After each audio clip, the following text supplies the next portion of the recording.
A clear and articulate female voice spoke to him. This was not a video game, nor was it a dream. The voice spoke to him only in his head. On top of that, an informative quest screen floated in front of him, waiting for his access. With a heavy heart, he opened the quest and read its contents. Ring ring. Daily quest. The preparation to become powerful: do 100 push-ups, do 100 sit-ups, do 100 squats, run 10 kilometers. Warning: failing to complete the daily quest will result in a penalty quest. He cursed as he verified its contents. How many days has it been? -1. E-rank Hunter Sung Jinwoo. It was a title that followed him wherever he went. Even as a hunter, his abilities were barely above that of an ordinary person. If it wasn't for his slightly more durable constitution or his slightly increased healing factor, there was but a little difference between him and a non-hunter. As such, his hunting career was riddled with variety of injuries. There were even times where he towed the line between life and death itself. But he was not a hunter because he enjoyed the job. It was dangerous, filled with ridicule, and the pay was disappointing. No, if it wasn't for the fact that the Hunter Association provided support for the medical bills of his mother, he was more than ready to give it up and start an ordinary employment as an ordinary person. But how could he, a man in his 20s with no special talents or background, afford to pay the medical bills that amounted to several million won a month? You could say he had no choice in the matter. And so today, with a silent cry in his heart, Jinwoo took part in an association-supervised raid, same as any other day. Hunters who operated in the same area knew each other well. This was due to the collective gathering of all hunters in the area whenever a gate opened up. And today, the hunters who've gathered shared a cup of coffee while greeting each other. "Oi, Mr. Kim, over here." "Ooh, Mr. Park, what are you doing here? I thought you were done with the hunter business." "All that. The wife just got pregnant with number 2. Hahaha, is that so? Well, nothing better than a raid to fill the pockets of a hunter." Both Mr. Kim and Mr. Park laughed. "You know, it seems like the association's been calling us less and less lately. Wonder if the rate of gate appearances decreased." Nonsense. It's because the guilds have been working harder than the association lately. Whenever large sums of money's involved, you just know the guilds pounce on them with that fiery look in their eyes. Well then, I guess this raid being supervised by the association means it'll be pretty safe, right? With a slight concern, Mr. Park took a look around the area. A gate ignored by a guild meant low pay, and a low-paying gate meant low difficulty. Of course, there was nothing in life that was 100% certain. Similar to Mr. Park, other hunters in the area shifted their eyes with nervousness. Perhaps, as he finished the coffee, Mr. Kim suddenly waved to someone he saw approaching in the distance. "Oh, wait, look who it is. Mr. Sung." "Hey, Mr. Sung." Other hunters also looked at the newcomer with familiarity and relief. "Hello." It was Sung Jinwoo. Briefly greeting Mr. Kim with a nod, Jinwoo continued his walk. After he passed, Mr. Kim lightly chuckled and loosened his worries. So Jinwoo came. Then this place should be safe. With his eyes widened, Mr. Park asked Mr. Kim, "What? Is Hunter Sung Jinwoo that strong?" Mr. Park wouldn't know. He started the job a little after you left. There's no hunter here who doesn't know Sung Jinwoo. That's strong. Why is he working under the association, then? Why not freelance or join a large guild? Chuckling, Mr. Kim's eyes narrowed. "You know what that man's nickname is." "How would I know?" "Come on, spit it out." "Humanity's weakest soldier." Weakest, not strongest. Listen to yourself, that kind of title belongs only to the S-rank hunters. That man over there is the weakest soldier. Probably the weakest hunter in all of Korea. Mr. Park furrowed his brows. If he was that weak, why would the hunters look so relieved at his appearance? A fellow hunter was someone who had to be relied upon in a raid. He could not understand the other hunters' reactions. Seeing Mr. Park's tilted head in contemplation, Mr. Park ribbed him with his elbows while laughing.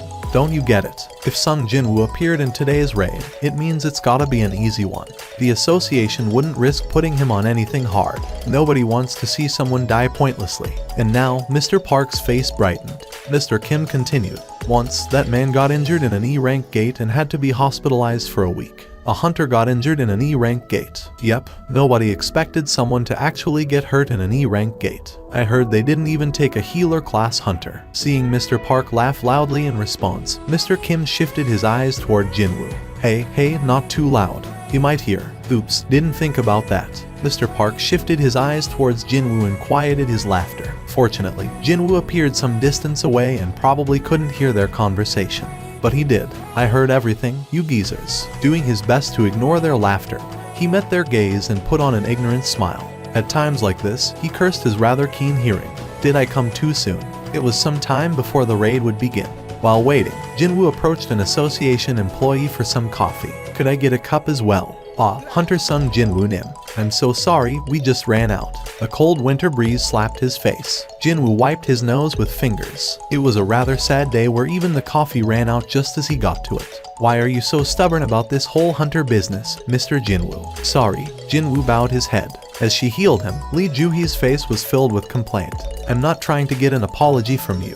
I'm just worried about you, you know. I swear, one of these days, you're going to get seriously hurt. Once you pass through the gate, you would be in the dungeon." The dungeon this time around was probably D rank. Jinwoo looked over Juhee's shoulders at his fellow hunters. 10-something number of hunters were taking down monsters left and right. They did not appear to be particularly struggling. Yet here he was, injured. It was the role of the healer class hunters to heal the injured hunters from the rear. As a man who was hurt in nearly every raid he participated in, Jinwoo was rather famous among the healer class hunters. Juhee carefully asked him, "Do you perhaps have a reason why you can't quit?" Jinwoo firmly shook his head. He didn't like revealing personal details about himself so easily. "I'm just doing this as a hobby. I'll probably die of boredom if it wasn't for this." Juhee pouted in response. "You'll end up raiding in the afterlife because of your hobby." Not expecting such a response, Jinwoo laughed. "Hey, don't laugh. You'll open your wounds." As they laughed and conversed, the healing was completed. But it was too late. The raid was pretty much over at that point. Jinwoo grimaced. "I only killed one magic beast today. And even then, it was only a E-rank monster." Jinwoo fidgeted with the E-rank magic core in his hand. Such low-level magic core from an E-rank magic beast was barely worth 100,000 won. The fact that he put his life on the line to earn it made it seem all the more pathetic. "I heard a magic core from a C-rank magic beast is worth at least few 10 millions. But to Jinwoo, an E-rank hunter, the thought of taking down a C-rank magic beast was an impossibility. Suddenly, someone shouted, "Hey, there's another entrance here." The hunters swarmed towards the voice. "You're right, really, another entrance." As the first person noted, there indeed was another dungeon entrance here. A double dungeon, so they really do exist. A hunter with 10 years worth of experience, Mr. Song looked at the newly found entrance with wonder. Unable to see far into the dark tunnel, Mr. Song used his specialty, fire magic. The fireball that shot out from his hand flew through the tunnel, illuminating its darkness. However, the tunnel was deeper than expected, and the fireball eventually lost its energy and fell to the ground and quickly extinguished as a spark. Darkness returned before their eyes. Everyone, please gather around." As the de facto leader of the raid, Mr. Song gathered the hunters before him. Juhee and Jinwoo, having completed Jinwoo's healing, also joined the crowd. Mr. Song addressed gathered hunters. "As you all may know, gates do not close until the dungeon's boss is taken down. Since our gate is still open, even though we've cleared all the mobs in the area, it appears that the real boss is down that tunnel." Mr. Song gestured towards the newly found dungeon entrance. Looking at each other, the hunters also nodded in agreement. The protocol in situations like this is to exit the dungeon, contact the association, and let them handle things going forward. But if we do that, and some other group of hunters take down the boss, there's a chance that our income for this raid will drastically decrease. The gathered hunters' expressions hardened. Mr. Park, who came here to support his expecting wife, looked doubly troubled. Postnatal care these days is really expensive. If he left now, the efforts he risked his life for would be wasted. And so I was thinking, what if we just went ahead and go kill the boss? What do you guys think? The hunters fell in contemplation. It was not a decision that could be made easily. Some knew that there was no guarantee that the double dungeon would be as safe as the one that they had just cleared. Others came to the conclusion that if the outer dungeon was this easy, perhaps the inner dungeon would be just as easy. Regardless, it was not a situation where everyone would be in agreement. Mr. Song faked a cough. "Since there's 17 of us here, why don't we take a vote on this?" And no complaining after the vote. "How about it?" At Mr. Song's suggestion, each hunter nodded in agreement. Mr. Song's was the first to raise his hand. "I'll go." Mr. Park was the first to follow Mr. Song. "I'll go too." Me too." "Same here." One more vote for yes. Mr. Kim had also joined the Go group, but there were opposing votes as well. "Let's not. I think we should wait on the association's judgment." As the yes crowd and the no crowd clashed at 8:07, all gazes fell on the two last undecided people. "Sorry," shaking her head, Juhee voted no, putting the count at 8:08. Mr. Song turned and asked the last person for his vote. Mr. Sung. The final decision depended on him. He fidgeted again with the E-rank magic core in his hands, then looked to his side. Juhi shook her head at his eyes. She had a bad feeling about this. Well, even Jinwoo felt the same way. Under any other circumstance, he would not have dared to jump into danger. After all, he lacked the skills and courage to do so. But Jinwoo had a little sister who was preparing for college. I don't have anything saved up for that. He was 24 years old, but he had to give up on college due to their poverty. He didn't want that poverty to hinder his sister's life as well. Their lives were counting on every penny that came and went. Mr. Park wasn't the only one who needed money. Jinwoo raised his hand. I'll also go. At his side, Juhi let out a small sigh disappointedly. The tunnel went on and on and on. At the vanguard stood Mr. Song and other veteran hunters, led by the light from the fireball in Mr. Song's hand. The party walked through the dimly lit tunnel. Mr. Kim spoke up from the party. Isn't this going in a little too deep? Maybe we should think about turning back. How long have we been walking? Mr. Kim checked his watch. About 40 minutes. When we take down the boss, we'll have 1 hour before the gate closes. Taking into account the time for the return trip, we still have a breathing room of 20 minutes, right? Then if we don't come across the boss after 20 more minutes of walking, we should leave, right? I suppose so. Nodding, Mr. Song pointed towards his back with his thumb. Hey Mr. Kim, it's dark ahead of me, so fall back a little bit. Mr. Kim looked at Mr. Song's fireball, then took out his cell phone and turned on its flashlight function. The light from the phone brightly illuminated their path. Looking back and forth between his fireball and the phone's light, Mr. Song quietly searched pockets for his phone. At the rear of the party walked Jinwoo, who was injured, and Juhi, who had no fighting skills. Jinwoo scratched his head. I'm sorry. For what? Dragging you along like this. I'm fine. You don't have to worry about me. Jinwoo discreetly read her expression. It was not a face without worry. Tilting his head, Jinwoo carefully asked, Are you sure? Juhi abruptly turned to face him. Of course I'm not okay. Are you in your right mind? Earlier, if the place you were stabbed in was just a bit higher, it would have pierced your heart. And what about the injuries on your wrist and thigh? I barely healed all those, and you're already jumping into another dungeon. Especially when you don't know anything about it. At her rant, Jinwoo felt himself becoming lightheaded. But she was not wrong. Juhi was a healer class hunter, and more than that, a B-rank hunter, a rare sight in the association. If it was not for her healing, Jinwoo would have probably succumbed to injuries that would have put his normal life out of commission. Much less being a hunter. I really owe her a lot. A healer class hunter. Not only that, a B-rank healer class hunter. Whenever a gate appeared, the association would request her as a healer, and of course, Jinwoo would always find himself sitting or lying down next to her in treatment in their raids. You're hurting? Right. Please hang in there. You look familiar. Are you from that time? You got hurt again. Seems like I see you again and again. You said your name was Jinwoo. Are you? Alright. Do you ever think maybe the hunter life isn't for you? You're here again. Hold out your arm. No, not there. You can mend it with just bandages. The other arm. Surpassing his gratitude, he now felt apologetic to her. Seeing his silent face, Juhi felt bad about her rant and calmed down. Are you really sorry? Of course. After some thought, Juhi looked at Jinwoo at her side, with corners of her mouth rising ever so slightly. Well, maybe you could treat me to a meal sometime. It was not a response he expected. Shocked, Jinwoo looked at Juhi's face, now showing a mischievous smile. The girl. He remembered Juhi was 20 going on 21.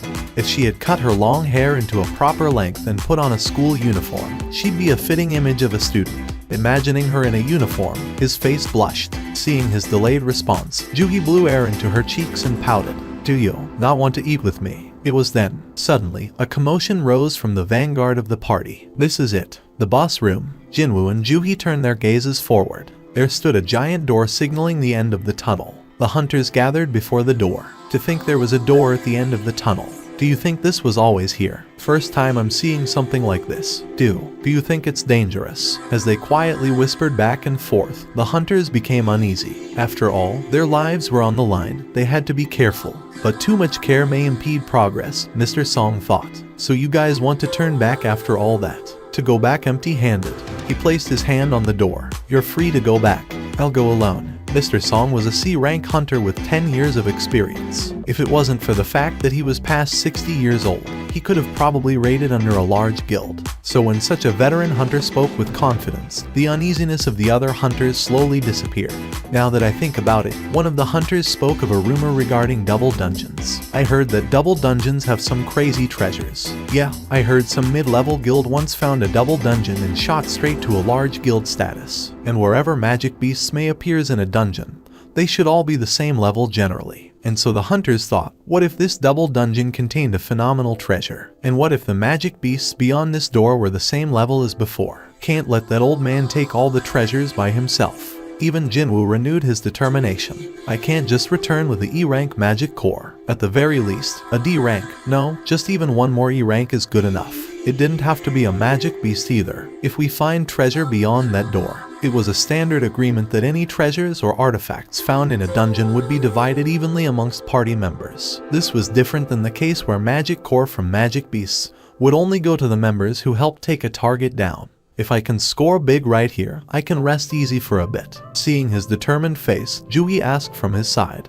is that really the face of someone who hunts as a hobby? Jinwoo shrugged. Who would risk their lives for work these days? But for a hobby, that's another story. What? As Joohee put on an incredulous expression on her face, Mr. Song started pushing the door open. Creak, through some unknown mechanism. The giant door opened easily as the 60-year-old man pushed. Bang! The wide open door revealed a large interior, and the hunters entered pushing past each other. We should go too. Not wanting to fall behind, Jinwoo took Joohee's wrist and went forward.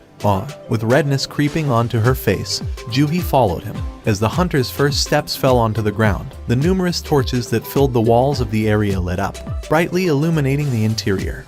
The light went on. First time I'm seeing that. Something's different. The hunters surveilled their surroundings. It felt like the interior of a large temple, like an ominous temple that would be hidden away deep underground. The floors, the walls, and even the ceiling was covered in moss. Some hunters shuddered and noted, something feels wrong. Doesn't it feel like we're being watched? The more fearful hunters fell to the rear, while the stronger hunters headed deeper into the room. Don't say such things. Let's just finish up here and go back. The interior was incredibly large, a wide area in a dome shape. It was comparable to multiple Olympic fields being put together. No, perhaps bigger. At the same time, it paradoxically felt cramped. The reason was simple. That thing, that's not the boss, is it? At the end of the room, something whose size surpassed reason and logic sat upon a grand and enormous seat. It could only be described as a massive statue of God. My God. Lo, they could not help but be amazed. Jinwoo himself compared the statue's size to America's Statue of Liberty. If the Statue of Liberty sat down, it would probably look like that. Although the Statue of Liberty is female, and this one was clearly male. No, this thing's bigger. The hunters gathered before the statue could not help but gulp repeatedly. They stood in fear, wondering if the statue of God was the boss of this dungeon.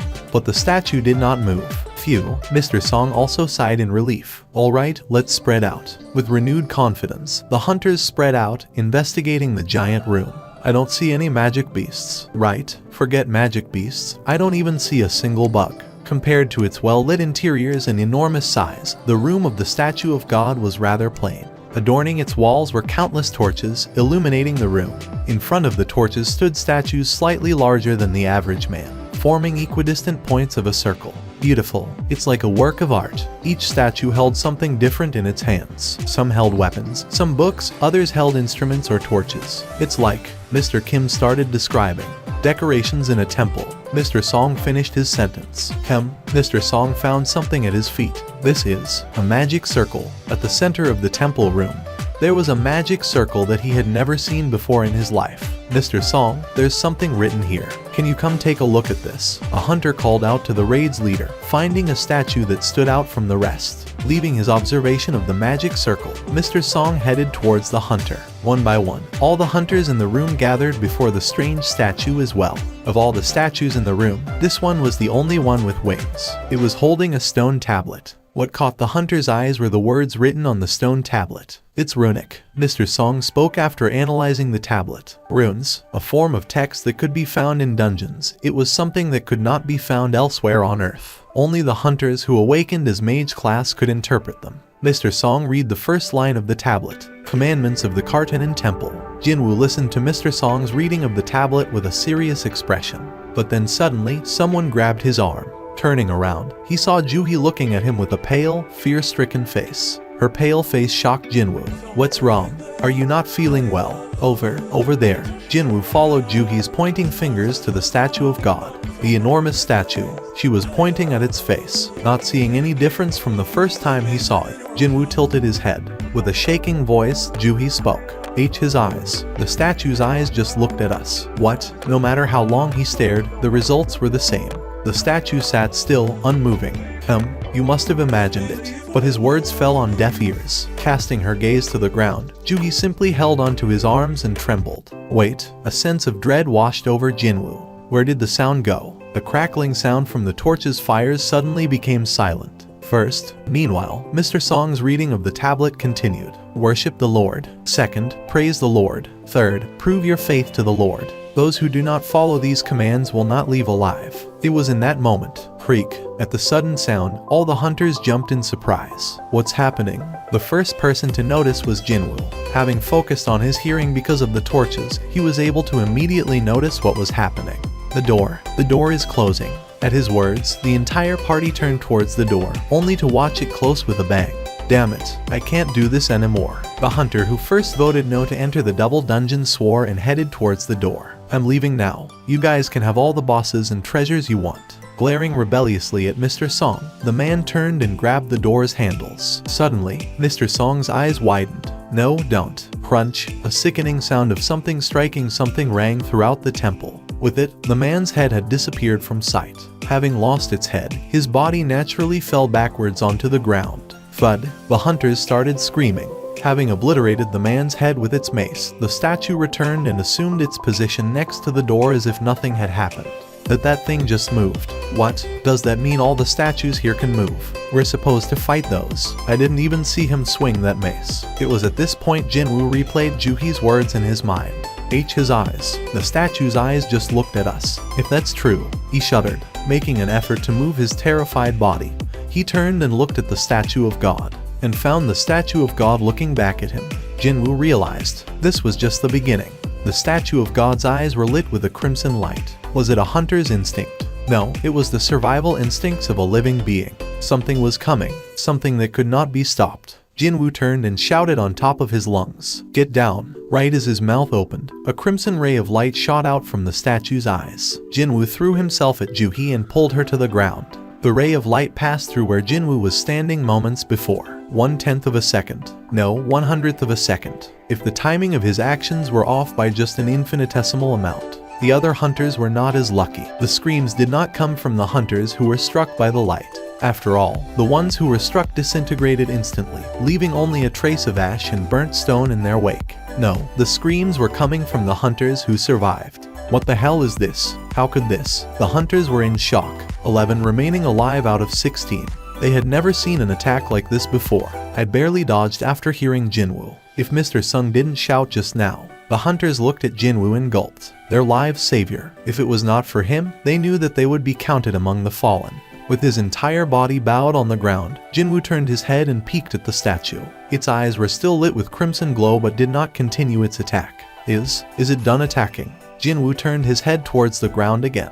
Juhi lay below him, shaking in fear. Although she was a B-rank hunter, this was the reason she hunted in simple raids under the association and not an advanced raid under a large guild. Her breathing became more and more irregular. He couldn't just leave her like this. Thinking he had to do something to help her, Jinwoo began to get up when a strong hand forced him back down. Don't stand up. It was Mr. Song. Although surprised, Jinwoo sternly listened to his words. Mr. Song shouted at the other hunters as well. Everyone stay where you are. Don't move from your position.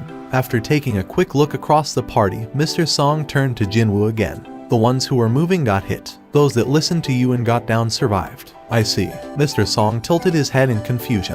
Did you not shout after figuring something out? I just felt something dangerous was coming, that's all. Mr. Song's eyes looked at him with bright eyes. His instincts are good. I heard he was an E rank.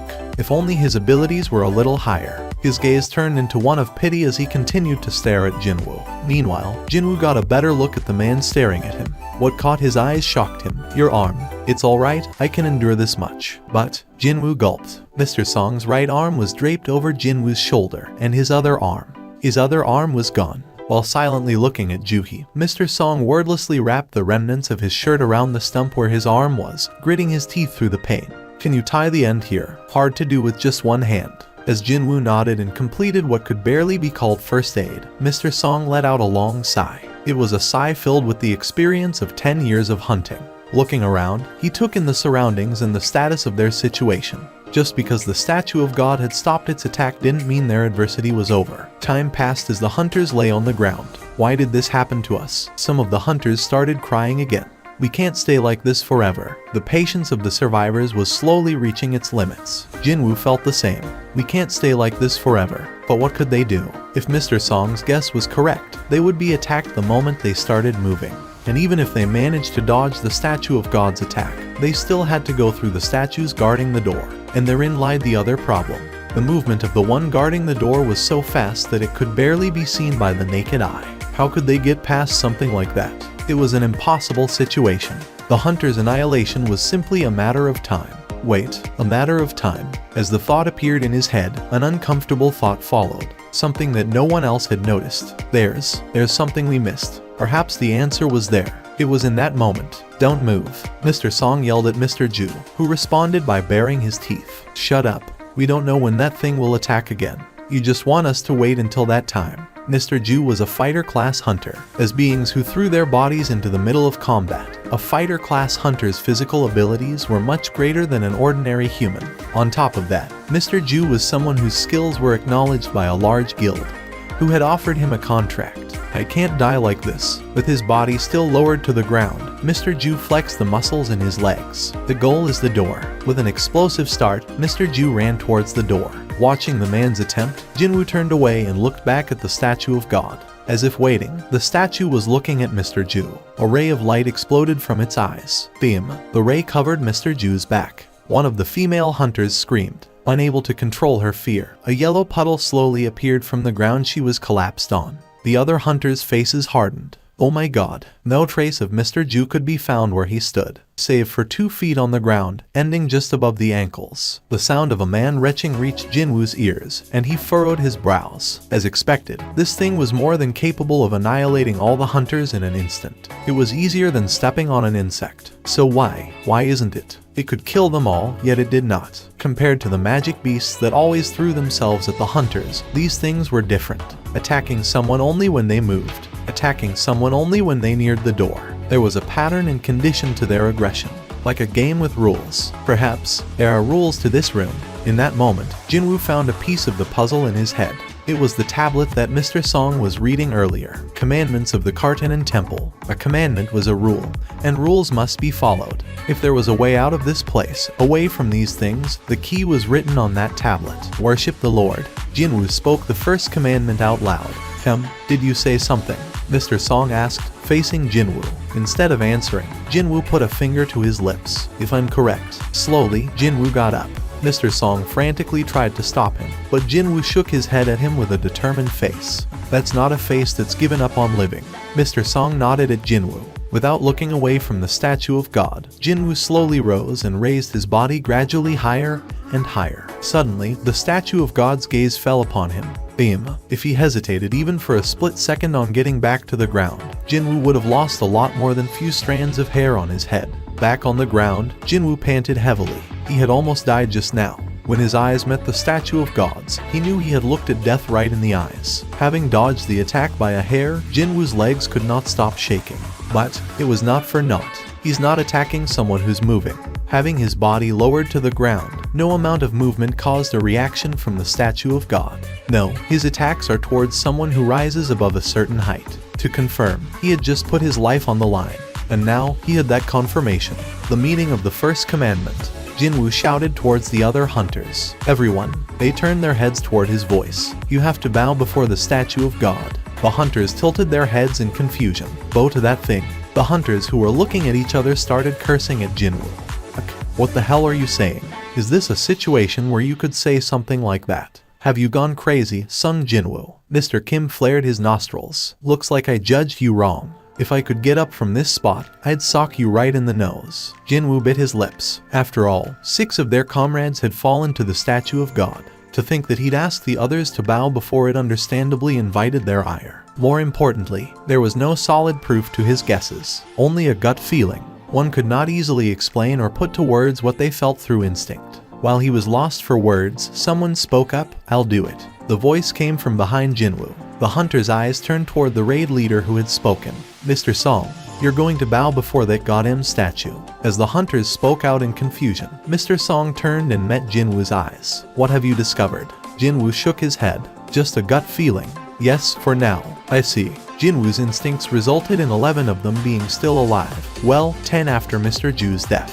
As such, was it not worth it to try and put some faith in him? This was what Mr. Song believed. As the raid leader bowed before the statue of God, the mood in the air became somber. "You're really going to do it?" Taking advantage of the opportunity Mr. Song had provided, Jinwoo spoke up. "Please, bow before the statue of God. This might be our only way to leave here alive." Alive. To leave here alive. That phrase reached the others' ears with a great weight. Leave here alive. We can get out of here, just by bowing before that thing. One by one, the hesitant hunters started bowing before the statue, imitating a scene of worship. Eventually, even the angry Mr. Kim also took his place bowing before the statue. However, there was no response from the statue of God.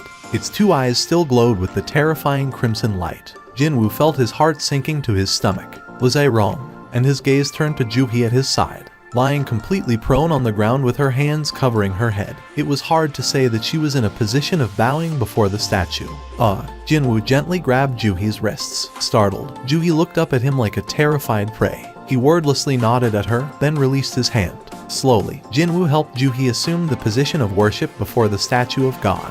This should do it. And then there was one. Himself. Jinwoo faced the statue, kneeling, then put his hands on the ground and slowly bowed his head. And a change occurred. The hunters who noticed started making noise. The statue of God. Everyone, look at the statue of God. Its eyes. The crimson light that adorned the statue's eyes were fading away. What? You mean this really is working? And just like that, the lights completely disappeared from the statue's eyes. The hunters cheered in unison. The light disappeared. We're alive. The excited hunters rose from their spots and cheered. But the statue of God did not react. Jinwoo, who followed suit, sighed with relief. Phew, as he had guessed, this room was operating accordingly to a set of rules and conditions, just like a game. If that's true, the game was not over yet. There were 2 more commandments. Second, praise the Lord. Third, prove your faith. Suddenly, with a deep rumbling, the entire room started to shake. Jinwoo's expression hardened. As I thought, his guesses were correct. This was not over. The statue of God's enormous body was slowly rising from its seat. The hunters who were celebrating together with tears of joy froze. What? Wasn't it all over? No, it can't be. Frozen in fear, the hunters could not say much more. Their faces were filled with terror and despair. No. The statue of God assumed a standing position. It looked around, taking in the surrounding, then started walking towards the hunters. Boom. With each step it took, the statue of God shook the earth. Boom. Its massive figure was such that its head almost reached the ceiling. Boom. As its sheer size put pressure on the hunters, it slowly closed the gap between it and them. Hey, Mr. Sung, Jinwoo, what should we do? The hunters who were cursing Jinwoo only moments ago now looked towards him for hope. Is there anything else we have to do? Say something. Even as grown adults, the hunters' faces were on the verge of breaking down in tears. Yet they looked at Jinwoo as their only remaining hope. Jinwoo carefully helped Juhee, frozen in fear, to her feet, and he explained the second commandment. It said, praise the Lord, that's our clue. Oh, that's. Mr. Kim spoke knowingly. It was written on the tablet, right. That's right, praise the Lord, prove your faith, we have to fulfill all 3 commandments. Jinwoo's words were filled with urgency. Boom. With one last step, the statue of God had already arrived before their group. Its massive shadows covered the hunters, whose faces became pale. I'll try. One of the hunters, normally a shy, youthful man, stepped forward. Hey, what are you going to try? I'm part of my church's choir. If it's praise, I'm confident in it. The young man answered Mr. Kim and walked towards the statue of God. As he neared the statue, he took a deep breath and started singing. As I walked to the Lord, his youthful voice rang throughout the room. Please renew me and provide me with your blessing. The statue of God stopped before him. The hunters gasped in surprise and awe. As if it was satisfied by the song, the statue of God stood motionless. All other sounds of the room disappeared. Only the youth's voice was heard in the room. Gaining courage from the apparent result, the hunter strengthened his voice and continued to sing. All my weaknesses will be washed away by the grace of my Lord. Amidst the hopeful hunters, Jinwoo could not shake the feeling of uneasiness, the feeling that they were missing something. No, this is all wrong. He kept repeating the thought to himself. This room had its own set of rules. Right now, the youthful hunter was following the rule of Christianity, not this room. But thankfully, the statue of God was not moving. Maybe this was enough to satisfy the conditions. Jinwoo tilted his head. The reason why he had not stopped the singing was because he could not think of any other way to stop the statue of God. Suddenly, boom, a loud crash broke through the singing, followed by a scream. As the statue of God raised its foot again, the mangled remains of the singing hunter fell from its soul. The other hunters started screaming as well. The previously emotionless face of the statue of God was now filled with an incredible rage. "It's angry. Run." The hunters quickly ran away from the statue, having lost all thought and reason after seeing the youthful man be crushed beneath the statue of God's foot. A female hunter simply stood in place and screamed, "Shit!" Jinwoo, who was running with Juhee in his arms, quickly turned to try and help her, but he was blocked by Mr. Song. Obviously, it's too late. Like swatting a fly, the statue of God slammed its hand on top of the female hunter. Bang! Jinwoo turned away. It was a gruesome scene which he could not bear to witness. "We can't dilly-dally here. Are you trying to get that young lady killed as well?" At Mr. Song's rebuke, Jinwoo snapped back to attention. Mr. Song was right. Boom, boom, boom.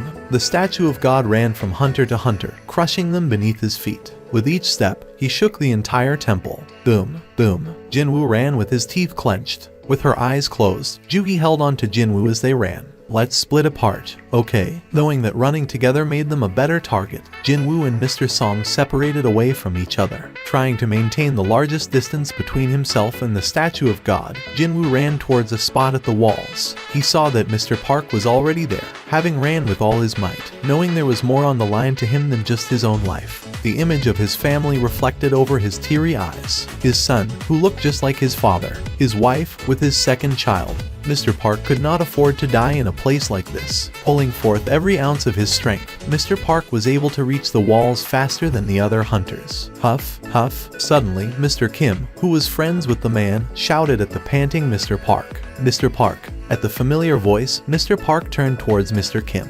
"Come." Mr. Kim gestured towards Mr. Park's back and yelled, Turn around." And something sharp flashed from behind Mr. Park.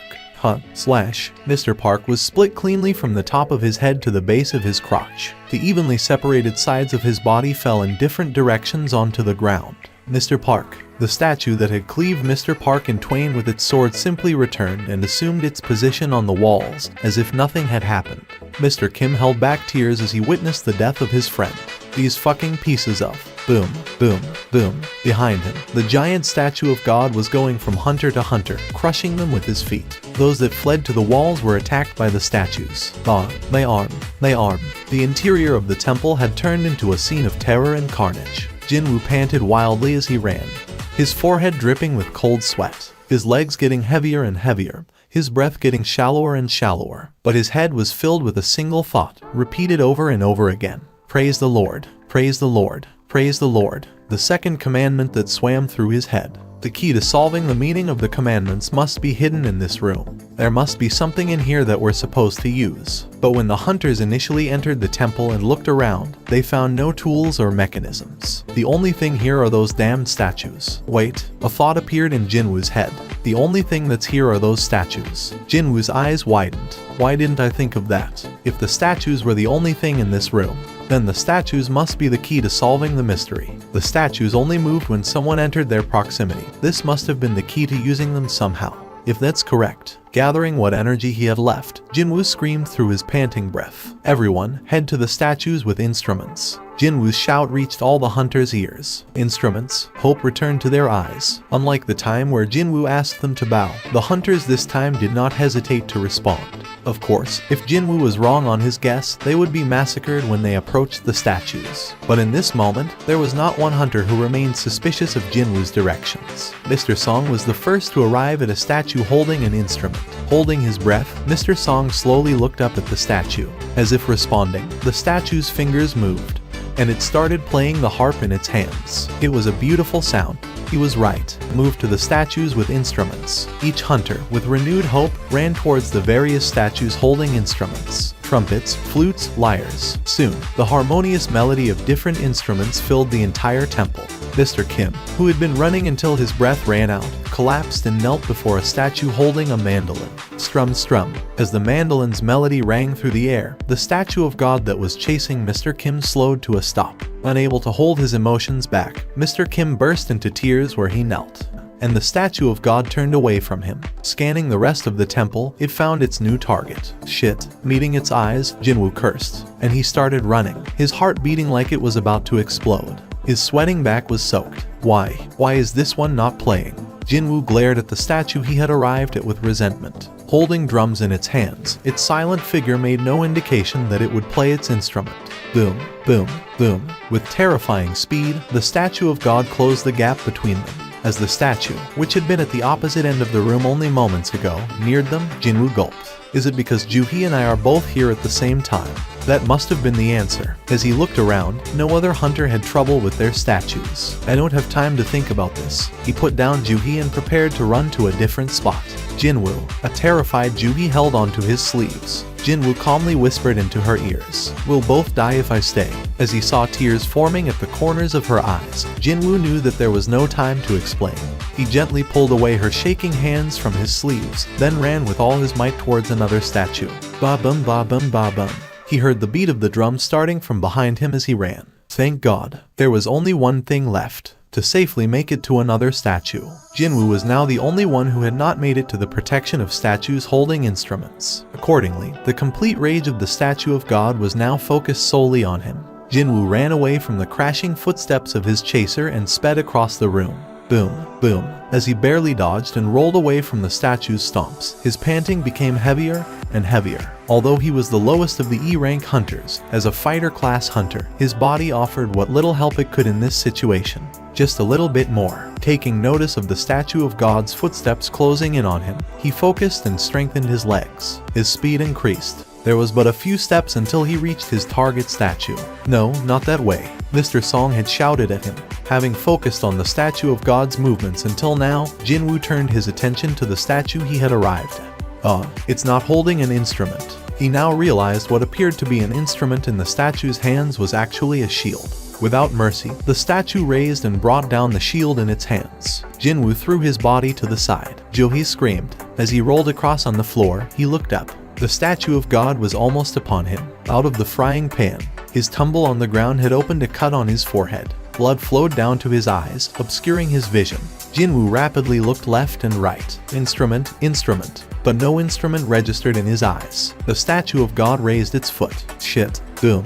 Jinwoo barely evaded the stomp by throwing his body to the side. But he was reaching his limits. Feeling faint, he found it hard to maintain balance for some reason. Please, if there was a god, he wanted to pray to it. In that moment, Jinwoo noticed a statue that was neither holding a weapon nor an instrument. He crawled with last vestiges of his strength, placing his hopes on the statue. With a final twist of his body, he threw himself at the feet of the statue with a book in its hands. Facing the statue of God that was heading toward him, he realized he had no strength left to move. Panting heavily, he looked at the face of the statue of God. As if made worse by his persistent resistance, the anger in the face that looked down upon Jinwoo was greatly magnified. It stopped before Jinwoo. Faced with a giant as tall as a building, Jinwoo struggled to breathe. Guess I'm a cornered rat. The statue of God simply continued to stare. This is the end. Certain of his impending doom, Jinwoo saw his death in the eyes that were looking down at him. In that moment, he heard a beautiful and melodious singing coming from behind him. With effort, he turned and looked at its source. The statue that he was resting on was now singing with a holy voice, its sound echoing throughout the temple.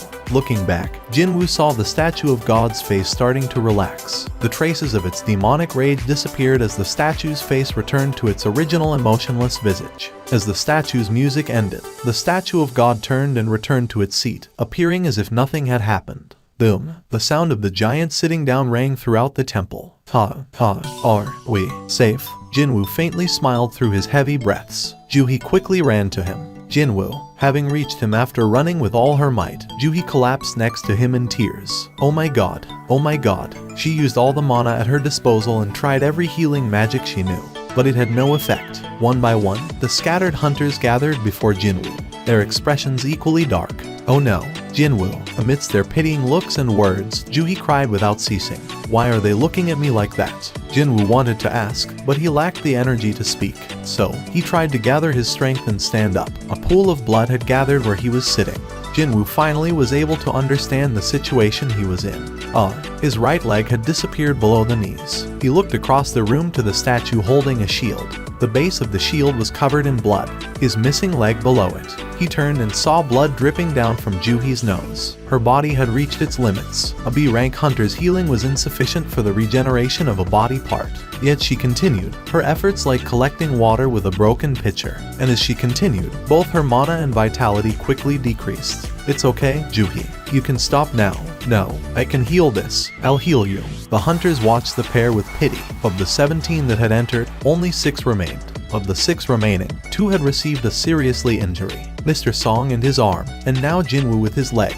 Although their lives were saved, no one could put on a smile. Suddenly, a thundering noise rang throughout the temple. At its center, the ground with the magic circle inscribed upon it started rising, forming in platform.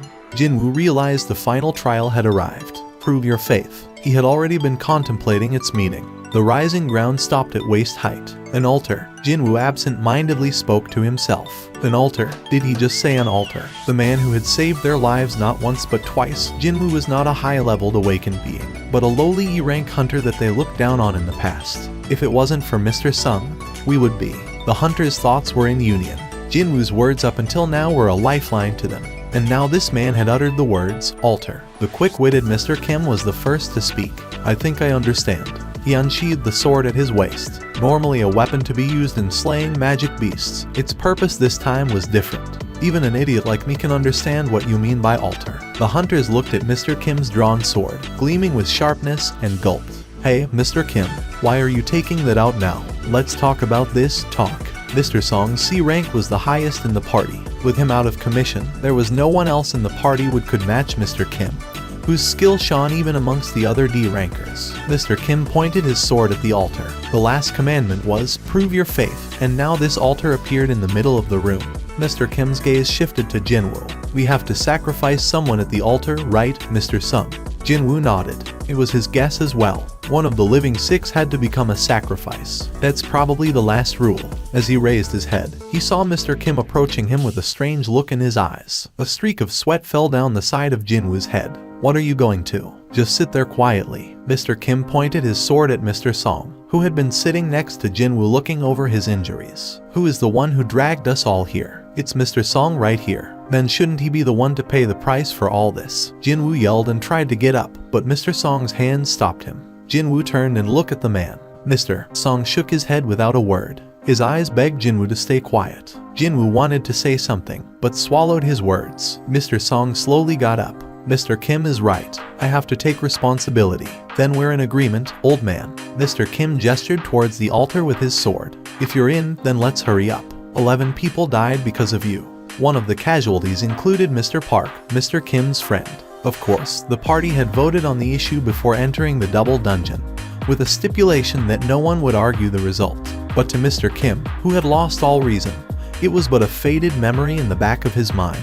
I'll go of my own will, so could you put away the sword? Mr. Song asked Mr. Kim. How could I trust you after all this? Stop talking and walk. Sighing, Mr. Song walked to the altar, followed by Mr. Kim and his sword pointed at his back. As he watched, Jinwoo bit his lips. It's not Mr. Song's fault. After all, they all had voted and agreed on the result. To Jinwoo, after everything they went through, putting all the blame on Mr. Song was the height of cowardice. But Jinwoo simply did not have the power to stop Mr. Kim, a D ranker who stood at the height of his rank, and an E ranker who groveled at the lowest of his. The difference in power was too much. On top of that, he was missing one of his legs. If he tried something now, not only him, but Juhi, who was healing him, could become the target of Mr. Kim's anger. Shit. Jinwoo closed his eyes. Out of all the days, he cursed his powerlessness the most in this moment. In the meantime, Mr. Song had gotten on top of the altar. Whoosh. In response, a red flame appeared at the edges of the middle area where the altar was. All those gathered gulped as they cautiously prepared for what would happen next. But nothing happened, except for the appearance of the flame.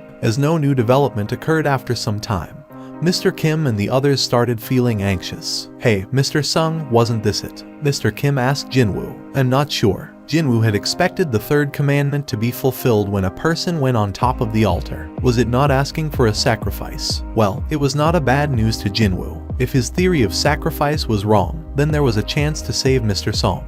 Jinwoo's face brightened. As he struggled to get up, Jinwoo asked the two hunters standing nearby for help. "Could you help me get to the altar? Jinwoo, your injury." Juhee also stood up with Jinwoo, having spent most of her mana. Her appearance was pale and weak. Thanks to her help, Jinwoo was at least able to overcome the sense of pain from his injuries. "I have to hurry." Juhee's condition, Mr. Kim's anger, the other hunter's terror. He was running out of time. With the other two hunters' assistants, Jinwoo arrived at the altar. "Let's go up on the altar." His two helpers were taken back for a moment, but placed their faith in Jinwoo and got on top of the altar. In response, 3 more flames arose from the edge of the middle area. Whoosh, whoosh, whoosh. Jinwoo's eyes widened, same as the number of people on top. Mr. Song, his 2 helpers and himself. The 4 flames flickered around the middle area, outlining a circle. Looking at their placement, we just need 2 more to complete the circle. And so, it appeared that the remaining people would have to come on top of the altar. "Do you think someone will come to rescue us if we wait?" Jinwoo asked Mr. Song. Mr. Song shook his head. "Today marks the 7th day since this gate opened. Before reinforcements arrive, those things will probably move first. For a D-rank gate, they sure left it alone for too long.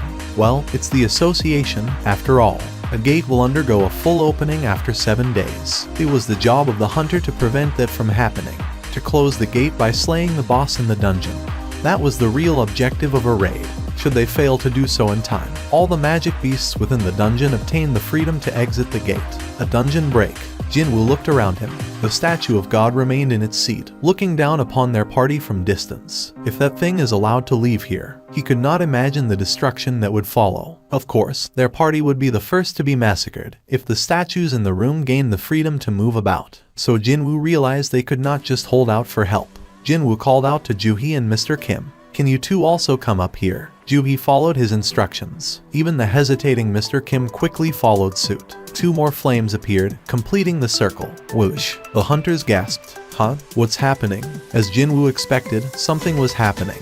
"It's coming." From the outermost circle of the middle area, small blue flames started appearing. One by one, they flared into existence and formed a circle around the middle area. 34, 35, 36. Jinwoo counted 36 blue flames. The red flames that match the number of people.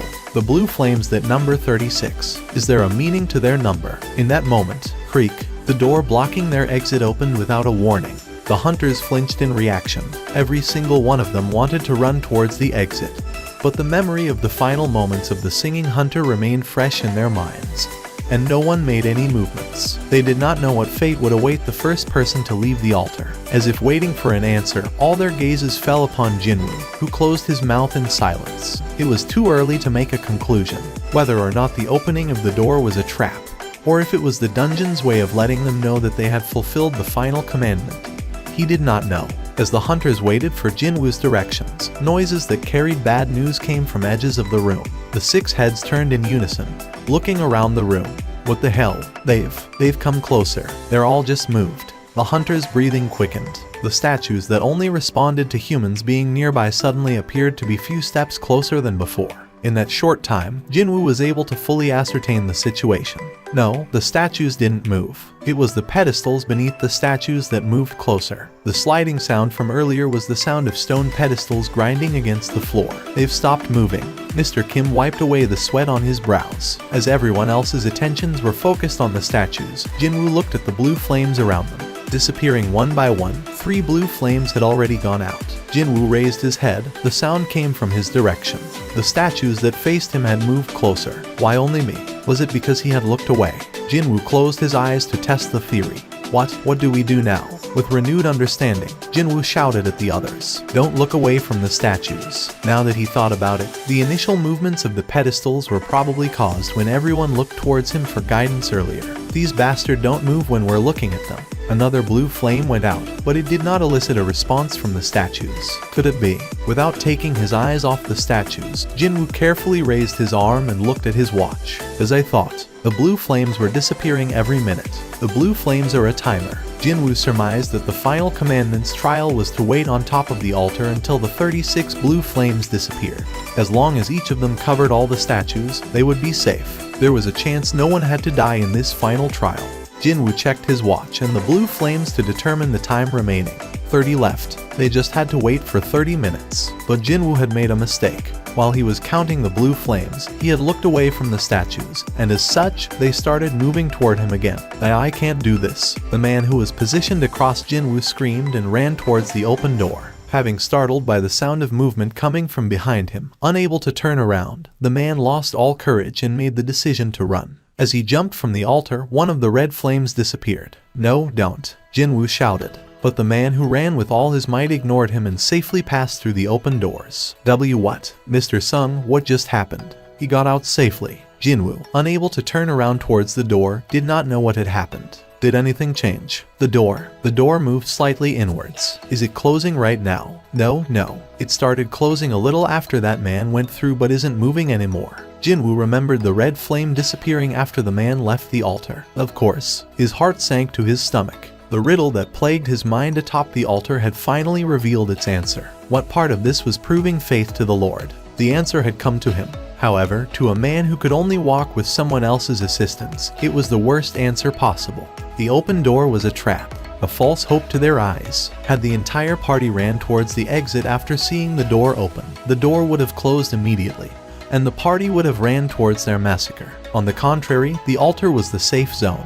If they had just waited on top and waited out the blue flames while watching the statues, it would have guaranteed their safety. A false hope they could see versus a promise they could not. This was how one proved their faith to the Lord. It was a test to overcome the temptation of freedom amidst the approaching danger. Here, two variables appeared before their situation. 1. Jinwoo's presence. Instead of running to the open door to their doom, the party stopped to listen to Jinwoo, avoiding a certain death. We got lucky. It was only possible due to the presence of a man who had solved the 2 commandments before and saved their lives, earning their respect and attention in the process. But the second variable was not as favorable. Someone had left their party to safety. How would those that remained behind react to this appearance of hope? The answer was obvious. The man supporting Jinwoo was the second to run out the open doors. Mr. Song quickly reacted and caught the falling Jinwoo. Another red flame went out with the second runner, and the door inched closer to being shut. Hey.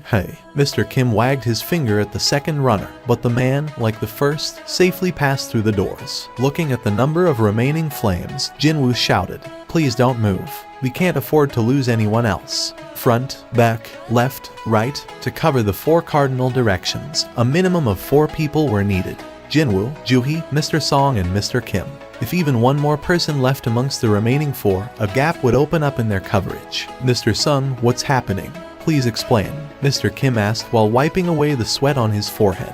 We just have to wait like this, until all of the blue flames disappear. Jinwoo revealed all that he had surmised. Mr. Kim listened with attention and nodded along.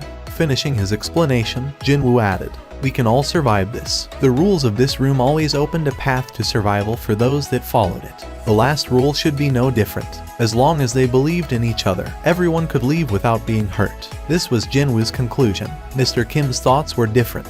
He asked after hesitating, "Mr. Sung, you might be correct on all this, but isn't there a possibility that the door might just close once the timer ends?" Jinwoo could not answer him. Although his theory was gathered from the multiple trials and the evidence observed so far, it was not 100% guaranteed that he was correct, and Mr. Kim needed an assurance. To him, the certainty of his own survival outweighed the uncertain survival of the entire group. "I'm sorry, I don't think I can do this. I'm sorry." And with that, Mr. Kim stepped off of the altar. Ignoring Jinwoo's voice, he ran towards the door. After taking one last look at the people he left behind, Mr. Kim went through the door and did not come back. Jinwoo clenched and grinded his teeth. Fuck. He had saved their lives. Instead of repaying his actions with kindness and gratitude, they betrayed him. As expected, a hole appeared in their coverage of the statues. The statues inched closer and closer towards the group. After looking at their surroundings, Mr. Song spoke to Jinwoo and Juhee. "You guys should go." It was a voice filled with resignation. Jinwoo turned his head and looked at the man. "Mr. Kim was right. Who was it that brought you all here? It's only right that I remain behind. But, if anyone should live, it's you young'uns with your many years of life remaining." Mr. Song smiled. They were words meant to comfort the 2 that would have to leave him behind. Jinwoo nodded in defeat. His heart was heavy, but they were not in a situation where they could argue on who should stay and who should go. "Ms. Juhee, could you please take Jinwoo?" "Okay." But suddenly, Juhee, who was approaching the 2 men, collapsed onto the ground. Struggling to get up, tears filled her eyes. I can't move my legs. Jinwoo and Mr. Song's expressions darkened. She was not in a good state. Her lips had turned blue, and her entire body was spasming lightly. It was the side effect of overusing one's mana to near emptiness, made worse in her exhausted state. Only because she tried to heal my leg. Jinwoo struggled to speak as the guilt weighed heavily upon his heart. But this was not a time to waste away like this. The statues were continuing to move towards the center of the room. Jinwoo pulled away from Mr. Song's arms and collapsed onto the floor of the altar. Mr. Song's eyes widened. Jinwoo spoke to him with a determined look. Please take Juhi and get out of here. I told you I would remain. Then who will take Juhi? Jinwoo wasn't able to walk on his own. It was impossible for him to take Juhi, also incapacitated, to the doors. Of course, there was the option of leaving her behind, but she was someone who had saved his life countless times before, and even her current state was due to spending all her mana and efforts to heal him. He hated the thought of carrying the guilt of leaving such a person behind for the rest of his life. There's no time. Please go. Mr. Song picked up Juhi with a heavy expression. Juhi cried and shook her head in defiance. No, we can't. Jinwoo, you can leave, I'll stay behind. I promise to buy you dinner, right? Jinwoo took out the E-rank magic core from his pocket and placed it in Juhi's hand. Go ahead first and eat with this. I'll come collect the change later. Juhi flared at his smile. How could you even joke in a time like this? Jinwoo nodded toward Mr. Song, who struck the back of Juhi's neck, knocking her out. Mr. Song carried her over his right shoulder. I'm sorry, it's my decision, after all. Mr. Song bowed his head toward Jinwoo and stepped down from the altar with Juhi. The statues were quickly nearing the altar. Sitting down, Jinwoo took in a deep breath. Noticing the sword that Mr. Kim had left behind, he reached out and grabbed it. Now that it's like this, I'm going to take at least one of you with me. Turning around, he saw Mr. Song and Juhi safely make it through the open doors. Thank God, I'm the only one that'll die now. It was not a sentiment born of some noble self-sacrifice, just a matter of simple calculation. Even if he got out somehow, he would have to live the rest of his life as a cripple. Forget being a hunter, it wouldn't be possible for him to even live a normal life. With no special talents or learned skills, he did not see a happy life ahead of him. Then there's mother's hospital bills, and Jinna's education expenses. Since there was no way he'd be able to support them with this injury, he thought to at least provide for them through his death. Let's see, the compensation for death during a raid was 300 million won to the surviving family, or was it 400 million? Compared to the worthless life of an E-ranker, it was a rather generous compensation. They were here. The first statue to arrive took a step towards the altar. Jinwoo looked towards him and raised his sword. Come, but the first attack came from behind. Stab. The spear that pierced his back now protruded out of his chest. Jinwoo threw up a large amount of blood. The pain assaulted his senses like hail. If the place you were stabbed in was just a bit higher, it would have pierced your heart. Juhi's words from earlier flashed across his mind. The statue raised its spear and with it, Jinwoo. Still skewered to the weapon, Jinwoo found himself suspended in air. As he flailed his legs in pain, the statue slammed him towards the ground. Bang, crack, crack, crack. He heard the sound of bones breaking throughout his entire body. There was nowhere he did not feel pain. One by one, the statues gathered around the convulsing Jinwoo, who glared up at them. I don't want to die like this. As death crept closer and closer, tears formed in his eyes. His family appeared in his mind. Juhi, who worried for him until the last minute, also appeared in his mind. I don't want to die. To end his life at a young age of 24. Step. A statue wielding a sword walked towards him with an expressionless face. Even as his entire body shook, Jinwoo did not look away from its gaze. Finally, the statue's raised sword fell down towards him. Just one more, if I had just one more chance. Jinwoo's eyes widened at the falling sword. It was in that moment, as if someone had pressed the pause button on a video, the falling sword stopped before his eyes. No, not stopped. Slowed to a crawl, almost as if it was stopped. Millimeter by millimeter, the sword was definitely still coming down at him. He could not hide his surprise. Then, a female voice he had never heard before in his life rang throughout his head. Secret quest, fulfilled all conditions. He had no idea what it was saying. No, before that, where is that voice coming from? Ignoring his thoughts, the voice continued. You've obtained the right to become a player. Do you accept? Obtain the right. Accept? It sounds like it's giving me something.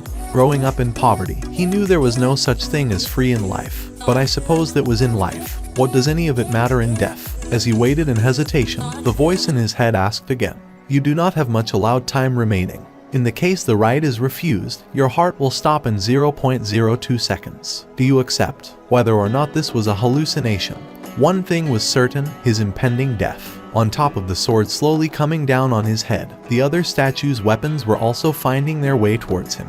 At this point, Jinwoo gave himself up to resignation. Sure, why not? He did not speak the words out loud, merely thought them in his head. But the voice answered his thoughts. Flash, a blinding light surrounded his body, and Jinwoo lost consciousness. He opened his eyes. A bright white ceiling, the stinging smell of disinfectant, feeling of a hard bed behind his back. Jinwoo immediately realized where he had opened his eyes. A hospital. Although he found himself coming less and less after meeting the B-rank healer class hunter Juhi, the hospital was still a place Jinwoo could call a second home in his job. After all, there were even rumors that there was a room reserved just for him here. Jinwoo sat upright, holding his hand up to his chest. He felt the regular beating of his heart. I'm alive, not just alive. His entire body felt lighter than usual. Compared to the heaviness he felt when he would normally open his eyes here, something was different. It was as if he woke up after a good rest in his own home. When he remembered the scene before he passed out, it was an unthinkable occurrence. The falling sword, the statues that surrounded him. Even if he had somehow dodged the sword, it would take a party composed of a rank, no, S-rank hunters to defeat the enemies in that room. And I came out of there alive. Was it a dream? Thankfully, there was an easy way to find out. Jinwoo looked underneath the blanket covering him. If it was all real, he would be missing a leg. Then, a deep voice interrupted him. Have you regained consciousness? Two men kitted out in black business suits approached Jinwoo's bed.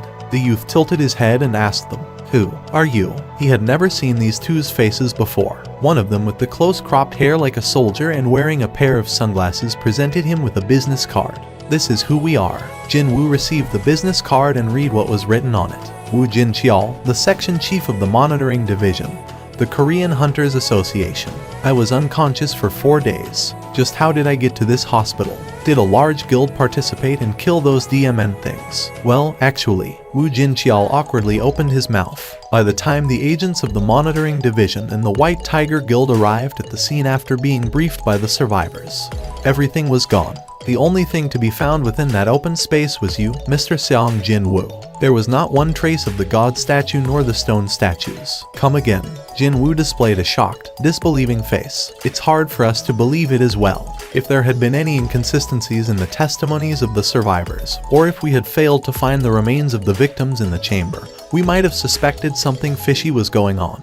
Woo Jin-cheol carefully studied Jin-woo's reactions as he continued on. We suspect that Hunter Seong Jin-woo Nim might have gone through another awakening. Another awakening. Jin-woo's eyes shot open wide. Although extremely rare, there had been instances of a human who had awakened his or her abilities as a hunter going through yet another awakening.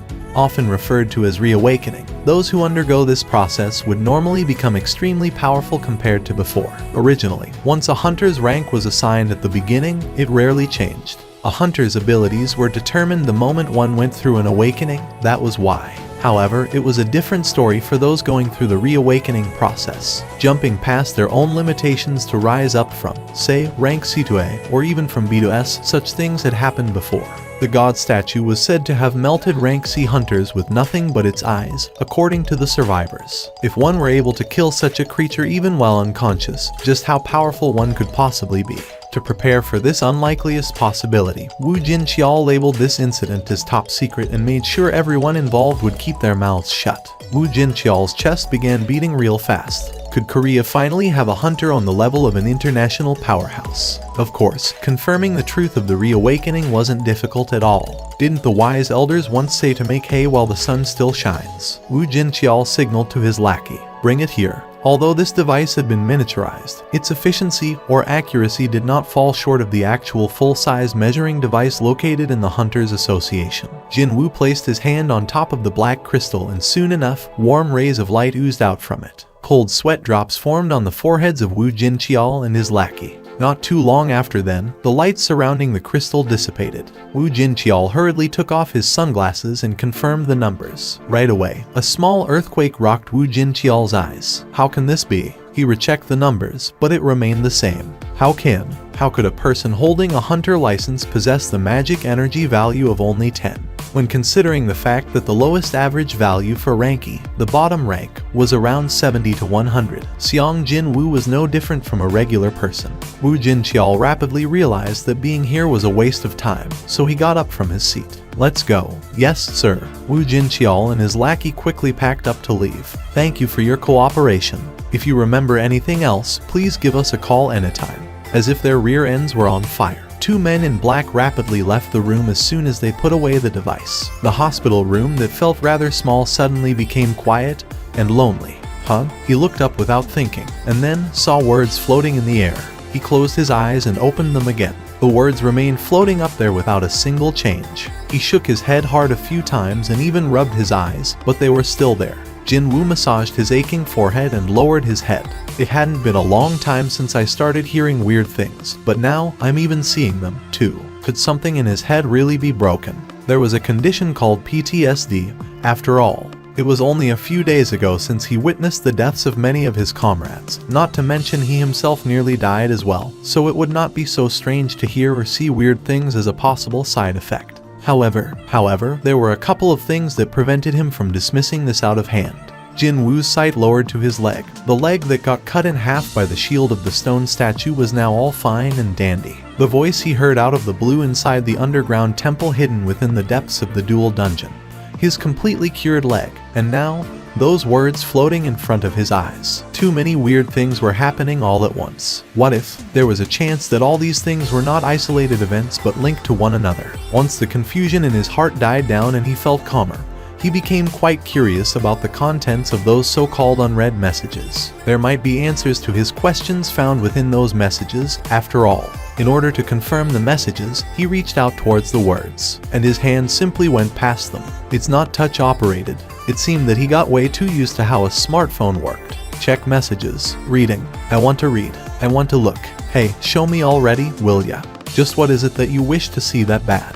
He felt a cold, probing stare coming from the side, so he turned his head to look, and spotted his little sister in her school uniform looking at him from the gap of the half-open door. Boom. Jin Woo became speechless. "Maybe you hurt your head really bad." The younger sister stood at a distance away and asked Jin Woo, "Are you really okay?" "Yes, I'm telling you the truth. I told you to stop getting hurt. You have any idea how worried I was?" "I'm sorry. Other people walk away fine, but how come it's only you who gets hurt all the time?" "Sorry. I was thinking of leaving behind this kid alone and dying, wasn't I?" What a relief that he made it out alive. Jin Woo's gaze shifted ever so slightly towards the words floating in the air. "It still feels like I haven't completely woken up from that nightmare just yet, doesn't it?" There were so many things he couldn't understand. But, so what? The most important thing was that he came back alive, and he got to see his little sister again. "Do you hear me? If you get hurt one more time, I'm going to give up on studying, find a job, and make sure you don't work as a hunter ever again." "Hey, Jin-ah." "Yeah? When you are playing video games." Jin-ah smirked softly. "I don't play games anymore. The third year of high school is only a few days away, you know." I know. When there are unread messages in a game, what should I do access them?" "You gotta open the mailbox first." As soon as Jin Woo said the word open, a clear beep entered his head and the hidden messages revealed themselves. "Congratulations on becoming a." Jin Woo smiled brightly. Finally, seeing her older brother's complexion suddenly brighten like that, Jin-ah felt something was wrong and quickly asked him, "What's up? What game is it? You need my help?" Jin Woo firmly shook his head. "Nope, no need. I'll do it alone." How would his younger sibling react if he told her what had been happening to him right now? "I really don't want to be labeled as a loon by her." "Congratulations on becoming a." He thought that the first message sounded familiar, as if he heard it before from somewhere. Where have I heard it from? I know I have. He heard those words just before he lost his consciousness. The system, growth, penalties, and finally, rewards. The words with unknown meanings fell on his lap one after the other. Just what will it help grow, and what will it reward me with? He decided to worry about the confusing words later and calmly opened the next message. "Is now available." Gulp. Jin Woo unconsciously swallowed his saliva after reading that rather suggestive title. His heart began to beat faster in anticipation. Confirm. Press up 100 times, incomplete. Sit up 100 times, incomplete. Squat 100 times, incomplete. Running 10 kilometers, incomplete. Incompletion of daily quests will result in appropriate levels of punishment. Jin-woo reflexively spat out a dumbfounded chuckle after confirming the contents of the message. Ha ha ha. Seriously, ma'am, should this be the feelings of disappointment? To think, with the grand-sounding daily quest, the one titled Preparations to Become Strong, was nothing more than a list of physical exercises to train his body. Well, for sure, if he did as the quest said, then his body might get a bit tougher. Jin-woo shook his head. He suddenly thought that he was a fool for searching for answers to his many questions from a DMN hallucination. I'm sure these hallucinations and weird things I hear will eventually go away with time. His eyelids slowly closed shut, and Jin-woo drifted away into a deep slumber. Tick-tock.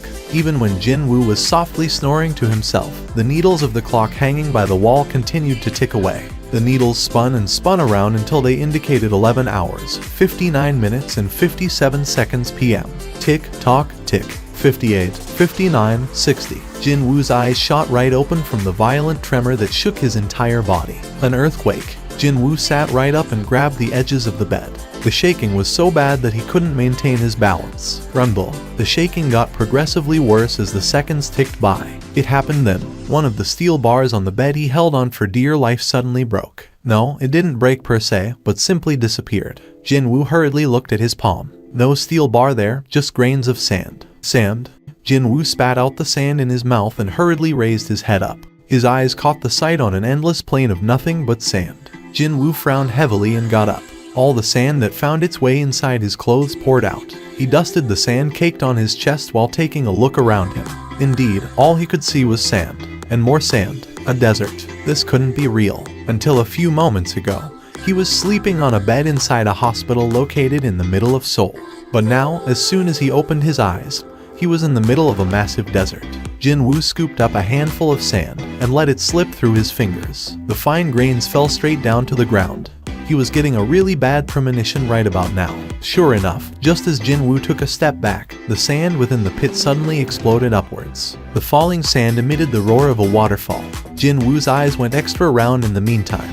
An insect. The identity of the thing that exploded out from the sand was a giant centipede. When fully revealed, the DMN thing's head almost reached the height equaling that of a 5-story building. Jin-woo anxiously swallowed his saliva. This is unreal. For sure, the beastard was unrealistically huge. He had never heard of a centipede this big existing in the world before. Goal: please survive until the end of the time limit. Time limit: 4 hours. Remaining time: 4 hours 0 minutes 0 seconds. Are you kidding me? However, as soon as the remaining time changed to 3 hours, 59 minutes, and 59 seconds, the centipede parted sand and rushed towards him as if it couldn't wait any longer. Wow, what the hell? Jin-woo hurriedly spun around and ran for his life. There was no time to deliberate on things. If he wanted to live, then he had to run. That was the only thought racing in his head. However, even before he had taken several steps, another pillar of sand exploded upwards not too far from his position. Jin-woo fell on his rear from the powerful shockwave.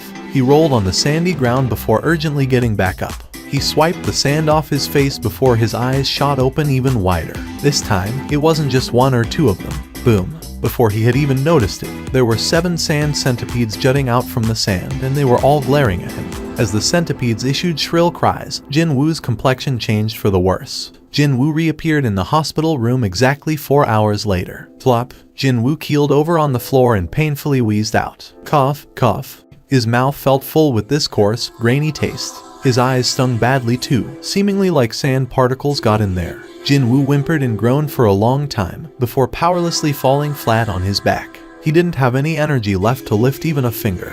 What was that? Jin-woo continued to pant heavily when a new message appeared before him. Jin-woo's expression crumpled into something unsightly. A penalty quest. Did he do something worthy of being punished? Jin-woo carefully retreaded his memories until he recalled that he abandoned midway yesterday. Could it be? Now that he thought about it, it definitely said that if the quest was not completed, he'd be hit with a corresponding penalty. Jin-woo lapped the outer perimeter of the hospital once and arrived back in front of his room. He was currently bent over and panting out heavily. His heart felt like it might explode at any second, but he couldn't give up yet. I worked so crazy hard until now, so no way I would. He somehow managed to open the door and took a step forward. It was finally over. Pant, pant. Jin-woo fell down to his knees. His breath reeked of something sweet and bitter. His face and back were soaked in sweat. Pant, pant, as Jinwoo tried to regulate his heavy, rough breathing while thick sweat drops continuously dripped down. A familiar message popped up in front of his eyes. Jinwoo momentarily thought about forgetting about everything and simply laying down in defeat, but quickly changed his mind.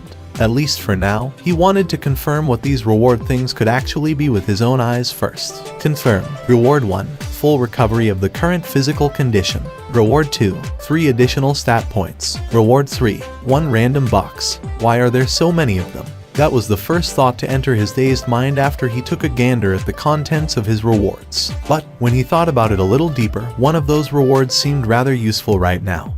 And there was also one that made him curious about what it could actually mean. For now, he urgently needed the first reward available. He was on the brink of collapsing here, since there really was a penalty for failure. The odds of completion rewards being real were pretty damn high as well. Well, trying wouldn't hurt anyways, right? Seriously, this thing wouldn't throw him back into the penalty zone again after it said it'd give him the rewards, now would it? When Jinwoo shifted his gaze around, he spotted a small box resting on top of the bed as well as his own stat window floating in the air. I guess that thing over there is the random box. The important thing was his stat window, though. This window displayed simple information about himself. What he paid attention to was the skills column, a passive skill called tenacity and an active one called dash. For some reason, he felt rather familiar with them. I remember now. Yesterday, or to be more precise, back in the early dawn of this morning. He remembered hearing those words while being chased around by the centipedes in the penalty zone. It happened probably after 3 hours of him constantly running for his dear life. He was suddenly greeted by a couple of new messages, the daily quest that would continue to show up every day, and the stat points as the reward. As long as this unexplainable phenomenon didn't come to a sudden end, he'd be able to live a completely different life to the one he'd been leading until now. This was an unbelievable opportunity for him. Besides that, the stat window also showed his level. Does this mean I can also increase my level, too? Eventually, though, Jinwoo shook his head.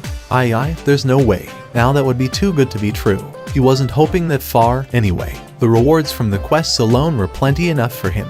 It had been a week since he started taking on the daily quests. Several changes took place during this time. One of them happened to be the transformation of his body. He had definitely changed. His body was in the middle of a transformation.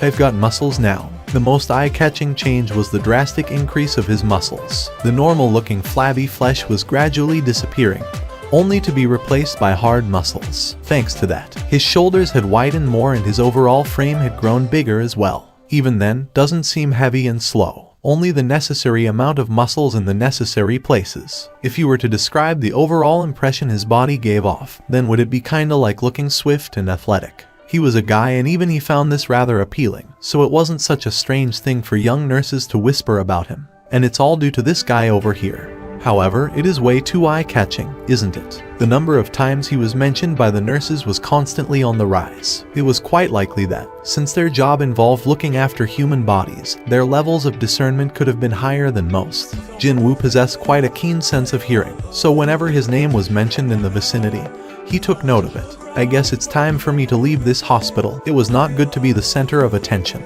Not only would he feel uncomfortable being placed under the spotlight, but he also didn't want to let others know of this strange phenomenon. Didn't the old saying go something like, scratching unnecessarily results in more flakes to clean up, or something like that? He wanted to increase his stat points as quietly as possible, and it shouldn't be a problem for me to leave the hospital now, too. Thankfully, tests had shown that he was normal and healthy, meaning he could leave at any time he wanted. No, hang on a minute, it kinda felt like that both the hospital and the association wanted him to leave in the first place. Well, it'd be a waste to spend that much money as hospital fee on a measly rankie like him.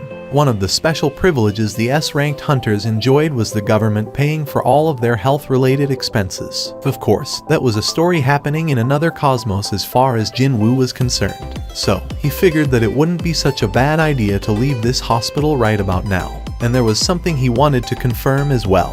Now, where did I put it? Jinwoo rummaged around his pockets and brought something out.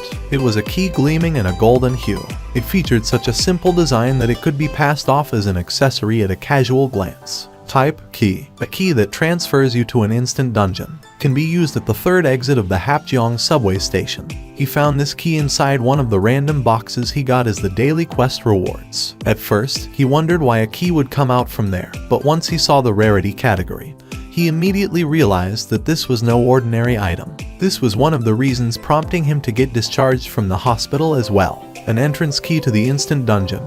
Whether it was called instant or not, a dungeon was a dungeon. If it was about dungeons, then he had plenty of painful memories regarding those. I'm sure there will be no problems as long as I just take a quick peek inside. If things looked bad, all he had to do was run away. After all, he'd been running 10 kilometers every day for a while now, so he was pretty confident of running away, actually. And it was his mistake for taking it too lightly. Slam, slam. Is there a wall blocking me? He pounded on the invisible wall and shouted at the outside. But no one replied back. People continued to carry on with their own lives, that was all. Sometimes, someone approached the Hapjeong station, but they simply vanished as soon as coming in contact with this invisible wall. It was quite likely that the place he was in and the outside world were two separate dimensions. Jinwoo tried his hardest to force his way out of this place, which prompted a new alert message to pop up. It was the same message as before. The key in his possession disappeared as soon as he set foot inside the third exit of the subway station.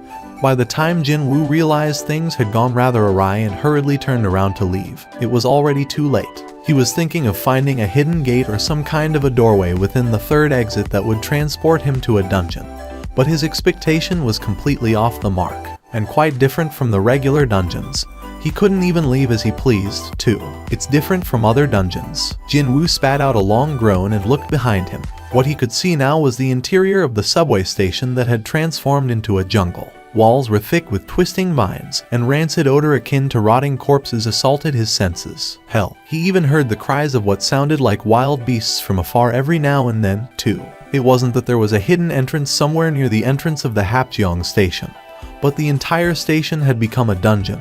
Instead, Jinwoo nervously swallowed his saliva and slowly descended the steps. He held his breath and surveyed his surroundings, but he couldn't sense anything particular. However, it was truly forbidden to underestimate the dangers in a dungeon. Among the low-ranked monsters, there were quite a few that knew how to mask and hide their presence very well. No, maybe because they were so low-ranked that they had no choice but to hide and wait to ambush their prey. Past the toilets, he entered deeper and encountered the underground shopping center. Shops were worn down and in complete disarray, looking more like a ruin than anything else. Seeing the human-less ruined shells of the shops dimly illuminated by the flickering overhead lamps, something felt rather ominously creepy and sinister. A few of the lamps continued to flicker as if their life was nearing the end. Everything seemed so quiet and still, but he did sense a gaze of something. And then there was this smell, too. A seriously rotten odor of an animal carcass with flies buzzing around was coming from somewhere. For Jinwoo, who had frequently entered dungeons, this was a rather familiar smell. This smelled an animal-type monster. Jinwoo deliberately turned around and presented his back, and very slowly retread the path he had taken until now. An animal would try pounce on the prey as soon as its back was shown. An animal-type monster would be no different. And so, it happened when he took his third step. Smash! The shop window of a clothing store behind him shattered into pieces and something jumped out. And this something, as soon as it landed on the ground, leapt towards Jinwoo's exposed neck in one go. Roar! It was a huge wolf with a reddish coat of fur. When he took a closer look, its name also appeared on top of its head, just like the centipedes from the penalty zone. Iron Fang Lichen. However, unlike before, its name was in white letters, not red. There is no time to waste here. Two more lichens jumped out from their hiding place from behind the shop's darkness. It was in a pack. Jinwoo's eyes grew wider. They bared their big fangs and closed the distance in an instant. It was at this moment that one of the lichens aimed for his face and leapt up. Jinwoo ducked low. The lichen flew over his head and landed face first on the ground after failing to stop in time. Screw this. Whoosh. Accompanied by a bone-chilling sound of wind parting ways, his fist flew straight forward. Pow. It took just one hit and the head of the lichen simply exploded. The corpse of the now headless lichen slammed into the ceiling above, and then powerlessly fell down to the ground. Thud. Jinwoo's eyes opened up very wide and he stared dumbfoundedly at his own fist. What an unexpected destructive power that was. My level rose up. To make sure that he didn't mishear that, Jinwoo hurriedly accessed his status window. His level really did go up. And when a level went up, a single point was added to all of his stats. As it turned out, it wasn't only the quest rewards that could impact the values of his stats. It was also possible to improve his stats through leveling up, too. To think, I can actually level up. He only carried a vague expectation, but it actually became reality. His movement speed had increased as well. If it was in the past, there was no way he'd be able to lightly evade the all-out attack of an animal, nor could his punch move fast enough to produce the sound of the air splitting apart. Right, the physical strength in my muscles has increased, so obviously my speed would have increased along the way, too. Simply by raising his strength stat higher, both his power and speed had gone up. The battle against the lichens proved this. The lichen that was definitely somewhere nearby had gone with the wind before he had noticed it. Jinwoo hurriedly scanned his surroundings, but he couldn't find a single trace of the creature. Quite likely, it had turned tail and ran away while he was immersed in the status windows. Well, he should have known something was up when it lowered its tail and cautiously studied his mood. Tisk. Jinwoo smacked his lips, realizing that a bundle of experience points had just escaped from his grasp. Hang on, do these things give away things like magic crystals, too? The sudden thought popping up in his head stopped him in his tracks. Monsters appearing within the gates all possessed one, or sometimes several, magic crystals in them. Jinwoo was also a hunter. He was successful in killing these monsters, so not being rewarded for his work kind of felt a bit like he was wronged somehow. Feeling a little rueful, he sliced open the lichen's stomach, but it turned out to be a waste of time. It seemed that these creatures were fundamentally different from the regular monsters. Jinwoo dusted his hands and was about to stand back up, but then he spotted something glittering within the dead lichen's mouth. So he opened the creature's maws. One of the lichen's fangs was emitting a beam of light. When Jinwoo reached out, a new message popped up before him. Sure thing. Rarity none. Type miscellaneous. A large and sharp canine of a lichen. Can be stored in the inventory or can be sold at the store. Jinwoo got flustered a bit while staring at the canine tooth. There was a store, too. Where would you find a system less friendly than the one he was saddled with? To think, it was designed in such a way that the end user had to personally experience it with his own body before learning about any of its functions. Hell, he wasn't given much of an explanation during the penalty quest and he almost died as a result back then. Jinwoo gnashed his teeth and tried to summon this store thing. Store. He couldn't help but feel his anticipation build up, wondering if a shop with a signboard declaring store and manned by an NPC merchant, kinda like from video games, might really appear before him. With the clanging sounds of coins, his inventory appeared next. Right at the bottom of the display, in the column saying gold, he could see the number 20 appearing there. That space had been empty yesterday. 20 gold, hey, he couldn't really use that money in real life, and he couldn't even use the store properly yet, so he had no idea just how much this 20 gold was actually worth. Oh well, a creature from the Ranky dungeon wouldn't have given me any decent loot to begin with, even if there was a difference between the dungeons found beyond the gates and this so-called instant dungeon. It would be the same difference at the end of the day. The lichen he thought had ran away actually came back with a bunch of its friends. A wonderfully bright smile bloomed on Jinwoo's face. Even at a casual glance, there must be over 20 of them here. Eureka! Hang on a minute. Was that the right word to use in this sort of situation? Whatever, it was definitely a word to express one's joy anyway. Jinwoo tightly grasped the sword and spoke up. With the exception of your canines, I'm gonna massacre all of you. When the chilling glare of a man who was obsessed about making money landed on the lichens, they became intimidated and shuddered slightly. It was at this point that Jinwoo pounced on them without mercy. As he expected, his levels rose up quite quickly, simply from searching every nook and cranny of the first floor and killing all the lichens he could find. Jinwoo's level shot right up to 7. He had jumped up 5 flights of stairs, in other words. When he caught up and killed the very last monster running desperately away from him, a strange message popped up into his view. A title given to a hunter skilled in hunting wolves. When facing animal-type monsters, all of your stats will increase by 40%. A bonus boost to his stats when fighting against animal-type monsters. Although the effect was a bit restricted, still, having his stats increase by 40%, now that didn't sound too bad at all. There are plenty of animal-type monsters out there, so would this apply to them as well? If that was the case, then he'd be able to easily kill monsters when participating in the future raids. However, he still earned big time even when disregarding his new title. 34 wolf canines, 2 rusted daggers, a set of traveler's clothes, and 1 return crystal. The rusted daggers possessed lower attack power bonus compared to the sword he'd been using until now, and the traveler's clothes were not something he could actually wear, but just some random japtum that he could hawk off to the store. When he sold them all off, he earned just over 1,000 gold. The only thing remaining, besides the gold, was the return crystal. When he was trying desperately to escape from the dungeon back then, the message said he'd need a return crystal if he wanted to leave. And now, if he wanted to, he could escape at any time.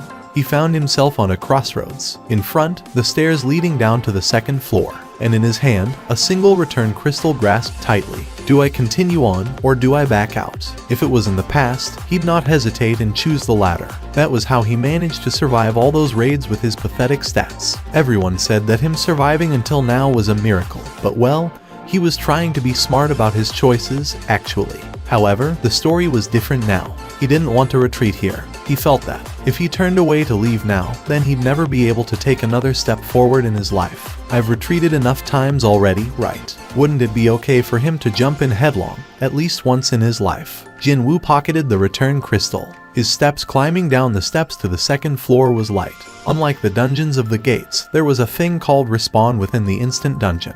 While he was sweeping away every single monster found on the second floor, all the monsters on the first respawned. While he went back upstairs to deal with them, monsters on the second floor respawned. So on and so forth. Jinwoo hopped between the first and second floor and killed monsters until his level no longer rose up. Who knows when I'll ever run into another opportunity like this one. Along the way, he got so used to this place that he was able to predict from where and how the monsters would try to attack him. A monkey falling from the ceiling. He lightly evaded the claws of the monkey-type monster falling from the ceiling and stabbed it in the chest with his sword. And then, one cat each from left and right. And then, he orderly sliced the necks of the Black Panther-like creatures jumping at him from his sides. And with these three, he had arrived at the end of the second floor. He had cleared out the second floor once more. However, his level hadn't been moving from 15 for a long time now. It seemed that reaching that high was the limit for the first two floors. Stats: Strength 45, Stamina 24, Agility 24, Intelligence 24, Perception 24. With him being level 15, his stats had risen up by quite a lot. His agility was now almost at 25. He finally got to feel the difference between the agility and the strength stat when the former hit the value of 20. What should I do now? He was looking at the stairs leading down to the third floor. There was a reason why he continued to hunt in the first two floors even though there was a way to go even lower. It's giving me the creeps. With his perception stats so much higher, he could sense the aura of something ominous lurking down there far better than before. Without a doubt, something really strong was hiding somewhere down below. He didn't have to see it to know. Jinwoo recalled the message he saw back by the entrance of this instant dungeon. The existence of the boss. Jinwoo had been roaming the first two floors in order to raise his levels until he couldn't anymore, all for the purpose of fighting this boss. He had prepared himself as much as he could, but when the time to actually go down there came, he was getting all sweaty and nervous. Jinwoo lightly slapped both of his cheeks. I mean, I've entered a dungeon, so I can't just leave without taking a look at what this boss looks like, now can I? Jinwoo gripped the sword tightly with both of his hands, slowly descended the steps. Could he have been mistaken when the steps felt unusually longer than before? He swallowed dried saliva down. The lighting was worse than the first two floors, but there was no problem with seeing where he was going. Is it because of my perception stat? He couldn't help but feel that his eyesight had improved greatly. He cautiously climbed lower until eventually spotting the railway tunnel used by the subway trains. No, he saw where the railway used to be. The tunnel that should have been used by trains was now filled with jet black liquid. Instead, what is this? Rather than a subway tunnel, it was more like a lake or a river now. Just as Jinwoo took one more step forward to take a closer look, a long log-like object shot out from the surface of the black water. Swish, it's fast. The thing that arrived in front of his nose in the blink of an eye was not a log, but a snake with the thickness rivaling one, actually. Taken by surprise, Jinwoo could only swing the sword and strike the head of the snake away from him. Clang! Jinwoo's eyes opened wider. What the hell? He did succeed in deviating that direction of the lunging snake, but his trusty steel longsword ended up breaking apart from the impact. Jinwoo looked back in surprise. The snake must have been surprised by his counterattack as well, because it didn't try to follow up right away, but instead chose to simply glare at him while coiling itself up a distance away. The ruler of the swamp, Poison Fang Blue Kasaka. Jinwoo could clearly see the orange-colored name of the monster. It was a creature incomparably faster and hardier than those with their names written in white. Even then, for a sword reinforced with magic energy to break like that, Jinwoo swallowed nervously and cautiously studied the boss monster called Kasaka. Blue scales covering its entire body gleamed in an oily manner. As if it had draped itself with thick armor, those scales had no gaps to speak of. Sword strikes wouldn't have worked in the first place. It'd be the same story for punches, too. When Jinwoo's thoughts arrived there, the Kasaka must have finished its own analysis on its prey. because it finally lunged at him once more. No matter how one looked at it, it was a frightening turn of speed, that's for sure. Jinwoo narrowed his eyes. It's coming. When he concentrated hard, he could now clearly see the attack of the Kasaka, which was something he couldn't even properly decipher in the beginning. This was all due to the increased agility stat. Just before the Kasaka opened its maws wide and tried to swallow him, Jinwoo swiftly sidestepped and let the attack brush past him. At the same time, he wrapped his arms around the creature and caught it in a headlock. He then tightened his grip. Jinwoo's strength stat was almost at 50. An unbelievably powerful pressure tightened around the snake's main artery. The snake could not escape from his grip and thrashed around as if it was in pain. Jinwoo gritted his teeth and strengthened his arms even more. Slam. Boom. Jinwoo's body slammed against the walls and on the floor, but he never released his arms. If I didn't raise my levels as high as I could before coming here. There was literally no end to wondering about what ifs and what could have beens. However, all kinds of thoughts still swirled in Jinwoo's head. If he didn't raise his level to the limit, if his strength stat wasn't so illogically high, then he'd have gone through incredible hell in order to kill the Kasaka. No, he might even have died here. So, his decision not to come down right away proved to be the smart one. His choice was indeed the right one. Crack, accompanied by a rather awful noise, the skull of Kasaka gave in and cracked apart. As expected of a boss mob, his level rose up by 2 after killing the Kasaka. Jinwoo tightly clenched his fists. The level that had been stagnating at 15 had jumped up to 17. In just a single day, he crazily raised his level from 1 all the way up to 17. However, no one hunted boss mobs for experience points. Indeed, if it was a boss mob, then it'd be all about the loot drops. When he started checking out the dead snake, 2 spots of light began gleaming from somewhere within its limp body. 2 items, because it was a boss. Jinwoo reached out towards the spots of light. Take them all. As soon as he said those words, a dagger made out of a bone and a small pouch with liquid in it appeared on his palms. Rarity C. Type dagger. Attack plus 25. A dagger fashioned from the poison fang of the Kasaka. There are traces of the Kasaka's poison on it, so when attacking, it will cause paralysis and bleeding status effects. Can be stored in the inventory or can be sold at the store. Status effect paralysis. The target will be unable to move. Success rate is fixed. Status effect bleeding. The target's stamina will be reduced by 1% per second. Jinwoo nodded his head. A dagger made not out of bone, but from the fang. It's not a bad item with those options, yeah. Next up was the pouch. Rarity A. Type medicine. A pouch containing the refined poison of the Kasaka. Can be found very rarely when hunting Kasakas. Drinking this poison will give you strong skin, but the toxicity will permanently damage your muscles. Affect the iron scales of Kasaka. 20% reduction in physical damage. Side effect damaged muscles. Strength minus 35. Jinwoo's expression alternated between joy and anguish. The poison fang of Kasaka was a good weapon to replace the broken longsword. Not only did it possess over twice the attack power, but he really liked the 2 status effects of paralysis and bleeding, too.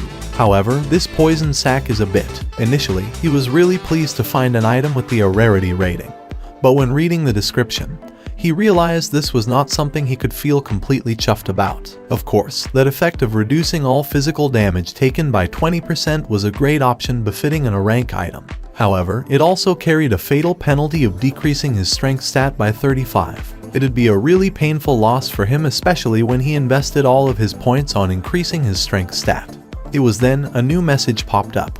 Suddenly, his sights blurred for a bit, and then they were restored back to normal, along with a slight bit of dizziness assaulting his senses. When he took a look around, he found himself inside a normal subway station. The lights overhead shone brightly, and the black liquid filling up the tunnel was all gone, too.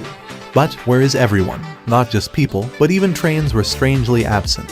He even checked the time while thinking that the trains had stopped running for the day because it was so late already. But the clock was indicating 10 p.m. He entered the Hapjeong station around the lunch hour, so he had spent over 9 hours inside that dungeon. Who goes there? Who knew that the voice of another person would sound this welcoming? Jinwoo quickly raised his head. He saw a soldier wielding a rifle. Who are you? Why are you coming out from there? Haven't you heard the broadcasts? The expression of the soldier was so serious that even Jinwoo's own expression hardened in an instant.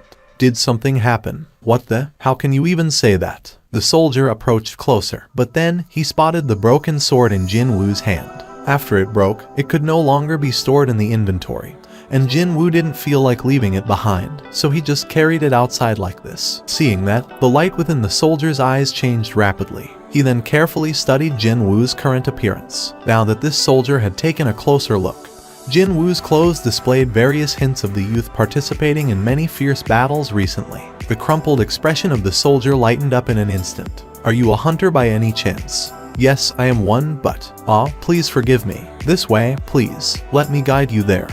Sure. Sensing that his troubles might get more complicated if he said there's been a misunderstanding here, Xiang Jin Woo decided to quietly follow the soldier's guidance for now. Jin Woo then swept his gaze around his vicinity. "Now that I see, the surrounding atmosphere felt rather suspicious. The streets were totally deserted. The only people he could see were the soldiers and the members of the police. Also, corpses belonging to monsters, destroyed cars, and buildings with cracks running up their walls." Jin Woo realized what had happened here. A gate must have opened up nearby. Something like that almost never happened nowadays with the well-established hunter system in place. But sometimes, a gate would appear in a remote area, and it'd go unnoticed for a while. As a result, no one would come around to close it in time. When such an event unfolded, soldiers from the nearby bases were dispatched in order to buy some time until hunters could arrive on the scene.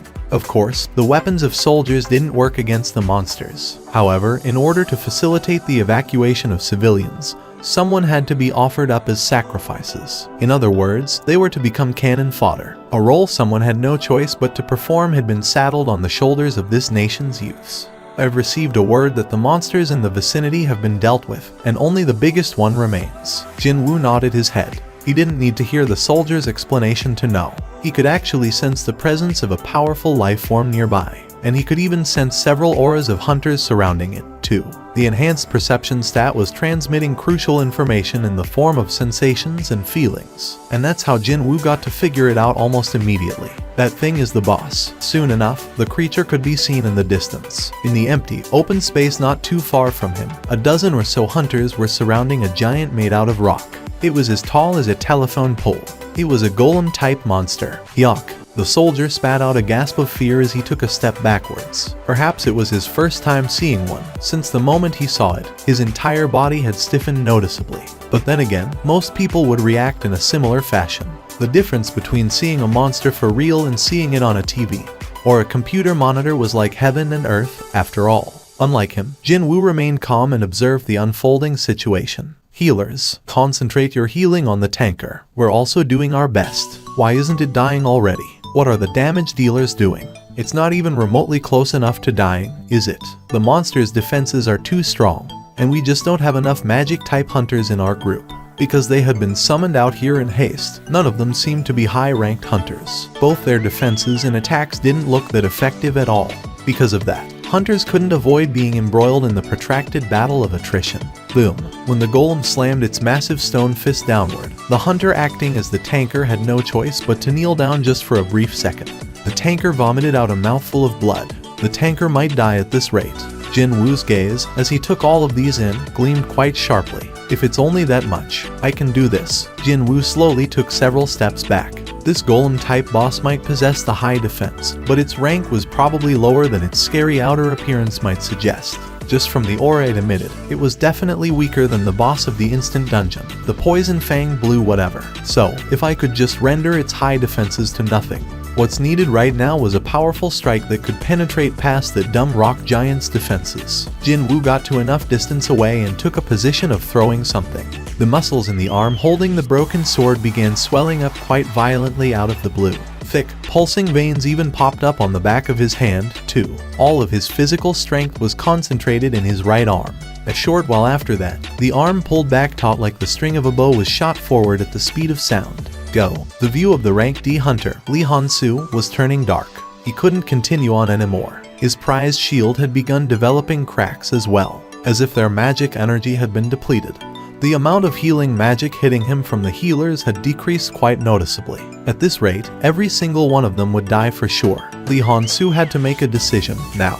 The only feasible plan here was for him to buy enough time so the other hunters could safely escape from here. And at a later time, hunters with higher ranks show up to kill this golem. Or we all die together here. Lee Han-soo shouted out while looking back. "Leave this to me and you all gotta." It was at this moment that Lee Han-soo saw it. Something flew towards here as it gleamed coldly in the night air. Actually, he could only sense that he had seen something, but his eyes couldn't really pick up on anything tangible. It was that fast that something slammed into the golem's head and it grandly exploded. It's working. Our attacks are working. It's falling. A little bit more. Just a bit more and we'll win. It seemed that none of them had noticed the object flying in from somewhere, because they were too focused on attacking the monster, with the sole exception of Lee Han-soo standing right in front of the golem. That was. In the end, the golem toppled over. The heavy body fell down to the ground and kicked up a mighty dust storm. Hunters all cried out in elation and celebrated their victory. We did it. We killed it. Only Lee Han-soo had seen everything unfold, and he slowly shook his head. No, our attacks didn't even work on this guy. Lee Han-soo hurriedly searched around the vicinity of the fallen golem. Just what did destroy the head of this rock giant? Lee Han-soo thought out aloud and searched around. Eventually, he discovered the remnants of a broken sword. Although there were some traces of magic energy within it, it was basically a cheap, plain steel sword. What? Someone threw something this worthless and destroyed a boss-level golem capable of brushing off the combined attacks of 10+ hunters. Suddenly, he forgot what he wanted to say. Lee Han-soo silently alternated his gaze between the corpse of the golem and the broken sword, before he ran past the cheering hunters and in the direction the sword flew in from. Excuse me, he found a dazed soldier standing there. Pardon, you talking to me? That's right, you. When a hunter with a hulking physique hurriedly rushed towards him, the soldier couldn't help but swallow nervously with a stiff face. That was how great the pressure a hunter gave off to regular people. Lee Han-soo displayed the broken sword and asked, "Did you throw this?" "Oh, that. It's actually." The soldier looked behind him, only for his eyes to go round in surprise. Huh? But there was a hunter standing right behind me, though. Of course, there was no one there now. While the flustered soldier was looking around the vicinity, Lee Han-soo scratched the back of his neck and stared at the broken sword. That power, that destructive power. Could it have been a high-rank hunter? He'd never know, since the protagonist had disappeared already. Around the same time, Jin-woo was on his way home. He turned around to leave as soon as the golem began teetering about. Indeed, he was the one who brought down the golem. He was well aware of this fact. Now originally, the loot and the profit arising from a dead monster belonged solely to the hunter who managed to kill it. If he wanted to, he could contest for the rights to the golem. However, it had become problematic when trying to prove that I am capable of bringing down a golem like that. Who would believe the notion of a giant golem crashing down because of an attack from a measly little rankie? His level rose up by 1 because he had killed the golem. Indeed, my levels will rise if I hunt the monsters from the normal dungeons. He had learned some valuable information. That alone was worth it. A person stepping outside the house in the early hours of dawn would inevitably be cautious in their movements. Well, they might end up accidentally waking up their family members, after all. That was why Seong Jin-ah was silently closing the front door to her home, so that her brother wouldn't wake up from his sleep, as she was about to leave for school. But then, you going to school now? She was taken by surprise when a voice came from near her, and she quickly turned around to look. Jin-ah's eyes opened up real wide in shock. What the heck? You were up already? Yup, been a while since I was up, you know. Hey, have fun today and be careful on the road. Sure. Now that I think about it, her older brother's back seemed broader than before, for some reason. No way that's true. A human's body wasn't made out of some rubber band, so how could it make any sense for him to expand and contract in a space of a few days? I've probably made a mistake. Just as Jin-ah shook her head, Jin-woo suddenly pushed forward an umbrella to her. Why an umbrella? Jin-ah received it and took a look at the sky. As it was still early dawn, the sky remained dark, but it seemed to be more or less clear and cloudless. But it doesn't look like it's going to rain, though. Take it anyway. But it's heavy, you know. Take it with you regardless. Besides, it's a folding type umbrella, so it doesn't even weigh anything. Jin-ah lightly kicked the door a couple of times to express her disgruntlement, folded the umbrella and shoved it inside the empty space in her school bag, and turned around to leave. Hang on. Her steps came to an abrupt halt after she remembered the difference in the eye levels between her and her brother. Something was rather odd. He had been saving up the stat points earned from the quests of the past 4 days. He made sure to complete the daily quest every day. Of course, he also didn't forget to always check his rewards, too. However, he hadn't distributed the points until now. The issue was, this is tough. Indeed, he found it rather difficult to come to a decision. The strength stat.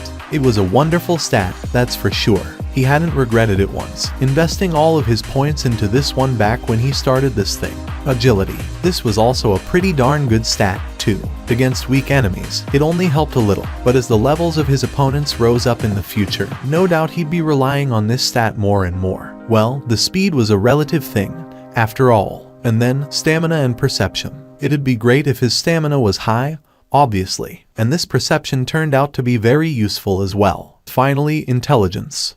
This was the problem child. He hadn't been able to figure out this stats uses yet. His level had increased by quite a lot, but he didn't feel any smarter than before. His memories didn't seem to have improved, nor did his ability to calculate quickly either. I think it has to be related to magic. After a lengthy deliberation, he decided on the order of priority. Strength 50, stamina 27, agility 35, intelligence 27, perception 29. It was then he could hear the telephone ringing from the living room. Is the association calling me? In the past, he didn't want to participate in the raids, so he did his best to ignore the calls until the last possible moment. But right now, he was raring to go and test out his raised abilities against various monsters. Jin-woo quickly snatched up the receiver. This is the hunter Seong Jin-woo. You finally picked up the phone. Too bad, it wasn't a call from the association. A rueful sigh leaked out of his mouth. Learner Jin-woo, why is it so difficult to get in touch with you lately? The voice coming from the speaker was a familiar one. It had been 4 years already since he graduated from high school, and therefore stopped being a learner. But the owner of the building always attached that prefix in front of Jin-woo's name ever since taking in both the Seong siblings when they were still young kids. I'm really sorry about that. I was admitted to the hospital because of an incident a few days ago, so that's what happened. I should have known. Well, there's that, and learner Jin-woo. The rent for this month hadn't come in yet, so what should I do? If it's a bit too tough for you, should I delay it for a month or two? Oh no, it's fine. I'll send the money in a bit later. Okay, but don't force yourself, you hear. Trying to look after your mom and your younger sister, you're going through so much hardship there. I know money is important, but don't forget to take care of your body too. Thank you, I won't forget that. The call ended there. Jin-woo pulled out the bank balance book from one of the drawers. The remaining amount in the account was only around 800,000. Just over $700. I gotta make some money first. Jin-woo decided to take care of the urgent matters first. He was no longer the same guy from a few days ago who couldn't even kill a single E-ranked monster and shiver in fear. Should I just take the rank reassignment test and increase my rank right away? Eventually, Jin-woo shook his head. He knew that was a stupid thing to do, no matter how hard he thought about it. A hunter ranked E suddenly became a high-ranked one. Whether that was or B, or maybe even C, it didn't matter. The reawakening would always become a hot topic of conversation. The masses loved nothing more than a good gossip, and hunters just so happened to be a good subject to chew on.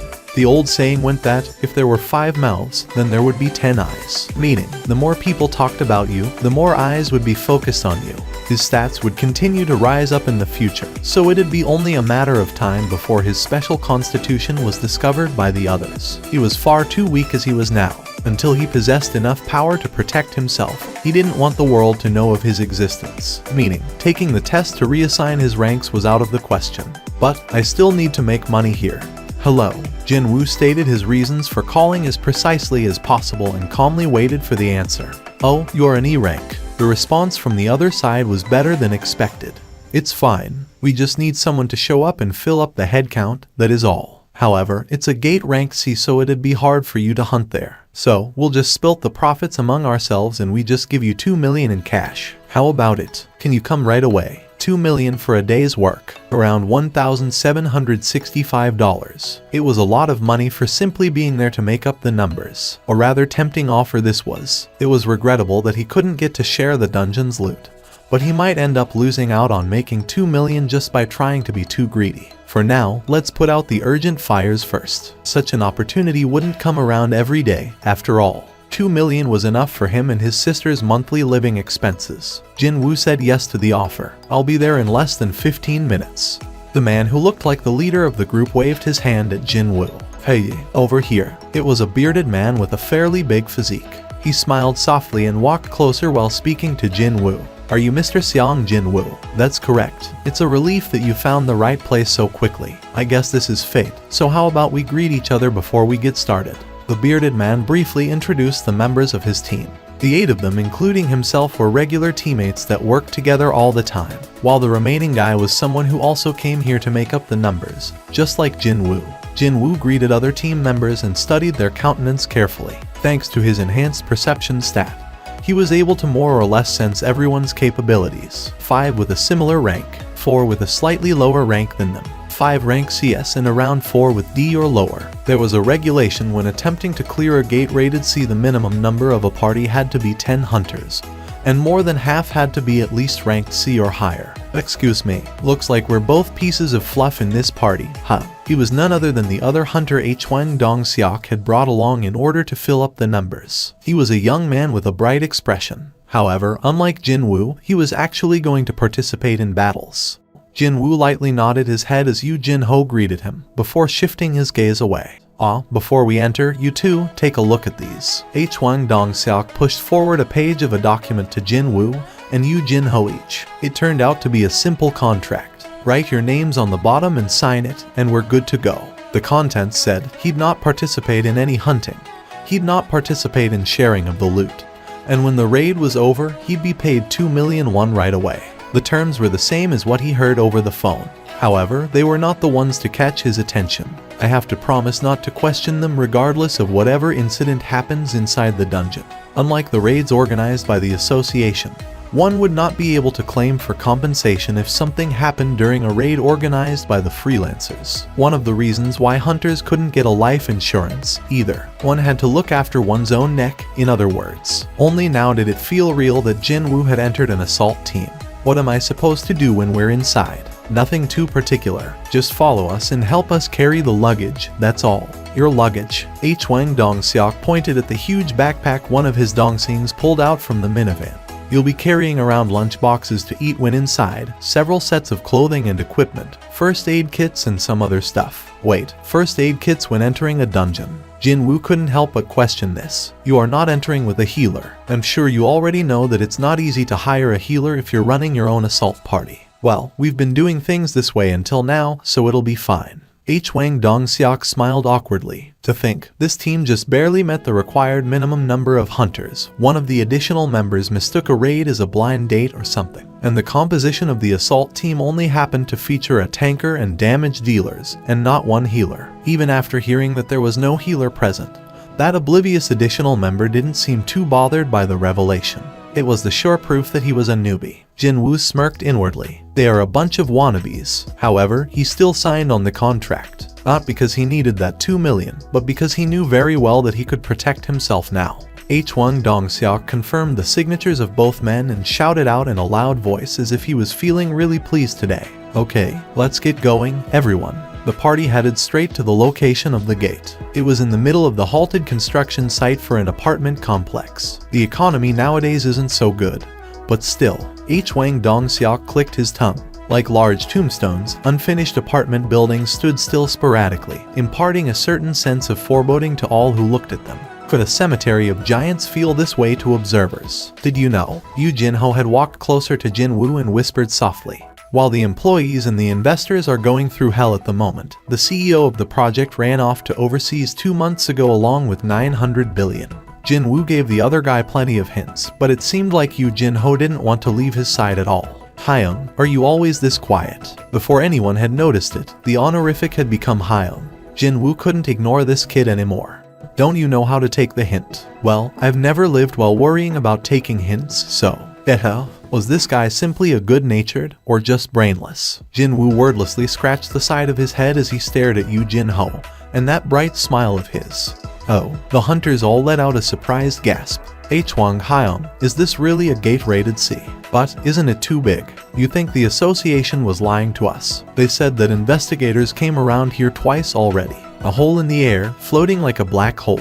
People took to calling it a gate. Its rank was assigned according to the waves of magical energy emission coming from inside. Folks from the association would stop by first to assign a rank to each one. After that, individuals or guilds wanting to clear the gate could follow the procedure and apply for a permit. Gates ranked or B were, most of the time, left to the big guilds. Well, they were too difficult for freelancers to clear, after all. So, assault parties formed by freelancers took care of the gates ranked lower than that, which meant that a gate rank C was effectively the hardest one for hunters not affiliated with anyone to clear. Hwang Dong-seok stood in front of the gate and looked back at his team.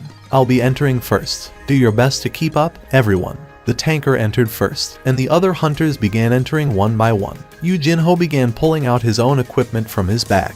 The sword and the shield coming out from his bag gleamed attractively under the light. Even a casual glance could tell that they were very expensive. They were definitely not something a newbie hunter could organize on his own. The interior of the dungeon was eerily quiet. Not only that, but it was also completely dark, too. H1 Dong-seok issued his first order. Hey, Jiu H1.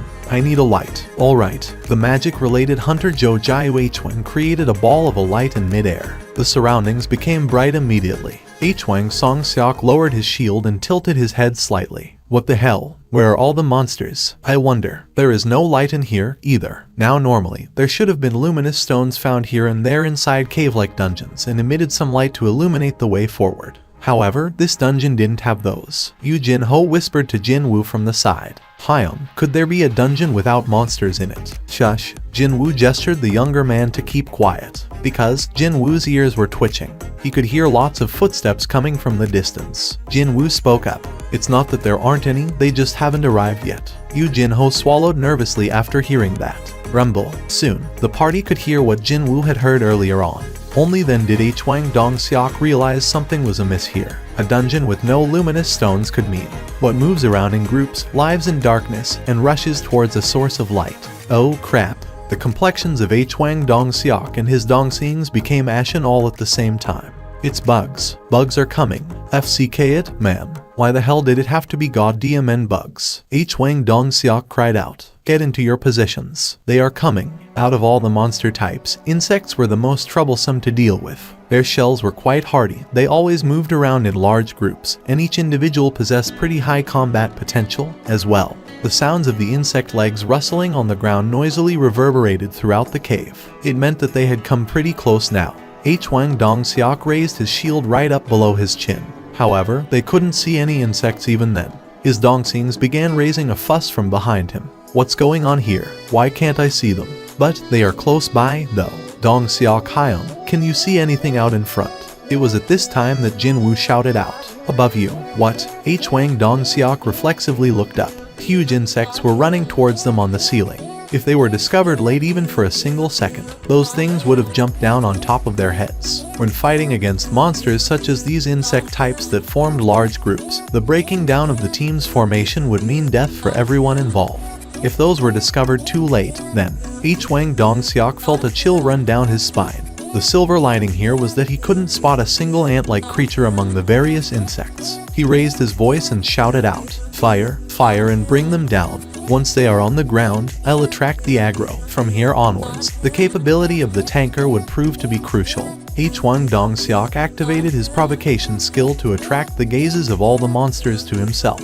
And as if they had a prior agreement, monsters all turned their heads to glare at H1 Dong-seok at the same time. Dozens upon dozens of monsters rushed towards H1 Dong-seok's position. His shield managed to defend against the attacks of the bugs without fail. The strong jaws and claws couldn't tear the shield in half. The tanker H1 Dong-seok defended commendably well from the front, all stable and unmoving.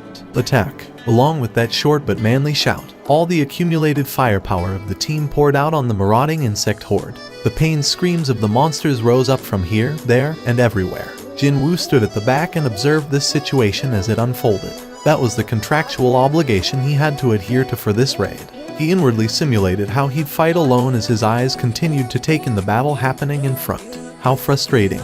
Jin-woo had to suppress his urges to rush out there several times already. He could see so many open gaps within the ranks of the monsters, and he also spotted the hunters missing those gaps and continue to commit simple errors. So, how could he not feel frustrated when he was not allowed to do anything and simply had to stand around? Even then, the damage to H1 Dong-seok's team proved to be surprisingly non-existent. It was all because their teamwork was rather excellent. It seemed that the relaxed demeanor of H1 Dong-seok before the raid began was not just for a show, after all. Perhaps because they've been working together for so long, they were able to communicate quite smoothly. Being able to communicate quickly like this would inevitably result in an excellent teamwork as well. It was a world apart from the ragtag bunch of hunters brought together by the association. What's more surprising is that this kid turns out to be pretty handy, too. Jin-woo's gaze shifted over to Yu Jin-ho next. When a monster bit into his shield, he kicked it away and swung his sword quickly at it. The expensive sword easily separated the monster's head from its body. For a newbie rank D hunter, he was defending himself admirably well. The end of the battle was drawing nearer. Once the coast was more or less clear, Hwang Dong-seok issued another order to his Dongseens. Don't forget the magic crystals. We split them exactly 9 ways. Yep, this is my favorite part of the raid. Me too. Hwang Dong-seok confirmed his giggling Dongseens collecting the loot and walked closer to Jin-woo. We survived all thanks to you. Excuse me. Well, you were the first one to alert us about them monsters coming up from above, weren't you? How did you know, though? It was a gut feeling. Jin-woo came up with a half-cooked story on the spot. Quite obviously, he couldn't come out and say that his perception stat was high, now could he? Oh, really? A gut feeling, huh? Well, we got lucky today. I don't even want to imagine what might have happened if we didn't discover them in time. Hwang Dong-seok patted his chest while speaking up. It was then, one of the hunters rummaging through the carcass of the insect gestured at Hwang Dong-seok to come closer. The Dongseens had all gathered in one spot, so Hwang Dong-seok went there to join them as well. Something's a bit off about these crawlies. The hunters parted ways when Hwang Dong-seok arrived, allowing the bearded man to squat down and take a look at the surroundings. He couldn't spot anything out of the ordinary, though. I'm pretty sure that wound didn't come from us. Hwang Dong-seok's expression crumpled slightly. He took a closer look before raising his voice. Looks like something took a big bite out of it, doesn't it? Right. That's not the only one with wounds like that, you see. Looky here. This one, that one over there, and over there, too. Now he realized why the battle went off so smoothly when compared to the number of the monsters they had to fight. Could it be that these things were fighting against something else? It was then. Although it had been for the briefest of all brief moments, Jin-woo still sensed the gazes of the several members of this team landing on him. Their eyes shifted away as soon as Jin-woo displayed a hint of sensing them. With this, he was certain now. As I thought, his initial suspicions proved to be correct. Seeing that their teamwork was so good, they must have been fighting together for a long time already. And without anyone dying, too. However, would such a thing be possible without a healer backing them up?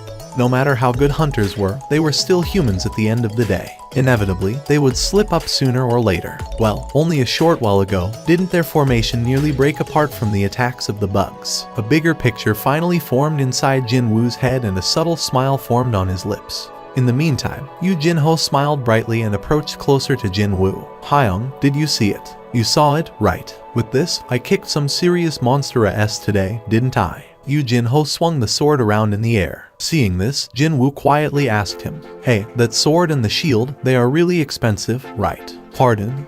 When I told my dad that I'd be participating in my first raid, he got them for me." "Well, in that case, I think you should keep your wits about you, too." Jin-woo lightly patted Yu Jin-ho on his shoulder and followed after the other hunters walking deeper inside the dungeon. What is he talking about now, out of the blue? Yu Jin-ho tilted his head in confusion before chasing after the departing group.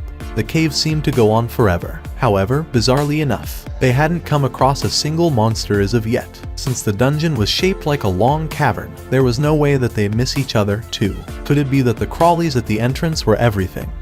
No way. Now that would be really strange. Still, there should be a boss at the end, right? Without one, why would a gate remain open, then? The opinions of the hunters were shared among themselves as they roamed the expansive but empty interior of this big dungeon. Hold it. Hwang Dong-seok in the lead suddenly stopped walking. He stopped so abruptly that people behind him ran into his back. The hunter whose nose had slammed into the head of the guy in front asked with a sullen expression, "Ouch, what the heck? I need a light over there." Holy SHT. All the hunters spat out low groans. The torn wings, legs, torsos, and even heads of the bugs, remains of the various dead bugs were strewn about everywhere as far as the light shone. The further into the cave the light got to, the greater the amount of the remains they could see. And also, a huge chamber located at the end of it all. "That's the boss's room," someone muttered out softly. Hwang Dong-seok nodded his head. "Everyone, get your equipment ready." The hunters quickly armed themselves. Nervousness was evident on the expressions of everyone present, with Hwang Dong-seok leading them in. The rest of the hunters cautiously and silently entered the boss's room. However, their silence only lasted for a few seconds afterwards. Jackpot. How much could all of these be? It is a real jackpot, isn't it? Everyone was way too busy gasping out in admiration and happiness, that was why. Mana stones. They were one of the treasures that could be found inside dungeons. Although each stone possessed a lower amount of magic energy compared to a magic crystal extracted from a monster, they almost always were found in large quantity, so if one were able to mine them, one could earn a substantial profit. Besides, the mana stone deposit they had discovered was incredibly large. The entire wall of the huge cave was actually filled up with these stones. Even if we split 9 ways, we're looking at a payout of over 100 million per head. Oh, smiles formed on the faces of the hunters. Yu Jinho had been staying at the back until then, and when he heard those words, he began poking Jin Woo's side with his elbow. Hyung, show me your copy of the contract. Why? Just trust me on this one. I'm pretty knowledgeable when it comes to law, you see. Mr. Leader, this is Jin Woo Hyung's contract. As you can see, there is no clause about splitting the treasure beside the magic crystals earned from the hunting itself. Everyone there caught on to what Yu Jinho was trying to say. It's customary to share the treasures or other rare items found in a dungeon equally among all the participants of the raid. The splitting of the profit, in this case, is different from monopolizing the magic crystals of the monsters one hunted themselves. In other words, the mana stones had to be split 10 ways, not 9. The light within the hunter's eyes changed greatly, but Hwang Dongseok simply smiled and took a step forward. Of course, we'll be sharing them equally. I know the rules well. We still have some things to take care of before that, though. Hwang Dongseok raised his index finger and pointed to his front. Yu Jinho grandly flinched from that. He thought that he was the one being pointed at, actually. He shuddered slightly and turned his head around to take a look, and finally spotted a spider as huge as a house quietly squatting way over there. Yuck. Yu Jinho began taking hurried steps backwards and covered his mouth after seeing the spider's appearance. As if it was fast asleep, the huge spider didn't even budge an inch from the spot. Around the creature, there were empty shells of the dead insects piled up as high as a mountain. A fair few of them were half-eaten, and there were bodily fluids mixed in among them as well, basically resembling a trash pit full of food waste. That's the boss, huh? Did that thing eat the bugs inside the dungeon? Well, it sure did eat a lot, didn't it? Hunters glared at the spider and passed their opinions one at a time. Hwang Dongseok called the others to gather around. Jin Woo and Yu Jinho, too, stood in front of Hwang Dongseok as well. As you all know very well, as soon as the boss is killed, the gate will start closing up. So, before we kill the spider, let's mine the mana stones first. Everyone nodded their heads. Did you bring along the equipment for the job? The man named Lee Cheol-jin shook his head. No, who knew we'd find mana stones inside a C-rank dungeon? All the mining equipment is back in the van. Oh, come on now, dude. Didn't this Hyung always tell you to keep it around just in case? My bad. I'm really sorry about this. Lee Cheol-jin grinned brightly and began apologizing to Hwang Dongseok, the rest of his teammates, and even to Jin Woo. What a bother this has become. In that case, why don't you two stay here and wait? We'll go outside and fetch the equipment in the meantime. When the hunters tried to leave all at the same time, Yu Jinho formed a confused expression and quickly asked them, "Are you telling me and Jin Woo Hyung to remain in the boss room?" Hwang Dongseok smiled with his eyes and replied, "The Beastard is yet to wake up even though we've been talking loudly for a while now. So, I'm sure nothing's going to happen here. Well, there are some things I want to speak to my boys, too, so we'll take a short smoke break as well. But don't worry, it won't take long." Jin Woo listened to Hwang Dongseok's rather detailed explanations and smirked inwardly. "You've finally revealed your true colors, huh?" The regulation stated that in order to enter a gate ranked C, the minimum number of participants had to be 10. Yet, Hwang Dongseok's team only had 8 members. I'm sure you already know that it's not easy to hire a healer if you're running your own assault party. Well, we've been doing things this way until now, so it'll be fine. Indeed, he stuck to only 8 members, even though his team had entered countless gates ranked C, so much so that he could say this way until now. They obviously have no reason to fill the last 2 spots. They needed a tail that they could cut off at any given moment, after all. There was a reason why they were willing to accept anyone, whether it was a hunter ranked E or a newbie. Jin Woo had figured out Hwang Dongseok's intentions pretty early on, but chose to say nothing. This was what he wanted, actually. Hwang Dongseok smiled deeply and signaled to Zhou Jiuhuan next to him with his chin. "Hey, Jiuhuan, block up the entrance to the boss room. Should I blow it up?" "That's right, but don't block it up completely, okay? We gotta go in there a bit later, too. We mine the mana stones when the spider goes back to sleep with a full belly." The permit they got from the association would last for 5 days. They still had over 4.5 days of leeway. In other words, they would wait, and if the spider didn't go back to sleep, they would simply dispose of it and mine as much as they could before the gate closed shut. They wouldn't be able to mine everything within the hour, but with Seong Jin Woo and Yu Jinho no longer in the picture, they should be able to avoid losing out too much. With a loud explosion, the entrance of the boss room suddenly caved in. Yu Jinho hurriedly ran towards the entrance. Unfortunately for him, the entrance was completely blocked up by the fallen rocks. He pushed on with all his might, but not a single stone budged. Jinwoo slowly walked over there in the meantime. Yu Jinho was still giving his all to push the blockade of stones away.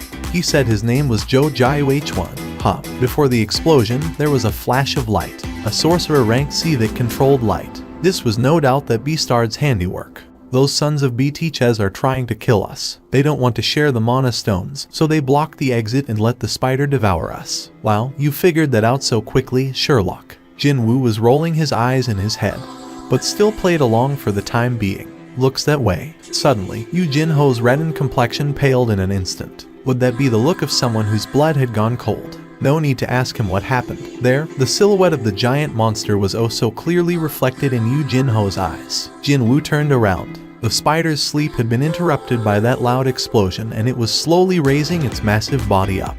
The body the size of a house, dozens upon dozens of eyes, that horrifying mouth, 8 long legs. Now that it had begun moving for real, it looked far more terrifying than when it was actually in a deep slumber. Yu Jinho leaked out a fearful gasp. His body had frozen stiff like a statue. On the other hand, Jinwoo kept his sight firmly locked on the spider as he calmly summoned the poison fang of Kasaka from his inventory. Your mind. This was the perfect opportunity to test out his enhanced stats. The poison fang of Kasaka appeared in his right hand, as if it had always been there. Jinwoo gripped the dagger's hilt tightly. The reason why a hunter was called a hunter. From this moment on was when the true hunt would begin. Hang on a second, Hyung. However, Yu Jinho swiftly snatched up Jinwoo's sleeve just as the latter took a couple of steps towards the spider. What are you trying to do? Yu Jinho's hands were shaking pretty bad. Jinwoo used his left thumb to point over his shoulder. Obviously, I'm going to hunt that. Jinwoo had been following around Hwang Dongseok's group until now for that purpose, in order to monopolize the remaining monsters in the dungeon as soon as Hwang Dongseok cut the tail and ran away. This was a splendid opportunity to swallow whole all the experience points and magic crystals. Well, only if the boss hadn't devoured every monster in this dungeon. That is, if that hadn't been the case, then he would have profited a lot more, though. What a missed opportunity that was. However, Yu Jinho's facial expression clearly displayed his disbelief, as he had no idea about Jinwoo's special constitution. What is this Hyung rambling on about? There was something he'd heard from someone somewhere before. A person would stop thinking rationally the moment he or she received a mental shock beyond their capability to deal with. The hunter ranked E standing right in front said that he'd hunt the boss of a C-rank dungeon. If this was not an act of irrationality, then what else could it be? Yu Jinho asked again, this time looking rather dumbfounded. Hyung, you want to hunt that thing? For real? Jinwoo scratched the top of his head, looking somewhat troubled, before replying back with a question of his own. What, you want to hunt it, then? Jinwoo controlled his wayward breathing and did his absolute best to calm himself down. He had to remain focused and steady here. He recalled the exact feelings he felt when he stood at the end of the second floor of the Hapjeong Station's instant dungeon. He then recalled seeing the poison fang blue Kasaka for the first time. However, this giant spider in front of him didn't emit as much pressure as that snake did, meaning he could definitely do this. From the get-go, if he thought that this boss was impossible to clear alone, he wouldn't even have stayed here. Slam. If he didn't instinctively tilt his body out of the way, the spider's legs would have penetrated his chest just now. The spider's legs stabbed into the ground behind him before rising up in the air, its joints folding back up, and from the ends of its legs, pieces of the rocky ground fell. Jinwoo evaded the spider's attacks one by one and got closer and closer to the monster. Meanwhile, Yu Jinho couldn't quite believe his own eyes. Wow, what the hell is up with this guy? Even though he was watching from afar, those attacks were so ferocious that all the hair on the back of his head was standing up.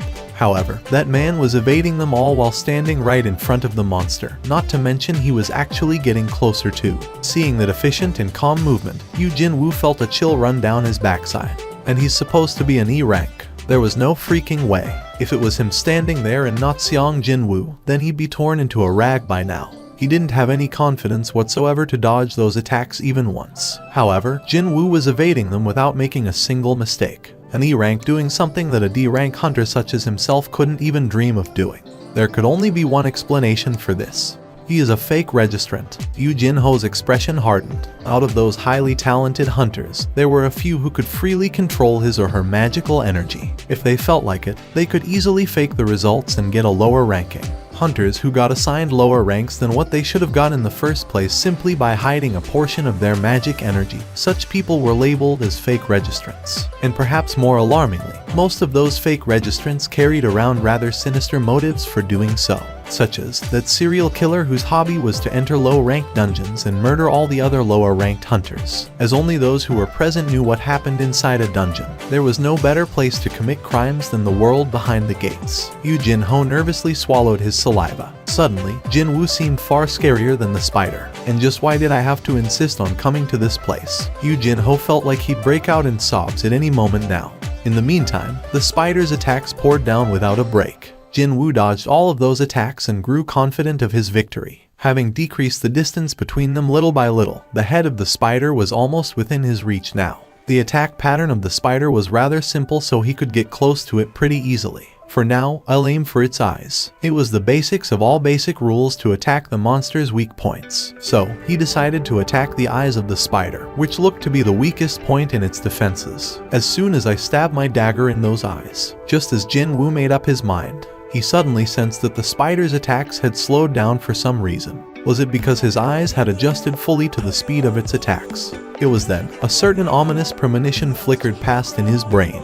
When he took a closer look, the muscles around the vicinity of the spider's mouth were trembling quite imperceptibly. Why is it trying to open its mouth now? Jin-woo had been getting ready to jump up 3 meters and reach the head of the spider, but he sensed something ominous was about to happen. Jin-woo hurriedly changed the direction of his jump from forward to his rear. And then, splash, from the mouth of the spider, dirty and turbid liquid spewed out. Jin-woo rolled on the floor for a second before regaining his balance. He quickly took a look behind him. The spot on the floor he had been standing only until a second ago was now emitting smoke as it got scorched black. Sizzle. Stones on the floor melted away powerlessly. Jin-woo swallowed his saliva after seeing that. If I had jumped forward just now, it wouldn't have been only the floor that was melting right now. Perhaps sensing that Jin-woo had been distracted, the spider rushed towards him in no time. Jin-woo raised his head. By then, the spider was already right in front of his eyes. Swish. Jin-woo jumped up to evade the giant spider's legs. Slam. The beastard's attacks had recommenced.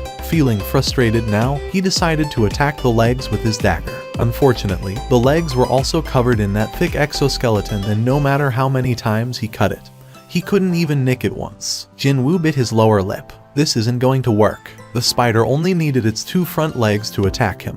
But on the other hand, he needed to use his entire body to evade them. It was obvious who would tire out first here. Tiredness. As he thought, his tiredness stat was rapidly rising up. When this stat hit 70, his speed would decrease, and when it reaches 90, his breathing would become too heavy and it'd become that much harder to freely move about. He was running out of time. If I want to get closer to it, then speed. Along with those messages, Jin-woo's body became even faster, as if a booster had been activated. Evading the spider's legs had become even easier as a result. He swiftly evaded the spider legs, slamming down like lightning bolts, and in the blink of an eye, arrived before the monster. Taken by surprise, the spider hurriedly spewed out its digestive juice. Jin-woo easily evaded the digestive juice and pounced towards the spider's head. Slash. His dagger slashed at the spider's eyes. Yes, one of the 2 special effects the poison fang of Kasaka possessed had activated successfully. The spider roared out and staggered about. Jin-woo didn't miss this opening.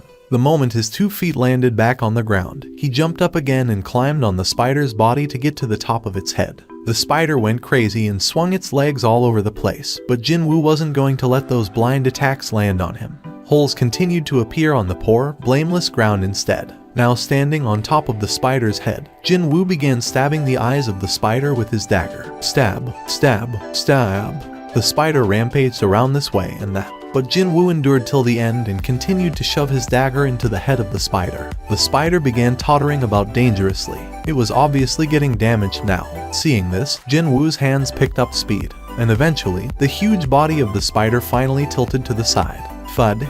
Along with the final gasps from the spider, several messages popped up in his view. I did it. While covered from head to toe in the spider blood, Jin-woo raised his hands up high. Maybe because it was a boss monster, his level jumped up by 3. Status window. Name, Seong Jin-woo. Level, 21. Class, None. Title, None. HP, 2600. MP, 391. Tiredness 0, Strength 53, Stamina 30, Agility 38, Intelligence 30, Perception 32. Rumble. The cave began to shake just a little. Indeed, he had to get out of this place before the gate closed on him, after all. Just as Jin Woo was about to climb down, he spotted something gleaming brightly in the middle of the spider's head. Is that an item? However, unlike the monsters from the instant dungeon, there was no message about recovered items, nor could he automatically claim them. What could it be, then? Jin Woo pondered briefly before realizing what it was. These things have magic crystals, don't they? No matter how busy he was, how could he forget something so valuable like that? When Jin Woo looked back, he saw Yu Jin Ho there. Please, put them in here. Yu Jin Ho then proceeded to carefully tuck in the magic crystals belonging to Jin Woo inside his equipment bag. Next, he reached inside the corner of the same bag and pulled out a thermos, before pouring the flask's content on its lid. Hyungnim, you must be feeling thirsty. Please, drink this. It's water. Indeed, it was a cold, refreshing cup of water, filled right up to the edge. Why is this kid doing something no one asked him to? Gulp, gulp. The water slid down his throat and refreshed him quite nicely. The things you saw in here. Even before Jin Woo could finish his sentence, Yu Jin Ho quickly cut in, as if to say that there's nothing to worry about. Of course, I won't say anything to anyone and take this secret with me to my grave. No, hang on. No need to take it to your grave. It wasn't as if anyone would believe the claim that a rank E saw the boss of a rank C gate anyway. Still, the kid was saying he'd voluntarily keep his mouth shut, and that would certainly make his life a bit easier. There was a sudden flash of light, and the rocks blocking up the entrance collapsed. Boom. Afterwards, Hwang Dong-seok and his goons rushed into the boss room. As soon as spotting the dead spider behind Jin Woo, their expressions became dumbfounded. What the hell? It's really dead. Did those two hunt it? That spider must have been nothing much, even with that big body and all. Well, if a rank D and a rank E managed to kill it, then Hwang Hyun, what should we do now? Hwang Dong-seok scratched his chin while gazing at Jin Woo and Yu Jin Ho. With the spider dead, the gate would soon close. It'd be too late to start mining the mana stones now. They hadn't even finished getting ready, yet the remaining time was now less than an hour. It was time for the plan B. So, he loudly called out to Yu Jin Ho. Yu Jin Ho. Yu Jin Ho flinched and took a step back. His face was full of nervous tension. An oily smile floated up on Hwang Dong-seok's face. I thought your gear looked real eye-catching, so we did a background check on you, and it turns out that you're a son of a real big shot. The son of the Yujin Constructions owner, Yu Myung-han, no less. So what? We'll give you a chance. I've got some stuff to discuss with your old man, you see. However, it'd get real troublesome for us if the matters of this place get out. So, if you wish to live, you better become our accomplice. An accomplice? Hwang Dong-seok pointed at Jin Woo with his chin. Being on the receiving end of that disgusting stare, Jin Woo's forehead creased for a second.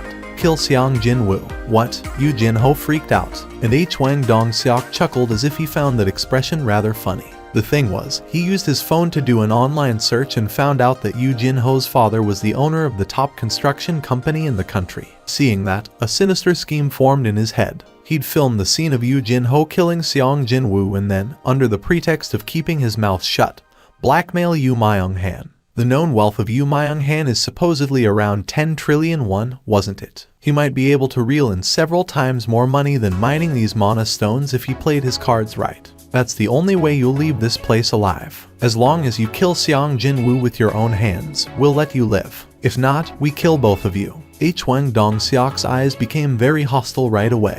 What are you hesitating for? No one will know what happens inside a dungeon. Anyway, wait, could it be that you're scared of a rank E? Even though you're a rank D. Yu Jin Ho turned his head to his side. Jin Woo shrugged his shoulders as his answer. He was implying that Yu Jin Ho should do whatever he felt like. With a determined expression, Yu Jin Ho unsheathed the sword on his hips. Finally, he made up his mind. A smile formed on Hwang Dong-seok's mouth. Unfortunately for him, his expectation was not met. Still holding that sword, Yu Jin Ho stood alongside Jin Woo. Hello. So, you want to team up with that guy and fight us, is that right? Hwang Dong-seok muttered softly. For now, take care of Seong Jin Woo first. We gotta hold on to that potential money bag. Our losses today are pretty substantial after all. Okay, will do. Zhou Gai Hwan's hands began emitting bright light next. Seeing this, Jin Woo's eyes narrowed to a slit. In the end, they want to have a go, huh? This would be his very first time fighting against other hunters. However, he wasn't planning to go easy on these beastards that have aimed for his life several times already. But then, this happened. There was that mechanical beep again. An emergency quest. Jin Woo raised his head. He didn't even say anything about wanting to look at the contents, yet the quest window spread out before his eyes without his consent. There are life forms holding murderous intentions towards the player. Kill them all in order to secure your own safety. If you do not follow this instruction, a corresponding penalty will be given. The number of enemies left to kill, 8. The number of killed enemies, 0. Jin Woo's eyes opened wider. In order to complete the quest, Hwang Dong-seok and his teammates must all die. It was then, a beam of light flashed right before his eyes. The light beams left Zhou Gai Hwan's hands and flew straight at Jin Woo. Boom. Flung away by the explosion, Jin Woo's figure flew at a frightening speed and slammed into the cave wall. Slam. A portion of the wall collapsed and fell on top of Jin Woo. Yu Jin-ho froze on the spot from surprise. Don't sweat over the dead guy, and why don't you come over here? You murderers. Tears pooled around Yu Jin-ho's eyes. Hwang Dong-seok and his Dong-sing simply giggled at the label of murderers thrown at their way. Well, that was the truth to begin with anyway. Just how many died by their hands inside many other dungeons? While they were looking at Yu Jin-ho and continued to smile, Jin Woo was under the pile of rubble, doubting his own eyes at the moment. The contents of the quest were slowly changing. That was why. There are life forms holding murderous intentions towards you. Kill them all in order to secure your own safety. If you do not follow this instruction, your heart will cease functioning. The number of enemies left to kill, 8. The number of killed enemies, 0. What a clear-cut threat that was. If he didn't finish the quest as intended, it would kill him instead. Kill if I don't want to be killed, is that it? The contents were pretty shocking, but Jin Woo's fluster didn't remain for long.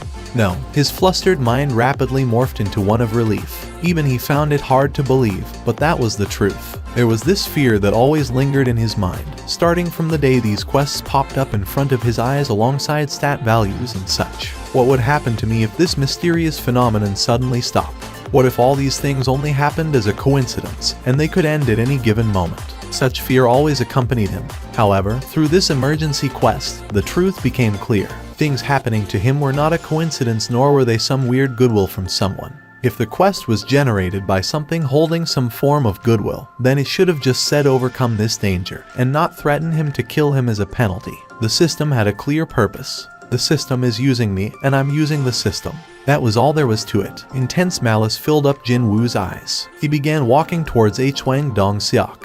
What's going on here? He's still alive.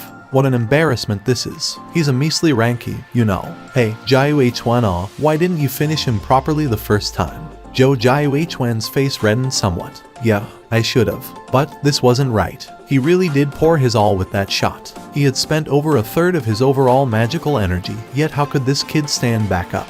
Since you're playing around with people's lives. Jin Woo spoke with a dry voice. You've all sufficiently resolved yourselves, right? Hwang Dong-seok let off a snort after hearing that. What the hell is this fool even saying? Hyung-nim, let me handle this kid. A hunter with tiny little eyes approached Jin Woo and placed his arms around the latter's neck. It looks like you mister hasn't really figured the situation out yet. But the thing is, the expression of the tiny eyes became weirder and weirder as he strengthened his arms. What the hell? Why can't I pull him down?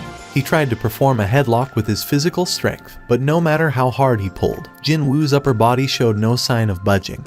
It happened then. Slice. The head of the tiny eyes fell to the ground. Thud. That knife, just when did he? Where did he get that? Hwang Dong-seok and his goons quickly took several steps back and yanked their weapons out. Jin Woo's hand was already holding the poison fang of Kasaka. Blood dripped from the tip of the blade. With the eyes of a predator sizing up prey, Jin Woo moved his gaze from one hunter to the next. Hwang Dong-seok gulped. The fact that a dagger had appeared out of nowhere in his hand was surprising, but what shocked him even more was Park Junti's death. How did an E rank kill a D rank in one hit? Regardless of what trick he used, he could no longer be underestimated. They had to become focused. Hwang Dong-seok cast a glance to his side. Give him another one. Zhou Jiwen nodded. He would not make the same mistake. The determined hands once more gathered light in them. But before he could fire the arrow of light, Jin Woo appeared before Zhou Jiwen. Huh? Zhou Juwen's mouth opened wide in surprise. Jinwoo's eyes were fierce. First, the mage-class hunter with strong firepower but weak constitution. He had already made all the calculations. The dagger embedded into Zhou Juwen's neck. The man's death signaled the start of the fight. All the hunters came at Jinwoo. Jinwoo sharpened his nerves and focused on each of their movements. Sound disappeared, and time slowed down. The power of the agility stat, raised to 38 points, began to show off. He blocked and dodged the torrent of swords, spears, and arrows that were coming at him. The hunter's eyes widened. How is an E-ranker moving like this? He's too fast. I can't hit him. Their faces became pale. Speed was relative. To their eyes, Jinwoo's movements were terrifyingly swift. Jinwoo weaved between the hunters, stabbing them one by one. Paralysis has been inflicted. Bleeding has been inflicted. Paralysis has been inflicted. Kasaka's poison fang inflicted its debuffs left and right, throwing the hunters into chaos. I can't move my body. Magic? Is this magic? This son of a bitch. Bleeding has been inflicted. Paralysis has been inflicted. All around the room, the hunters' screams spilled forth. 5 of the surrounding enemies had already fallen. Jinwoo faced the last man remaining. The hairy man with a large physique, Hwang Dongseok. With a determined face, he threw aside his shield and gathered his energy. He kicked the ground and charged. Boom, boom, boom, boom. As he ran, he thought to himself. He was a tanker who shone in the upper echelon of C-rankers. His movements were fast, but there was no way that he would have the power to go through his body, reinforced with the strength and skill. You cannot give me a mortal wound with a mere dagger. The one who would be destroyed in their clash will be Sung Jinwoo. He tackled with his shoulder as the distance closed. The room suddenly spun around him, and the dungeon ceiling appeared before his eyes. Slam! His head shook and he felt a great pain on his neck and back. He tried to rise, but his body did not listen. The struggling Hwang Dongseok sprawled on the ground. Cough. Blood came out of his mouth. Did he just throw me? Hwang Dongseok, just lost in power. In a contest of strength. A mere E-rank trash like you. He realized his mistake.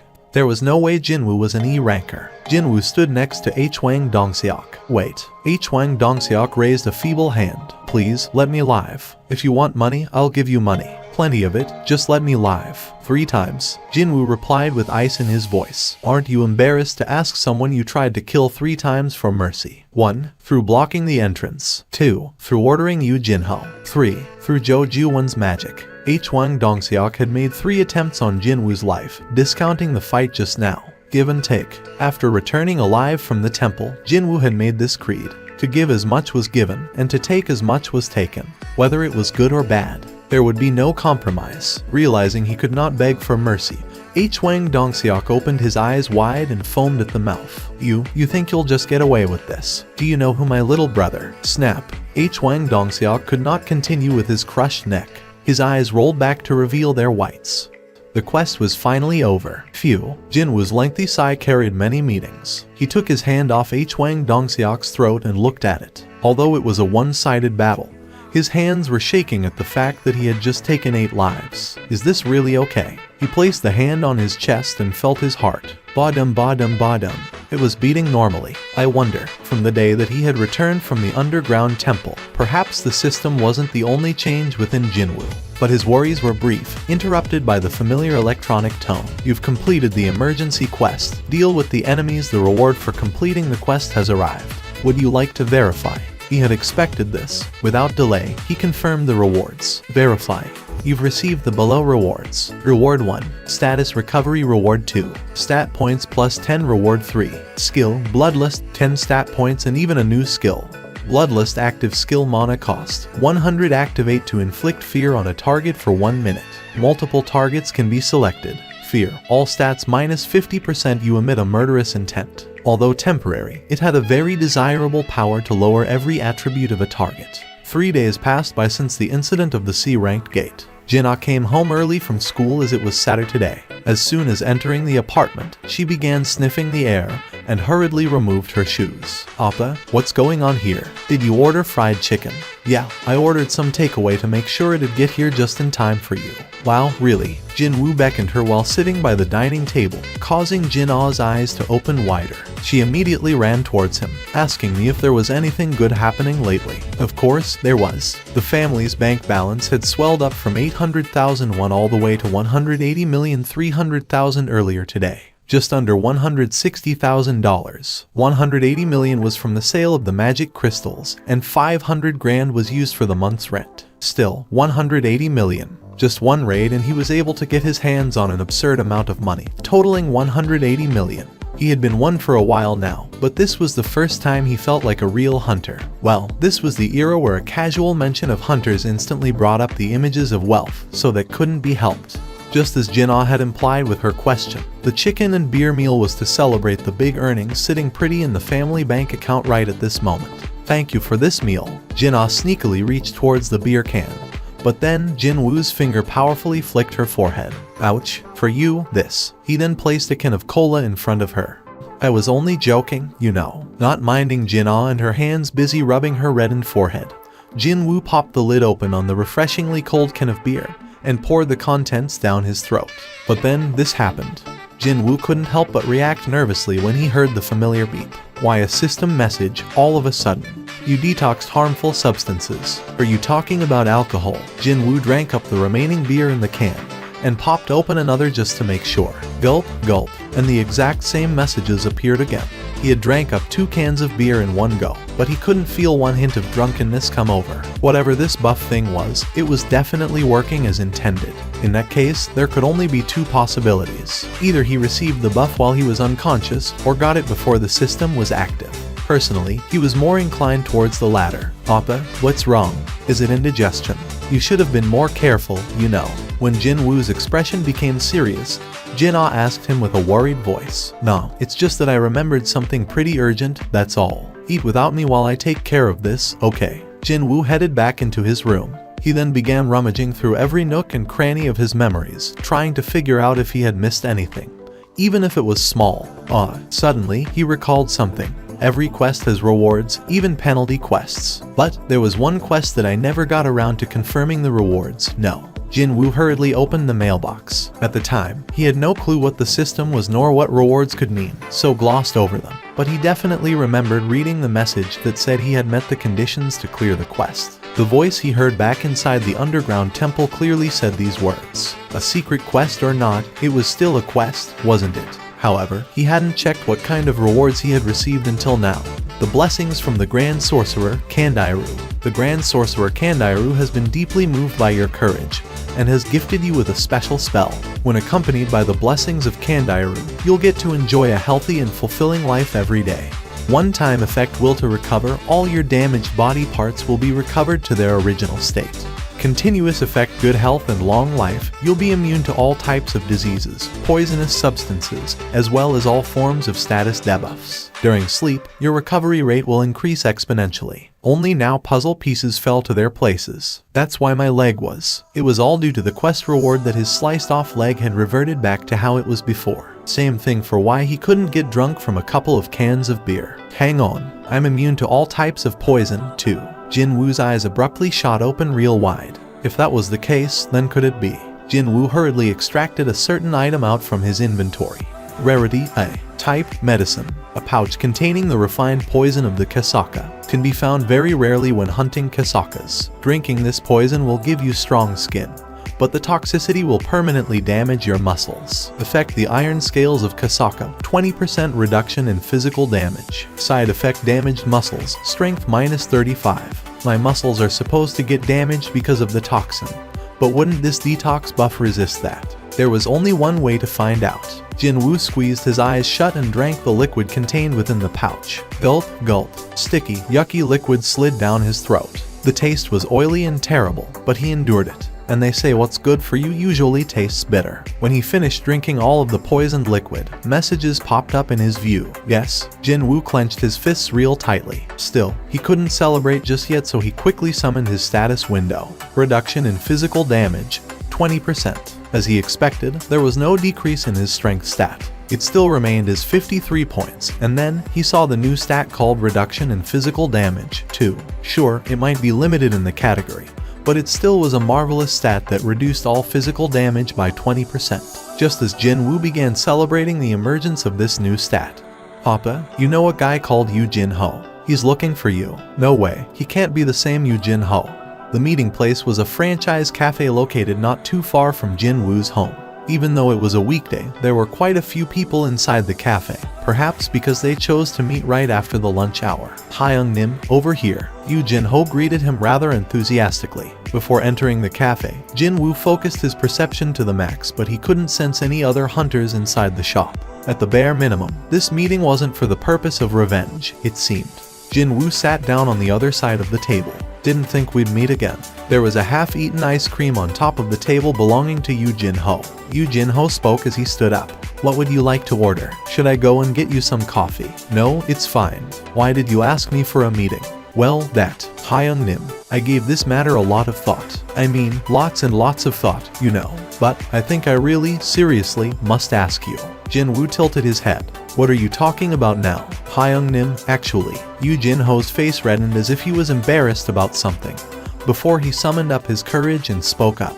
Actually, I was thinking of forming my own tea. Jin-woo didn't even hesitate 1 second and replied. I'm not interested. Yoo Jin-ho's expression became dumbfounded. Already, Hyung-nim. I don't need to hear the rest to figure it out. Jin-woo was quite decisive in saying no. Just as Jin-woo got up to leave, Yoo Jin-ho hurriedly reached out and held on to him. Hyung-nim, only for 20. No, wait, please partner up with me for the next 19 times. For what? To clear dungeons. Yes, I'll definitely compensate you properly. Yoo Jin-ho's voice sounded rather desperate. Jin-woo tilted his head slightly. There were 2 reasons why people became hunters. Either it was for money or for their sense of duty. But Yoo Jin-ho didn't belong to either camp. Maybe it was possible that he thought of being a hunter was a slightly more dangerous form of extreme sports or some such. That was what Jin-woo had been believing until now. True, he was taken aback slightly when the kid declared that he wanted to form his own private raid team, even after going through that ordeal the last time. There are all sorts of people in this world, that's for sure. It wouldn't be too strange to find a scion of a wealthy family who had become numb to the safe environment he had grown up in. Let's say that last time was his first raid, and when he completes 19 more raids, then, could this kid be aiming for? It didn't take long for Jin-woo to realize the truth. Are you perhaps thinking of getting the guild master license? That's correct, Hyung-nim. What a smart decision it was not to order coffee. Otherwise, he might have sprayed the bitter liquid all over the table by now while trying to drink it. You want to become a guild master? Well, the story's a bit complicated there, Hyung-nim. Yoo Jin-ho's face reddened considerably compared to before as he spoke. Hyung-nim, please listen to my story. As you've correctly guessed, I want to acquire the guild master license. Acquiring that license was not that difficult, actually. You had to be a hunter who participated in at least 20 raids. As long as you met this base requirement, all you had to do was to pass a written test and you'd get the license. Of course, nobody would join the guild created by a rubbish hunter, and if a guild failed to maintain the minimum number of members, it'd be disbanded as well. Yoo Jin-ho continued on. It's not public knowledge yet, but actually, my father is trying to establish a guild of his own. A guild created by Yujin Construction. Yes, Yujin Construction was one of the biggest corporations in South Korea. It had expanded its business well beyond the fields of construction, and into other sectors and had been making a killing there. Jin-woo had heard that recently. They reap huge profit after jumping into the hunter-related businesses as well, and they want to form a guild of their own. When Jin-woo displayed a hint of interest, Yoo Jin-ho became excited and added more explanations. He'd scout strong hunters and build a massive guild, and place all our hunter-related business interests under it. That's his plan. With the financial wherewithal of Yujin Construction, creating a guild wouldn't even pose a problem. No, the real issue would be with just who gets to run it. My father is thinking of hiring an S-ranked hunter as the guild master and placing my older brother as the vice master, and run the guild that way. My older brother's business experience is far too good for me to simply take over the position of the guild master. And you wish to change your father's mind by acquiring the master license? Yeah, that's right, Hyung-nim. Even if the kid hired a high-ranked hunter and acquired the license that way, it'd be no different from buying it with cash. However, what if the kid succeeded in 20 raids with low-ranked hunters, such as Jin-woo, and acquired the license that way? Yoo Jin-ho would be able to persuade his father. Simply him being able to lead a group of hunters would be enough to get his approval. That was what Yoo Jin-ho was counting on. Hyung-nim, please help me. I have no one but you, Hyung-nim. Yoo Jin-ho bowed his head. If it weren't for Jin-woo, the kid would have died during his very first raid. What would I get in return, then? Yu Jin-ho raised his head, his expression one of joy, as he quickly produced an envelope he had prepared earlier on, and a blueprint of a building came out from there. Jin-woo took a look at it. This is the guild office building we're constructing at the moment. The expected retail price of the building is around 30 billion. But it'll definitely rise up in the future. Although the association was doing their best to manage them, there would always be that fear of monsters escaping from the dungeons. That was why the land price near the association headquarters or around large guilds always rose up higher as time went by. Well, there would be no more precious wealth than one's own life, after all. Even if it was a small guild, being near one almost guaranteed your safety. A 30 billion building. For raiding rank C gates 19 more times. Jin-woo smirked slightly. As long as you become the master, it'll all be worth it, is that right? That's correct, Hyung-nim. Jin-woo was in a serious dilemma. 30 billion won. That was a huge amount of money. If one considered the fact that the winning prize of the local lottery was 1.5 billion won, he'd have to get lucky 20 times in a row to earn that amount. Not only that, the value of the building would only continue to rise up. However, Jin-woo was as far removed from being normal as anyone could ever hope to get. The one and only under the heavens, he was the only hunter who could grow stronger. If he continued on with quests and leveled up over and over again, he'd reach the S rank sooner or later, or even something surpassing that. If I can surpass the S rank, then 30 billion would be nothing. The contract fee for S-rank hunters went for several dozen billions already. No matter how famous a celebrity or a sports star was, they would never even come close to the worth of an S-ranked hunter. This was the era where the number of high-ranked hunters signified the strength of a nation. What Jin-woo needed to prioritize here was not money, but his growth. And in order to grow, it'd be more convenient to be alone. Yeah, it'd be better to minimize the risks of unexpected events. Hang on a sec. Suddenly, he came up with a pretty good way to catch two birds called money and growth with a single stone. If it's in this manner. When he finally raised his head, he spotted Yu Jin-ho and his nervous face. Jin-woo slowly opened his mouth. I only have one condition. Yu Jin-ho's expression brightened up instantly. Whatever it is, please tell me, Hyung-nim. I wonder, would you be able to smile even after I told you what it is? Jin-woo smiled inwardly and spoke up. You and I, only two of us will enter the dungeons. Pardon? Yu Jin-ho gasped out in pure shock. If I didn't make a mistake here, then, are you saying that Hyung-nim and I, just us two, will clear C-ranked gates? Only us two. You didn't make a mistake, then. Yu Jin-ho's face was drained of all color. Hyung-nim, you need at least 10 people if we want to enter a C-raw. I'm pretty sure you'd find plenty of willing people when you say you'd pay them just for showing up to fill up the head count. Time to put to good use what he had learned from Hwang Dong-seok. If there were hunters who didn't want to fight with their lives on the line, but were in urgent need of cash, they would surely jump in with both feet at this golden opportunity. Surely, you are not suggesting that us two will kill every single monster inside a dungeon, all the way up to the boss, are you? You're only looking at it from one way and not the other. Eh? Jin-woo beckoned the kid to come closer, so Yu Jin-ho leaned forward. If no one else participates in hunting besides us, doesn't that also mean no one will get hurt, as long as we're okay?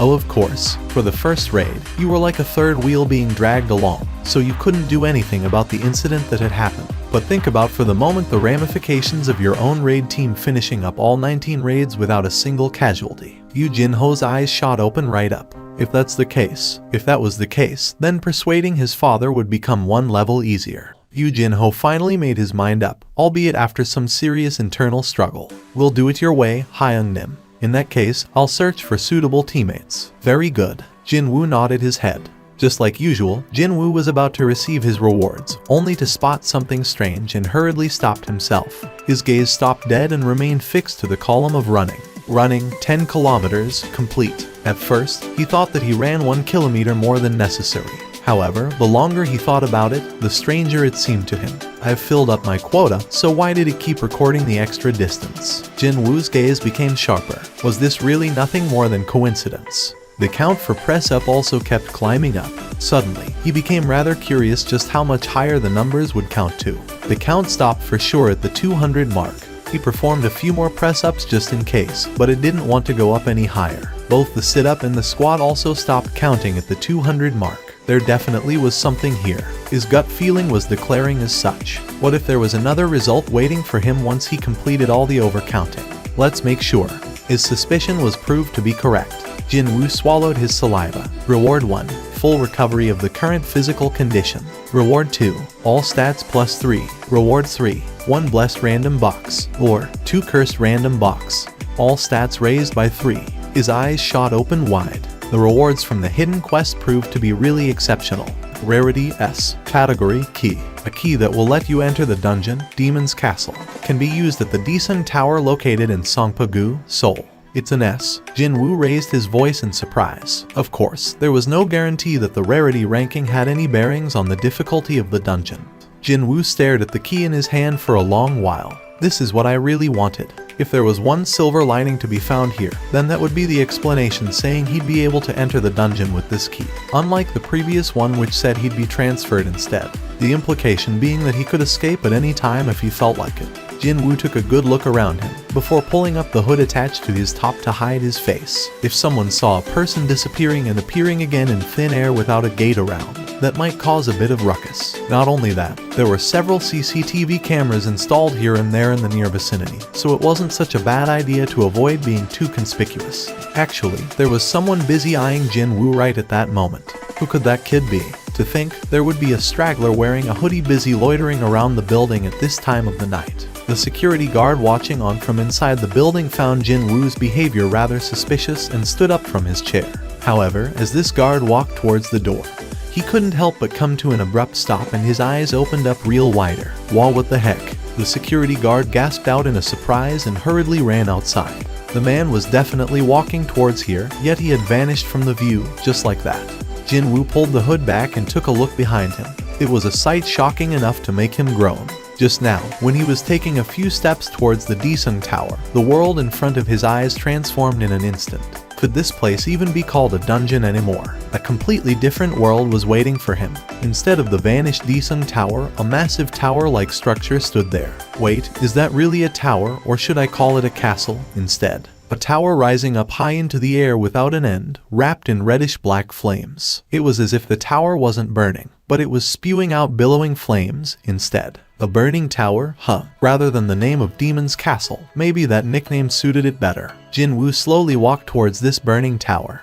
The closer he got, the louder the noises of flames rampaging around grew. Can I even enter this thing in the first place? However, even if he did, there was yet another problem to consider. Just like the last instant dungeon that was based off on the subway station, there was a good chance that, since this dungeon was based off on the Desun Tower, he'd have to climb up 100 floors to clear it completely. He couldn't even begin to imagine just how long that would take. Jin-woo's steps came to a halt. He sensed a strong aura near the entrance. He slowly surveyed the surroundings and spotted a black lifeform the size of a bull huddled in slumber right in front of the doorway. Jin-woo carefully summoned the poison fang of Kasaka. It'd be nice if the paralysis works and I get to kill it easily. Jin-woo walked as quietly as possible while approaching that creature. However, it was impossible to fool the olfactory senses of a monster. Soon enough, the creature sniffed the air and raised its body up. Jin-woo clicked his tongue. The creature stood up completely and all 3 of its heads turned in Jin-woo's direction. It was a huge dog possessing 3 heads. The name written in red letters floating on top of its heads immediately drew his attention. It was proof that the monster's level was very high. Since it's red, does that mean it's around the same level as those centipedes from the penalty zone? Back then, he managed to barely run away from the centipedes. Well, he was only a level 1 back then, so it couldn't be helped. But it's different this time. He had grown stronger quite quickly during the short space of time.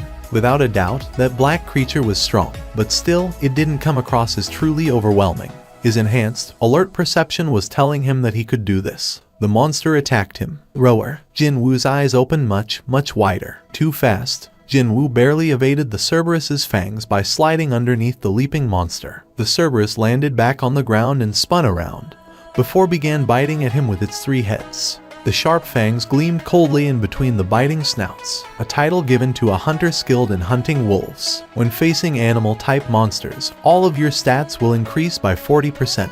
He sensed his body getting lighter. Nice. Jin-woo quickly retreated and wielded his dagger at the Cerberus as it continued to stick close to him. The dagger collided with the fangs and issued loud noises. The blade moved at a blinding pace, yet all he could do at the moment was to deflect the Cerberus's attacks and nothing else. Even after I buffed up, it's still this strong. The Cerberus's agility had easily exceeded his imaginations. In order to overturn this situation, Jin Woo activated his intimidation skill. Jin Woo's eyes widened. It didn't work. It was at that moment that the long tail of Cerberus flew in like a whip. Whoosh. Jin Woo reflexively ducked his head lower and evaded the tail, but that caused his legs to stop moving for a second. And the monster didn't miss this opportunity. One of its heads powerfully bit into Jin Woo's left shoulder. Jin Woo summoned all of his strength and stabbed the dagger into the middle of the biting head.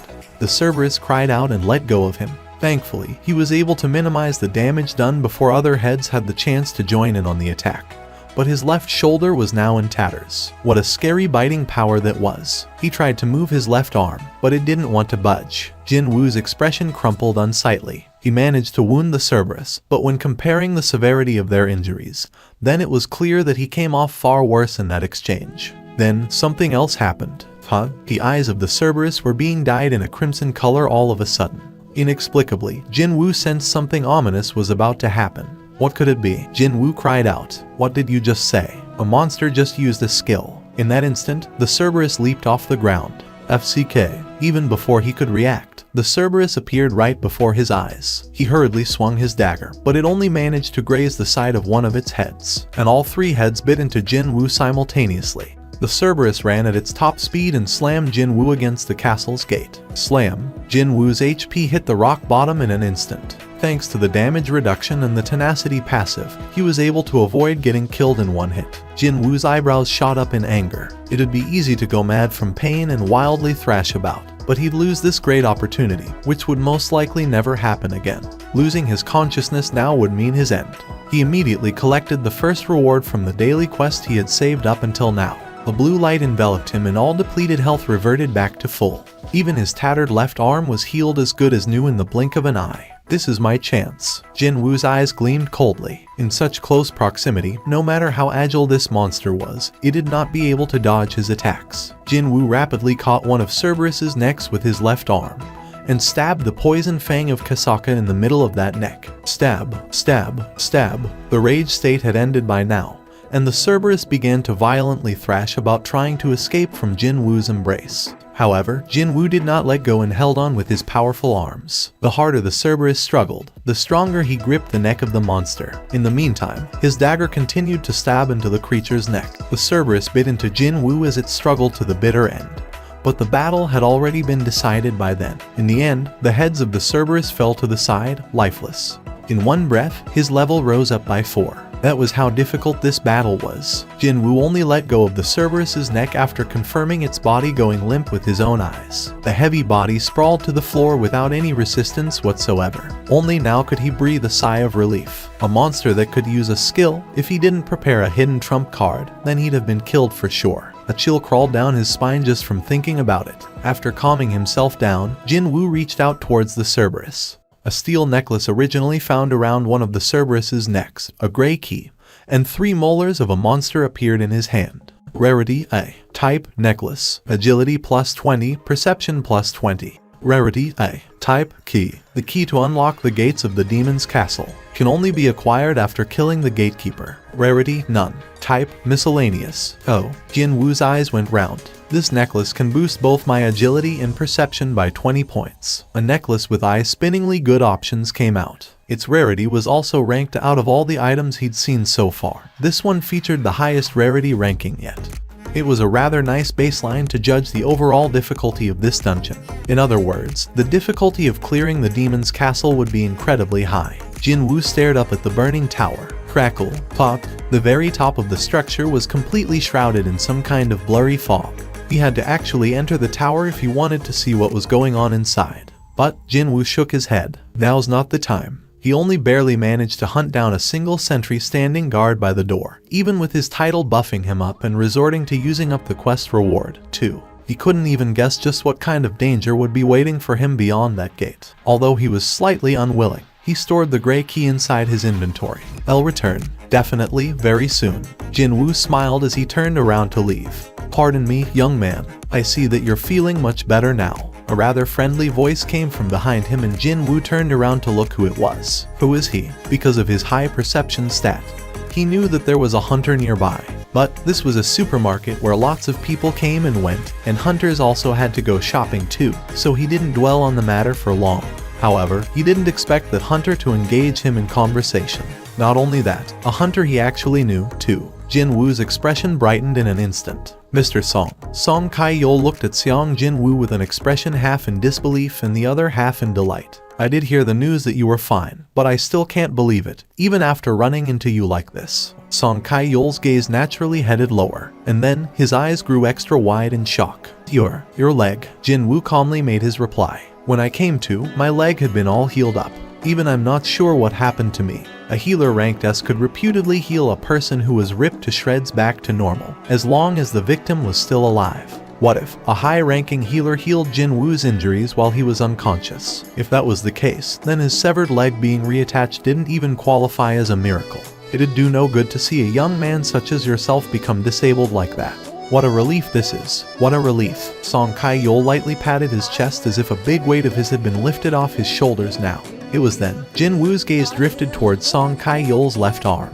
The older man's sleeve was empty. Song Kai-yol chuckled and massaged his left shoulder. Don't you worry about it. A hunter getting injured during a raid is a normal occurrence, after all. No, I've been lucky for not running into an accident until then. Song Kai-yol spoke as if it wasn't much to fret over, but the gazes of other people walking by weren't like that. Song Kai-yol came to a stop where it was quiet and isolated.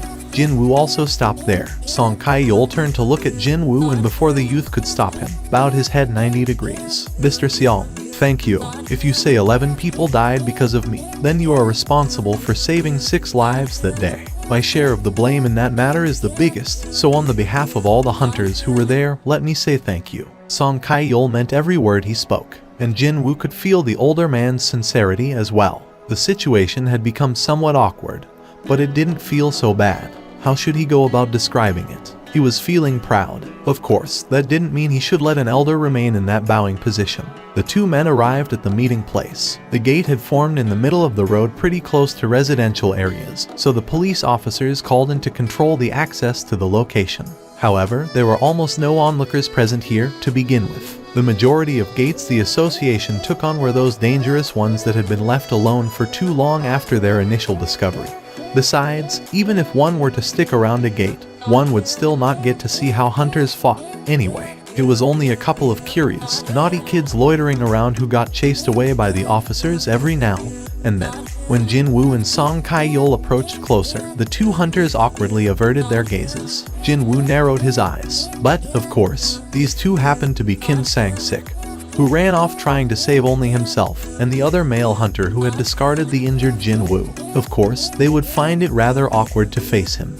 Excuse me, Mr. Seong. Kim Sang-sik was thinking of at least greeting the youth, but when he was subjected to Jin Woo's cold glare, he eventually shifted his gaze away. There she is. Jin Woo also turned his head in the direction Song Kai-yol was looking at. But, before he had the chance to completely turn around to look, Mr. Jin Woo, something rather soft suddenly hugged him tightly. Miss Ju Hui. While Jin Woo was getting flustered, Ju Hui was too busy making sure he was fine with a tearful face. Are you alright? You are not hurt anywhere, right? Your leg. Mr. Jin Woo, how come your leg is? Ju Hui's eyes went extra round as she alternated her gaze between his face and his leg.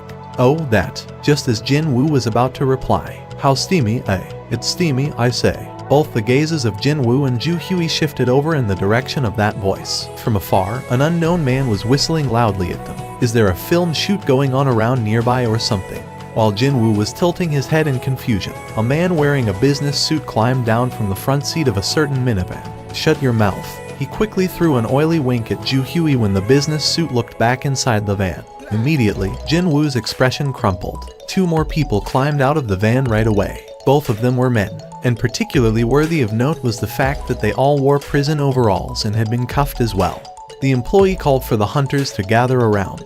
These folks are the replacement convicts who will participate in the raid alongside you, hunters. And so, the expressions of the hunters hardened considerably. Kim Sang-sik was the first to step forward. What? Replacement convicts? Are you telling us to go on a raid along with a bunch of criminals? Hunters who had committed crimes had two choices. Either spend their allotted time behind the bars, or cooperate with the association and reduce their sentences. Most chose the latter option, and they were referred to as the replacement convicts. The association employee repeatedly lowered her head.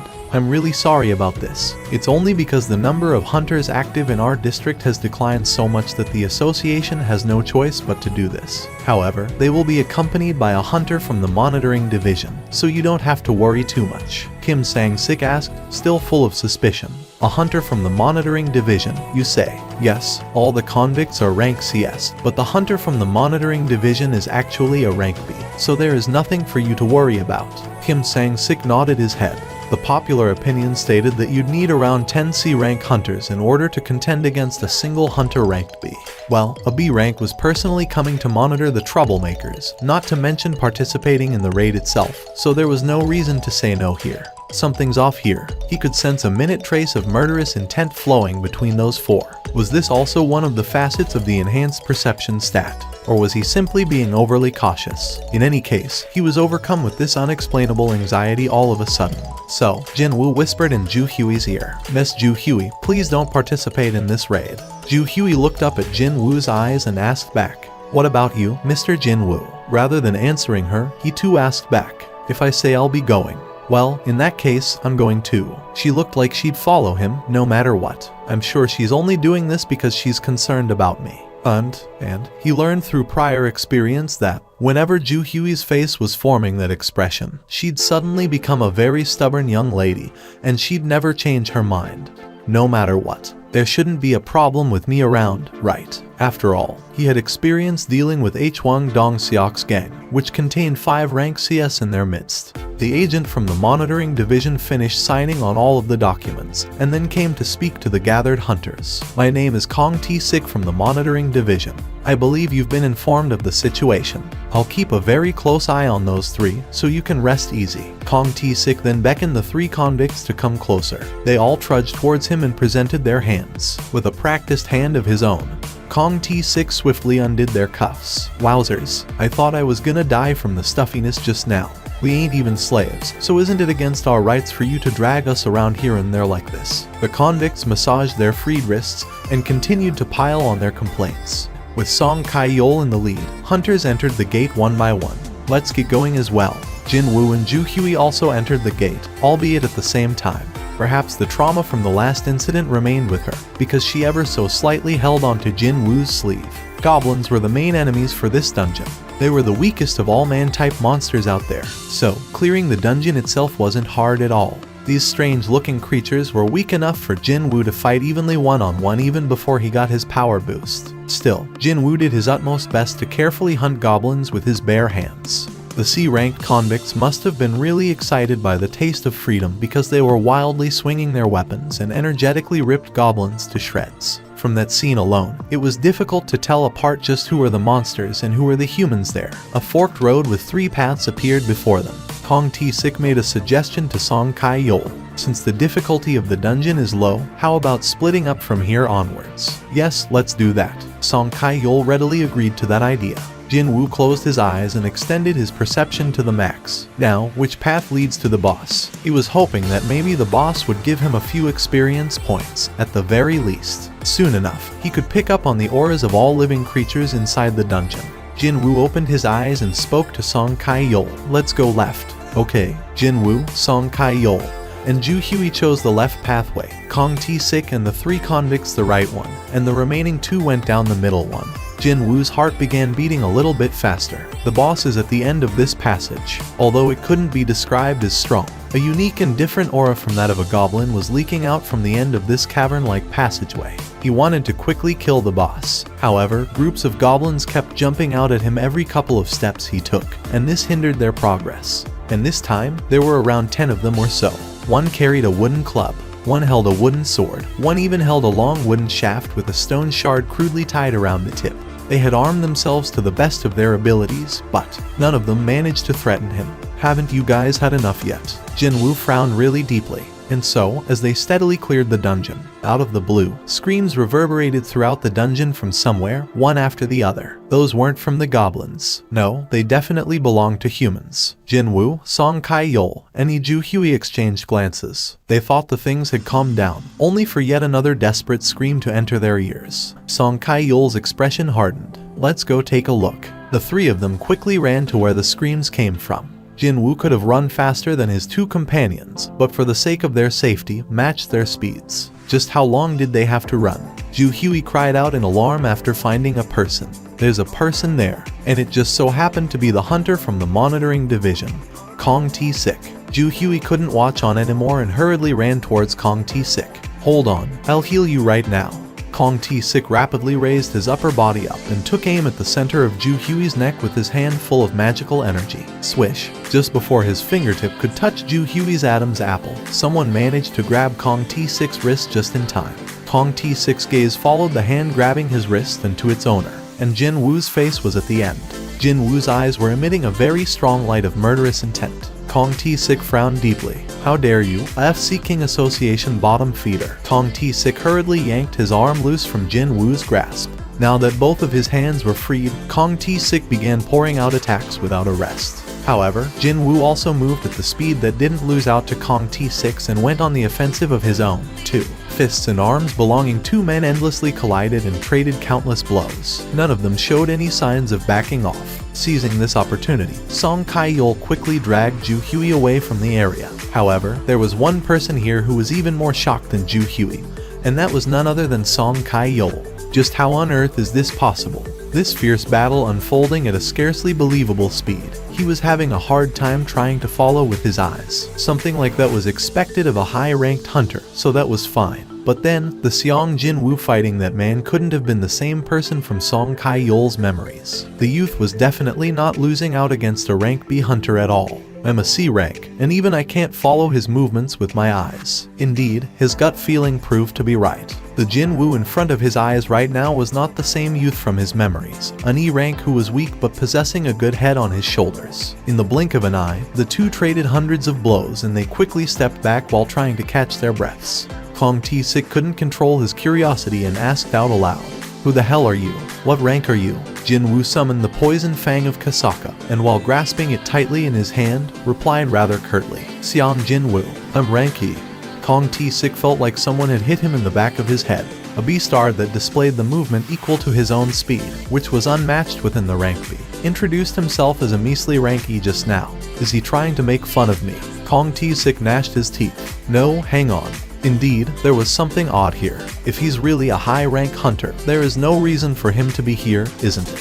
The jobs these bottom feeder association hunters did were quite obvious. Their main role was to clear those gates that guilds and freelancers gave up on because of their low monetary values. Their earnings were pathetically small compared to other hunters, and they were not widely acknowledged by other hunters, either. In other words, there was a very good chance that this B-star really was an E rank. Only that, his abilities were anything but. Still, a fake registrant wouldn't brazenly work under the association like this, so Kong T-sik eventually arrived at the only logical conclusion. He's a reawakened. When he thought about it, he remembered the upper echelons of the association getting a bit noisier with a rumor of someone going through a reawakening somewhere nearby this location.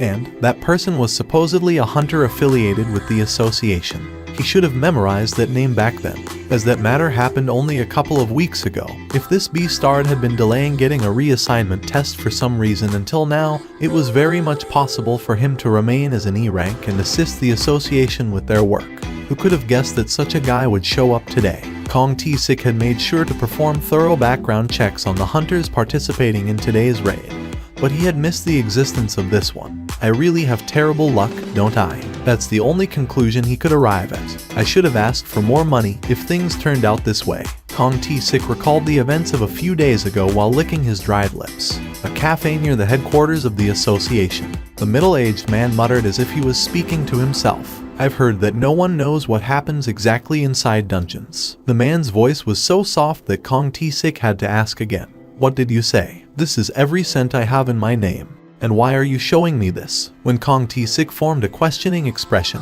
the middle-aged man's head dropped lower. Among the criminals you're in charge of, there is one who had hurt my little girl. Because of that, she took her own life, and my wife is still in the hospital from the shock.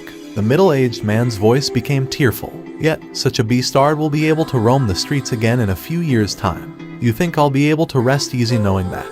The man raised his sorrow and rage-filled face. I'm sure you can already tell what I'm implying here. The man lowered his head again. I beg of you, Hunter Nim.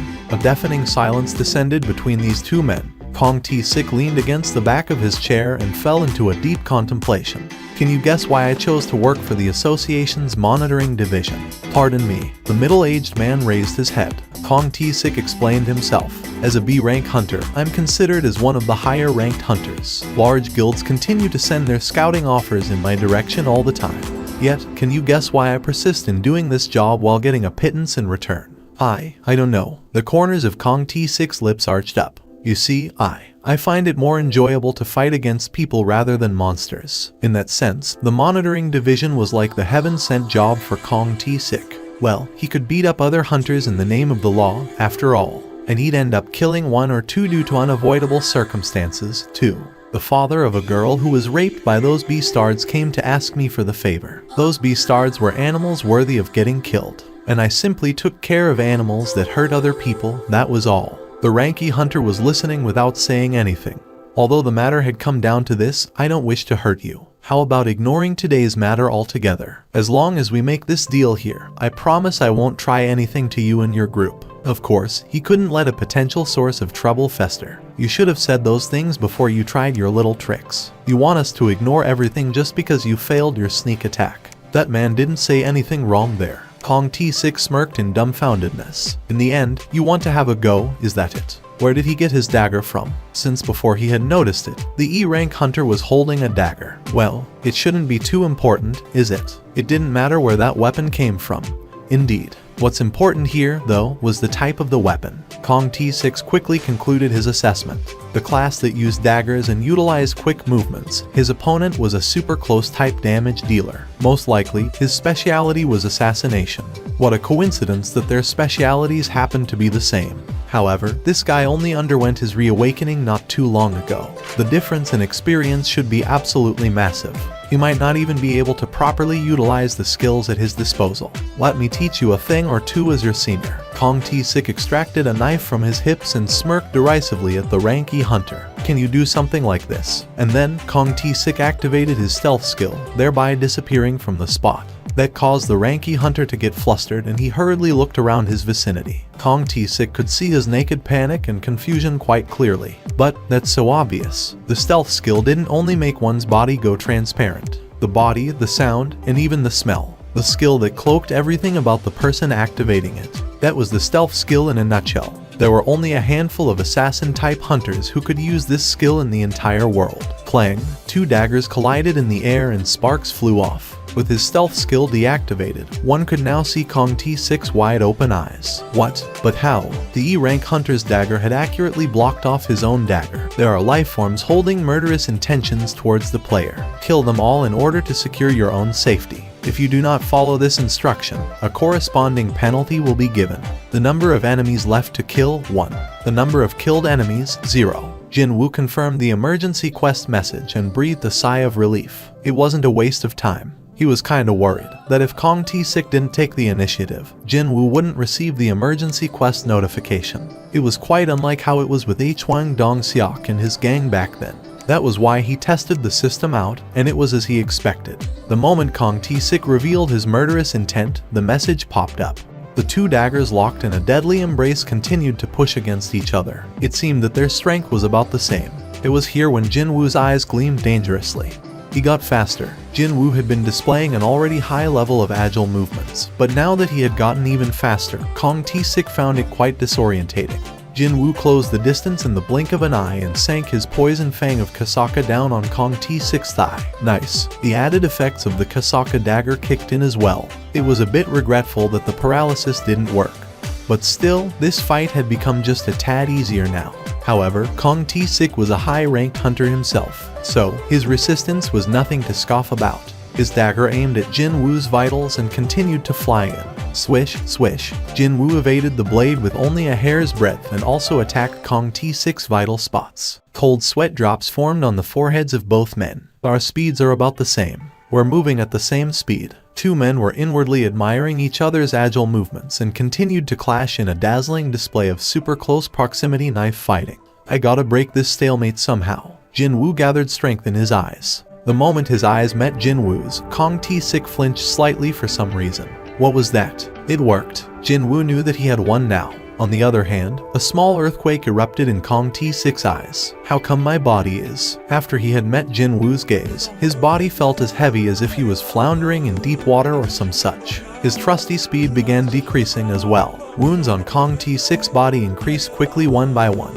This isn't possible. Kong T-sik's thoughts became confused and messy. This was, without a doubt, a debuffing effect. But he had never, ever heard of a case where an assassin class was able to use a debuff magic. Assassination was not his speciality then. If that was the case, then what was up with his crazy speed? However, Kong T-sik had stopped his train of thoughts there. His confusion had rapidly morphed into panic. Instead, Jinwoo succeeded in getting close to Kong T-sik's chest and stabbed down on the latter with the poison fang of Kasaka. Kong T-sik's eyes shot open wider. Both men knew right away at that moment. The victor had been truly decided with that one move. Crimson red blood pooled in Kong T-sik's mouth. It was gushing up from his chest. As blood leaked out from the side of his lips, Kong T-sik formed a smirk. To actually run into a reawakened hunter inside a lowly rank D dungeon. The dagger in Kong T-sik's hand fell to the floor.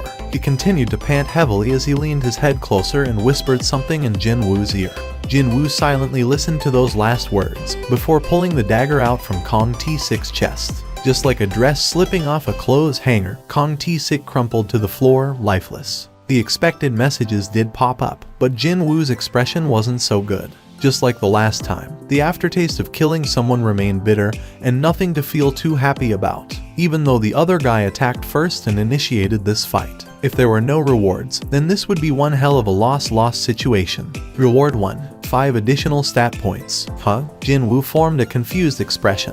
The reward on offer was far less than when compared to fighting Ichwang Dongseok and his goons. But it was a far harder opponent this time, though. It was here that Jinwoo lowered his gaze and ended up spotting something rather odd. There was a spot of flickering light about as big as a coin gleaming on the corpse of Kong T-sik. Jinwoo's eyes grew wider and wider. Jinwoo calmed his trembling heart and quietly reached out towards the chest area of Kong T-sik where that flickering light was coming from. Indeed, he wasn't seeing things just now. A rune stone. Are you talking about that rune stone?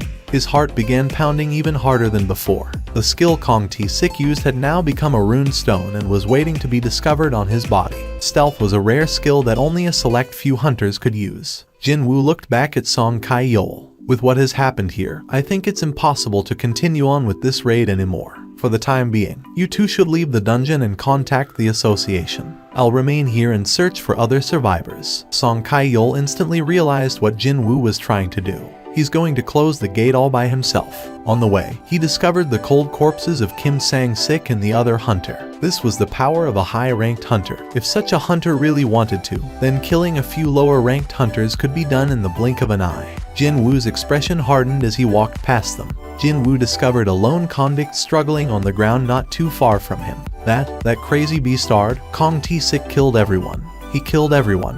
What the FCK happened? Did he leave? There's blood on your clothes. Did you get done in by him, too? Jinwoo didn't reply and simply raised his head to stare straight ahead, towards where the boss was. A confused, questioning expression floated up on the face of the convict. Feels like it's a bit stronger than a regular rank D dungeon boss, too. I'm getting really curious about its attack patterns, you see. The convict listened to those words and lost his cool, roaring out at the top of his voice. What the FCK are you even talking about? Jinwoo calmly continued on with what he wanted to say. Before all that, though, I gotta ask you about something. You remember the girl you raped before? What? Which one are you talking about? You a family member of the victim? Jinwoo's brows quivered. Just now, this man asked which one, rather than answering with yes or no. Meaning, he had hurt well more than 1 or 2 girls. Hunters possessed extraordinary strength, so if they wanted to, they could become a horrifying monster at any time. And this beastard used that strength to violate women until now. With that, Jinwoo's mind was made up. The convict finally realized what Jinwoo was planning to do here. He cried out and shook his head around wildly after seeing the group of hobgoblins. The blue convict's pants began dyeing in a yellow color as well. Jinwoo took a deep breath, and he chucked the convict among the waiting hobgoblins. Picking up on the smell of a fresh, living prey, hobgoblins pounced on the convict all at once and began tearing into his stomach. As the convict desperately struggled on and thrashed about, the vessels in his eyes burst open one by one, dyeing his eyes utterly crimson red. Even though the convict gradually lost his consciousness, hobgoblins greedily and restlessly tore into him. Just what would it feel like to be devoured alive by the disgusting monsters? There it is, a huge hobgoblin, definitely the boss of this dungeon, sat arrogantly over yonder on the other side of the boss room. With its subordinates all too preoccupied with the fresh prey, there was not one guard around the boss itself, which meant that this was the perfect opportunity. Jinwoo immediately dashed past the hobgoblins in the blink of an eye and arrived before the boss. The surprised hobgoblin boss quickly stood up, but before it could complete the action, its head fell and rolled on the ground. The expressions of the agents hardened in an instant. 9 people entered it, yet only 3 walked out alive. This undoubtedly qualified as a huge incident. What with several similarly bad incidents occurring within a single district, it was little wonder why these association agents felt like they had stepped on an almighty pile of dog poo at this very moment. They wanted to make sure there were no other survivors, but the gate closed on them, so that was no longer possible, too. This was precisely the reason why Jinwoo waited around until the time limit was almost up, however. With this, the testimonies of the 3 survivors would have to suffice. One of the agents spoke with a complicated tone of voice. Just now, the investigation department has received a telephone call from the chairman of the Joomgang Industries, wishing to hand himself over. It was here that Song Kai-yeol entered into the conversation.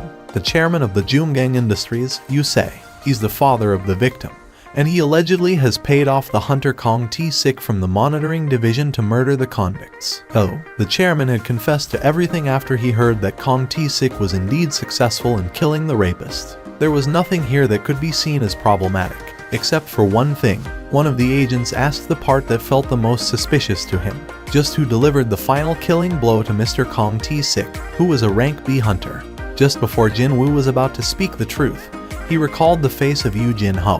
What a missed opportunity this is, but looks like I won't be helping the kid out with his raid quota after all, by making an excuse of him being a reawakened hunter and going ahead with the reassignment test.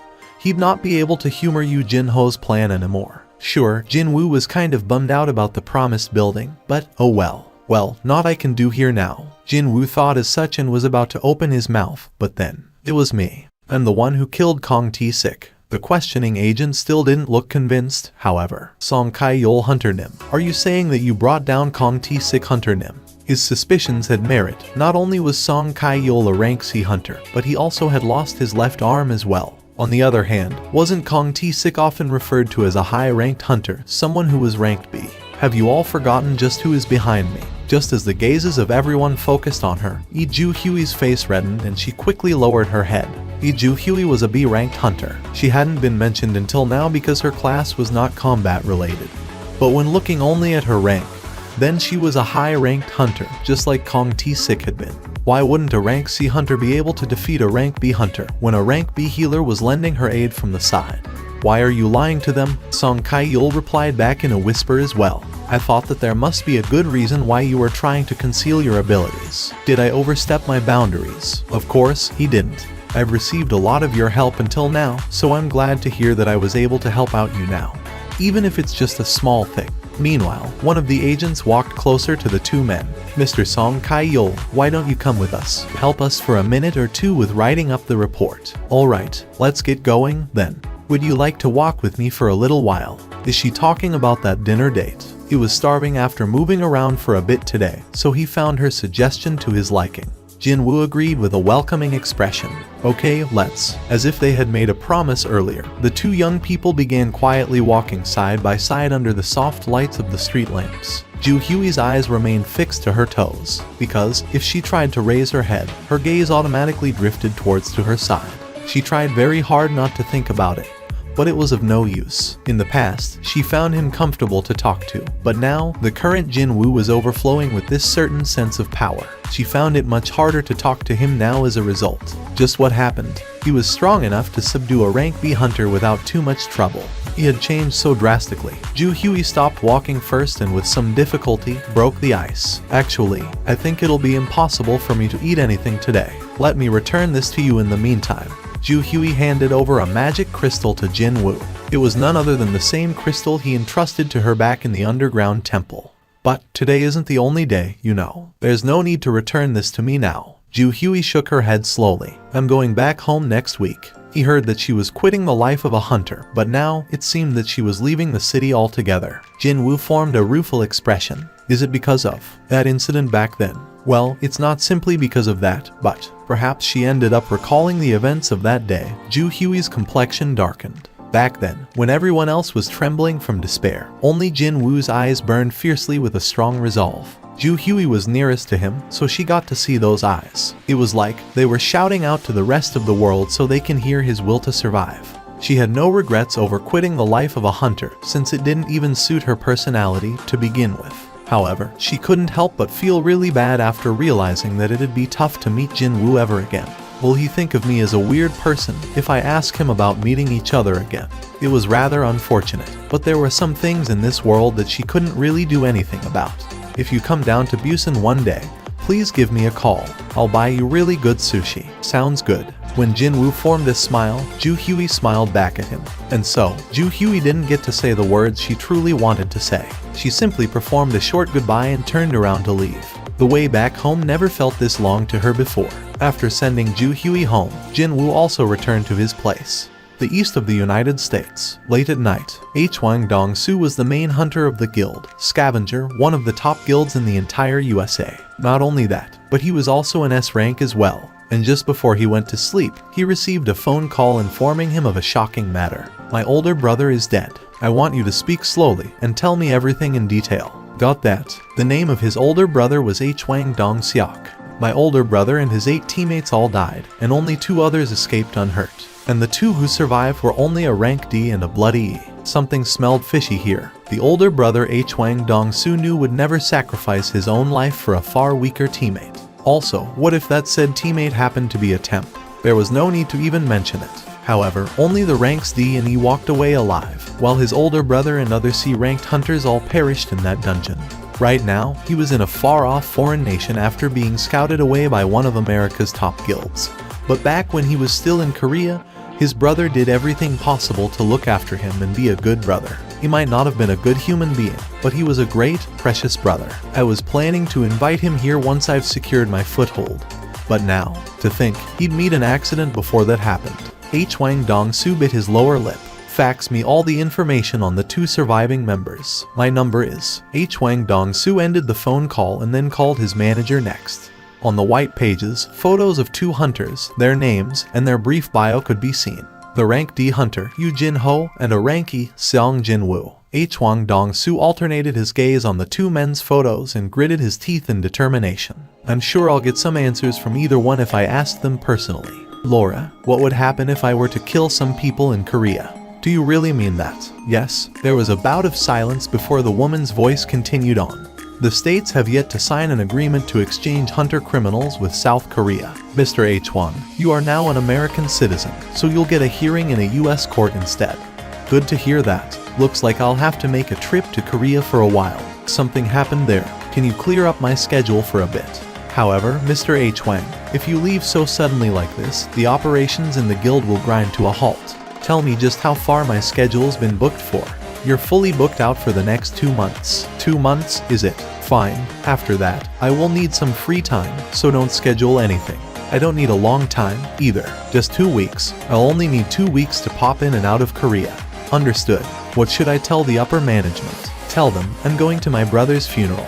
After Jin Woo and Yu Jin-ho exited from the van, the waiting hunters quickly gathered around them. For some reason, there was almost no normal person in this group. Most of them seemed to have some difficulty with their mobility. There was one person who looked to be suffering from an illness, while another was clearly an alcoholic. Not only that, there was an underage girl too, someone that neither the association nor the guild would admit to their ranks. From a casual glance, she looked to be a high schooler. Is it okay to bring a child here? I asked for a professional advice, and apparently there is no problem according to the law. Hyung-nim. Actually, the only reason why people don't hire underage hunters is that there would be hell to pay if something went sideways. Jin Woo nodded his head. In that case, it should be fine. Really now, only Jin Woo and Yu Jin-ho were going to enter the gates anyway, so the odds of something going wrong were as good as 0%. Indeed, these people were only here to make up the numbers. In order to get the permit to clear a C rank gate, one needed at least 10 hunters, after all. That was why 8 extra people had to be recruited. And sure enough, these 8 understood very well why they were here, too. These people all possessed the hunter license, but couldn't act as one due to their circumstances. Most who answered the call to gather were suffering from the hardships of life in various ways. Excuse me, if we really do that, we can get 3 million won. No need to participate in any huntings. No actual need to even enter the dungeon itself. 3 million won per raid. For a payment of simply lending one's name so they would be permitted to enter the gates. It sounded just too good to be true. I guarantee you that the terms offered are for real. Yu Jinho stood stiffly, looking rather serious now. Even his expression had become grave. However, you are not to discuss any facet of the events that'll take place here with anyone. Do not forget that the moment you break the vow of secrecy, you'll be forced to pay back 10 times the money you were paid, as per the contract you all signed. Hunters murmured to each other in hushed whispers. Just what were these 2 young hunters planning to do inside the gate that they offered up such enticing terms? They were curious, but no one came out and asked. We should get started. Understood, Hyung Nim. What is that? It's a full set of reinforced armor, crafted by a famous guild of master craftsmen in Italy. Hyung Nim, don't you think we need at least this type of equipment if we were to clear a dungeon by ourselves? Jinwoo slowly facepalmed. What's the matter, Hyung Nim? Unable to watch on any longer, Jinwoo reached out, yanked loose the longsword attached to Yu Jinho's waist, and dropped it on the ground. Yu Jinho tried to bend down in order to pick up the sword only to lose his balance, and he toppled over ungainly. Plop. Jinwoo did his best to suppress the rising tides of anger and spoke with great difficulty. While I'm still being civil, take them off. Yes, however, after struggling for a bit to stand back up, Yu Jinho called out to Jinwoo. Hyung Nim. What now? Please help me. I can't stand up.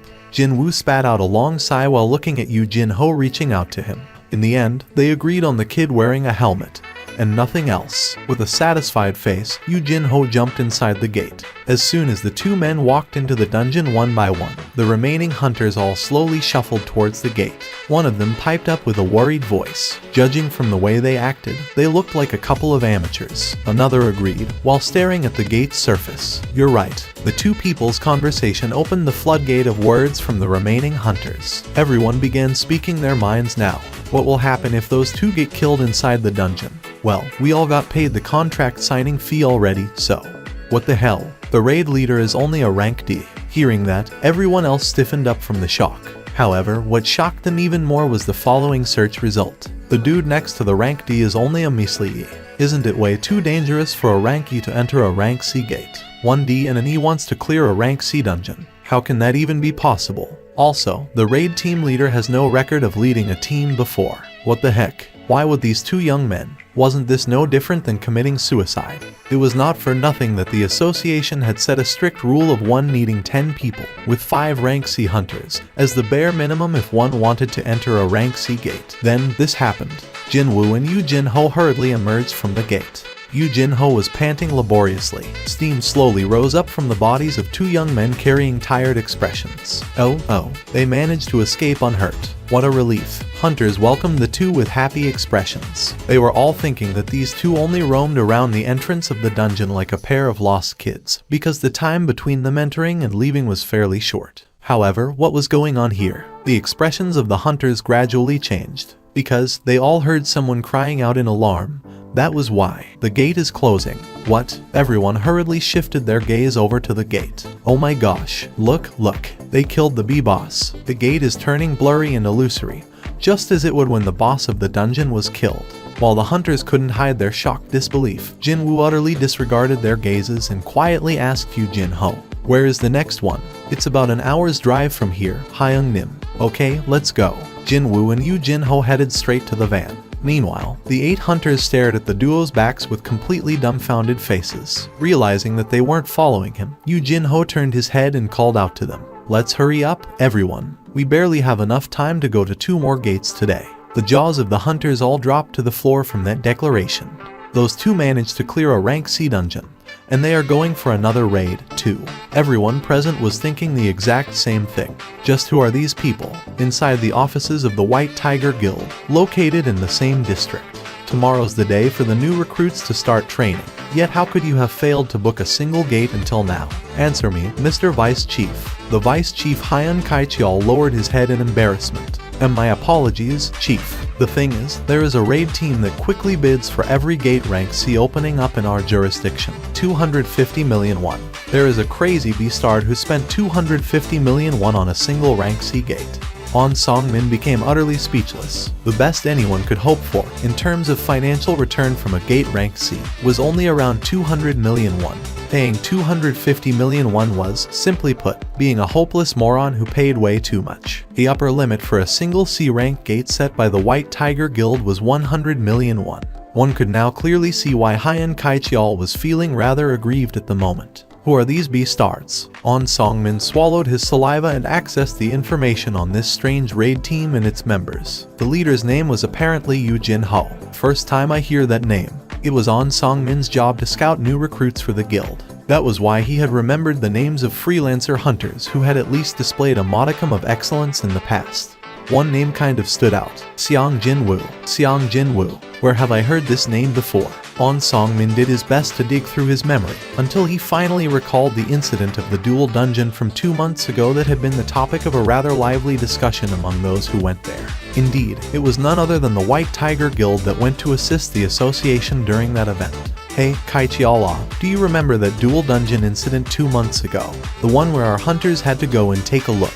Yes, Chief, I remember. What was the name of that survivor? You remember it. It's Seong Jin-woo, a ranky hunter. I knew it. He wasn't sure of it. But well, he was proven right once more. On Song-min instinctively realized it. There was something fishy going on here. Not once did his instincts that activated only in these sorts of situations let him down. Never. On Song-min shouted out an order to the rest of the employees in the second division. Everyone, stop what you're doing, and get me every single data and information on the hunters Yu Jin-ho, ranked D, and Seong Jin-woo, ranked E. Right now. The responses from these excellent employees, when facing a dangerous situation regarding their own survival, simply exceeded one's imaginations. It wasn't for nothing that they were called the elites of all elites. Reports came in one after the other, fast. As it turned out, Yu Jin-ho didn't possess any particularly noteworthy background that required an immediate attention.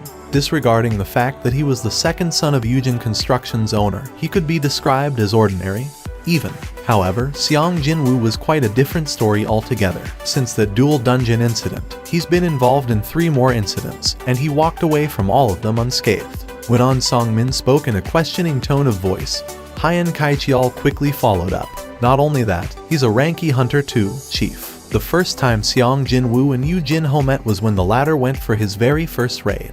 Only the 2 of them walked away alive. And now, these 2 had formed a raid team and were going around like a pair of madmen, clearing 2-3 dungeons in a single day. This definitely stinks. What could they possibly be doing in the dungeons? I wonder. Hold on, I remember now. There was a rumor about a really influential owner of a big company busy wooing S-ranked hunters in private doing the rounds, wasn't there? Could it be? A single puzzle piece fell to its place inside On Song-min's head. If his guess was right, then it made sense. This guy, he's definitely a reawakened hunter. A reawakened hunter, you say? Hyan Kaichial's eyes became round dots resembling a rabbit's eyes. But On Song-min was sure of it. That's right, a ranky hunter was no different from a regular person. If there was an incident, then such hunters were as good as dead. However, this Seong Jin-woo kept surviving, totally unhurt to boot, from several large-scale incidents that killed most of the participating hunters. Of course, he could be lucky, sure. However, the third and last incident. The situation with this particular incident caused by the agent of the monitoring division, Kong T-Sik, was rather different from the rest. The record said that a rank C mage combined strength with a rank B healer to defeat Kong T-Sik. Bullshit. Hunters in the monitoring division all specialize in combat. If Kong T-Sik wasn't a moron, he'd try to dispose of the highest ranked hunter with the low combat potential, the rank B healer first. There was no physical evidence, but he was getting more and more sure of his guesses being right. Seong Jin-woo now possessed abilities matching that of a high-ranking hunter after going through a reawakening process. Yu Jin-ho coincidentally took part in the raid and saw the abilities of Seong Jin-woo.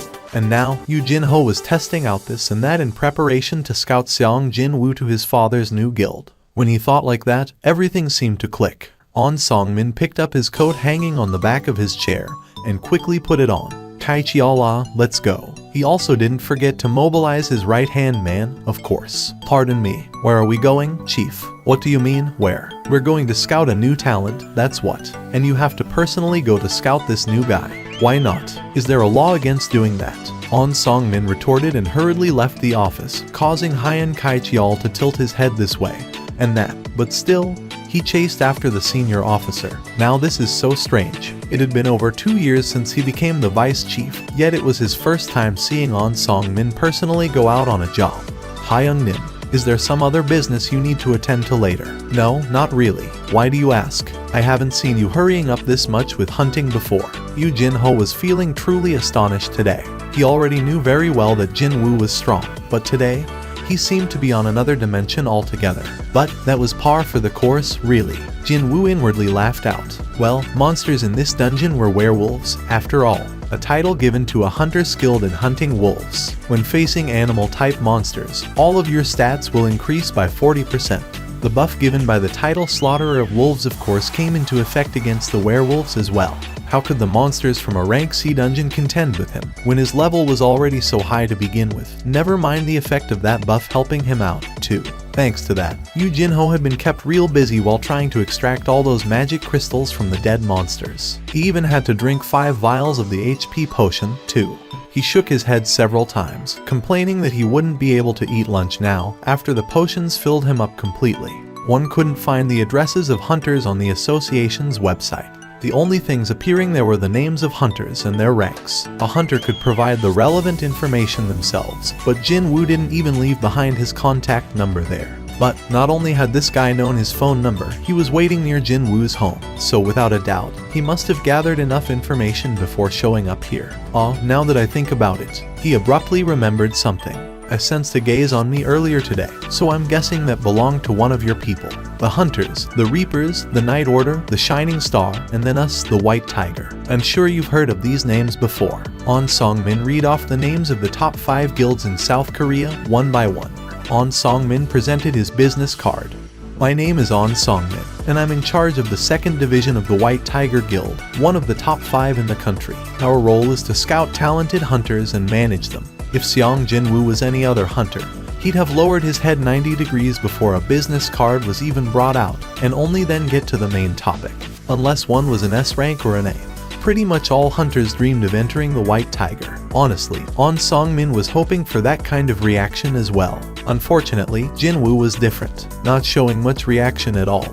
He calmly asked what he wanted to ask first. Why does an officer of the White Tiger Guild perform background checks on someone like me? On Song-min inwardly flinched. We wish to scout you, Mr. Seong Jin-woo. We promise to offer you double the amount of terms as offered by the Yujin Construction, no strings attached. On Song-min smiled deeply. Yujin Construction was still in the middle of testing Seong Jin-woo out. They are being stupid. The speed at which he could clear a rank C dungeon, the publicity value of a reawakened hunter, and the calmness he was displaying in the current situation, etc. No matter which side it was, there was no need to test this man out at all. There's no way that they have offered anything good, since they wouldn't have figured out what his true worth is. That was why On Song-min was confident of doubling whatever terms Yujin offered this man.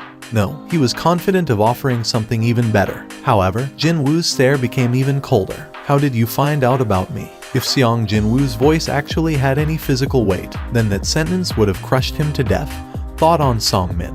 What is this? This incredible pressure. It was almost as if the other party was considering him as an enemy. Well, it was true that he had Jin-woo followed, and one-sidedly demanded to meet like this. From Jin-woo's perspective, it would be perfectly reasonable to consider On Song-min as his enemy. On Song-min hurriedly explained himself. It wasn't our original intention to pry into your private affairs. We received information that someone was clearing rank C dungeons in our district at an alarming rate, so we were investigating that. And that led us to find out about you, Seong Jin-woo Hunter-nim. The corners of Jin-woo's lips slowly arched up. On Song-min thought that was a sign of an incoming positive answer and smiled along as well. Have you made up your mind? You promised to double the amount offered? Yes, that's correct. In that case, how much is the building the White Tiger calls home? On Song-min's face froze for a second there. Is he questioning the financial muscle of the White Tiger? But there was no need to get worked up here. Indeed, this was a great opportunity to advertise his guild. There was nothing to hide, and absolutely no reason why he couldn't talk, either. This was for the better, he thought. The estimated price is around 50 billion won. Also, although there are different businesses using the building aside from us, it still belongs to the White Tiger Guild. On Song-min proudly spoke. Can you hand over that building to me, then? I beg your pardon. On Song-min's eyes opened up real wide. He doubted his own hearing, so he asked back, can you explain what you mean by that? Jin-woo calmly explained himself. You see, Yujin has promised to hand over a building worth around 30 billion won. If the White Tiger's building is indeed around 50 billion, well, it's not exactly the double the price, but I can overlook such things. 30 billion. On Song-min couldn't close his slack jaw. Seong Jin-woo's career spanned 4 years. However, most of those were spent as a rankie, and it hadn't been long since he got noticed by someone. In other words, he must have gone through his reawakening process not too long ago. Yet, just how incredible was his ability that someone like Yu Myung-hwan, famous for his wily business smarts, promised the huge amount of 30 billion won.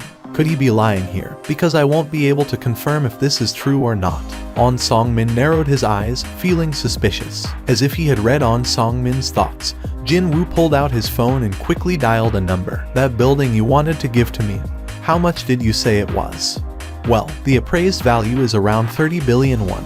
But once it's finished and our guild starts occupying it, the value should rise up even higher. Hyun-nim. On Song-min was now deeply mired in uncertainty and confusion. That is, I should say that such a big amount is, well beyond my ability to. If you just give me some time, I can speak to the higher-ups in the guild and then. Jin-woo abruptly cut him off. In that case, our discussion ends here. On Song-min became speechless. His head drooped slightly, as his head was quickly filled with the reason for this failure. In the end, we simply didn't have enough information. Being too hasty brought about this failure. After he picked up on the scent of this huge jackpot, he got too excited and forgot to move in a more cautious and prepared manner. If he had learned of what Yujin's offer was like, get the full backing of his guild, and go about his business step by step, then. For now, I need to report this to the guild master. I want to ask you about something. On Song-min raised his head. Jin-woo was no longer smiling. Gulp. Just as On Song-min swallowed some dry saliva, Jin-woo asked him a question with a low, heavy voice. How many people know about me? It's only me for the time being. I was too anxious to scout you, so I didn't even stop to report to my superiors yet. Actually, there was one more person. Hyun Kai-cheol. His subordinate but also his right-hand man. On Song-min concealed the presence of Hyun Kai-cheol for the time being. He was worried that Jin-woo might get real unhappy if he learned that there were 2 people instead of 1. All the hair on his back stood up at once. Don't turn around. A cold voice came from his side. Jin-woo, who had been sitting across him until then, had vanished without making a sound and was now standing right next to him, still not visible to the naked eye. As stealth, cold sweat drops formed on Song-min's forehead. Could he be angry at me? Hunters were, in general, monsters. He knew this well, because he got to observe them from a close vantage point every single day. That was why he was always super respectful towards them. Did me spying on him and following him around cause an issue here? Should I have requested protection from the guild before coming here? I don't want to see the number of people who know about me increase. So, if I start hearing things about me, can I assume that it came from you, Chief On Sang-min, or your subordinate? It had been a while since Jin-woo stopped grabbing his shoulder, yet On Song-min felt like he was being crushed by the younger man's words. He's not putting on airs, either. Why did he feel this way? On Song-min was so sure of the fact that Jin-woo was fully capable of harming him. My gut instinct when evaluating people is almost always right. A thick strand of cold sweat rolled down the side of On Song-min's forehead. Who knew he could use stealth, excellent abilities, and even a rare skill, too. It was not for nothing that Yujin came up with an offer of 30 billion. They aren't ones to start a losing business deal. Indeed. I'll never talk about this matter ever again. I'll make sure that Kai-cheol, no, my subordinate, will keep his mouth shut as well. Keeping everything hush-hush was something On Song-min also wanted, too. Heck, he probably would have requested it himself first. An excellent hunter not affiliated with anyone. There was no reason to increase the competition by spreading the rumor around. I'll trust you, Chief On. With those words, the presence beside On Song-min disappeared completely. Chief, On Song-min's complexion was poor. Hyun Kai-cheol asked, his voice full of worry. What happened? Did it not work out with Seong Jin-woo? On Song-min's trembling hands managed to pull out a cigarette. While sliding it between his lips, he made his reply. Hey, Kaichi all. I think we just ran into a far bigger jackpot than our initial estimates. He definitely had to scout that man. That was the only line of thought in his head. Thankfully, there was still a chance. Name, Seong Jinwoo. Level, 39. Class, None. Title, Slaughterer of Wolves. HP, 7220. MP, 683. Tiredness, 0. Strength, 97. Stamina, 59. Agility, 97. Intelligence, 51. Perception, 81. Reduction in physical damage, 20%. Passive skills, LV, Vex, Tenacity LV, 1. High-grade dagger technique LV, 1. Active skills, Dash LV, 2. Intimidation LV, 1. Vital points targeting LV, 1. Stealth LV, 1. Well, no wonder people are beginning to notice me. A strange message followed right after the familiar one. Required level. Having only heard this simple message, he couldn't figure out what was going on here. But by the time the following mechanical beep rang, Jinwoo ended up expending a huge amount of willpower just to calm his heart that beat so hard to the point of causing him pain. Class change quest. He was so focused on raising his levels and his stats that he had been forgetting all about a certain column in his status window. Indeed, that was the third column in his status window, the class. And now, he was given an opportunity to replace that none with another word. He'd be given a class. In most video games, a character would receive many benefits after getting a class. It'd be no different with the system, since it operated almost the same as a game. His heart was beating harder and faster now, when he realized that he'd be one step closer to the goal of being strong after going through with this quest. He simply could not calm himself down anymore. Yes and no continued to flicker in front of his eyes. Jinwoo was about to choose yes and take on the quest to change his class. However, he stopped almost instinctively. No, hang on a sec. Who knew just what kind of a quest might show up here? Following right after the notice from his instincts, the warning bells from his brain rang true and clear inside his head. I'm inside a dungeon. A dungeon was one of the most dangerous places in the world. Even though he was fully accustomed to the rank C dungeons by now, a dungeon was still a dungeon after all. There was no reason for him to increase the risk even more. Besides, Yu Jinho was standing next to him as well. It wasn't as if he didn't trust the kid, no. Still, he didn't have any particular reason to let the kid in on the existence of the system, or explain the weird phenomenon that might occur when he changed his class. There was absolutely no one here. Only the dense forest greeted his searching eyes. In order to make sure he'd get to enjoy a relatively safe quest, he searched for a mountainside with almost no human presence and found the most suitable candidate. The current time was 1744. There shouldn't be any hikers in this in-between hour, plus his current location was an empty spot of land far, far removed from any hiking trails. Time to get started. Jinwoo accessed his mailbox. The message popped up in his view as if it had been patiently waiting for him. Yes, I'm taking it on. The moment he thought of taking on the quest, another message popped into his view. Generating a new dungeon. Before he had the chance to interpret what that message was saying, a change took place before him really fast. A black hole formed right in front of his eyes. That was merely the beginning, too.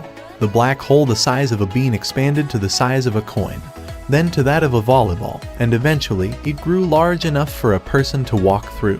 Isn't this? Jinwoo's eyes grew wider. He was expecting to see a new message with the contents of the quest pop up in front of his eyes. But this, what appeared before him was, without a doubt, a gate. To think a gate would show up here. This one didn't seem any different from the others he was familiar with. Only that, it was a bit smaller than usual.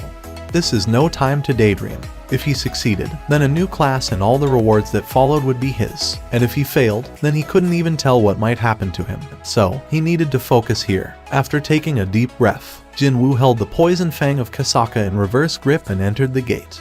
This isn't going to be easy, is it? Maybe because his class change was up for grabs, there were quite a few restrictions here to contend with. The most important one was that he couldn't replenish his spent energy or stamina, and couldn't heal himself using potions or level ups. The damage will stack, in other words. If he got injured, then that would spell his doom. The exit is blocked off, an unknown grade, impossible to heal himself, and no exit. This dungeon was a pretty risky proposition. If clearing this place was difficult because of all the restrictions, then didn't that also mean there was an amazing opportunity waiting for him at the end? He took one last glance behind him and slowly made his way forward, the torch lighting the way. Just how long did he walk? When he walked for a long time, he finally got to a bend in the passageway, and just beyond it, he sensed multiple presences. Clank, clank. Whenever this thing took a step, the metallic clang reverberated loudly in the passageway. The noises were getting closer. Jinwoo aimed for the side of its neck. Clang, but he got to hear metal hitting metal instead. The blade didn't go in. Metal armor. Jinwoo's eyes widened. Finally confirming the identity of his opponent, Jinwoo quickly took several steps back. It's a human. He was now facing a knight decked out fully in a suit of armor. Its face was hidden behind the helmet and he couldn't see what they looked like. Jinwoo called out to it while thinking to himself, could it be? However, the knight didn't even utter a word and simply lunged in Jinwoo's direction.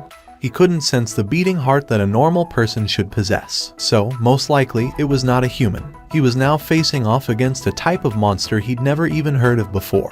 The first one to strike wins. Before the enemy made its move, Jinwoo dashed in first. Swish. Jinwoo evaded the hurried swing of the knight's longsword and stabbed his dagger at various points in its armor. Unfortunately, he couldn't damage it. The armor is too thick. Not only was it thick, the surface was smooth as well, so when he landed a straight blow, the blade didn't go in but simply slid off to the side. It was at this point that the knight swung its sword in a huge arc. Vital points targeting. Crack. The tip of the dagger penetrated past the armor. Did it work? However, it must have not suffered any damage, since it swung its sword down vertically with great force, not caring at all about the dagger stuck to its side. It's not really that strong, is it? That was his earnest assessment. Probably because of all that heavy armor, its movement was dull, and its attack pattern was also rather simple, too. Only that, its defense against bladed weapons was truly exceptional. Jinwoo rolled up his sleeves. Well, I've already fought against an enemy with thick armor that blades can't penetrate. The boss monster, Poison Fang Blue Kasaka that broke a steel sword infused with magical energy in one hit. He had experienced killing such a snake before. Compared to the Kasaka, that thing is nothing. A thin smile slowly formed on Jinwoo's lips, since that was a pretty good memory to recall. Jinwoo easily evaded the knight's attack aimed at his shoulder, slid to its back, and caught it in a headlock. Crack. Along with a pretty sickening noise, the helmet was ripped off. This was the moment when his strength stat exceeding 100 points had begun shining ever so brightly. A simple but concise message announcing the end of the battle popped up. A flickering light indicating the presence of loot came from somewhere on the armor, but Jinwoo's attention was elsewhere. What the heck? There's nothing inside. The helmet he held in his hands was totally empty. He quickly checked inside the armor to make sure, but it was the same story, empty. Does that mean I was fighting against a suit of armor that was moving by itself? Just as he arrived at his conclusion, two more knights rushed into view from around the bend. It seemed that they had belatedly sensed the unfolding battle. The knights discovered Jinwoo, and as if they had made a prior arrangement, they unsheathed their long swords in unison. Jinwoo tossed the empty helmet away and loosened the muscles on his neck and shoulders. He now knew how to fight these things. So, this is the real beginning, huh? Jinwoo's lips formed a slight grin as he stared at the knights rushing towards him. His first step in clearing this dungeon proved to be on the right track. Was it because of all the restrictions? The loot drop rate turned out to be rather excellent. Jinwoo only defeated 3 knights, yet 2 of them dropped an item each. As far as percentages go, that was 66.6%. It was an unimaginably high drop rate compared to other instant dungeons. Rarity B. Type Armor. Reduction in physical damage, plus 7%. Jinwoo picked up the breastplate. As expected, a message regarding equipping the armor popped up in his view. The breastplate disappeared from the view. Jinwoo summoned the status window and confirmed his stats. So, it really went up. Jinwoo felt around his chest area. He couldn't feel anything weird. I got 30,000 gold in one go. Was it because knights were supposed to be wealthy or some such? He abruptly remembered that most humanoid-type monsters usually gave out more loot than any other types in video games. During the past 2 hours of hunting inside the dungeon, he met 4 different types of monsters: knights, mages, assassins, and archers. Is it stealth this time? An assassin type suddenly vanished from his senses. Jinwoo didn't panic and extended his perception to its fullest, and soon enough picked up on the presence sneaking up on him from behind. Swish. The assassin received a fatal wound and turned into a wisp of black smoke before disappearing from his view with nary a scream. Jinwoo turned around to continue on his journey. But then, a flash of blinding light exploded right in front of his eyes. A mage had hidden itself and quietly completed a light magic spell. Kaboom! However, Jinwoo was already well behind the mage by the time that happened. Jinwoo didn't miss this opening and swung his dagger diagonally. The mage, too, turned into a wisp of smoke and disappeared. I got hit by one of those way back when I got too careless. The thing was, he was already ready to react as soon as he began sensing mana gathering around in a single point. Jojiu H1's light magic. Jinwoo wasn't dumb enough to get hit by a similar magic to that dead guy's. This was one of the reasons why he thought that all these battles were like him studying and revisiting his past fights. That's not all, is it? In order to defeat different types of monsters, he needed different stats. For knights, it was strength. For assassins, perception. Archers, agility. And finally, for mages, it was stamina. The whole thing was set up in a way that if any of the corresponding stats weren't high enough, he'd have a real hard time trying to deal with the individual monsters. If his strength was lacking, then he wouldn't have been able to cause enough damage to the knights, and if his perception was too low, he'd have gone through hell in order to locate the assassins. Me raising stats evenly has really paid off dividends here. His intelligence stat was still on the low side, but all he had to do there was to economize his MP usage. Jinwoo summoned the canteen as soon as it showed up in his inventory and took several gulps. Phew, his fatigue was piling up noticeably now. Just how far am I supposed to go here? Could there be no end to this place? Jinwoo put the empty canteen down on the ground and placed his hands on his hips. It had been over 3 hours already since he entered this dungeon. Both his body and mind were getting fatigued now. Jinwoo sat down and leaned against the cave wall. The tiredness stat had sneaked up to a dangerous level, above 70. His body and mind would start to get negatively affected. He needed to take a short nap and decrease that stat right away. Jinwoo leaned his head against the wall. Sleepiness came over him almost instantly. However, he heard the sharp whistle of air parting ways. Time slowed down, and Jinwoo accurately snatched the flying arrow with his hand. Grab. Jinwoo's eyes opened up. He saw an archer knocking another arrow from some distance away. So, it's still too early to fall asleep, is it? Jinwoo summoned the poison fang of Kasaka once more and stood back up. Crunch. One single punch caused the knight's breastplate to crack and cave in. The lifeless monster slowly slid to the ground in between Jinwoo's stretched fist and the wall. Jinwoo looked down on his slightly skinned fist and clicked his tongue. Only a short break would have taken care of such a small wound by now. However, these abominable monsters didn't give him a moment to rest. Still, he earned quite a lot in the meantime. Gatekeeper's necklace, superior knight's breastplate, intermediate assassin's shoes, inferior archer's gloves, superior maid's ring. Other useful things he found along the way were now all safely tucked away in his inventory. It had been nicer if I found a weapon, though. Finally, the torchlight revealed the end of the road, and that end was blocked off by a huge castle gate. It was quite rare to see the boss room with a door like that. Naturally, he recalled the dual dungeon. No one was adequately prepared back then, and because of that, the losses incurred were great. However, it was different now. Jinwoo reached out and grasped the handles of the doors. The heavy-looking doors slid open rather smoothly, as if there was some sort of an unseen mechanism. Boom. The door to the boss room finally opened. As soon as he set foot on this floor, countless torches lining up the walls lit up all at once and illuminated the interior. As I thought, it's almost the same as back in that underground temple. Jinwoo maintained his vigilance. He scanned his vicinity and cautiously stepped forward. Several giant stone pillars stood erect to his left and right. At the far end of this room, he could see a tall throne. It's as if this place reminded him of the king's audience chamber from a fantasy movie. Of course, the scale was noticeably larger, though. A few steps later, the door issued a loud bang and closed shut behind him. Slam. Jinwoo glanced back, but he didn't panic. He already expected something like that to happen. Jinwoo swallowed his dry saliva. He only had to take one look at the creature's red name floating just above its head to know that the boss had finally made its entrance. It was a knight wearing a suit of blood-red armor. The way it was kitted out from head to toe in metal armor was similar to other knights he fought so far, but quite unlike those that looked dull and slow. This thing looked incredibly agile. What caught his eyes next was its helm. The red-colored mane extending rearwards from the top of the helm reminded him of a stallion's tail, and it left a rather deep impression. While he studied its helm, Jinwoo discovered one more difference between it and the other knights. This guy has eyes. But were they eyes or irises? Whatever the case may be, the pair of silvery lights oozed out from where one's eyes should be. They felt so cold and uncaring, utterly mechanical and lifeless. Jinwoo observed the movements of this egret while slowly raising his clenched fists. My dagger won't work on it anyway. What was needed in defeating a knight was blunt force. He needed strength to overwhelm him.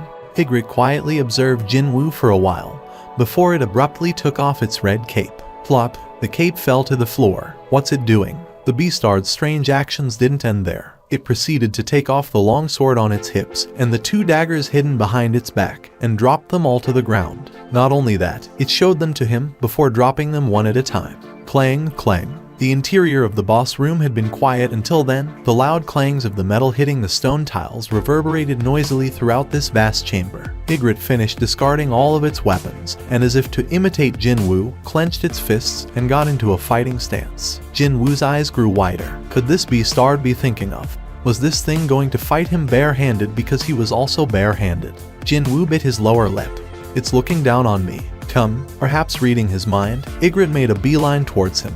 The speed it produced was so fast that he found it hard to believe it was wearing a suit of armor. He raised both of his arms instinctively to guard himself, but the impact force still got transmitted to the rest of his body. Boom. His guard broke and his entire body became airborne. What? A shocked gasp escaped from his mouth. But soon, it turned into a groan, because Ygritte had already appeared right in front of his eyes. Slam. The inside of his ears rang noisily. Jinwoo shook his head around a couple of times. Only then did the loud ringing die down somewhat. However, the much bigger problem than that was coming closer to him. His blurry sight captured Ygritte as it walked towards him.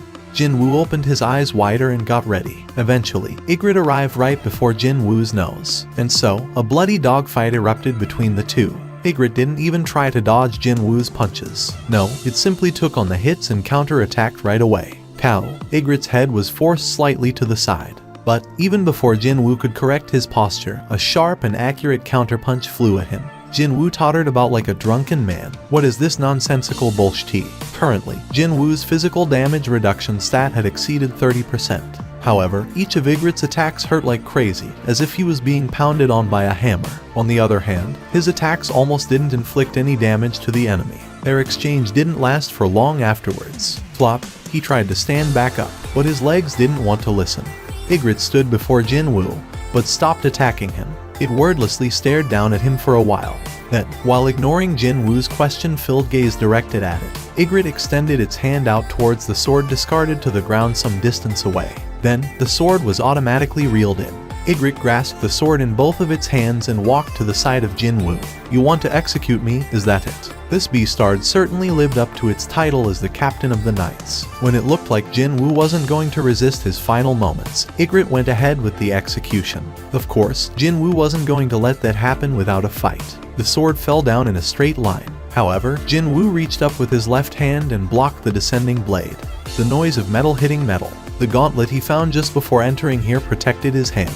Flinch, he sensed Ygritte being taken back just now. The poison fang of Kasaka was summoned instantly into his hand, and Jinwoo stabbed the dagger in the creature's eye. A scream that couldn't have come from a human being exploded out. At the same time, a fierce light poured out from the eye with the dagger sticking out. Jinwoo hurriedly stood back up. Now what? Just damaging one eye wouldn't be able to determine the winner of this battle. He needed an attack even more powerful than that if he wanted to win. It was then, a thought entered his mind. The horrifying attack that almost pushed him to the brink of death the other day. Jinwoo bent down and bear-hugged Ygritte's midriff. And then, he began running. Ygritte thrashed about in pain and managed to land several solid blows on Jinwoo's back. However, he gritted his teeth and didn't let Ygritte go. No, he increased his speed instead. He dashed towards the nearest wall with every ounce of energy he had. The impact force was great enough for the entire boss room to tremble momentarily. I need to finish this. Jinwoo yanked the poison fang of Kasaka, still buried in its eye, loose. That caused Ygritte's body to quiver once. Jinwoo held the dagger in a reverse grip and stabbed hard at the Beastard's neck. Vital points targeting. The attack failed to work. One more time. Vital points targeting. Sparks flew off from the tip of the dagger. A small nick formed on the metal covering the monster's neck. One more time. Vital points targeting. Clang. One more. Clang. One more. Clang. And finally, vital points targeting. The poison fang of Kasaka broke past the protective metal and dug deep into its neck. Jinwoo raised both of his hands up high into the sky. He took several steps back, before losing all strength in his legs and faltered to the floor. Jinwoo spat out the heavy breaths he'd been holding in until now. He won, somehow. It was an incredibly close fight. However, wasn't this the end of the quest? Jinwoo collected his breaths for a long time, before painfully raising his body up. He expected the class quest to end once he killed this guy, but not one message popped up in his view. He looked around, but he failed to spot anything different in the boss room. No, there was one thing that was different from before. Several strands of light began flickering on Ygritte's body, meaning his loot was now ready. For the time being, let's grab those. After all, he couldn't tell what else might happen here. Grabbing things that he could grab when there was a chance was the smartest move one could make, wasn't it? Jinwoo reached out towards those lights. Why were there so many? Jinwoo felt rather puzzled, but still, he couldn't hide his elation either. The first thing to enter his inventory was the leather pouch. Jinwoo's eyes went extra round. The level of reward is on another scale altogether. It definitely was worth it, defeating it after going through so much crap. He wasn't expecting all that much to begin with, yet the leather pouch spat out an unbelievable amount of 1,500,000 gold. However, Jinwoo's attention was directed elsewhere at the moment. If the leather pouch he didn't even hold high hopes for managed to produce such wealth, then just how high was the value of the helm or the rune stone? Rarity S. Type Armor. Reduction in physical damage plus 15%. Stamina plus 20. Strength plus 20. It's an S. Jinwoo cried out in elation. For the first time ever, an item with a rarity ranking of S showed up. Just the effect of 15% reduction in physical damage alone would have made it a top-tier item. Yet it even possessed two more remarkable additional attributes of raising the stamina and strength stats by 20 points each. Just seeing those options alone made his heart palpitate so much faster. The rarity items can't even compare to it. He was fully aware of the fact that he was standing in the middle of the dungeon's boss room, yet the smile on his face didn't want to go away. And if you were to add in one more unnecessary point here, he even liked the helm's design. It's a bit of a pity to hide this thing, though. The crimson helm that immediately reminded all onlookers of the flowing blood, and the mane connected to the helm itself, made him feel like he was holding an artistic masterpiece. It was only for a brief moment, but he even felt compelled to put on the full set of this armor if it existed somewhere. However, what a waste. Ygritte's other armor pieces weren't considered to be loot, as there were no lights coming off from them. Only the helm could be taken away. With the trace of excitement still lingering in his mind, Jinwoo shifted his gaze to the other two items. Two pieces of stones. Out of the two walnut-sized stones, the first one to grab his curious gaze was the immediate return stone. I know what is a rune stone, but this. Just what could this immediate return stone do? His curiosity got resolved pretty quickly. However, the information on the immediate return stone floated up right away. Rarity. Type. Consumable. An item exclusive to this class change quest. When destroyed, you'll be transported outside the dungeon immediately. However, once the class change quest has been concluded, it will automatically be destroyed. Can't be stored in the inventory. The way to use it was similar to a rune stone. However, to think that its effect wasn't about absorbing a new skill, but to escape from this dungeon. Hang on a sec. The class change quest isn't over yet. Sure enough, the warning beep from the system went off in his head as if it was waiting for this moment. Son of a BTCH. So, this was the item to start the quest for real. He nearly fainted on the spot. He felt like he had stepped on something he shouldn't have in the first place. If I knew this might happen, I'd have taken a short break first. What would regret do for him now? No matter how much one relied on one's experience and knowledge to predict the future, one would never be able to correctly guess the tricks of fate. A strand of cold sweat dripped down from Jinwoo's forehead. Just as he swallowed a bit of dry spit and his Adam's apple bobbed up and down, the system's new message popped up in his view. Endure. Endure what exactly? He ended up shouting out loudly as his frustration mounted. For the first time ever, the system expressed emotion. Too bad. He had no time to stew inside his shock. The moment the timer hit 0, several gates began forming all around him.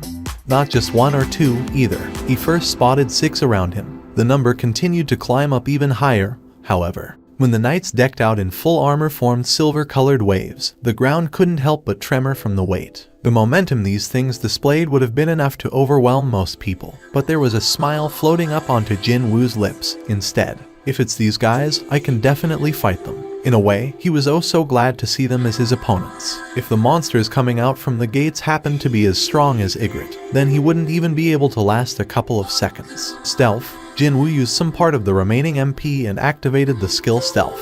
For the time being, I should observe what's happening here first. Jinwoo's form blurred and slowly disappeared. As expected, the knights rushing towards him all came to an abrupt halt. However, he spotted a mage that had just emerged from the gate chanting a spell. That's also when Jinwoo discovered an eye-like symbol floating above the head of the mage. The moment that eye flashed, In that moment, Jin Woo's stealth was cancelled. FCK. From the get-go, his calculation proved to be way off the mark. The knights that stood around like telephone poles snapped their heads all at once towards Jin Woo's direction. It was a scene straight out of a horror movie, and soon enough, the silver waves pounced on him. Jin Woo's eyes opened wider and he gritted his teeth. Boom. His punch blew away the head of the incoming knight. That guy died where it stood. Crazed lights shone in Jin Woo's eyes. Intimidation. The movements of the monsters became much duller through the effects of fear, but his mana fell down to 90 points. The intimidation required 100 MP in order to activate. He wouldn't be able to use it the second time.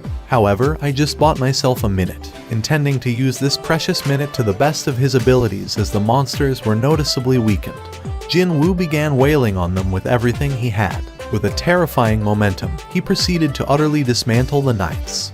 Too bad. The speed of him defeating knights was far inferior to the rate of the replacement knights popping out from the gates. Even in the midst of the maddened battle, Jin Woo sneaked a glance at the timer. It had only been 3 minutes and 19 seconds. If that was converted into points, how much would he get? Wouldn't it be fine for him to leave this place now? However, he didn't have any leeway to dwell on that matter. Even while he was thinking to himself, knights were continuously pouring out from the gates like unstoppable waves. He managed to destroy countless knights, yet he simply couldn't deal with so many of them.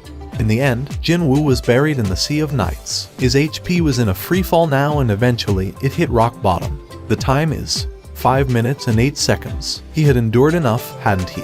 Let's get out of here. Now completely entrapped among the knights, Jin Woo flailed about helplessly in this silver prison and dug through his back pocket. However, the immediate return stone slipped out from his grasp and fell to the floor, and the roundish stone hit the soul of one of the knights and rolled away far from him.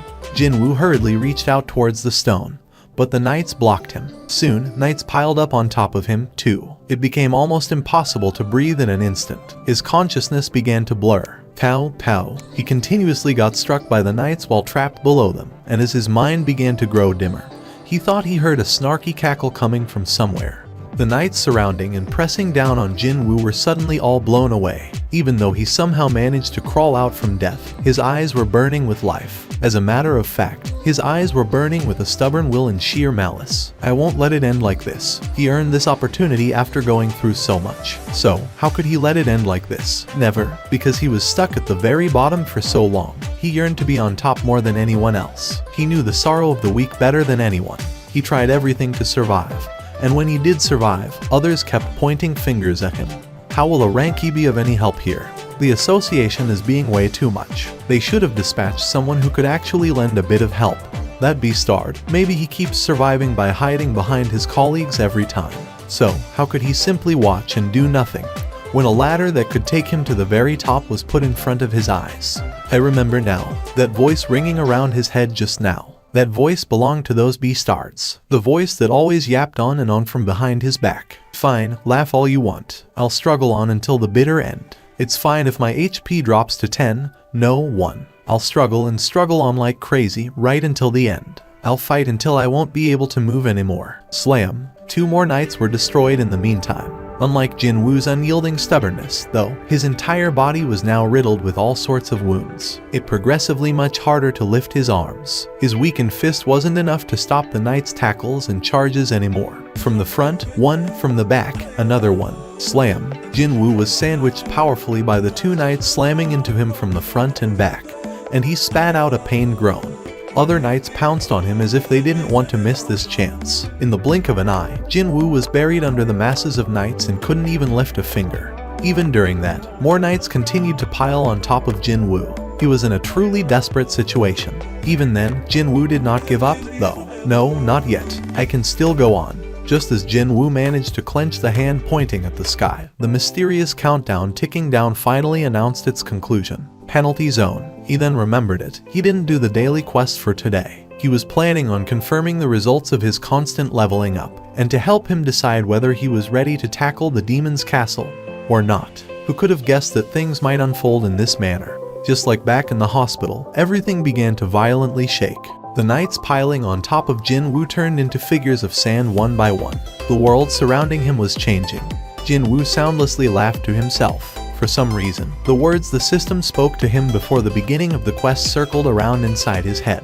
Was it trying to imply that the quest itself was unimaginably hard, to the point that he needed luck to complete it? Or was it implying that it'd cheer him on, as he resorted to borrowing the power of luck and earn a ton of advancement points that way? His fingers dug into the desert sand as the held-up breaths exploded out of his mouth. Fresh air entered and flowed into every corner of his body via his lungs. Finally, I feel alive. The sense of relief wrapped Jinwoo up tightly as he rolled onto his back. He was wondering why it was so difficult to move his body, but as it turned out, the DMN tiredness stat was over 90. This is probably my first time that stat has gone past 90, right? 2 words, buy and sell, popped up in the air. Although the layout of this store imparted not one hint of sincerity, no matter how kind he looked at it, he found it such a welcoming sight right now.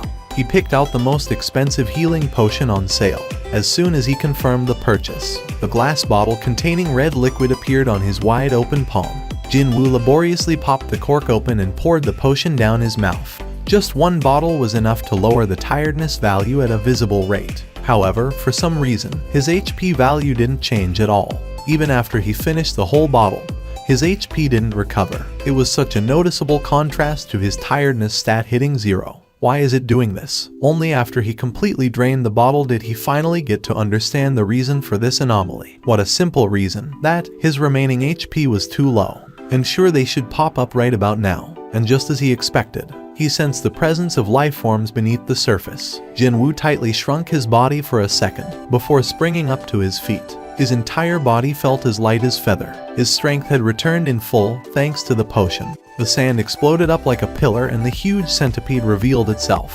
Everything matched up to his memories so far. And I found this thing so terrifying to look at back then, too.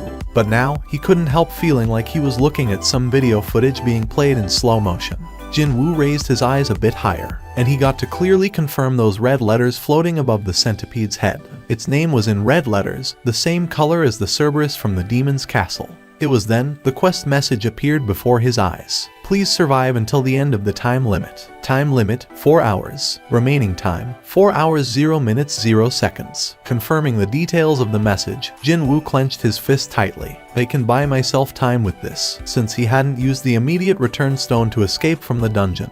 He still had a shot here. I'm pretty sure that, as soon as the penalty quest is over, I will be sent back to that place. What if time spent inside the penalty zone was acknowledged as the time he endured during the quest? His advancement points tally would be enormous. There was one issue he still had to resolve first, however, and that would be whether he could get out of this place unscathed with only 100 or so HP remaining. As it was impossible to heal himself using potions, he had to do his best to cautiously kill these centipedes until he leveled up. As the result of wrestling around with these centipedes for the past 4 hours, his level rose up 4 times and now it sat at 51. Before he knew it, the penalty quest was coming to an end. Jinwoo took a sweeping look around him. The corpses of centipedes filled up his view everywhere he looked. Thanks to them, he got to recover his HP back to full. It's a bit of waste that these things don't give any loot or gold. Well, it'd be strange that loot would come out when he was supposed to get punished in this place. He stopped worrying about that and got ready instead. Store. Humanoid-type monsters dropped the gold-containing leather pouch really often, and also, Ygritte also gave him 1.5 million gold in one go. So, he now had enough funds to spend. Jinwoo spent all that gold to buy one single weapon.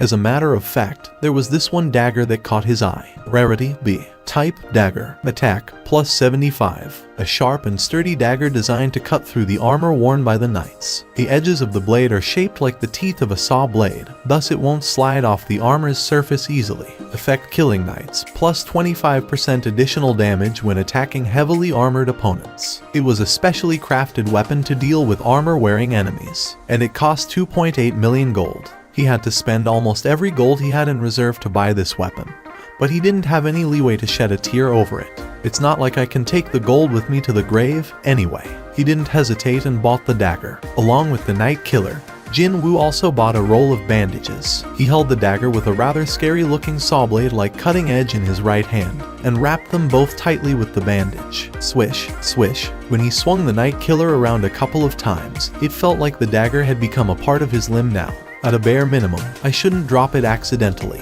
While he was putting away the leftover bandage into inventory, he spotted the rune stone from Ygritte. Odd, there was this thing, too. You can absorb the skill by breaking this rune stone. Right now, he needed to grasp at everything, even if that was a piece of straw. Whether that was an item or a skill, he needed to obtain whatever that could become his combat strength. Jinwoo didn't hesitate and broke the rune stone. Active skill. Required mana to activate, none. Even without touching, you can physically influence an object. As soon as he read that description, he recalled a certain scene. It was when Ygritte extended its hand towards its longsword that was discarded on the floor, far away. So, this is the skill that made the sword move back then. A skill that could move objects around from a distance with nothing but his will. On top of that, he didn't even have to spend any mana either. If I am able to move any object I see just like the description says, then this would be one hell of a skill to possess. Jinwoo immediately tried to experiment with the skill on the corpse of the centipede next to him. If he wanted to move something heavy, then it was likely that his proficiency with the skill had to be much higher. From here onwards, it's back to the class change quest. Inside that boss room, hundreds of monsters were waiting for his return. Or, the number could be even higher now. If he was being kind here, he was returning to that place, but truthfully, it was more like him being thrown back in there. HP, MP, tiredness, equipment, and even a new skill. And his renewed resolve. His current condition was so much better than when he first set foot in that place, but when he thought about going back there, he couldn't help but get tense and nervous. The knights all began rushing violently towards him. Where are the mages? Not too far from him, he spotted a lone mage. As I thought, what he witnessed back then was right. Indeed, he didn't see wrong. Back then, when he was being squeezed tight by the group of knights and only his arm could flail about helplessly, Jinwoo spotted something through the narrow gaps he couldn't quite understand at the time.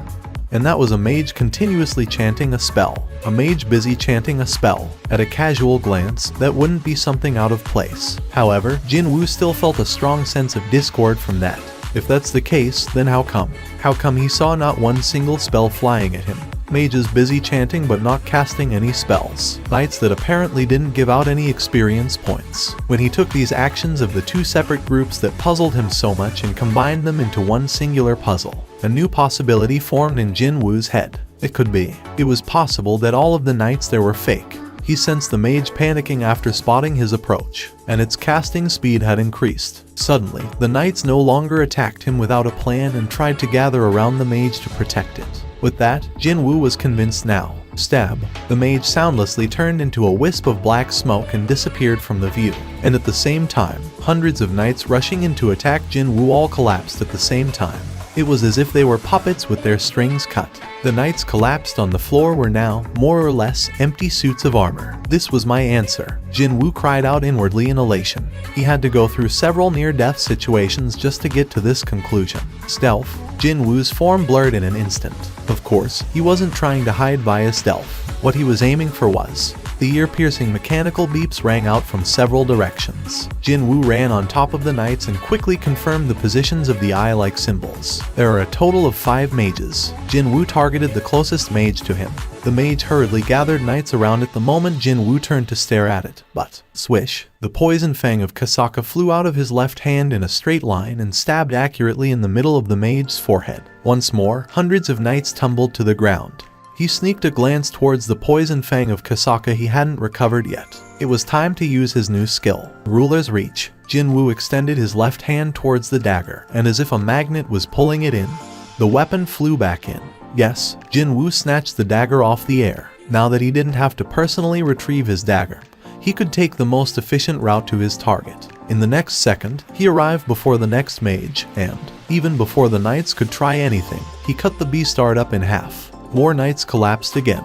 The initiative was clearly with him now. Jinwoo's glare became harsher. There are 3 left. Perhaps sensing the threat, the remaining mages all gathered in one spot. It wasn't only them, either. The knights they controlled also gathered around them. And then, the mages all chanted a certain spell together. Their ominous and creepy voices reverberated throughout the boss room and soon, they finished their spell. The knights guarding the mages were suddenly pulled into one lump and got compressed as if they were thrown into an industrial crusher. And then, they were reborn as one huge metal golem which began glaring at Jinwoo right away. Wow, this is no joke, huh? Jinwoo leaked out a gasp of pure admiration after sensing the overwhelming pressure emitted from this giant monster. However, he wasn't scared by its appearance at all, perhaps because he had encountered several life or death situations already.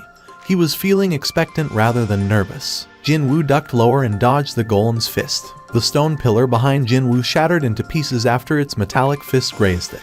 Well, that is pretty serious power. Jinwoo grinned slyly. If he hadn't yet figured out what was going on here, he would have been racking his brain trying to figure out how to deal with this monster. However, there was no need for him to worry about that now. No need at all. Just as the golem locked its hands together and raised them high to smash down, Jinwoo didn't back away, but used his skill, dash, and pounced forward. And then, he slid on the floor. In the blink of an eye, he had slid in between the legs of the golem and shot right past it.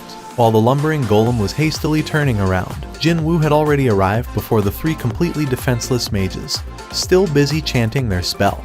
It was far easier to kill them off because they had gathered in one place. Jinwoo freely swung his daggers about, and the remaining three mages also became smoke and joined their already departed comrades. And the golem that was trying to hurriedly grab Jinwoo shattered into pieces of armor and scattered all over the place. Jinwoo didn't let his guard down, however. Is this the end? Or is there something more? He remained alert and ready just in case something else might happen. But then, the familiar beep went off in his head. Jinwoo swallowed his saliva, perhaps to laugh at his unnecessary worries. The system announced the end of the quest, instead. Only now could Jinwoo spit out a sigh of relief. He had endured for almost 4.5 hours. And that wasn't all. In a quest that could be cleared simply by enduring the combined assault of the countless enemies for a while, he actually managed to kill them all. Just from wondering about how many points he got to accumulate and what kind of a class he'd earn from that. His heart began trembling in anticipation. Yup, that sounds good. If his past actions were used as the basis for the selection of his class, then the odds of him ending up with something weird and struggling in the future would be close to zero now. It was probably the most welcoming thing he'd heard in a while. He thought that this description was a bit too heartless and cold. But after looking back, he couldn't come up with anything to rebut those words. I only did those in order to raise my level, though. After entering an instant dungeon, he kept hunting monsters down until his level would not rise anymore. And while inside a regular dungeon, he made sure to find every single hidden monster there and slew them all, too. Also, although it wasn't his intention, he ended up fighting other hunters a couple of times, too. Assassin, corpses, and the scent of blood. No matter how you look at it. Just as he suspected from the beginning, it seemed that his class would be set at assassin now. Nod. Jinwoo nodded his head in agreement with the system's assessment. Well, it's not like I had any trustworthy comrades to begin with. However, he couldn't understand why those points were being addressed during the selection of his class. The system's explanation continued on. The army of the deceased. Only now had Jinwoo realized something had gone awry here. Too bad, though. No, wait. Even before he had any chance to raise his objections, the system read off the result of the selection in its usual dry and humorless voice. What the FCK? What was the meaning of this sudden slap to the back of his head? Everything was going well, so why did Necromancer pop out instead of the expected assassin? Jinwoo dazedly stared at the message. He even rubbed his eyes several times, but nothing changed. The message still floated up there, unchanging. He couldn't believe it at first, then he became really angry next. I've never even touched the intelligence stat, so what the hell? Just how did he end up with a rare class not even found among countless mage-type hunters in the world? From the moment Jinwoo awoke as a ranky hunter, he was always a close-quarters fighter. With the exception of the steel longsword, he always used daggers, and the skills he got until now were perfectly suited for the role of an assassin. That was why he hadn't even thought of the possibility that his class would end up belonging to a different type altogether. It was a magic type, no less. No, more than that, a necromancer. His knowledge of different classes came from video games, but even then, he knew enough about what being a necromancer entailed. A gloomy-looking mage, and an army of undead following that dude. No matter how much he thought about it, that image just didn't correlate to him whatsoever. If you were to think about the advantages of being a necromancer, then, just as the system alluded to, he could create his own army. About that much. Well, the problem here is that army will consist of skeletons and rotting corpses. If he walked around with such an army, the whole world would be up in arms in no time. The system demanded his answer. What a relief that was. I can still say yes or no. Jinwoo spat out a sigh. If the class wasn't forced down his throat, then that meant there was another opportunity for him. If he still had another shot, then there was no reason to sweat so much right now. Jinwoo gladly refused the suggestion. No way. When he did that, the message asked him again. Although it was asking the same thing for the second time, he found himself unable to quickly answer back. He was now hesitating. A hidden class, is it? That term might sound like something straight out of a video game. But still, there were hunters with rare and strange abilities even in reality, such as hunters who could create shields or buff others, or even, the master of White Tiger Guild can apparently transform into a monster, too, according to the rumors. All those hunters with rare and strange abilities were now enjoying a great deal of special treatment after being scouted by the biggest guilds out there. Could this hidden class thing be the same thing as the special abilities those hunters possess? If that were the case, this could be an opportunity instead.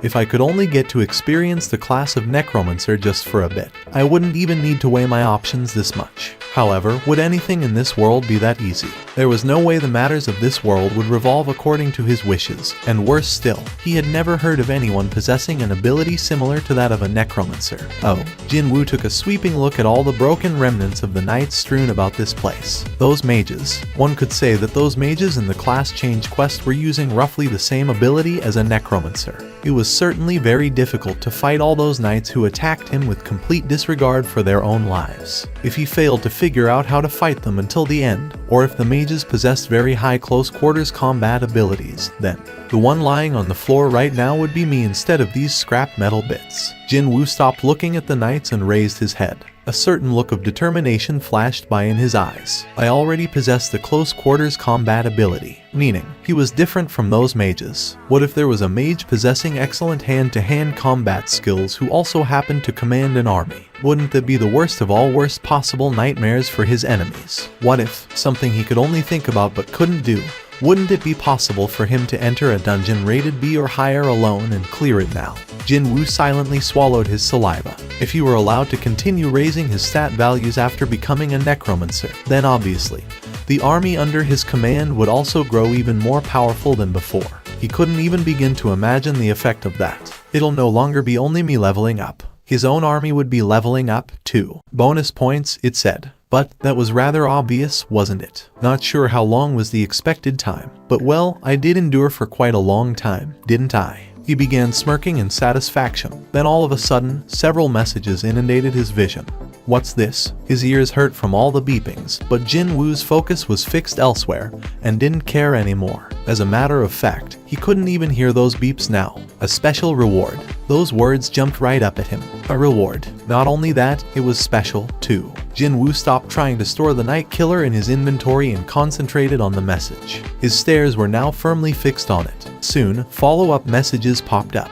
Shadow Sovereign. Hearing that strange term, Jinwoo hurriedly summoned his status window. Indeed, there was a new term added to his class column. It's not a necromancer anymore. The system definitely said that he'd be able to get a higher ranked version of his class according to the amount of advancement points he had earned. And also, it mentioned that the point tally had exceeded the limits of the class itself, too. The end result from all that was this Shadow Sovereign. So, is this the special reward the system was talking about?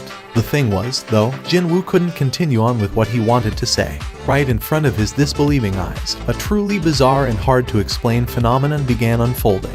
Behind the hologram-like messages, unknown black smoke was slowly and eerily leaking out from the knights strewn about on the floor like scrap metal. No such thing happened prior to him getting his class. Whenever his eyes landed on targets with black smoke oozing out from them, the words with hard-to-fathom meanings possible to perform extraction popped up into his view. Shadow extraction. He couldn't understand why, but to Jinwoo, those rising smokes looked like they were writhing in pain. As a matter of fact, it felt like they were reaching out to him, begging him to save them. Would it be strange if he said that? He could hear their screams, but he was sure of one thing. He was sure of him being able to free them from their pain. Shadow extraction. I gotta set a separate activation phrase for this skill. Jinwoo pondered for a bit, before muttering out almost instinctively, "Rise up." Thick, heavy moans resounded out from somewhere, and at the same time, the shadows of the fallen knights began wiggling as if they were still alive. Jinwoo scanned his surroundings once more. All the shadows found near him were beginning to move. Soon enough, a black hand rose up from one of the shadows. It pressed down on the ground hard, and slowly, the arm attached to it rose up. Oh my god. Jinwoo's eyes opened wider and wider. Those things were people, no, soldiers possessing the outer appearance of a person. Soldiers kitted out head to toe in jet black armor climbed out of the shadows one by one. This is my new skill. By the time Jinwoo recovered his wits, there were a couple dozen soldiers standing by his side, waiting. Tens of soldiers were now surrounding him. What the hell is this? Jin Woo approached the nearest soldier. At first glance, they look like people, don't they? However, they weren't people. He couldn't sense any signs of life from them. They didn't breathe, and there were no heartbeats he could hear. On top of this, Jin Woo swallowed down his shocked gasp. He sneaked a glance inside the helmet through the eye holes and found nothing but pure darkness in there. Jin Woo slowly took several steps back after feeling like he was being sucked in. These things came out from the shadows. He immediately checked his skill window. Just as the system informed him, new class-specific skills could be found there now. Active skills: Shadow Extraction LV 1, Shadow Storage LV 1. He checked the details of the first skill. Class-specific skill: Required mana to activate, none. Creates a shadow soldier by extracting mana from the recently deceased life form. The odds of extraction failure will rise higher depending on the target's original stat values, as well as the length of time since its death. Number of shadows that can be extracted: 30/30. Oops, a thought flashed by in Jin Woo's head. I shouldn't be wasting time like this. He had witnessed the power of his new skill. He could now turn the defeated monsters into his soldiers. If that was the case, then wasn't there a monster nearby that he just had to turn into his lackey right away? Jin Woo searched around as his glare became sharper. Found it. Jin Woo stood before Ygritte. It might have been a fearsome enemy that threatened to kill him only a few hours ago, but now it was probably the best ingredient he could find. Fortunately enough, he saw the black smoke slowly oozing out from Ygritte, just like how it was with other fallen knights. Jin Woo's expression brightened. Nice, he already knew the drill. Oh yeah, there was something like that, wasn't there? At the end of the skill's explanation, there was something he should have taken note of. The maximum number of extractions he could perform was 30, which meant the number of his soldiers was currently 30. As his eyes swept past the soldiers, their names and levels appeared before his view. Regular grade. Everyone possessed the same name and level. Oh well, their origins were exactly the same, so. But then, he discovered 3 somewhat different colored soldiers right at the back of the infantrymen. Are those? Unlike the regular infantrymen, these guys were wearing robes. Elite grade. Oh, he quickly figured out what they were. The 3 mages that were controlling the Iron Golem must have been revived as undeads as well when he gave out his Rise Up command just now. So, 27 infantrymen and 3 mages, this was why being rare was a good thing. He excluded the low-numbered mages and selected the closest infantryman from him to cancel the extraction. And he was really sorry about this. Extraction cancellation. The soldier turned into black smoke and scattered in the air. Not even a trace remained of it. Jin Woo gazed at the spot of the disappeared soldier for a little while with an apologetic expression, before shifting his attention back to Ygritte. His preparation was complete. He even had to sacrifice one of his wonderful soldiers just so he could turn Ygritte into a shadow. So, he simply had to see some results here. Time to act while the sun still shone. Jin Woo tried the extraction right away. Rise up. When he did that, the shadow cast beneath Ygritte began to wiggle as if it came to life. It was the same reaction as when he extracted the shadows from the knights just now. Okay, good. Jin Woo clenched his fists tightly. He had a good feeling about this. What would Ygritte look like after its extraction? Jin Woo's hands became slick with the sweat of anticipation. Unfortunately, ting, a mechanical beep akin to a metal plate breaking in half rang inside his head. Hearing that he still had more chances remaining, Jin Woo spat out a long sigh of relief. Hang on, now that I think about it, the skill's explanation definitely said that the odds of extraction failure would rise up depending on the target's stat values. But having experienced it personally, he couldn't help but be dumbfounded. It felt like he got slapped in the back of his head. This taste of his first failure. Not only that, there was a restriction on the number of attempts he could try, too. Jin Woo attempted the extraction for the second time.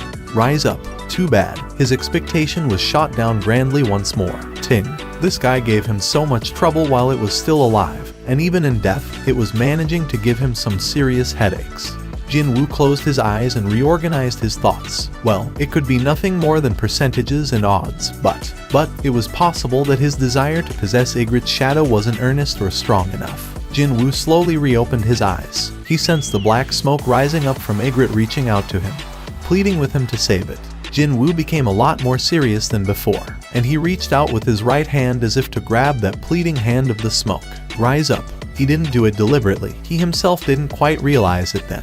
But Jin Woo's voice sounded much heavier and graver than ever before, and it reverberated throughout the boss room. It was then. A deep scream could be heard coming from somewhere, and chilling, eerie winds swept by the boss room.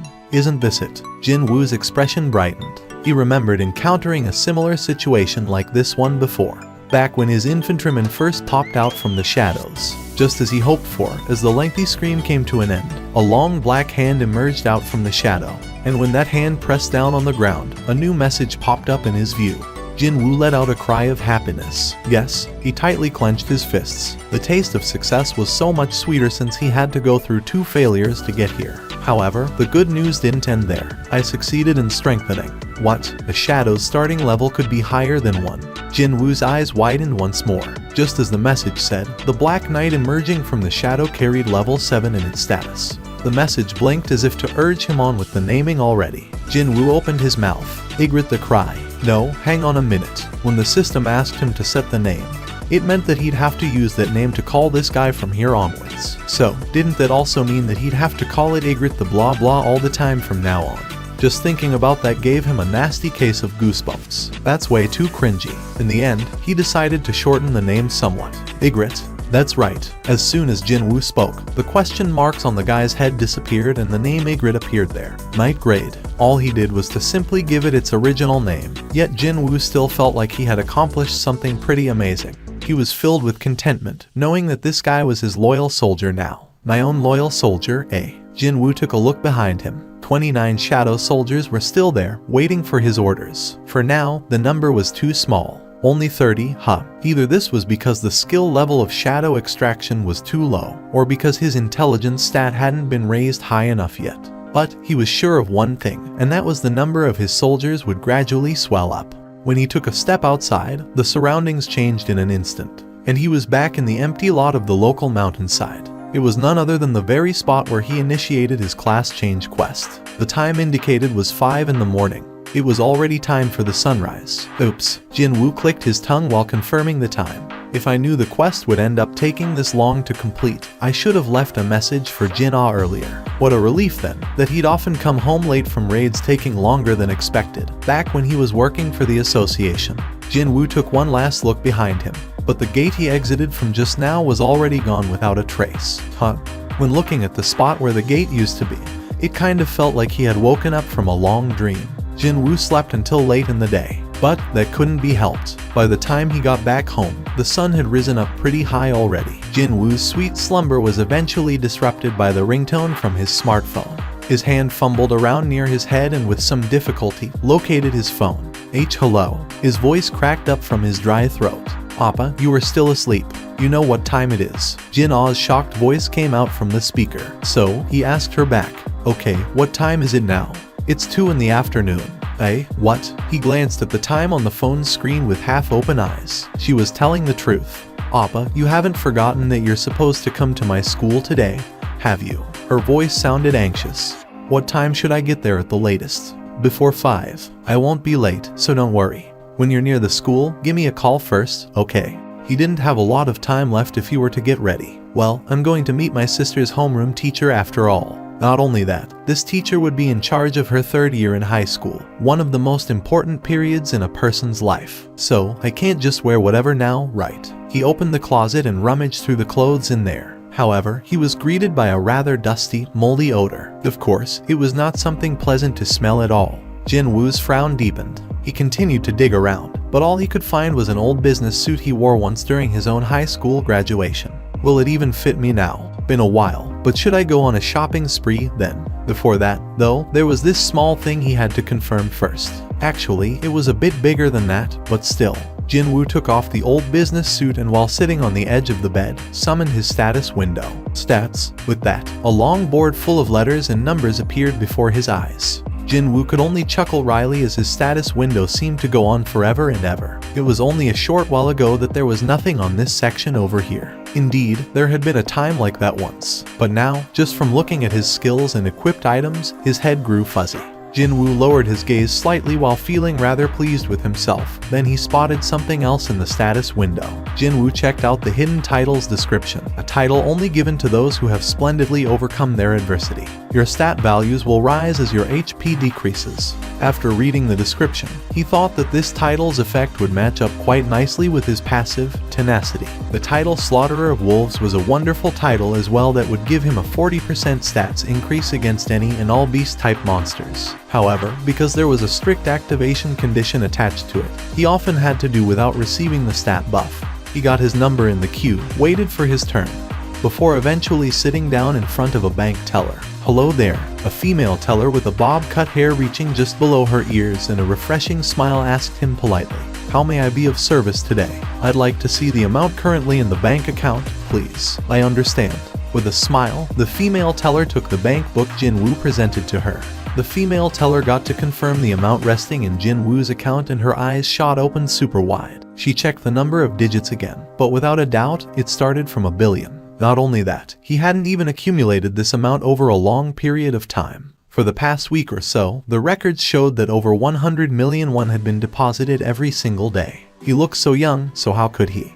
The female teller asked him, her voice containing just a sliver of ulterior motive. "Oh my goodness, may I ask what you do for a living?"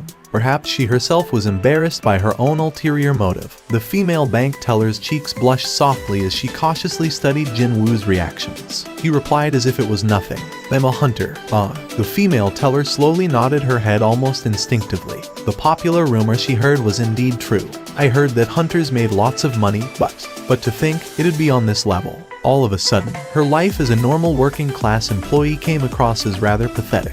Only until a minute ago, this man was a regular customer, just like everyone else. But now, Jin Woo looked like a person from another galaxy altogether. "Our bank has launched brand new products and services especially catered for VIP customers such as yourself."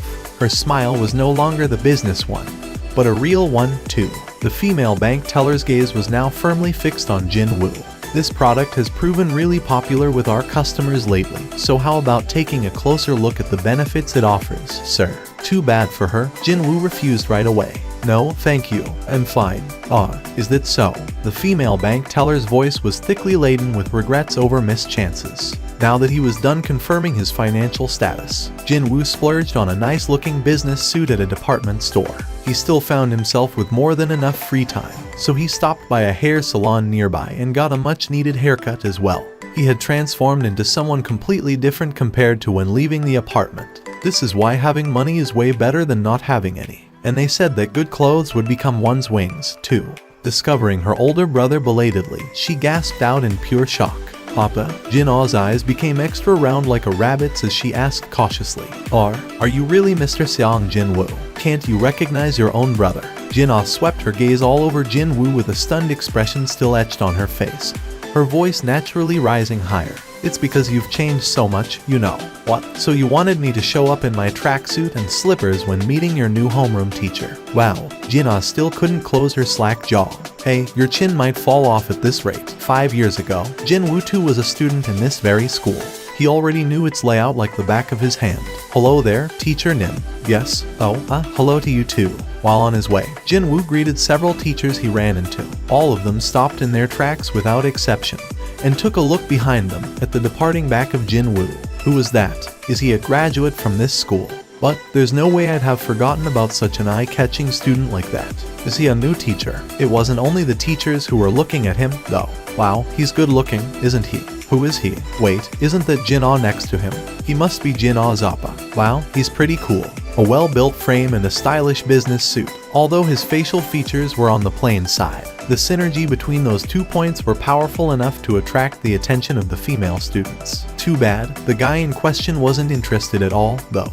Jin-woo simply let the girl's whisperings slip in one ear and slide right out the other. The one to get really psyched up was Jin-ah, actually. She perked her ears up and listened to the assessment of her brother coming from the surroundings in a fit of happy giggles. "Now that I think about it, Appa, you still haven't found a girlfriend yet, right?" He also ignored this one. "Should I, your trusty little sister, introduce you to a cute high school girl?" And with that, Jin-woo began pinching her cheeks with an emotionless face. "Stop being cute, okay? I'm so weak." Jin-woo eventually released her cheeks. Jin-ah rubbed her reddened cheeks and pouted unhappily. Walking while lightly bickering amongst each other, they had arrived at the destination already. "Today is the teacher and parents only. I'm going back to my class as soon as you go inside. You having the night class today as well? NG, Appa, don't wait for me and go home first." "Okay." Jin-woo sneak attacked her and rubbed her hair all out of shape. "Study hard, okay? I'll see you later." Stop it. See you later at home." Jin-woo grinned and disappeared into the counseling office. Jin-ah's cheeks puffed up as she smoothed her hair, still treating me like a little kid. Of course, she didn't display any hint of disliking that. You must be Jin-ah's appa. She was a middle-aged teacher with a wizened look about her. The overall impression she gave off was someone who could make other people feel better with a gentle and warm smile on her face. She perhaps knew his story, because she wasn't surprised in the slightest to see Jin-woo being here as Jin-ah's guardian.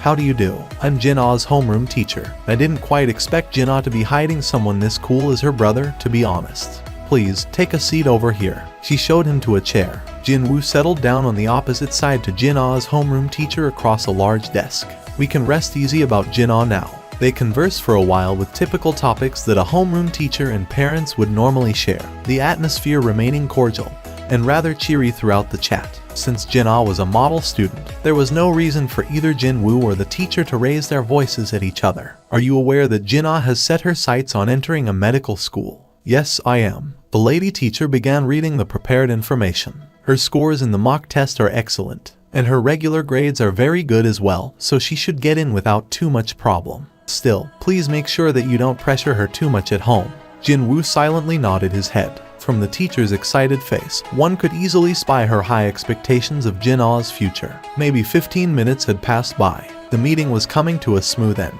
Well then, if that's all. Jin-woo studied the mood and was getting ready to leave.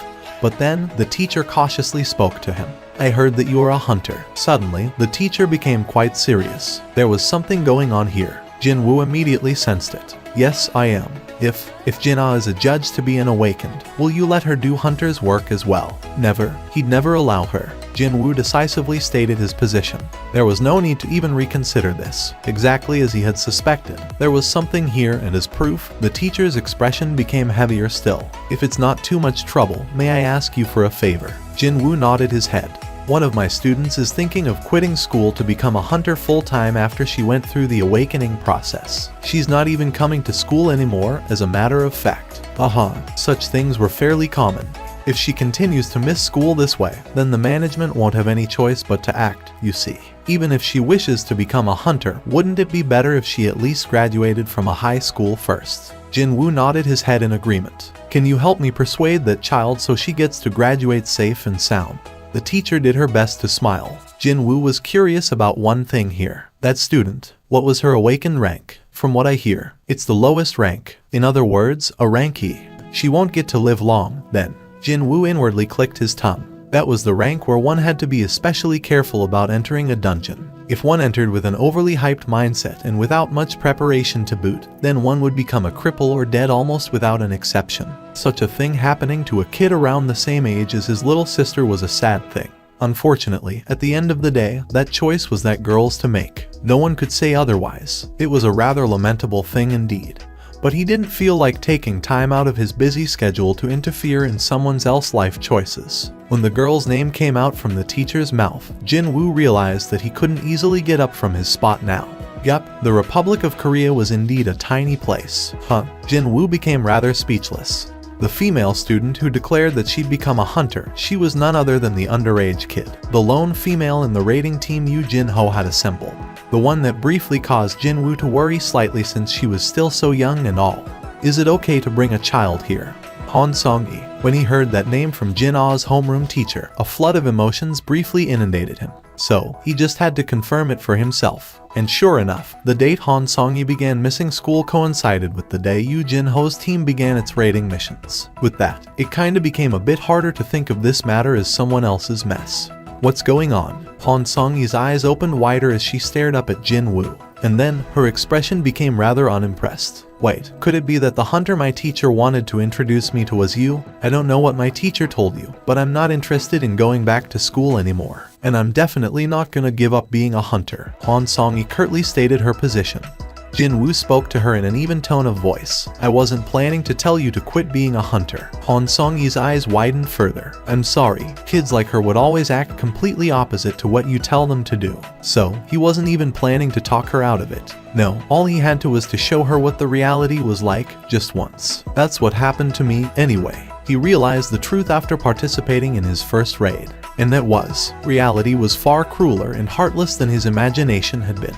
Jin-woo took a step closer. Han Song-yi flinched noticeably and was about to retreat a step back, but upon realizing that such an action would make her look weak, she forcibly stopped her body from moving. Jin-woo now stood before Han Song-yi, although he didn't mean to, and no one would understand the meaning behind it. An ominous smile still found its way to Jin-woo's lips. "I'm here to mold you into a better hunter." There was no need to persuade her to accompany him to a dungeon. She said, "Okay, I'm coming." As soon as he told her that she now had an indelible opportunity to witness how the White Tiger Guild conducted its new recruit training exercise, she didn't even suspect that Jin-woo had any ulterior motives. As they walked to the van, Han Song-yi asked him how he knew her teacher, and he simply showed her the photo of him and Jin-ah stored on the phone. "You were Jin-ah's appa." Jin-woo drove Han Song-yi to the location where the White Tiger Guild was holding its evening training. The area they were in was designated as a location where gates frequently appeared. Almost no human beings dared to live around here anymore, so it was quite convenient to park the van. From what he heard, almost 80% of houses here were deserted. The story went that, once the remaining populace moved out, the whole district would be shut down. So this young woman is her. "Hello there." Han Song-yi lowered her head in greeting. While they were saying hellos in this fashion, a big muscular guy sauntered over and spoke in an irked tone of voice. "Let's stop with useless chatter and get started already. We didn't come here for a picnic, and it's almost 9 p.m. The muscular guy didn't even wait for the response and walked back towards the gate. Something didn't feel quite right with that guy, so Jin-woo asked Hyan Kai-cheol, "Who was that?" "Oh, he's one of our new recruit. He's ranked A, actually. He must be feeling a bit unhappy after I asked him for his understanding earlier. He even asked me if I thought that going to a dungeon was a fun pastime or some such. He's a rank A." Hyan Kai-cheol nodded his head, thinking that such a reaction was reasonable, coming from a proud rank A hunter like that guy. Jin-woo asked again, "What are the ranks of today's raid team members?" 1 rank A, 7 rank BS, and 4 rank CS, for the total of 12 members. A rank A and several BS, just for a rank C dungeon. "Well, their ranks might be high, sure, but they are still newbies, you see. We're trying to help them earn first-hand experience inside an easier dungeon." Hyan Kai-cheol spoke with some pride in his voice. He then added quickly that after today, these guys would immediately be inserted into high-ranked dungeons. Jin-woo's expression subtly changed. The gate was rated at C. Compared to that, the members of the raiding team were simply too brilliant to the point that they were even blinding the onlookers with their auras. If the raid is too easy, the shock factor will lessen, though. That was what his main worry was about. But he slowly shook his head. "No, wait. If she sees it with her own eyes, she should still be able to feel it. Feel how weak and powerless a rank E would become inside a dungeon. That alone would be sufficient. When can we enter?" Still utterly oblivious to Jin-woo's real intentions, Han Song-yi began whining already. When Jin-woo took a look at her, her expression showed how pumped up she was. "Let's see how long you can keep that up." "Wait, hold up for a second, please." Hyan Kai-cheol sneaked a glance around him, and then whispered something to Jin-woo's ears. Excuse me, Seong Jin-woo Hunter Nim. If you decide to step in, today's raid will become too easy, so please, refrain from doing anything in there. Please." Since Jin-woo's purpose today was to simply observe, obviously he wouldn't enter the fray. "I won't step in." And so, Jin-woo and Han Song-yi approached the gate. Unlike that rank A hunter, there were some people who welcomed the duo rather happily. "Hello, nice to meet you." Since they weren't here to make money, the higher the head count, the better it would be for everyone. As it was customary, they introduced each other. But when it was the turn of the rank A hunter, "I don't care." He simply walked inside the gate. Before Han Song-yi entered, she turned her head to look at Jin-woo. "What about you?" Jin-woo crossed his arms and replied to her, "After I see you enter first." Han Song-yi's face was stiff with nervousness, but she still resolutely nodded her head and jumped into the gate. "Come." Jin-woo took a quick breath and stood before the gate. The surface of the gate continued to ripple softly non-stop. But shouldn't the surface return to being a solid black barrier once a person goes through it? Right now, it was continuously rippling about like the surface of water. Something was off here. Could this be? Jin-woo quickly spun his head around and met Hyan Kai-cheol's gaze. At this point, even Hyan Kai-cheol had sensed something was very wrong. Jin-woo loudly shouted at him, "Call your main raid team. Hurry." As soon as he finished shouting, Jin-woo was automatically sucked into the gate. The gate's surface, it's changing to a red color, as if a drop of blood had fallen in it. The surface of the once black gate was now slowly changing to the crimson red color. "Chief, it's the red gate. The gate our people just walked into changed to a red gate." "What? What are you talking about? How can a rank C change to a FC King red gate?" Hyun Kaichial raised his head and stared at the gate, now dyed completely in the color of blood. The ripples on the surface had stopped now, too. Hyun Kai Cole nervously swallowed his dried saliva. I don't know how, but it's definitely a red gate, Chief. It really is a red gate. Baek Yun-ho's own complexion hardened instantly after checking out the gate's color. What was a red gate? It was a terrifying phenomenon where the dungeon beyond it would actually connect to a whole new world, not some underground cavern. And in order to escape from it, either you had to kill the boss of the area, or wait for the dungeon break to occur. In other words, once you stepped inside, it'd be the end. Once the gate changed its color to red, all external influences would be completely cut off. Escaping from it and trying to enter it, both of these activities were now impossible. I thought this was supposed to be a rank C gate. Sir, it was a rank C. Did you call the association to confirm it? Yes, sir. However, the association is insisting that it's still a rank C gate. Those goddamn sons of BTChess. Baek Yun-ho angrily cussed out. A red gate would only occur when the dungeon itself was ranked very high, to begin with. There was a whole new world on the other side of the gate, yet the leaking magical energy only equaled that of a rank C dungeon. That crap wouldn't fly anywhere. Even from a casual glance, he could tell this thing should have been ranked B at the bare minimum. If unlucky, rank O or worse, something even higher than that. However, the only reason why the association still had the audacity to insist they were not wrong. Sir, should we use our own equipment to measure the magic energy? When Hyun Kaichial asked him, Baek Yun-ho shook his head. No magic energy leaks out from a red gate, so it's impossible to measure it now. There was no concrete way to find out what the problematic gate's actual rank was at this point in time. And besides, the rank of this DMN gate wasn't important anymore. How many of our people went in there? Total of 12, sir. How many are high-ranked hunters? As the leader, rank a Kim Chial Hunter Nim, and there are also 7 rank B hunters as well. 1 rank A and 7 rank BS. The new recruits, will they be alright? Baek Yun-ho slowly shook his head. If lucky, the rank A and 3 rank BS might make out alive. Only if those trapped inside enjoy Lady Luck's blessing. That was how lacking these numbers were. With the current composition of the raid team, they should only be enough to barely conquer the weakest of rank B dungeons. Anything tougher than that, and you'd be asking for way too much. Without some kind of a miracle, the odds of their new recruits returning alive was as good as none.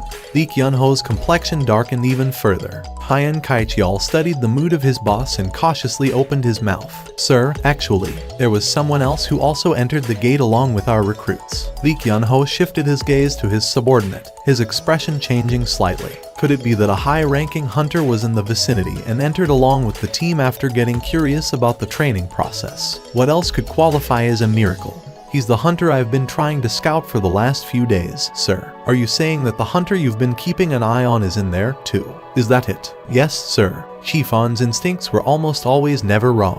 What if a spark of hope was lit in Baek Yun-ho's heart? What is his rank? Is it I? Or maybe a B? If this hunter was ranked S, then Baek Yun-ho would have known the identity of this mystery hunter. There were less than 10 rank S hunters in the whole of South Korea, after all. However, On Song-min was shaking his head. Oh my god. Baek Yun-ho's hardened face finally brightened up considerably. Are you saying that a rank S hunter also went in there? On Song-min calmly replied. No, sir. He's a rank E. Almost right away. Baek Yun-ho's expression crumpled to a man who accidentally chewed on bugs. Jin-woo couldn't help but get flustered here. Could this be the gate that supposedly takes you to another world? It'd be his first time experiencing one, but he had read all about it online, from the testimonies of those who managed to survive it. When he opened his eyes, he was standing in the middle of a wintry forest, completely covered in white snow. What is this place? This doesn't look like the interior of a dungeon, does it?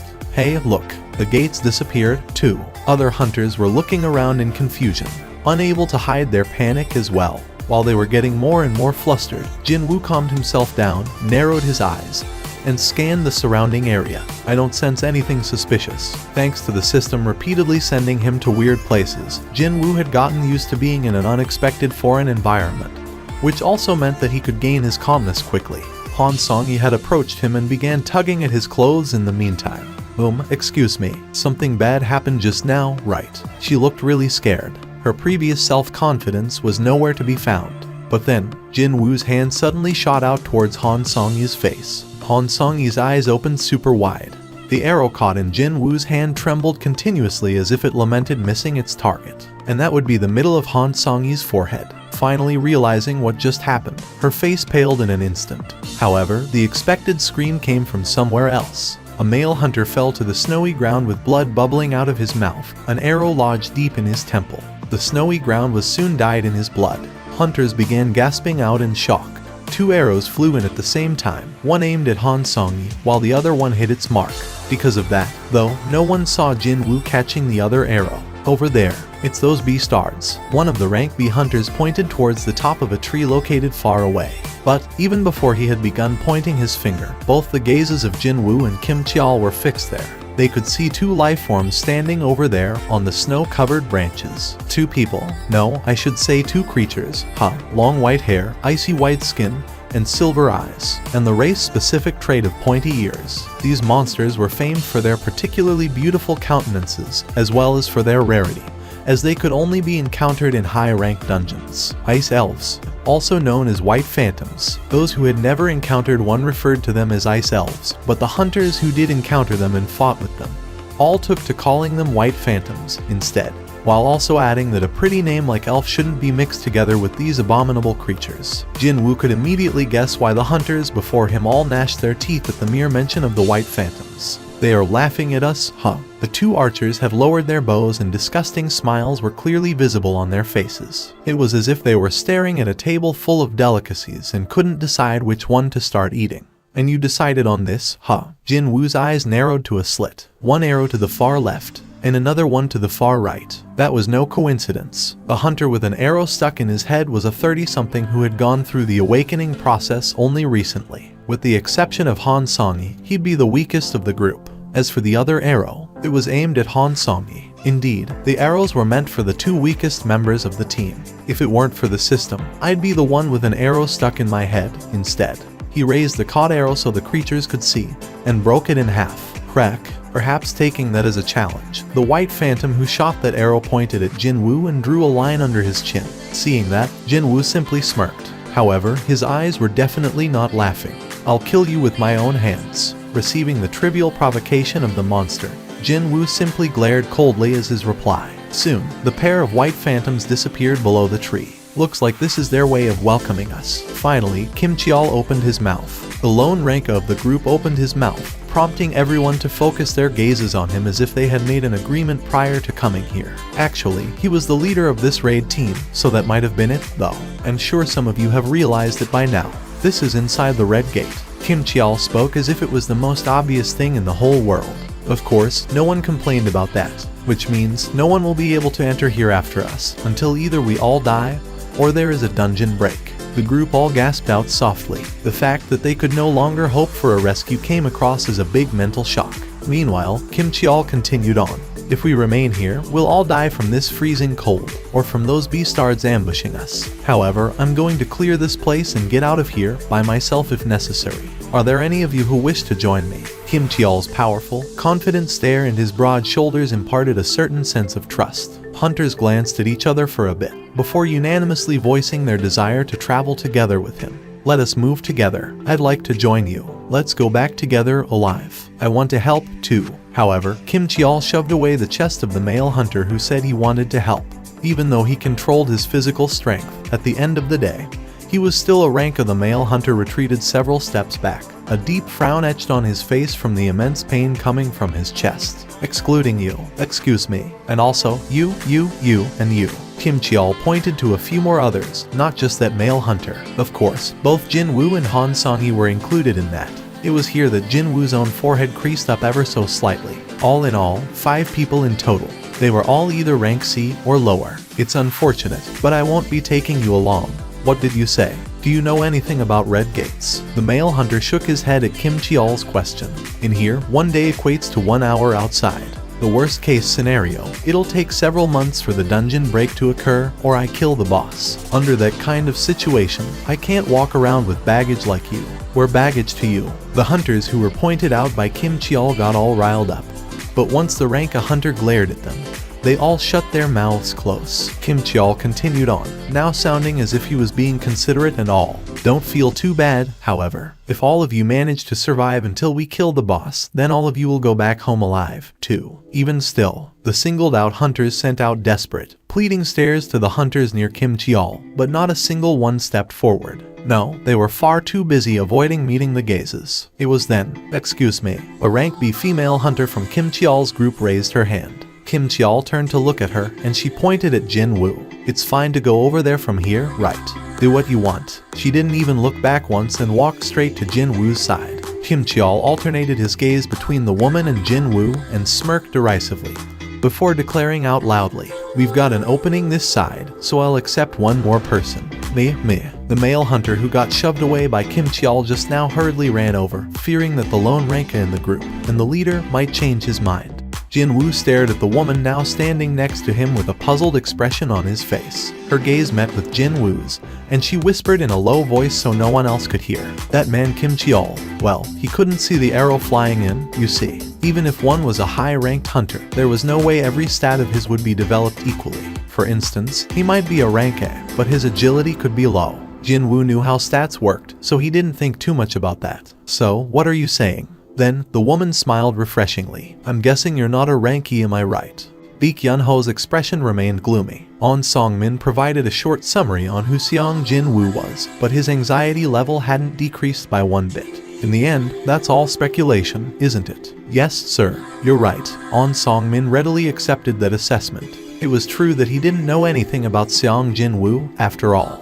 But, if the boss checked Hunter Seong Jin Woo out with his own eyes, he'd have changed his mind right away. There was something different about Seong Jin Woo, and the fact that he couldn't adequately describe that with words frustrated On Song-min to no end. Baek Yun-ho's gaze shifted back to the red gate. In the end, the only person I can believe in is Kim Cheol. It was then, sir, there won't be any problems with Hunter Kim Cheol, I assure you. It was Ju Seong-chan, chief of the 1st Division of the White Tiger Guild. He scanned the 3 people in front and spoke in a proud voice. I've been training Hunter Kim Cheol quite strictly, so he could be ready for all contingencies. Originally, the initial training of new recruits was left to the 2nd Division, but the 1st Division would be in charge of the awakened ranked or higher. Those promising individuals who were scheduled to enter the ranks of the main combat force soon got to enjoy a different starting point from everyone else. Seeing Ju Seong-chan's confidence, Baek Yun-ho's expression softened slightly. How were Hunter Kim Cheol's grades? They are excellent, sir. Just his combat capabilities alone, he'd not fall behind anyone from the current members of the guild's main combat force. Is that so? A smile managed to return to Baek Yun-ho's lips. Kim Cheol was a rank even among high-ranked hunters. He was a talent that must be held onto. Ju Seong-chan managed to calm the boss man down and narrowed his eyes at On Song-min, clearly in derision. From what I heard just now, a ranky hunter who might have gone through a reawakening process, was it? You were saying something about that. Ju Seong-chan snorted dismissively. My Hunter Kim Cheol should prove to be more effective than someone like that, a hunter with no proven qualities. On Song-min's expression hardened. He was being looked down on here. However, he didn't raise his voice and let anger take over him. Let's just wait and see who's correct at the end of the day. The 4 men shifted their gazes at the same time over to the red gate that had trapped their hunters. I'm guessing you're not a ranky, am I right? The female hunter asked Jin Woo quite openly. Jin Woo opened his mouth in response. Well, then, let me ask you something as well. Of course, Jin Woo shifted his gaze over to Kim Cheol and the hunters gathering around him. They were busy planning their next move before they got going. You guys, you're supposed to be new recruits, yet how can you be this calm? The first thing we've been taught is that anything can happen inside a dungeon, you see. Anything could happen inside a dungeon, she said. Jin Woo knew this fact better than anyone here, actually. Every one of us has been trained properly, especially that Kim Cheol over there. He even received a special training regime, too. He's scheduled to join up with the White Tiger's main combat force. They didn't fear dungeons, because they had received prior training. Knowing something and experiencing it are 2 different things. More so, when your fragile belief of you knowing everything about dungeons develops just a tiny little crack, it'd all come crashing down like a dam with a hole getting swept away by the deluge of water. Building up one's confidence took a long time, but breaking it down only took a single moment. He could see the fate in store for Kim Cheol's team already. My question, you haven't answered it yet. The question about whether he was a ranky or not. She seemed to be a rather tenacious customer, this woman. Why should I tell you that? he replied in a blunt and a bit curt manner, but the female hunter, Park Hye-jin, was now crying out in elation and clenched her fists. Inwardly, of course, Park Hye-jin had met many people in her life and she immediately knew what Jin Woo's response meant, and that would be his unbridled confidence. Jin Woo's eyes and Kim Cheol's met. "We will." Kim Cheol's voice was harsh, low. Didn't matter what he was trying to convey here. He sounded threatening and menacing. He using the road. He didn't saunter over here just to declare which path they would be using, though. No, Kim Cheol's eyes were asking what Jin Woo's group would do, along with the hidden threat of "don't you dare follow us." Jin Woo scanned his surroundings once more, before reverting his gaze back to Kim Cheol. "And we will be going through the forest. I'll wish you luck." Well, you guys will be the ones needing that luck later on, though. Jin Woo didn't mouth his inner thoughts, however. What a bunch of idiots. "Excuse me, look over there." Kim Cheol uncrossed his arms and pointed towards some trees. Not just one or two, either. Everywhere he pointed at, trees bore the scars that suspiciously looked like claw marks of potentially gigantic creatures. Isn't that? It's a bear. An ice bear. A bear-type monster, infamous among all the beast-type monsters as the most ferocious. Those claw marks were them marking their territory. The hunters in Kim Cheol's group saw those and clicked their tongues. Tisk, tisk. It had been better if they stayed put here and waited till the end. Looks like innocent people will die because of a Ranky taking the lead. I mean, would that Ranky have received any prior training like us? Kim Cheol stared at the forest and chuckled derisively. That's to be expected from a measly Ranky. Wait. Suddenly, Kim Cheol's smile disappeared. Most of that group is rank CS, and there is a rank B among them too, so how come? How come he thought Jin Woo was that group's leader? Indeed, he hadn't felt that anything was amiss, right up until he realized this weird incongruency by himself. Still, Kim Cheol shook his head. Well, it doesn't matter. They were all going to die soon, anyway. Worrying about themselves took precedence over what would happen to the weaklings who wouldn't last for long. To begin with, there was nothing he could do about the dead, but well, shouldn't the ones that were supposed to live on? Jin Woo took the lead and walked up ahead. But before long, Park Hye-jin stood in front of him. "What is it? Have you lost your mind?" Jin Woo crossed his arms and displayed how unhappy he was to hear that, meaning she'd have to be careful with her follow-up. Perhaps she understood Jin Woo's warning. Park Hye-jin's voice had softened somewhat. "I'm sorry, but I need to say this." Park Hye-jin's finger pointed towards one of the surrounding trees. "Can you see that? There was a huge claw mark on the tree's bark. Over there, too. And there. Almost every single tree had their barks greatly damaged, and it was hard to find one that was still intact. This entire place is full of the bear's territorial markings, you know. This entire forest is the bear-type monster's habitat." Park Hye-jin thought that Jin Woo would show one of the three responses: get angry, get stunned, or accept what she told him. Unfortunately for her, her expectation was wide off the mark. She was the one advising him against the irrational and hasty decision here. Yet it was Jin Woo looking at her as if she was the idiot. Why is he looking at me like that? Park Hye-jin's face reddened up from anger. Her voice rose up again. Jin Woo spat out a long sigh and opened his mouth. "That is precisely why we're moving through the forest." Eh? Park Hye-jin's eyes went round in confusion. She still doesn't get it even with that massive hint. Jin Woo had little choice but to tell it straight to her. "When we're moving through the forest, we only have to worry about ice bears." Only then did Park Hye-jin understood Jin Woo's intention. The meaning behind lots of ice bears was simple, that there were no other monsters strong enough to hunt ice bears in this forest. To be more precise, the group didn't have to worry about fighting monsters stronger than ice bears here. Why haven't I thought about that? Park Hye-jin became ashamed about shouting at Jin Woo just now. Her head dropped low, even the skin of her neck reddening up from embarrassment. Jin Woo didn't know how strong these ice bears were, but he was sure of them being weaker than those two white phantom archers. They were wearing clothing that looked to be made out of bear felt. That was why he had chosen the forest route. He was thinking of traversing the forest and increasing his level, and at the same time, keep an eye out on Kim Cheol's group and the movements of the white phantoms while waiting for his chance to act. That was the safest way available. Park Hye-jin's face was far too red to be normal. She couldn't raise her head and managed to squeeze out a voice that was smaller than a buzzing mosquito. It's because. Too cold. Jin Woo spat out a long groan and summoned his store. He quickly browsed through the items for sale and spotted thick fur coats and shoes designed for winter. Fur coat and the shoes cost 10 gold each. Unlike items with added effects, regular items didn't cost a lot to buy. No, compared to the amount of gold in his possession, they were oh so cheap. Still, I'd never have guessed that I have to buy Japtum with my gold. Jinwoo chose buy for all of them. Since he couldn't just give to some and ignore others, Jinwoo spent 100 gold and bought the articles of clothing for all 5 people. 5 coats and 5 pairs of boots suddenly popped up in front of his eyes. And of course, the eyes of all 4 people, excluding Jinwoo, all grew super wide. Was that separate space magic? Park Hye-jin was taken aback, too, and she hurriedly raised her head to look at Jinwoo. Not caring whether they were shocked or not, Jinwoo spoke to them disinterestedly. Put them on. He finished speaking and reached down to grab the closest fur coat. But then, Han Song-yi suddenly grasped his sleeve. Just what's going on with you? You managed to catch that arrow, and now you use some strange magic to take these clothes out, too. Frowns formed on the forehead of Jinwoo. It didn't take a genius to figure out that, at this rate, he'd be swarmed by the endless streams of questions and get irritated to no end.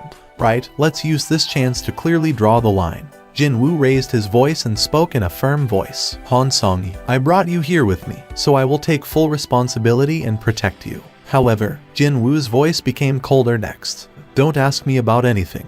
Jinwoo then swept his gaze against Park Hye-jin as well as other hunters tagging along. The same goes for the rest of you. Do not ask me anything, and do not demand anything from me. He didn't stop there, though. If you don't like it, then you can just leave now. I won't stop you. There was one more thing, one more reason why Jinwoo chose the forest route. Status window. Jinwoo silently summoned his status window and swapped his current title from the one who overcame the adversity to that of the slaughterer of wolves, a title given to a hunter skilled in hunting wolves. When facing animal-type monsters, all of your stats will increase by 40%. A chance to abuse this plainly cheating buff had fallen on his laps, so why should he go anywhere else now? It was then. The hunters all began screaming out loudly. It's the bear. It's the ice bear. An ice bear that had picked up on the sense of humans was slowly trudging towards the group. These humans were its enemies that had invaded its territory. Obviously, it did not look too kindly towards the intruders. The creature did resemble a polar bear, but it was almost twice the size,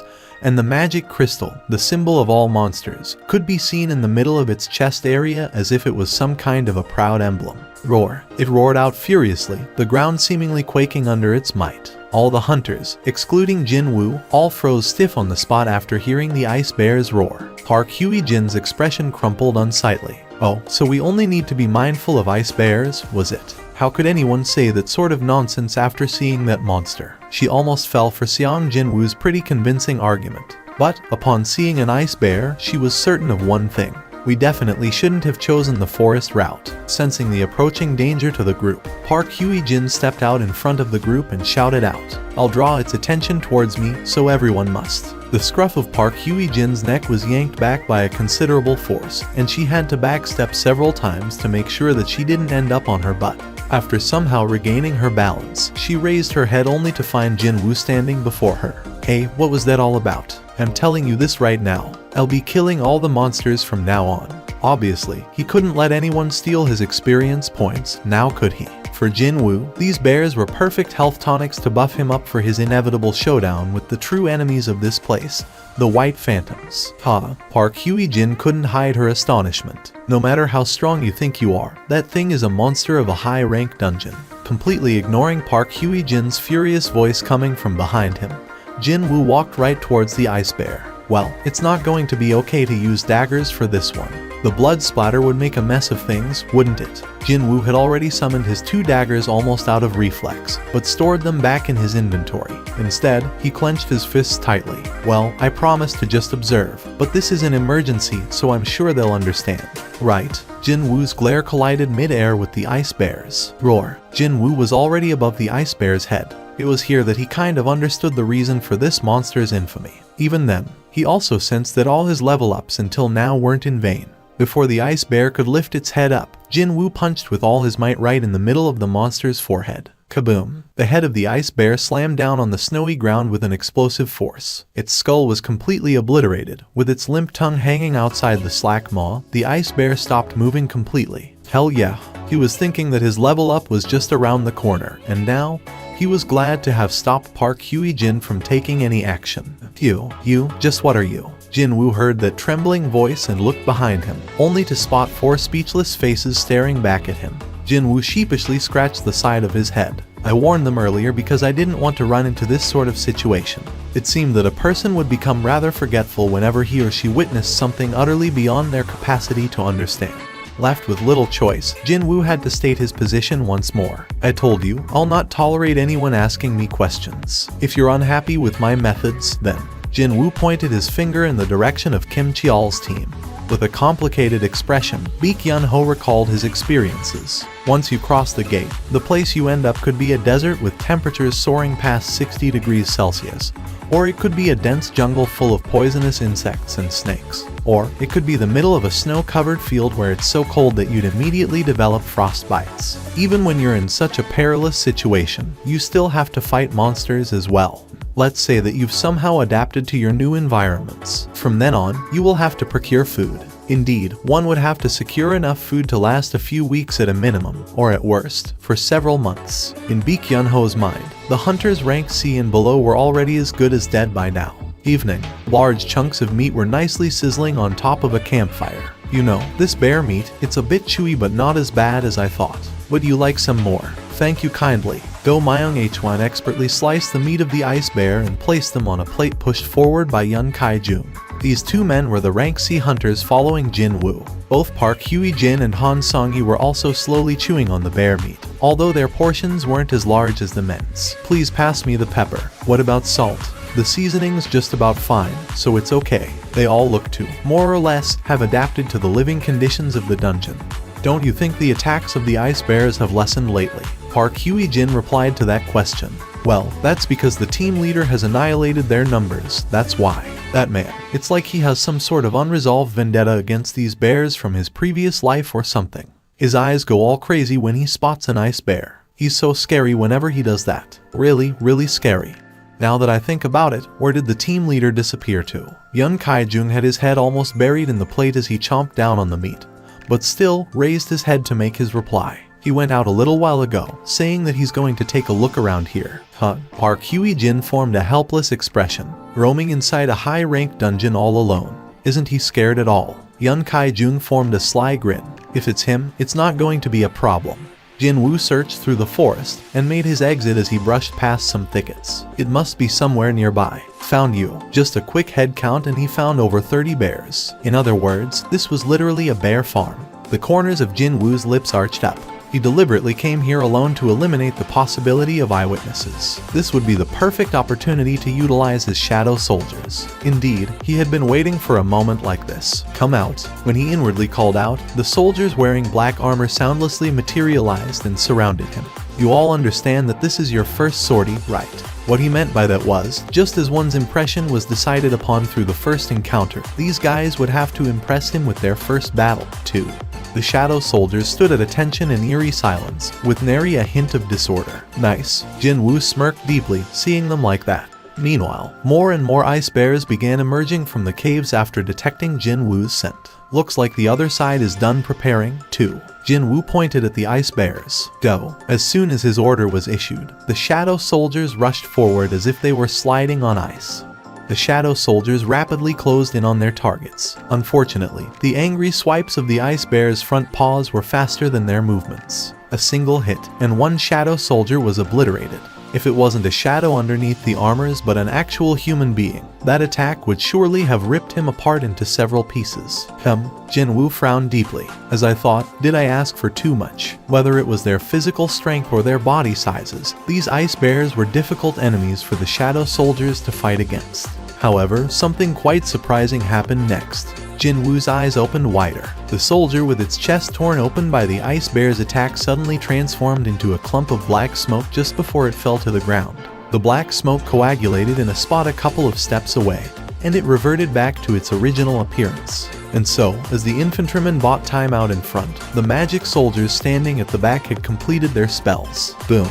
The balls of flames leaving the ends of the magic soldiers' hands exploded here, there, and everywhere. The shadow soldiers swept up and the explosions regenerated right away. But on the other hand, the ice bears could only roll around screaming in sheer pain and agony as their bodies caught on fire. Meanwhile, the shadow soldiers didn't waste time and swiftly approached the defenseless bears before stabbing down on them with their blades. Jinwoo continued to spectate on the proceedings with an expression filled with great interest and happiness. The infantrymen and their quick regenerative abilities, the magic soldiers and their superb firepower. The overall combat prowess of the shadow soldiers had far exceeded his initial expectations. Soon, the ice bears were forced into retreat by the might of the shadow soldiers and were pushed back towards the entrance of the caves. Accompanied by the eardrum-shaking roar, a huge shadow slowly emerged from one of the caves. Isn't that? Even Jinwoo's eyes grew extra round and super large. The bear that came out was at least a head taller and double the body size compared to others around it.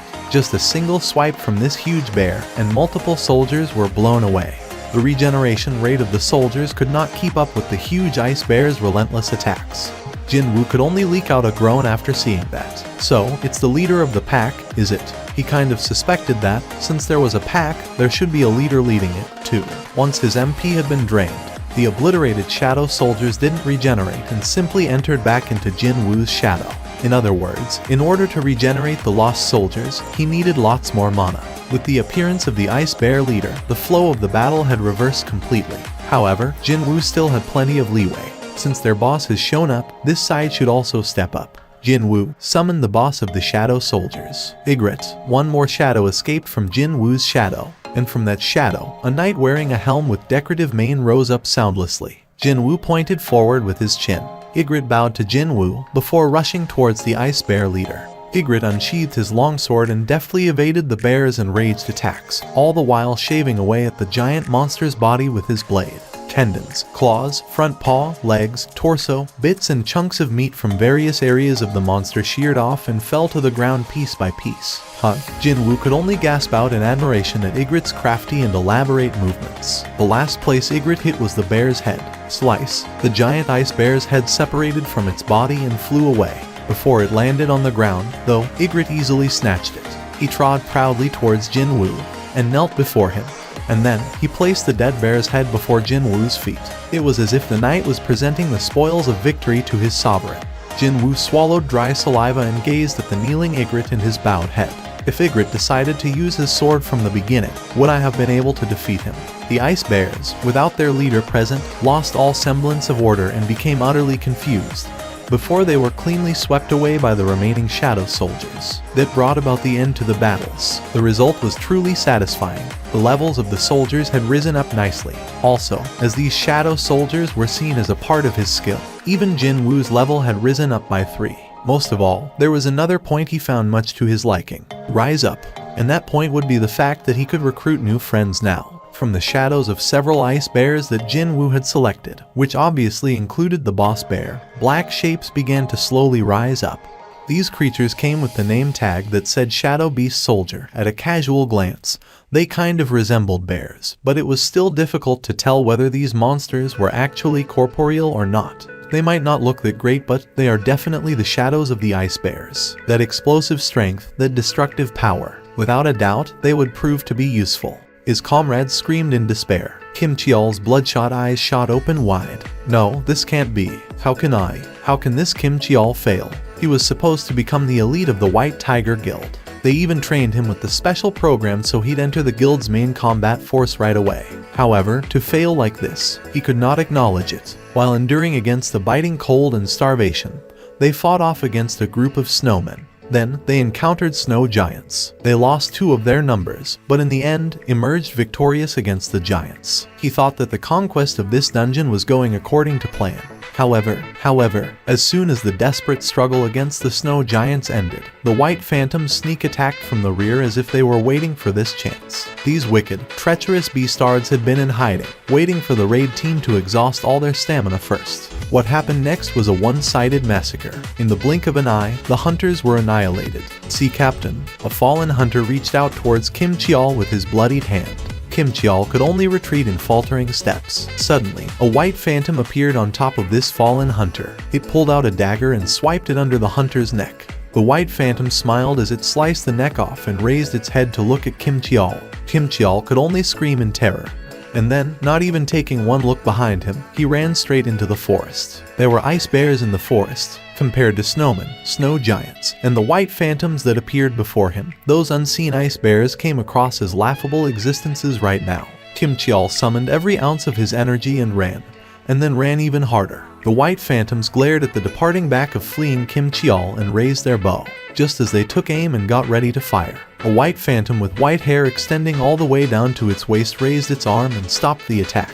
The white phantoms lowered their bows. When the long-haired elf signaled the others to follow Kim Cheol, the white phantoms began disappearing from where they stood one by one. Kim Cheol ran out of the thick bushes. He couldn't catch his breaths at all. Still, when he recalled the derisive smirks on the white phantoms' faces as they massacred the hunters, he felt like peeing himself from fear. Once he walked past the trees and escaped out into an open area, he was greeted by an unbelievable spectacle. But how can this be? He found over 20 dead ice bears surrounding a cave entrance, and he thought it was odd to not see a single ice bear when every single tree was marked by them. What is going on here? Kim Cheol investigated the conditions of the carcasses. They all showed sword-inflicted wounds. Some of them even had signs of being burnt alive. Almost immediately, Kim Cheol thought about Seong Jin-woo and the hunters following him. Did they do this to these ice bears? No, it couldn't be. Kim Cheol shook his head. The wounds on ice bears were inflicted with long swords. As far as he knew, none of the hunters that went into the forest used a sword.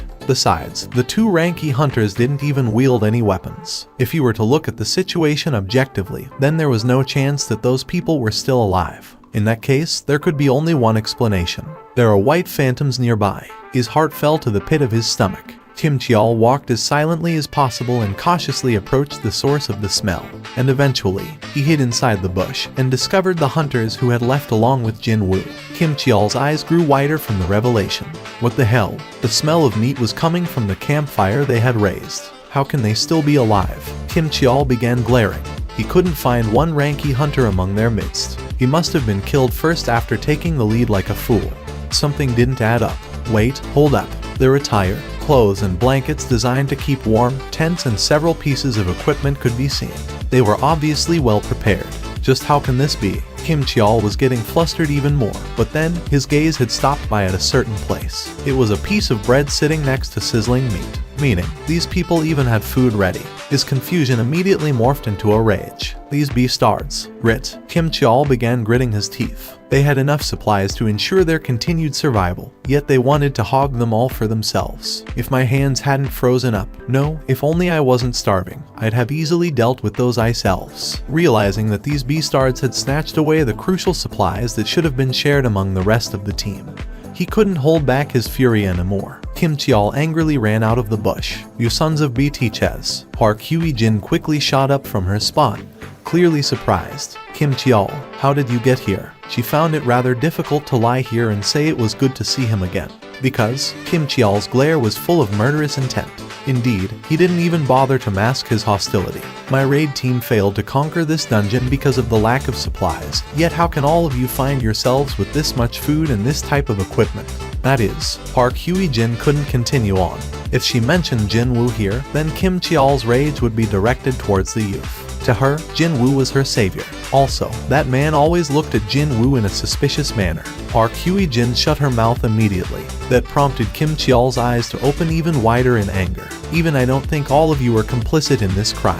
So, who had hidden these? Tell me the truth, and I will ignore everything else." A thick vein popped up on Kim Cheol's neck. "Tell me who monopolized all the gear and drove his comrades to death." His angry roar reverberated throughout the forest. Kim Cheol was planning to shed blood here if it would appease the sin of betraying his comrades. "I'll count to 3. If you don't reveal who it was by then, I'll take it as the sign of all of you being complicit in this matter." Han Song-hee tugged at Park Hye-jin's sleeve. Park Hye-jin hugged Han Song-hee. Both Go Myung-hwan and Yun Kai-jun swallowed their saliva as cold sweat soaked their backs. Kim Cheol was a rank. Even if everyone present worked together, they wouldn't be able to win against him. However, none of them still mentioned Jin-woo's name. 1. Kim Cheol yanked loose his sword from the scabbard attached to his waist. 2. Even then, the lower-ranked hunters showed not one sign of opening their mouths. How dare lower-ranked hunters ignore his order? That point alone stoked the flames of Kim Cheol's anger even higher. Just what these beastards think of me as. Murderous intent burned brightly in his eyes. He'd kill that woman first. He'd kill Park Hye-jin before anyone else, the one who betrayed the raid team and left along with these lower-ranked hunters. That's right, she left the raid team because she must have been scheming something.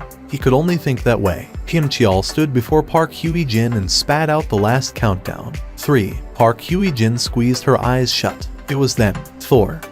Kim Cheol was struck super hard by something in the back of his head and kissed the ground as his entire body slid across the snowy ground for several meters. The eyes of the hunters grew wider. Team leader Jin Woo had hit Kim Cheol so hard that steam was still rising up from his palm. Jin Woo spoke in a dumbfounded voice. How dare you speak rubbish when it was you who drove your friends to death?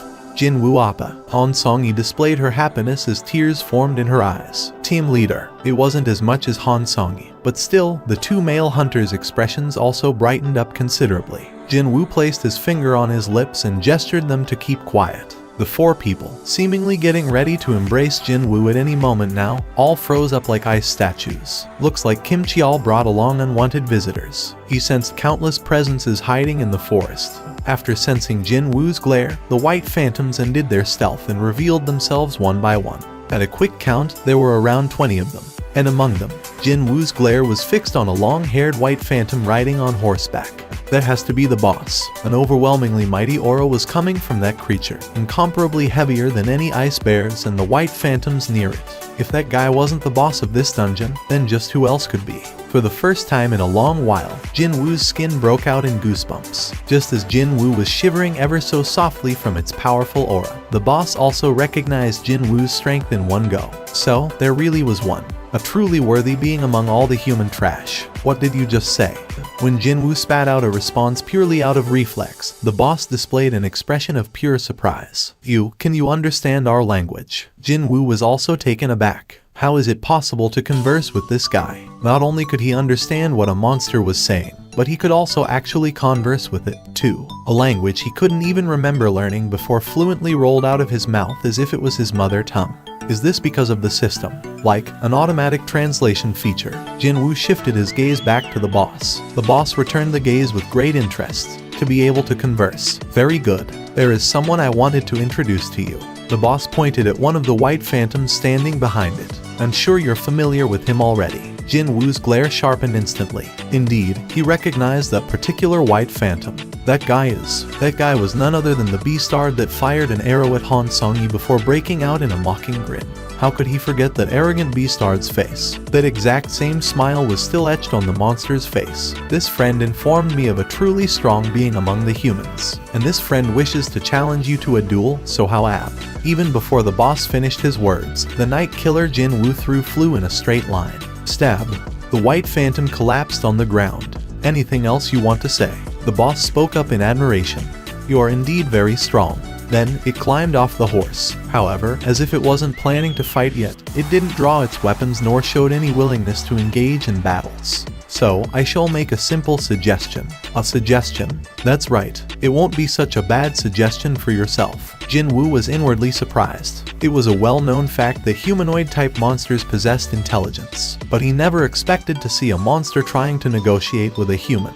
I'll hear it. The boss smiled as if it had expected that answer and opened its mouth. Before that, I want to ask you something. Why are you among these humans when you're not one of them? Jin Woo's expression crumpled deeply. What nonsense are you talking about? It seems that you have no idea. The boss guffawed out loudly, before pointing to its temple. Every one of us can hear a certain voice repeating itself in our heads. It tells us to kill humans. However, I can't hear that voice when I'm looking at you. That's what this guy meant. In that case, Jin Woo could think of a reason for that. When the boss says humans, it's probably talking about hunters. The thing was, he had changed to this strange something called player through the system. During his ordeal in the underground temple, technically speaking, he was slightly different from other hunters, meaning other awakened human beings. That's why that guy thinks I'm not a human. That made perfect sense. The boss nodded its head. There is no need for us to fight each other, and our side does not wish to see needless casualties as well. The boss finally got to the main topic. Hand over the humans behind you. Then, we will guarantee your life. How does my suggestion sound to you? Before he answered, Jin Woo asked back. I want to ask you something, too. Fine, go ahead. Just who are you? Where did you come from? And why do you wish to kill humans? It happened then. The smiling face of the boss suddenly froze stiff. But that odd state lasted only for a brief moment. The boss regained its original expression and continued on. There is no need for us to fight each other, and our side does not wish to see needless casualties as well. What the hell was that? Jin Woo frowned deeply. The boss repeated itself like an NPC from a game that was asked a question that was not in the script. or one that it was not permitted to answer. To begin with, hand over the humans behind you. Then, we will guarantee your life. How does my suggestion sound to you? Its expression showed how relaxed it was. In other words, it had not recognized how odd its own actions were. The white phantom standing behind didn't display any reaction towards the boss's strange behavior, either.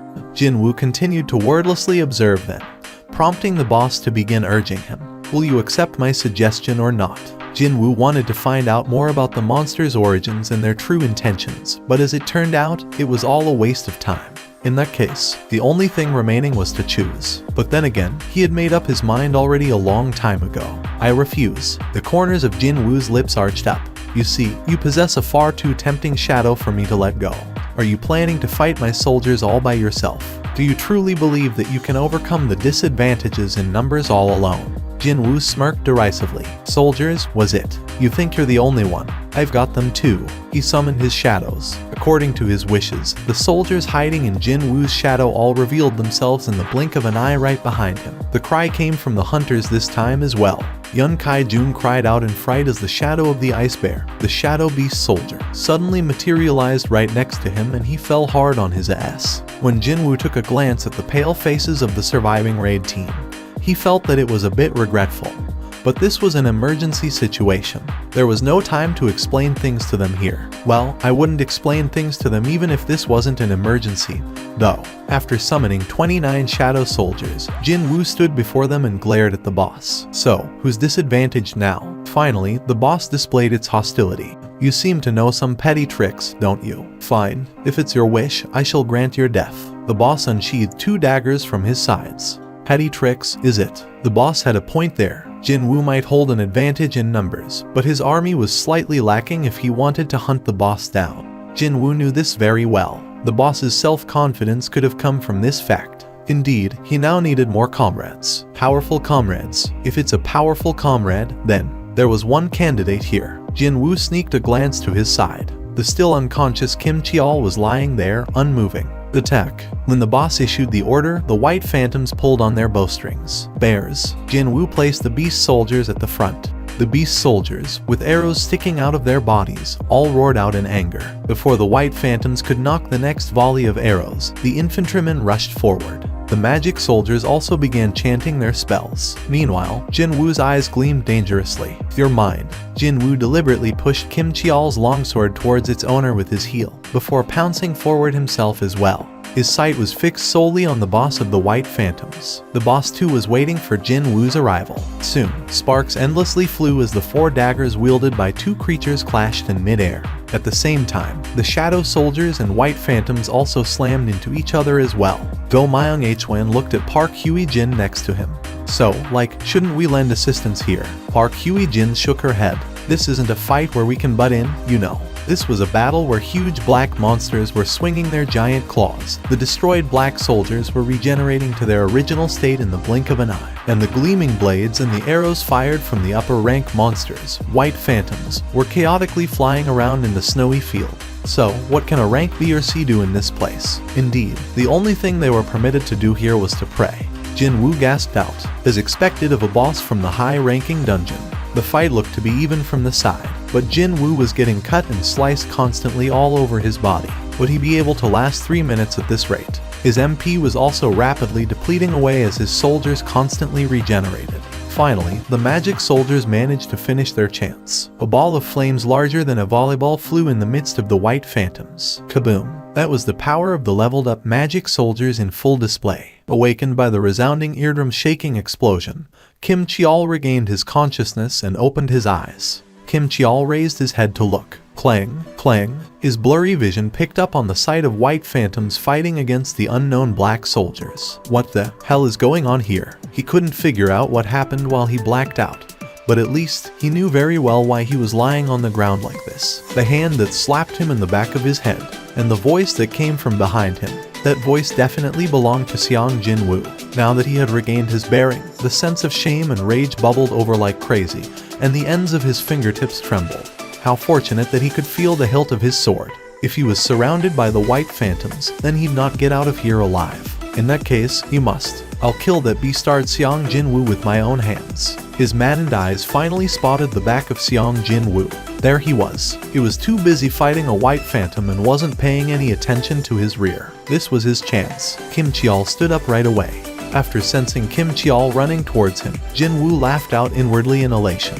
Right, if it's you. Kim Cheol ran with all his might and after taking aim at Jin Woo's neck, swung the sword hard. Die. In front, the boss. From behind, Kim Cheol. Even though he was stuck in a seemingly dangerous situation, Jin Woo still managed to shout out, "Ygritte," as if he'd been waiting for that call. Ygritte jumped out from his shadow immediately and easily deflected Kim Cheol's sword. Clang. No. Kim Cheol's bloodshot eyes opened wider. However, even before he could say anything, Ygritte's sword pierced deeply into his chest. Stab. The blade ran straight through his chest and emerged from his back.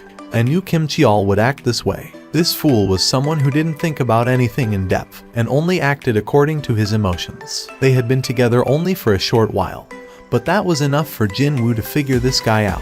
Kim Cheol glared at Jin Woo, and with that, Kim Cheol breathed his last. As Ygritte stepped up to delay the boss, Jin Woo issued an order to the shadow of the dead Kim Cheol. Rise up. When that happened, accompanied by a heavy, somber cry, a huge hand emerged from the shadow. The Black Knight that emerged from Kim Cheol's shadow was far bigger and sturdier than the original version, and it even carried a huge war hammer in one hand as well. The other hand held a shield as tall as a grown man, and the overall impression this guy gave off was truly oppressive and threatening. Kim Cheol was a muscular man, but this shadow is just too over the top. Even though it was an urgent situation, Jin Woo couldn't help but leak out a gasp of admiration. All right, the name. Jin Woo sneaked a glance to his side. Perhaps finding the battle quite tough, Ygritte was having a hard time right now, being pushed around by the boss. Currently, he was barely buying enough time by relying on his cheat-like regenerative ability. Slice. Ygritte's arm was sliced off, then. I don't have much time to waste here. A name was it. Should he go with whatever? Baby, Kim Cheol. Jin Woo immediately shook his head. To call an undead with a name it used while it was still alive, that just didn't sit well with him, right? His name was Kim Cheol. Cheol, so iron it is. The name had been decided. As soon as Jin Woo thought of that name, it was bestowed on the newly birthed Shadow Knight. Jin Woo pointed to the boss. Iron. Iron leaned back and roared out loudly. What was that? Several messages popped up in his view. An aggro skill. Kim Cheol was actually a rank tanker, so, quite obviously, he possessed a high-level aggro skill, and the Shadow Knight extracted from his shadow, Iron, had retained that skill in full and was able to use it no problem. The head of the boss swiveled towards Iron. Although it could have chosen to finish Ygritte off right in front of its eyes, the boss simply pounced on Iron as if it had been hypnotized by a ghost or some such. The boss was still preoccupied with Iron, and seizing this chance, Jin Woo and Ygritte's combined assault began on the boss. Park Hwee-jin became utterly speechless as the unbelievable spectacle unfolded right before her eyes. What she was seeing right now proved to be too unrealistic, too outlandish. From her side, Han Song-yi asked her with a timid voice, "Do all fights of hunters look like that?" She must have been frightened silly, because Han Song-yi's voice was trembling noticeably. Park Hwee-jin replied to her, sounding helpless as well. "If that were the case, then I'd never have earned my license, you know." Go Myung Hwan asked next, looking utterly dazed out of his mind. "Could it be that we are dreaming right now?" Park Hwee-jin looked back at the battlefield where the monsters and the black somethings were having a chaotic throwdown, and spat out a long sigh. The poison fang of Kasaka stabbed into the boss's shoulder. With the increased levels of the enemies he'd been facing lately, the additional effects of the poison fang of Kasaka failed to activate properly more often than not. Still, inflicting injuries was a good thing in a fight. Nice. The boss's agile movements were being hampered gradually due to the increasing number of wounds being inflicted on its body. The smile had disappeared from the boss's face a long time ago. The boss had been dodging the combined attacks of Jin Woo, Ygritte and Iron rather freely until then. But now, it was quite obviously running out of breath. Just a little bit more. Iron suddenly bear-hugged the boss. Now, when Jin Woo gave the signal, Ygritte rapidly retreated. Jin Woo too quickly stepped back. The boss's eyes widened in confusion. "What are you trying?" Before he could finish, the magic soldiers completed the explosion spells and they rained down on Iron's position. For the first time ever, the boss spat out a sharp cry of pain. The beastard twisted its body around, and Iron's arms fell off. Grit. The boss's enraged, murderous eyes were now firmly fixed on Jin Woo. Seeing this, Jin Woo could only feel admiration towards the boss once more. Even with such a heavy wound, it can still exhibit that much strength, as expected of a high-level dungeon's boss. Unfortunately for it, the scale had tilted away from it some time ago. Jinwoo used stealth and dash skills to close the distance to the boss and stabbed the poison fang of Kasaka deeply into the beastard's waist. The boss's eyes widened considerably. However, the boss still managed to grab Jinwoo's wrist even in the midst of all this. It was not that hard to see the boss's desire to not go down without a fight from its crazed eyes. Just as the boss raised its dagger above its head to stab at Jinwoo, Jinwoo simply smirked. At the same time, a huge warhammer slammed into the head of the boss. Slam! The boss's face crashed into the snowy ground. Behind the boss, Iron was raising his hammer up high again.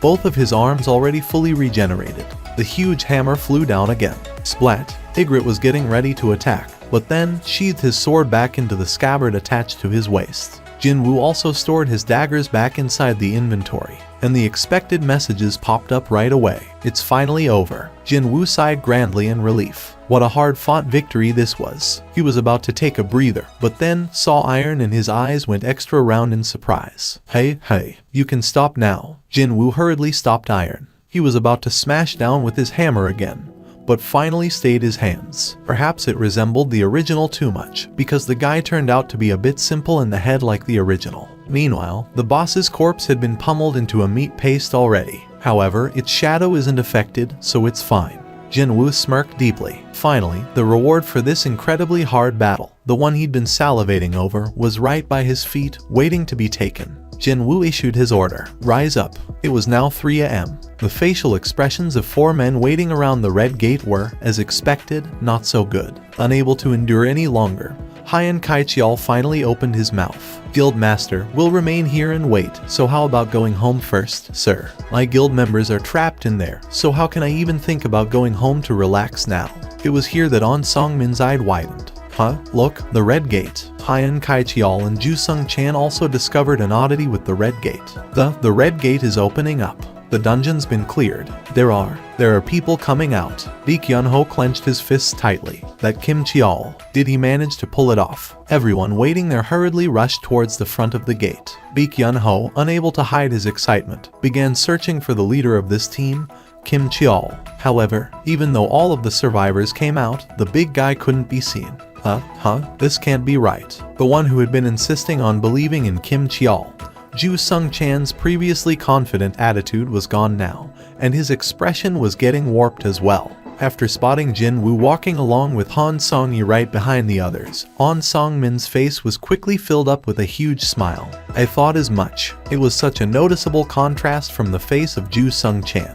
However, his smile also faded away quickly. When 5 people, including Seong Jinwoo, walked out from the gate, the portal to another world slowly disappeared from their view. It can't be. Is this everyone? Jinwoo nodded his head, looking rather exhausted. Heian Kaichial had asked that question, and after getting that silent answer, his expression hardened instantly. How can this be? Heian Kaichial's eyes teared up, and he reluctantly began crossing out the names of the deceased off the member list. This was a terrible job, but it had to be done regardless. Baek Yun-ho had been staring at this in a daze, before gasping out in sheer shock and disbelief. Only the lower-ranked hunters returned. Never mind the A rank, only a single rank B survived. Such a thing should not happen. Just what on earth happened inside that dungeon? Let's go. I'll take you home. Jinwoo was about to lead Han Song-yi and leave the location, but Baek Yun-ho reached out and grabbed his wrist first. Excuse me. Wait. Slap. Jinwoo fiercely shook off that hand. Baek Yun-ho's eyes sharpened immediately.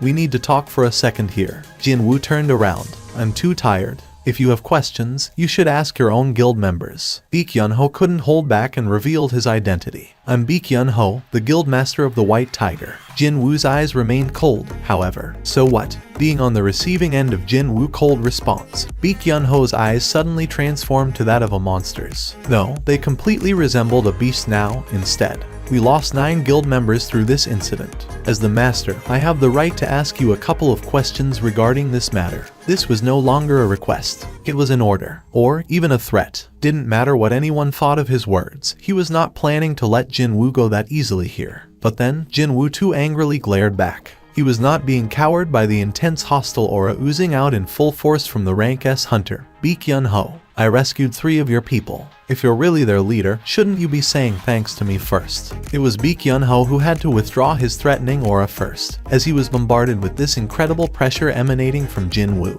Besides that, what he said was logical as well. Baek Yun-ho couldn't argue against the point raised. I apologize. Baek Yun-ho lowered his head. Seeing this, Jin-woo turned around once more to leave. Han Song-yi, let's get going. Okay, Han Song-yi carefully studied the mood of this place and followed after Jin-woo. The 2 of them got on the van and not too long after, left the location. This doesn't make any sense. Baek Yun-ho's thoughts were now in complete disarray. He quickly ran towards the sole surviving upper rank hunter, Park Hye-jin. Excuse me, Miss Park Hye-jin. She had been trying to warm herself up with the cup of hot tea Hyen Kai-cheol had handed over. She raised her head to meet Baek Yun-ho's gaze. What is the matter with that guy? Why was he so downbeat like that? Indeed, that man had probably gone through an unimaginable hell and finally managed to escape from the Red Gate. Yet why was his attitude so murderous? Park Hye-jin shook her head, displaying her own confusion. I also don't know, sir. After killing the boss, he stood in front of the dead body and shouted something out 3 times, and after that, he's been like that. He was okay until then. Park Hye-jin looked at Go Myung-hwan and Yun Kai-jun. The 2 men nodded their heads simultaneously. What a strange man. Baek Yun-ho muttered to himself as he stared helplessly at the street Jin-woo had disappeared in. On Song-min saw the state his boss was in, and became incredibly nervous as if he had done something wrong instead. My apologies, Guildmaster. I'm sure he's like that because he's just exhausted. He's not a bad person, I assure you. At least, I believe he's not. No, that's not the problem. Pardon me. Baek Yun-ho turned around to stare squarely at On Song-min. Why haven't you scouted that man already? On Song-min couldn't hide his fluster, but it wasn't strong enough to best the fluster Baek Yun-ho had felt just now. Against me. Baek Yun-ho recalled Jin-woo's fierce glare and could only nervously swallow his dry saliva. Gulp. Abruptly, he thought that, were he to fight that man, he'd have to resolve himself to lose an arm or 2. Maybe, even worse than that. Quickly figuring out what Baek Yun-ho meant, On Song-min hurriedly replied, "We're doing our very best, sir. That is clearly not enough." Baek Yun-ho's eyes began to sparkle rather dangerously. Seong Jin-woo. Indeed, Chief On's discerning eyes were on the money again. From today onwards, you'll receive all the resources you need. You must bring that man into our guild, no matter what.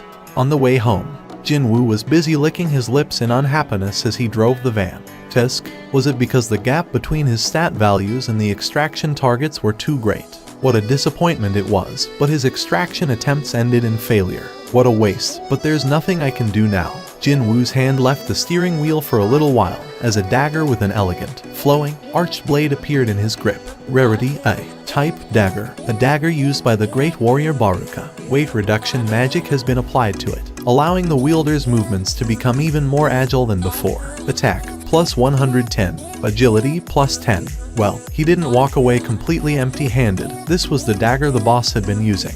There were 2, but one of them was broken, so he threw that away and took the remaining dagger. The Baruka's dagger, A. Not only did it feature high attacking power, but it also raised his agility, too.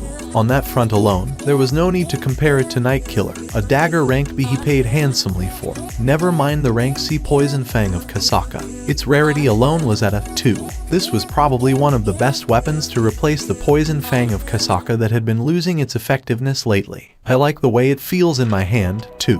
While he was mulling over the things that happened inside the Red Gate, they had arrived before Han Song-yi's home. Screech. She had been sitting in the passenger seat without saying a word, as if she wasn't even there in the first place. As soon as the van came to a stop, she climbed out of the seat and bowed her head.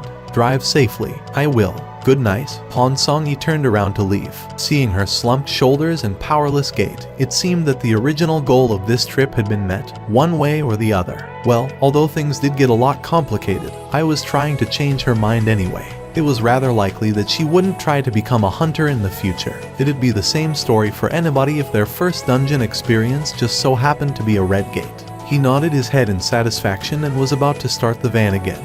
But then, the passenger side door was abruptly opened from the outside. Jin-woo shifted his gaze. Han Song-yi had returned to the van and was holding onto the door. What's the matter with her? His curiosity only lasted for a little while. Han Song-yi bowed her head deeply again, this time looking much calmer than before. Thank you for everything, Appa. He only now realized that, From some time ago, the honorific she used to address him changed from Ajasi to Appa. Sure thing. Don't mention it. Excuse me. Tomorrow. No, see you later. Later. Before he could ask her for clarification, Han Song-yi hurriedly ran away. After her back disappeared from his view did he realize what she was talking about. From today onwards, he'd be teaming up with Yoo Jin-ho again to mop up the rest of the raids. Han Song-yi was a raid team member, so of course, they'd see each other again later on. So she meant that? What a relief that was, though. His plan would have been affected pretty badly if Han Song-yi refused to come out of her house because of the trauma from this incident. This worked out for the best, and now he would use his shadow soldiers to clear out the rank C dungeons even faster than before. He felt utterly confident of clearing up the remaining raids in the shortest time possible. Also, he couldn't wait to see how Yoo Jin-ho would react after witnessing his shadow soldiers in action, too. The next morning, Jin-woo yawned grandly as he stepped out of the apartment's foyer. He only closed his eyes for a bit, but hell, it was time to meet up with Yoo Jin-ho already. Hi Nim, good morning. He heard the familiar energetic voice greeting him. You don't even have a car, so how did you get here? The raid team's favorite ride. Mr. Van had been commandeered by Jin-woo last night, and was currently parked neatly in the apartment's parking lot nearby. I caught a taxi, Hyung Nim. A taxi, and here he was, thinking of going to fetch the kid instead. Oh no, it's fine, Hyung Nim.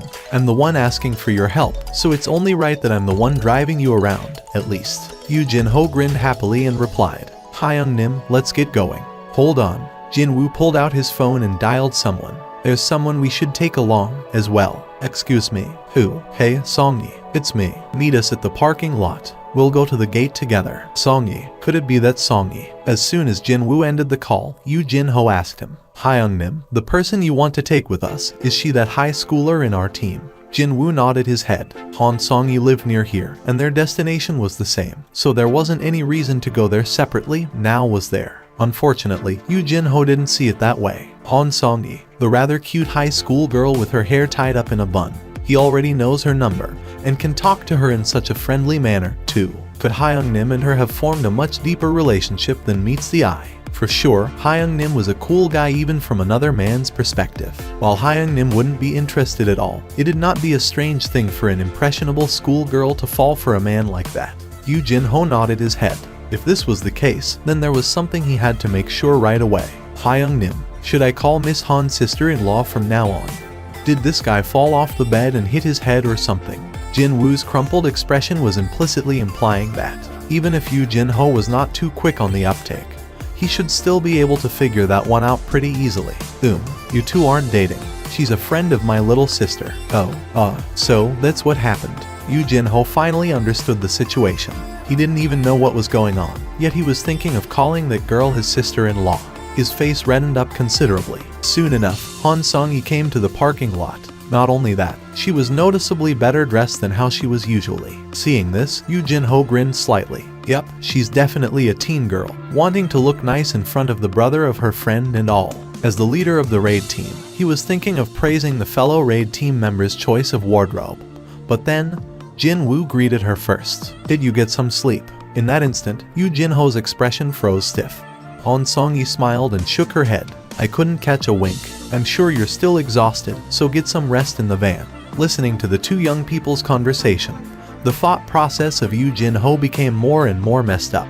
Han Song-yi asked Jin-woo this time. What about you, Papa? Did you get some sleep? Well, only for a little bit. It was already 4 a.m. by the time I got back home. Anyway, well, true that. Night. Couldn't catch a wink. Still exhausted. 4 a.m. by the time he got back home. Just as Yoo Jin-ho's panic state was morphing into a full-blown freak-out. What are you doing, Yoo Jin-ho? Well, Hyung Nim. Well, the thing is, this Han Song-yi is still a minor, Hyung Nim. Okay, so, never mind, Hyung Nim. Truly now, Hyung Nim was a man among men. Yoo Jin-ho was deeply impressed by Jin-woo, who didn't care about the glares of the public and thought that, indeed, he's extraordinary. He also began to reflect on his foolish ways of trying to apply the standards of the regular people on Hyung Nim. As soon as he stepped foot inside the dungeon, Jin-woo took in a deep breath. After being confined to an open field type dungeon for a few days, the air inside the cavern type dungeon felt new and refreshing.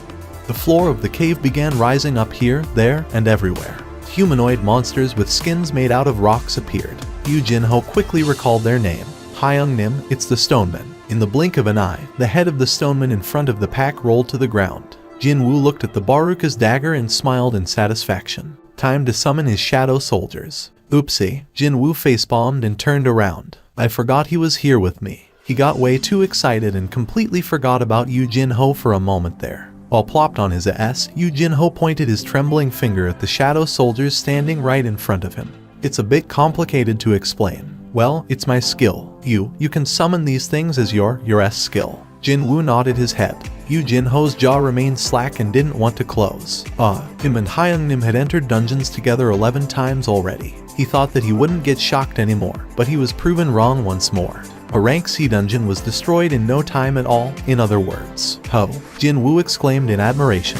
At this rate, we might get to mop up the rest of the raids pretty quickly. As soon as the battle ended, the shadow soldiers retrieved the magic crystals and stood before Jin-woo in orderly columns. Yu Jin-ho hesitated slightly, before opening his mouth with some difficulty. Can I be the one to retrieve the magic stones? Why, I'm kinda upset because it feels like my role's been stolen by these guys, Hyung-nim. Jin-woo burst out into a soft chuckle. Yup, this kid really is a weird one. And a day later, Jin-woo finished the 19 raids he had promised Yu Jin-ho. Now that the raids are over, how about we celebrate with a hearty meal? Yu Jin-ho took a look around and pointed towards the empty table by the windows. Can't we sit over there? I'm sorry, sir. That table has been booked already. A large group must have made a booking, because several tables had been brought together. Currently, they were all empty. Yu Jin-ho stared at the empty tables with a rueful expression and shook his head. In the end, the two of them had to occupy the most secluded, out-of-the-way spot in the diner. Yu Jin-ho lowered his head in shame. I'm sorry, Hyung-nim. There's nothing for you to apologize for. I was the one who suggested that we come here anyway. Even still, I should have taken you to a bit better spot than this one. Jin-woo smirked and lightly patted Yu Jin-ho on the shoulder. Don't sweat over such things and enjoy the food, okay? Actually, Jin-woo was inwardly worried about a scion of a keyball finding the taste of such cheap meat to his liking or not. Also, even though I didn't say anything, but well, they filled their glasses with soju, clinked them a little and one-shotted them. Unlike Yu Jin-ho, who was immensely enjoying the bitter taste of soju, Jin-woo could only frown deeply in unhappiness. Hyung-nim, is something wrong? No, it's nothing. Jin-woo could only stare at the empty glass with a bitter expression on his face. He had forgotten one crucial fact about his body. What with him being so busy lately and all. What are you planning to do from now on? When Jin-woo asked in a serious voice, Yu Jin-ho sat upright like a job seeker waiting for his job interview to start.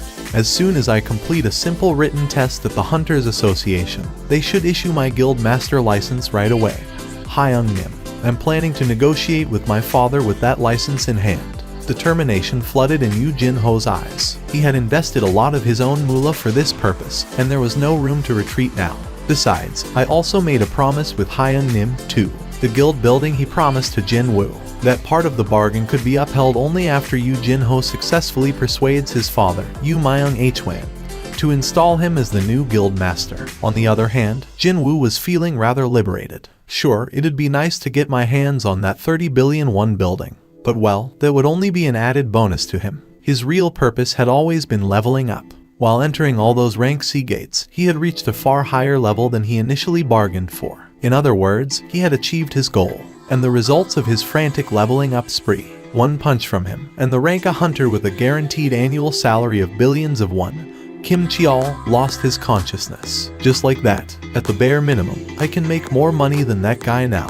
If one possessed excellent abilities, wealth was sure to follow. There was no need to feel nervous at all, and his relaxed mindset could clearly be seen on his demeanor. Jin-woo began reminiscing about the last few days and smiled to himself. It was at this moment that Yu Jin-ho asked him a question. What are your own plans now, Hyung-nim? Oh, me. Did I ask something that I shouldn't? Yu Jin-ho thought like this and flinched slightly, but he breathed a sigh of relief after spotting Jin-woo's relaxed expression. I'll be out of reach for a while, actually. There's this place I have to go to, you see. That one sentence caused Yu Jin-ho's face to harden visibly. After forming an expression of an abandoned puppy, Yu Jin-ho emptied the soju glass in one go. Tap. He then placed the empty glass on the table, filling it up back to the brim. After knocking back another glass, he began to open his mouth with some difficulty. Hyung-nim, please tell me straight if I've been bothering you. If that's been the case, I shall make sure never to bother you again in the future. This idiot. The moment Jinwoo said that he'd be out of reach, this idiot must have misunderstood his words again. Jinwoo scratched the side of his head and asked a question instead of a proper reply. Hey, Jinho. Yes, Hyung Nim. What do you think of me as? Well, hi. Yu Jinho's eyes rolled around this way, and that as if he couldn't come up with a good enough answer before he raised his head. Hyung Nim, I have a brother who's over 10 years older than me. Jinwoo remembered hearing that from somewhere. My brother doesn't really like me, so I think the time I spent with him is far shorter than what I've spent with you, Hyung Nim. Compared to him, you have saved my life, helped me out with my dream, and Yu Jinho stared straight at Jinwoo. To me, you're more like my real brother than him, Hyung Nim. He was still a bit scared of Jinwoo, though. Still, he'd never, ever forget these past few days following around Jinwoo for the rest of his life. Indeed, his respect was far greater than fear of Jinwoo at this point. If you see me as your brother, then Jinwoo smiled deeply. I'll think of you as my younger brother as well. The tip of Yu Jinho's nose reddened and he began to get teary-eyed all of a sudden. If that was all, it'd have been fine. But then, he tried to get closer to Jinwoo out of nowhere. Hyung Nim, I want to give you a big hug. It's fine, right? Hey, you're drunk, dude. Stop it. No, that's not true. Hyung Nim, I've never been this clear-minded in my life before. Hyung Nim, say that with your eyes open, will ya? Soon enough, Yu Jinho fell asleep and the table had quietened down now. What a helpless kid. Jinwoo leaned back on his seat and lightly clicked his tongue. A TV mounted on the wall of the diner was showing a news bulletin. Is it 9 in the evening already? He thought like that and stared the screen, only to spot someone rather familiar appearing there. Is it true that there was a huge incident during the training of your new recruits? Is it also true that only the lower-ranked hunters returned alive while all the higher-ranked ones had perished? What do you think about the rumor of a mystery person allegedly aiding the survivors during this incident? Baek Yunho was doing his best to ignore the reporters, but in the end, he had no choice but to respond. This incident has been investigated by the association already. It was true that there was an incident, but there was no mystery helper at the scene. No, the White Tiger Guild's proud hunters combined their powers and managed to clear the upper rank dungeon, and many hunters lost their lives or got injured during the process. That is all. Another reporter quickly fired in a follow-up question. If that's the case, why are you forbidding us from interviewing the survivors? Those folks managed to avoid death's doorstep by a hair's breadth. So, why do you wish to speak to those people regarding this deeply traumatic event? That's as far as I'm prepared to answer you people. Baek Yunho made a quick getaway from there after climbing into a car. Jinwoo's eyes remained wide open. A little while ago, somewhere in the eastern United States of America, a shrill scream exploded out inside a certain dungeon. A hunter named James plopped down on his butt. His legs had lost all strength and he could only crawl on the floor to run away. But when he realized that he only managed to corner himself against a wall, despair quickly dyed his expression. Oh dear God. The rank for this dungeon was estimated to be and in order to clear this gate, suitable hunters were recruited to form a raid team.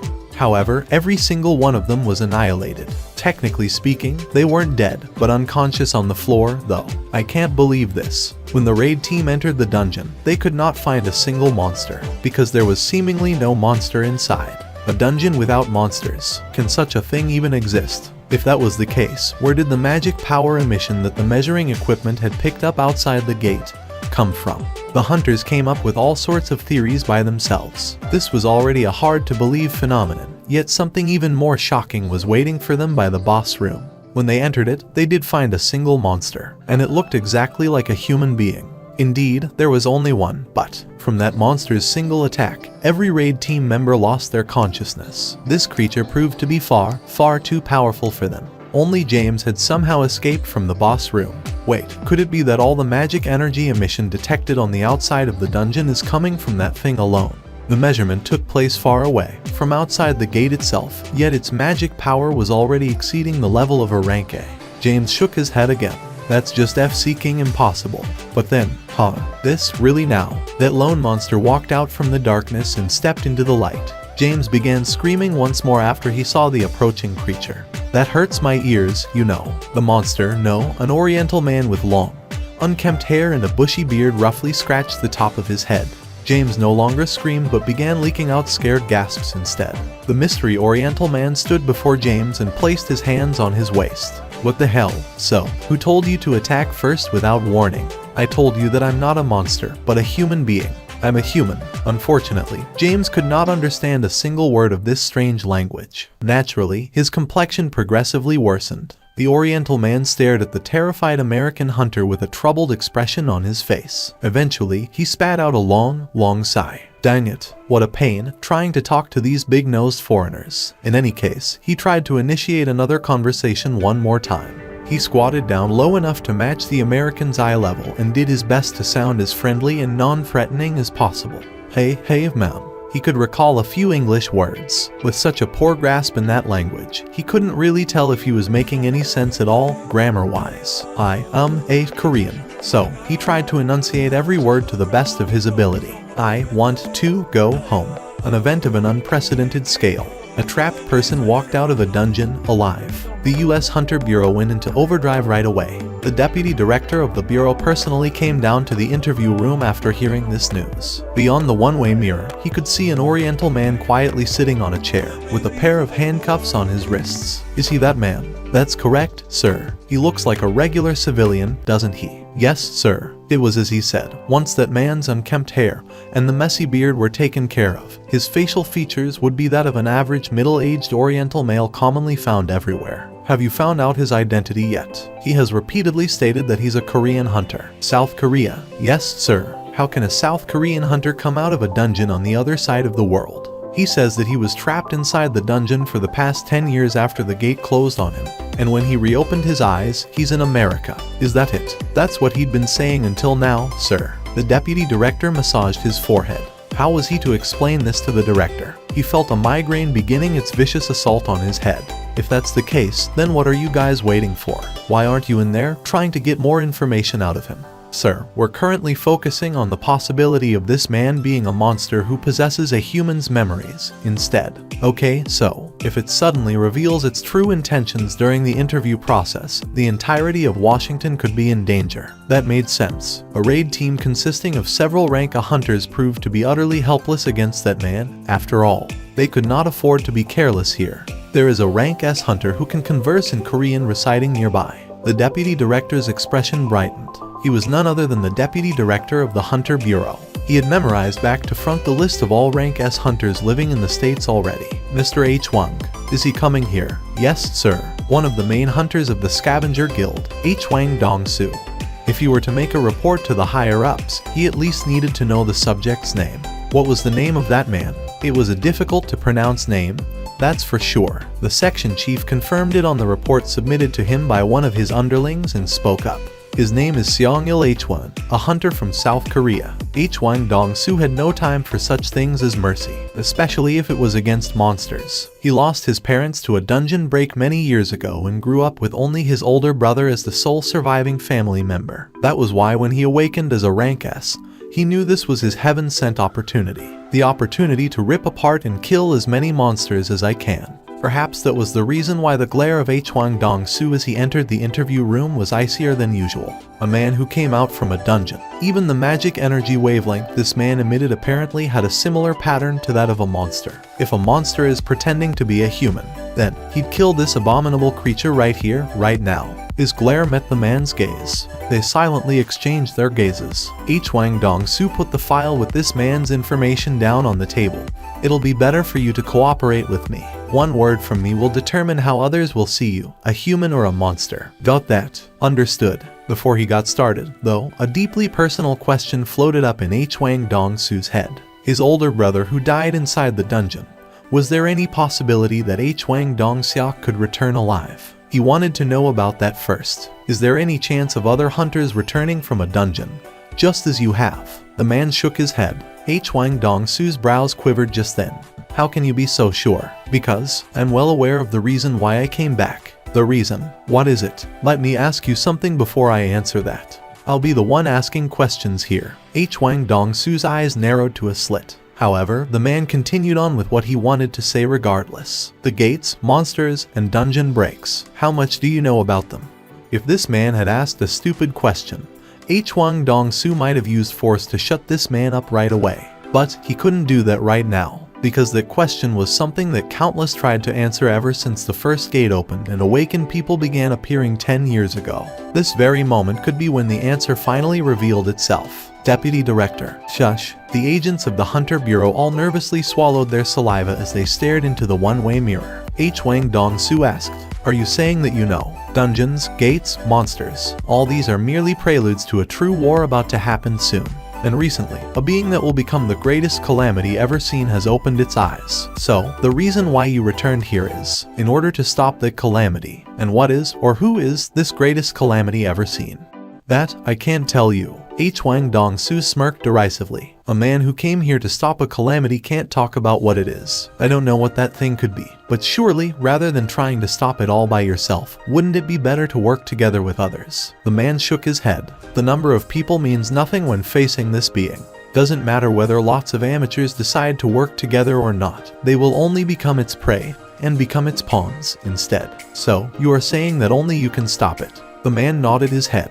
H. Wang Dong-su inwardly clicked his tongue. This guy's gone off the deep end. It wasn't that hard to understand, though, if this man had been truly trapped inside a dungeon for 10 years. Or, alternatively, there had been some kind of an error, a mistake, during the process of the monster trying to copy a human's memories and consequently, its brain had melted somewhat. He opened the man's case file. "Your name is Seong-il H1. The photo supplied certainly matched the man's face. Rather than 10 years, though, it's like only a couple of weeks, maybe months, have passed by instead. However, H. Wang Dong-su decided not to mind it. He heard that high-ranked hunters could even skirt past the aging process. Your records as a hunter look pretty good. You could have earned quite a lot of money these days." Seong-il H1 didn't respond to that. Back then, there was no proper system of hunters in place. Hell, there wasn't a ranking system for hunters, even. H. Wang Dong-su began reading the file. "Your spouse, Park Jae-hai. 2 children. The son's name is..." As he read down the names of the children with no emotion on his face, H. Wang Dong-su's eyes opened up slightly wider for a moment. Seong Jin-woo. But it only lasted for a truly brief second. H. Wang Dong-su did his best to remain calm and continued on. "Seong Jin-woo. And the name of your daughter is Seong Jin-ah. Okay, next. It happened, then. Wait." Before H. Wang Dong-su could flip to the next page, Seong-il H1 stopped him. H. Wang Dong-su raised his head, and he found Seong-il H1's glare had become as cold as his own. "Why did you emit a murderous intent when mentioning the name of my son? I told you that I'll be the one asking questions. I'll have to hear your answer first. What if I'm not interested in answering you? I'll use force if necessary." Seong-il H1's eyes began gleaming coldly. He didn't even show any hints of backing down, which prompted H. Wang Dong-su to smirk deeply. "I got it. So, you were a monster, then? How dare a measly little monster threaten a hunter?" Deputy Director. "This guy is a monster. Evacuate immediately, because he might start attacking very soon." "What? Hold on." Deep, people panicking beyond the one-way mirror quickly ran out of the room. And soon, a loud wail of a siren resounded within the building. Meanwhile, a silver light began emanating from H. Wang Dong-su's hands. "I'm planning to visit South Korea soon." After getting ready, H. Wang Dong-su threw an insidious smile at Seong-il H1. "So, what last words from his father should I deliver to your son?" Jin-woo headed to the Daesun Tower. It sure is really big. Trying to look up at the top of this 100-floor tall skyscraper from nearby made his neck hurt. He made his way to an area with not much foot traffic and pulled out the key to the demon's castle from his inventory. It was a long, slender, golden key. At a casual glance, it even resembled a fancy decorative item. "No one's around me, right?" After scanning his surroundings, Jin-woo nodded his head. "Let's enter from here." The giant tower enveloped in flames. The demon's castle, replacing the Daesun Tower, filled up his entire view. The thing was, though, humans were supposedly capable of quickly adapting to their situations. Well, it's not as bad as the first time. For sure, he didn't feel as nervous as the first time he saw the demon's castle. No, maybe it's because I have leveled up sufficiently enough. Jin-woo stored the key to the demon's castle in his inventory, and summoned an ash-colored key instead. Rarity A. Type Key. The key to unlock the gates of the demon's castle. can be acquired only after killing the gatekeeper. It was the key he got after killing the gatekeeper, the Cerberus. Back then, he didn't even dare to use it after getting almost bitten to death by the Cerberus, but now, he could use it. Slam. Huh. Jinwoo was flustered next. He had had his perception expanded to the max, yet he couldn't sense a single presence of monsters from beyond the castle gates. There are no monsters. Jinwoo had been worried about precisely the opposite situation happening to him. He had even thought about going through a special training by deliberately entering the penalty zone to fight against those desert centipedes or whatever, in case monsters crazily rushed out as soon as the castle gate opened up. But what the hell? What the hell was the meaning of this? All his efforts so far seemed to be in vain. The interior was utterly devoid of any life. A new quest, is it? It wasn't a daily quest. Well, it'd be strange if it was, since Jinwoo made sure to complete the daily quest and pocketed the rewards before coming here. Demons are everywhere within the demon's castle. Kill the demons and collect their souls to receive special rewards. One soul can be collected from a single demon. But on higher floors, there are demons with multiple souls. Quest generation condition. Entry into the demon's castle. Quest clear condition. Collect 10,000 souls. Rewards. 1. Any one item available in the store. 2. Plus 20 bonus stat points. 3. An unknown reward. 20 bonus stat points. That was the very first thing that attracted Jinwoo's attention. The stat points. I can raise my intelligence by 20 points. A smile instinctively formed on his face. He'd been feeling his lack of MP for quite some time now. I need lots of mana if the shadow soldiers need to regenerate. Gulp. He was salivating already. Not only that, can I really choose anything? Jinwoo recalled those ultra-expensive items he saw in the store's menu.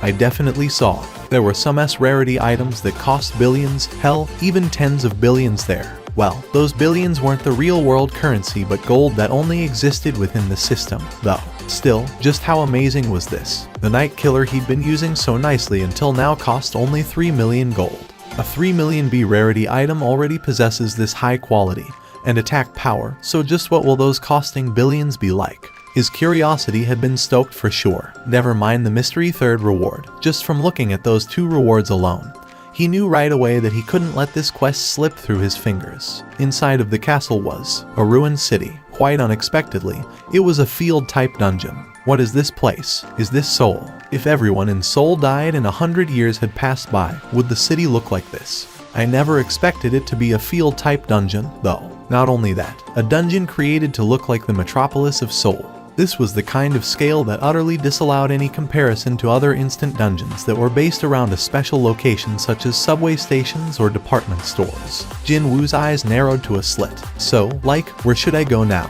Where should be his destination? Monsters with smallish physical sizes began creeping out from the gaps of ruined buildings, one by one. Jinwoo immediately recognized what they were from the dark red name floating above their heads. They looked like. These creatures reminded him of gargoyles, but without wings. Seeing them, the corners of Jinwoo's lips arched up. The Baruka's dagger pierced deeply into the forehead of one of the demons. The moment the demon's attention had shifted to the one with the dagger stuck to its forehead, Jinwoo rapidly approached another one to separate its head from its body. This one also gave him 100 EXP. And I need 60,000 experience points. If he hunted down 600 low-ranked demons, then he'd get to raise his level. The remaining demons were taken care of in the blink of an eye. He had collected 8 souls, and the experience points earned were 800. Hey, this is not too bad. And they said that the journey of 1,000 miles started with the first step. Jinwoo's eyes began sparkling brightly as he began searching for his next prey. Inside the office of the White Tiger Guild's guild master, Baek Yun-ho was browsing through several documents he had been neglecting in the past few days because of his busy schedule. Beep. He picked the phone up after hearing that beep. Master, Min Byung-gu Hunter Nim wishes to speak to you. What should I do, sir? Let him through. Yes, sir. A short while later, a familiar voice came from the phone's speaker.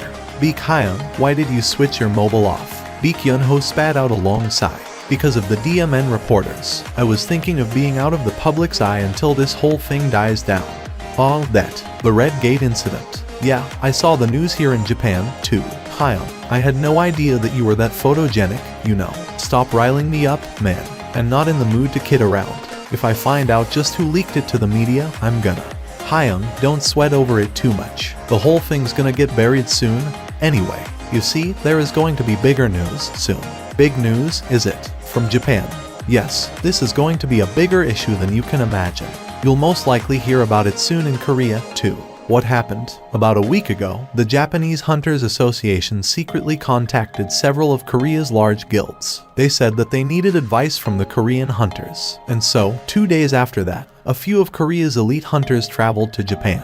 The hunter Min Byung-gu was one of them. Baek Yun-ho had been curious about that matter for a while now. Stop building up the suspense and tell me what happened already. This was the first time the Japs have asked for advice from us. What made them do that? What did those prideful beastards want? Baek Hyun, I'm sure you still remember the ants of Jeju Island. Yes, 4 years ago, a rank S gate opened up on the island of Jeju. Ants came out of there. There had been 3 separate subjugation operations since then, and all of them ended in failure. In the end, the Korean government gave up on the island, and it was now a barren land ruled by monsters. How could I forget? I nearly died back then. Well, looks like there's been some kind of a mutation. A mutation, is it? But what does it matter to us? Aren't they just going to fight among themselves while being confined to that island? Well, the thing is, the voice coming from the phone sounded rather troubled. The Japs found a corpse of a winged ant on the coast of Japan, actually. For the next 2 hours, he madly hunted down every low-ranked demon he could find. Afterwards, Jin-woo confirmed the number of souls he managed to collect. He had now completed about 3% of the quest. If he could continue hunting at this speed, then according to his calculations, he could level up in another 2 hours. His current level was 61. In the past, he needed experience points from 9 rank C dungeons in order to level up from 60 to 61, and the time spent was around 2 days, too. But here, he could already think about leveling up only after 4 hours. This is crazy. A bright smile formed on Jin-woo's face as he collected the loot. Their horns come out almost all the time, don't they? Rarity, none. Type, miscellaneous. 2 horns attached to the head of a low-ranked demon. Demons' horns are used as base ingredients for high-grade magic spells and therefore can be sold at a high price. What's this? Rarity. Type, a permit allowing you to enter the 2nd floor of the demon's castle. Can only be used on the 1st floor transfer magic circle. It was a document scroll, tightly rolled up. An entry permit. When he unfurled it and took a look, he found all sorts of undecipherable drawings and letters adorning its surface. In the end, the only thing that helped him understand its purpose was the item explanation. Jin-woo's wandering gaze stopped at the pillar of light piercing the sky. Well, that has to be it. Getting there was his initial goal.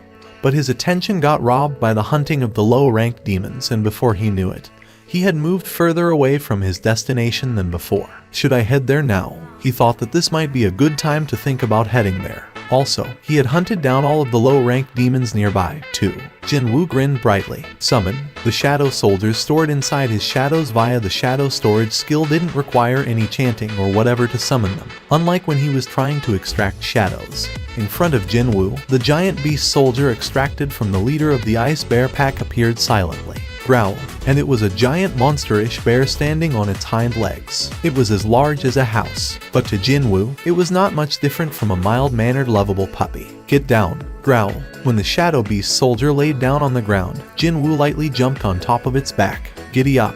As soon as Jin-woo lightly tapped the side of the beast with his leg, the shadow creature rushed towards the pillar of light with a frightening turn of speed. Thud, thud, thud, thud. The massive creature also possessed incredible agility as well, and before long, the distance between him and the destination rapidly closed up. Of course, they still encountered obstructions every now and then. Roar. One thunderous swipe from the beast soldier, and the situation normalized right away. Ho-oh. Jin-woo formed a deeply impressed expression. I only decided to ride it for fun.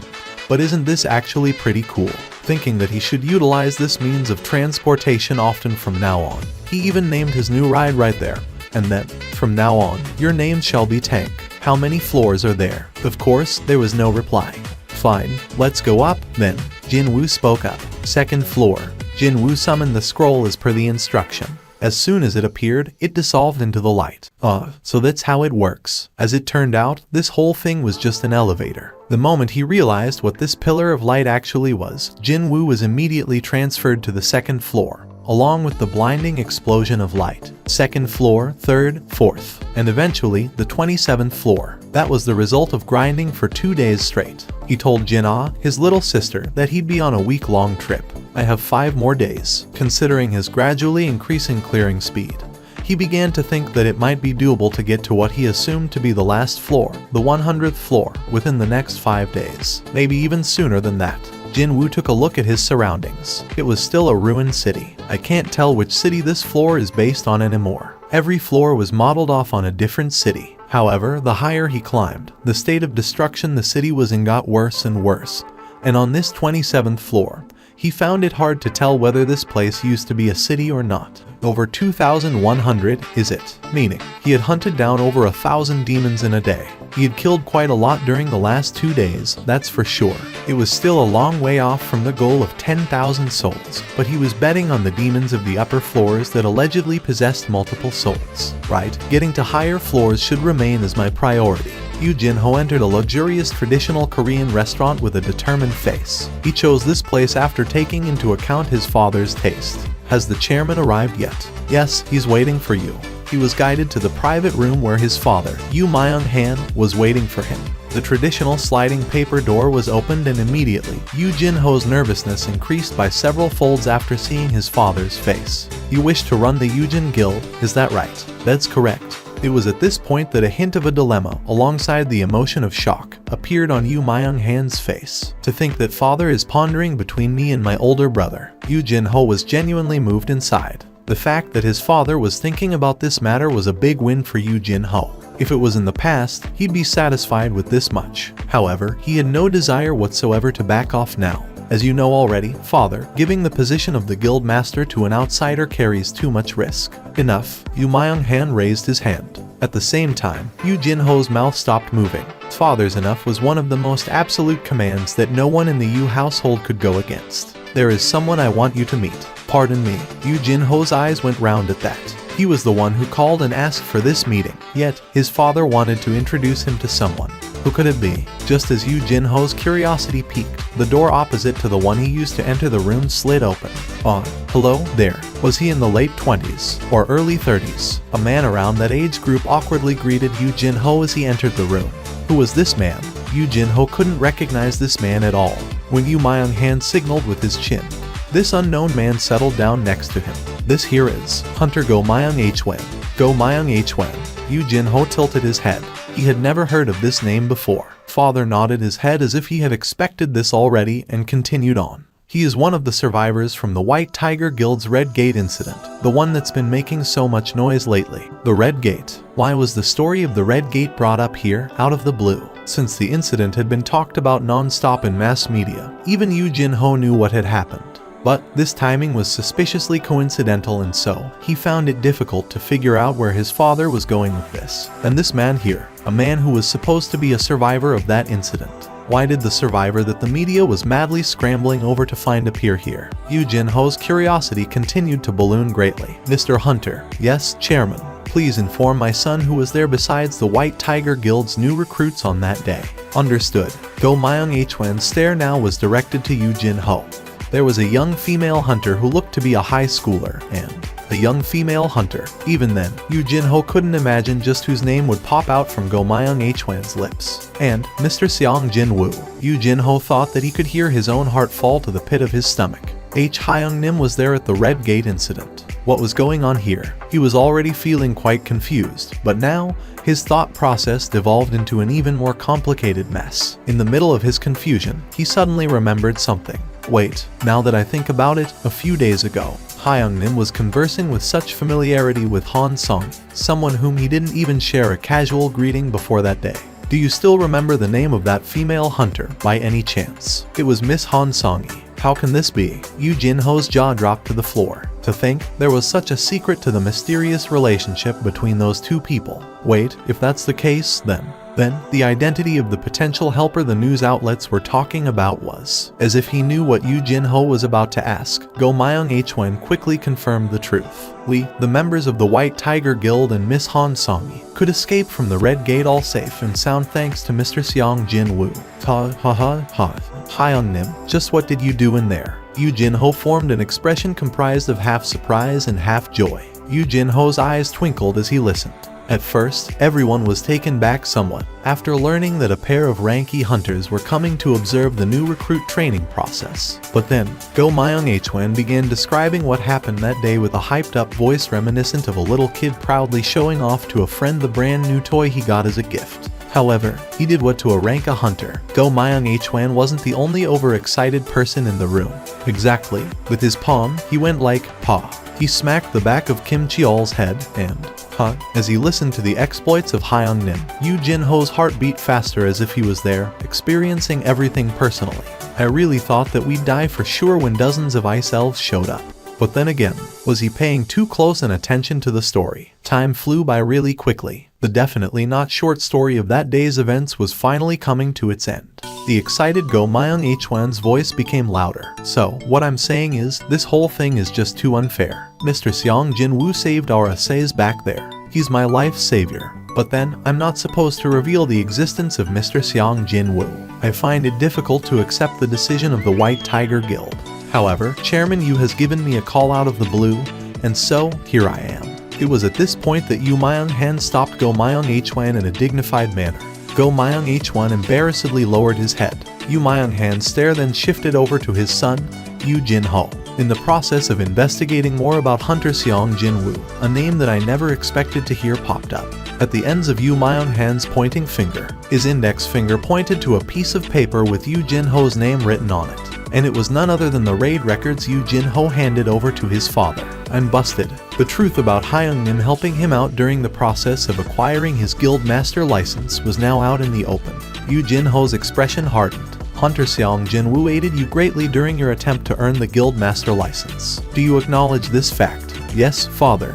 In the past, being subjected to that withering glare, Yoo Jin-ho would lose all strength in his legs. However, he couldn't give up like this. For the first time ever, Yoo Jin-ho summoned his courage in front of his father. He lowered his head and raised his voice. Can you entrust the Yoojin Guild to me, father? I will. Eh? At that refreshingly simple answer, Yoo Jin-ho hurriedly raised his head. I shall entrust the Yoojin Guild to you. But why? Didn't you say it yourself? It is too risky to entrust the guild to an outsider. With you here, is there a reason to take on that risk now? But I tried to deceive you, father. You thought I'd scold you and kick you out because of that. What was going on here? Yoo Jin-ho thought that his father was smiling, for some reason. But Yoo Myung-han's lips would always remain in a straight line, no matter what the occasion was. So, how come? However, I have a condition. Yes, father, this Hunter Seong Jin-woo. Can you bring him over to Yoojin? Yoo Jin-ho's eyes opened wider. The light within Yoo Myung-han's eyes flickered a little just then. But that didn't last for long. That's correct. Yoo Jin-ho became speechless, then groaned. Even a snot-nosed brat would know that now was the right time to confidently say something in order to leave behind a positive impression. However, the one they were talking about was none other than Hyung Nim. Yoo Jin-ho could ask, sure, but he wasn't confident of anything else besides. So, he replied honestly, I can't be certain. Very good. There is no meaning if the challenge is too easy for you. The chairman Yoo Myung-han took a sip of water and lightly wiped the corners of his lips with a handkerchief. If you fail, I shall hand over the guild to your brother. So, how about it? Will you accept? This boy wanted Yoojin Guild. He suspected something was up when they agreed to meet today, but he didn't expect his son to be this daring.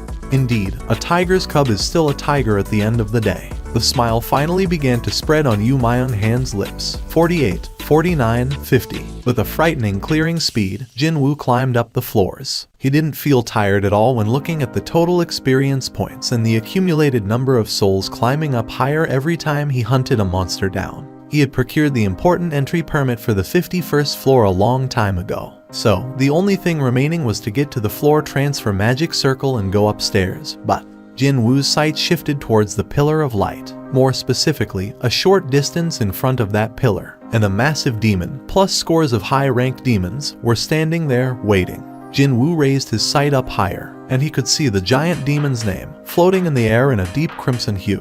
That thing consisted of a huge mess of fatty flesh that must have weighed dozens of tons. No, maybe even several hundred instead. And then, the massive club this thing was holding in hand looked rather horrifying as well. However, a smile was etched on Jin-woo's face. So, that's the mid-boss of this place, huh? He held only the nicest memories of the bosses found inside the instant dungeons. They all gave him plenty of experience points as well as wonderful items, compared to the boss-level monsters found in regular dungeons that required lots of hard work to kill but little reward to show for it. These boss monsters of instant dungeons were more like boxes of gifts, all nicely wrapped up. So, then, what items would that guy cough up? Gulp. Jin-woo smiled brightly and began drooling. shadow soldiers were summoned behind Jin Woo. Not just the regular foot soldiers, but also the magic soldiers, the beast soldiers, as well as the two knights too. And in front of them stood Jin Woo. The two knights strode forward and stood on either side of him. Jin Woo took a glance at Ygritte to his right, and Iron to his left, and a grin formed on his lips. Feels so reassuring. Even though this was his own skill, the fact that he had comrades watching his back helped greatly to calm his mind. However, still, it's a bit too much to go with a frontal assault, isn't it? The whole thing looked kinda dangerous, and that was all thanks to that wooden-looking club held tight in Vulcan's grip. It's just unbelievable that a tree that big actually existed, right? He guessed from the size of Vulcan and the wooden club that one swing from the demon would be enough to wipe away his entire platoon. Jin Woo ordered his magic soldiers to initiate the assault first. Use the ranged attacks to summon Vulcan's lackeys over here first, and I'll fight that big guy lumbering along at the rear. It was a simple enough plan to carry out. Now, when Jin Woo gave his signal, flames flew out from the hands of the magic soldiers. The flames exploded near the subordinates of Vulcan, signaling the beginning of the operation. The warning beeps resounded out in his head at a frightening pace, and at the same time, Vulcan and its lackeys all turned their heads towards Jin Woo and his army. Alright, he succeeded in drawing their attention. In order to hit Vulcan coming up from the lackey's rear without getting discovered, Jin Woo activated stealth and hid himself. Everything seemed to be unfolding according to plan. That's what he thought, but then, thud, thud, thud, thud, thud, thud. Vulcan broke his expectation and bolted forward like a streak of lightning. What the hell? What is up with that movement? It's like I'm looking at video footage sped up several times. Quite literally, in the blink of an eye, Vulcan had ran past its lackeys and arrived before the shadow soldiers. Oh crap. Jin Woo's eyes widened considerably. This demon with a huge, mountain-sized body mass managed to exceed his imaginations. Vulcan lifted the club up high. Just before the club pointing to the sky fell down on the defenseless magic soldiers, Iron jumped out of nowhere and raised his black shield. Whoosh. The attack was defended against somehow, but both arms of Iron were shattered into pieces. The sturdiest, toughest among the shadow soldiers couldn't withstand a single attack and was rendered unable to fight any further. Scatter. The shattered pieces of Iron's arms fell to the ground and scattered away, perhaps finding its previous attack not to its liking. Vulcan tilted its head this way and that, while staring deeply at its club. But that was only for a brief period. The beastard slammed down with the club once more. Iron, who had lost all means to defend himself, as well as the magic soldiers behind him, were crushed to oblivion next. Crack. Witnessing that event unfold, something inside Jin Woo loudly snapped into two. This son of a BTCH dares to. Jin Woo bit his lower lip. What he did next wasn't because his head told him to do it. When he regained his senses, he was already in midair, leaping towards Vulcan. His target was already set, and that would be that surprisingly beady little head attached atop the mountainous body. Jin Woo twisted his body in midair. The muscles of his shoulder and the arm cocked rearward ballooned up. When he focused all his might on his clenched right fist, stealth came undone automatically. Belatedly, Vulcan discovered Jin Woo. Too bad. Jin Woo's fist was not slow enough for the giant monster to dodge when it was already near its nose. His fist punched out like a bullet and slammed into the side of Vulcan's face. Vulcan was flung away. The giant demon rolled away on the ground for a long time, before crashing into the skeletal remains of a building and came to a stop. Jin Woo lightly landed back on the ground, his eyes quite wide open. Why did it fly away that easily? Unable to comprehend what just happened, he stared at his own fist in disbelief. He couldn't even spot a single nick or a scratch on his fist that managed to blow away such a huge creature. Then, he suddenly recalled something. Now that I think about it. Jin Woo raised his head. He summoned the stat window, and it quickly floated up there. Strength 150, Endurance 109, Agility 139, Intelligence 109, Perception 111. He may have learned several assassin-related skills, and his class was set as a magic type, so he had been forgetting about a crucial part until now. He had been using up all the spare bonus stat points on intelligence, yet strength was still ahead by 1.5 times. Well, I really did invest in strength blindly, didn't I? Jin Woo raised his head. The fallen Vulcan used the club to prop itself and stood up from the rubble. Did the warning chime go off because the monster is getting up? Was his system that friendly to begin with? As Jin Woo tilted his head, the culprit for that beep popped up in front of his eyes. Isn't that skill from? Even before Jin Woo managed to recall the memories of Cerberus, Vulcan, with its two reddened eyes, rushed towards him like an unstoppable tidal wave. The ground rumbled, accompanied with the loud rumbling footsteps. Irons, Jinwoo called out. Iron quickly threw his shield to Jinwoo. After catching the shield, Jinwoo shifted his glance away to find Vulcan standing right before him. If I back off here, my soldiers will get wiped away. Without his soldiers, it had become far too difficult to hunt down Vulcan and its subordinates. So, Jinwoo chose the method that could ensure the safety of his soldiers. He raised the shield, and his arm muscles tensed up. Shortly thereafter, Vulcan slammed down with its club. Slam. Fearsome attacks that rocked the earth landed several times in a row without rest, but Jinwoo patiently endured them all. His high physical defense and endurance stat allowed him to block these attacks. When its attacks did not work, Vulcan became even more frenzied and pounded away with that massive club. However, Jinwoo was steadfast and his knees buckled not even once. Still, standing around like this blocking all the time wouldn't let him hunt the boss down.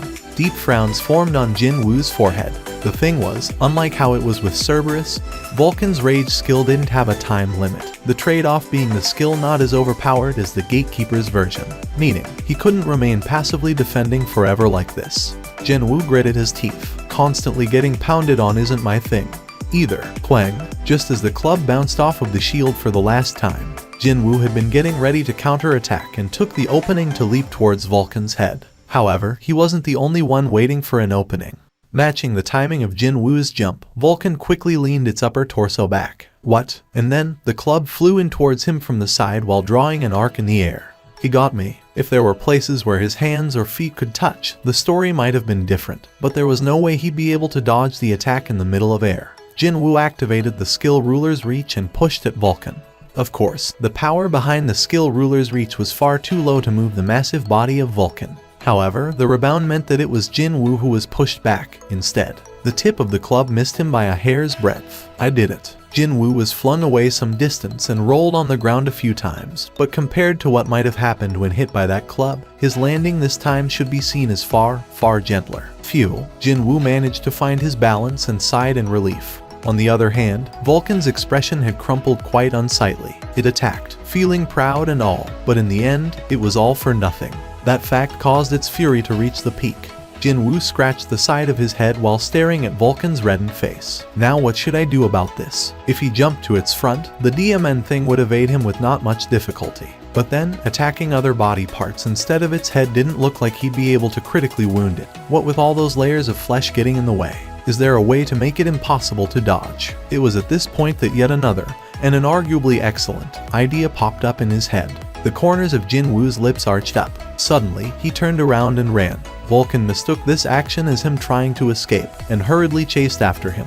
Jinwoo moderated his running speed so Vulcan could chase after him. As soon as he discovered a suitable remnant of a building, his eyes began gleaming brightly. That one, on the other hand, when the distance between Vulcan and Jinwoo closed up, the giant demon lifted its club high up in the air behind it, to squash this bug-like creature. Finally, the chance to crush this annoying pest once and for all was here. A disgusting smile formed on Vulcan's face, and so, as the club came down with a whoosh, the insect-like creature suddenly sped up and ran up on the outer wall of the destroyed building. Something felt wrong here, but it was too late for the demon to slow down the descent of the club.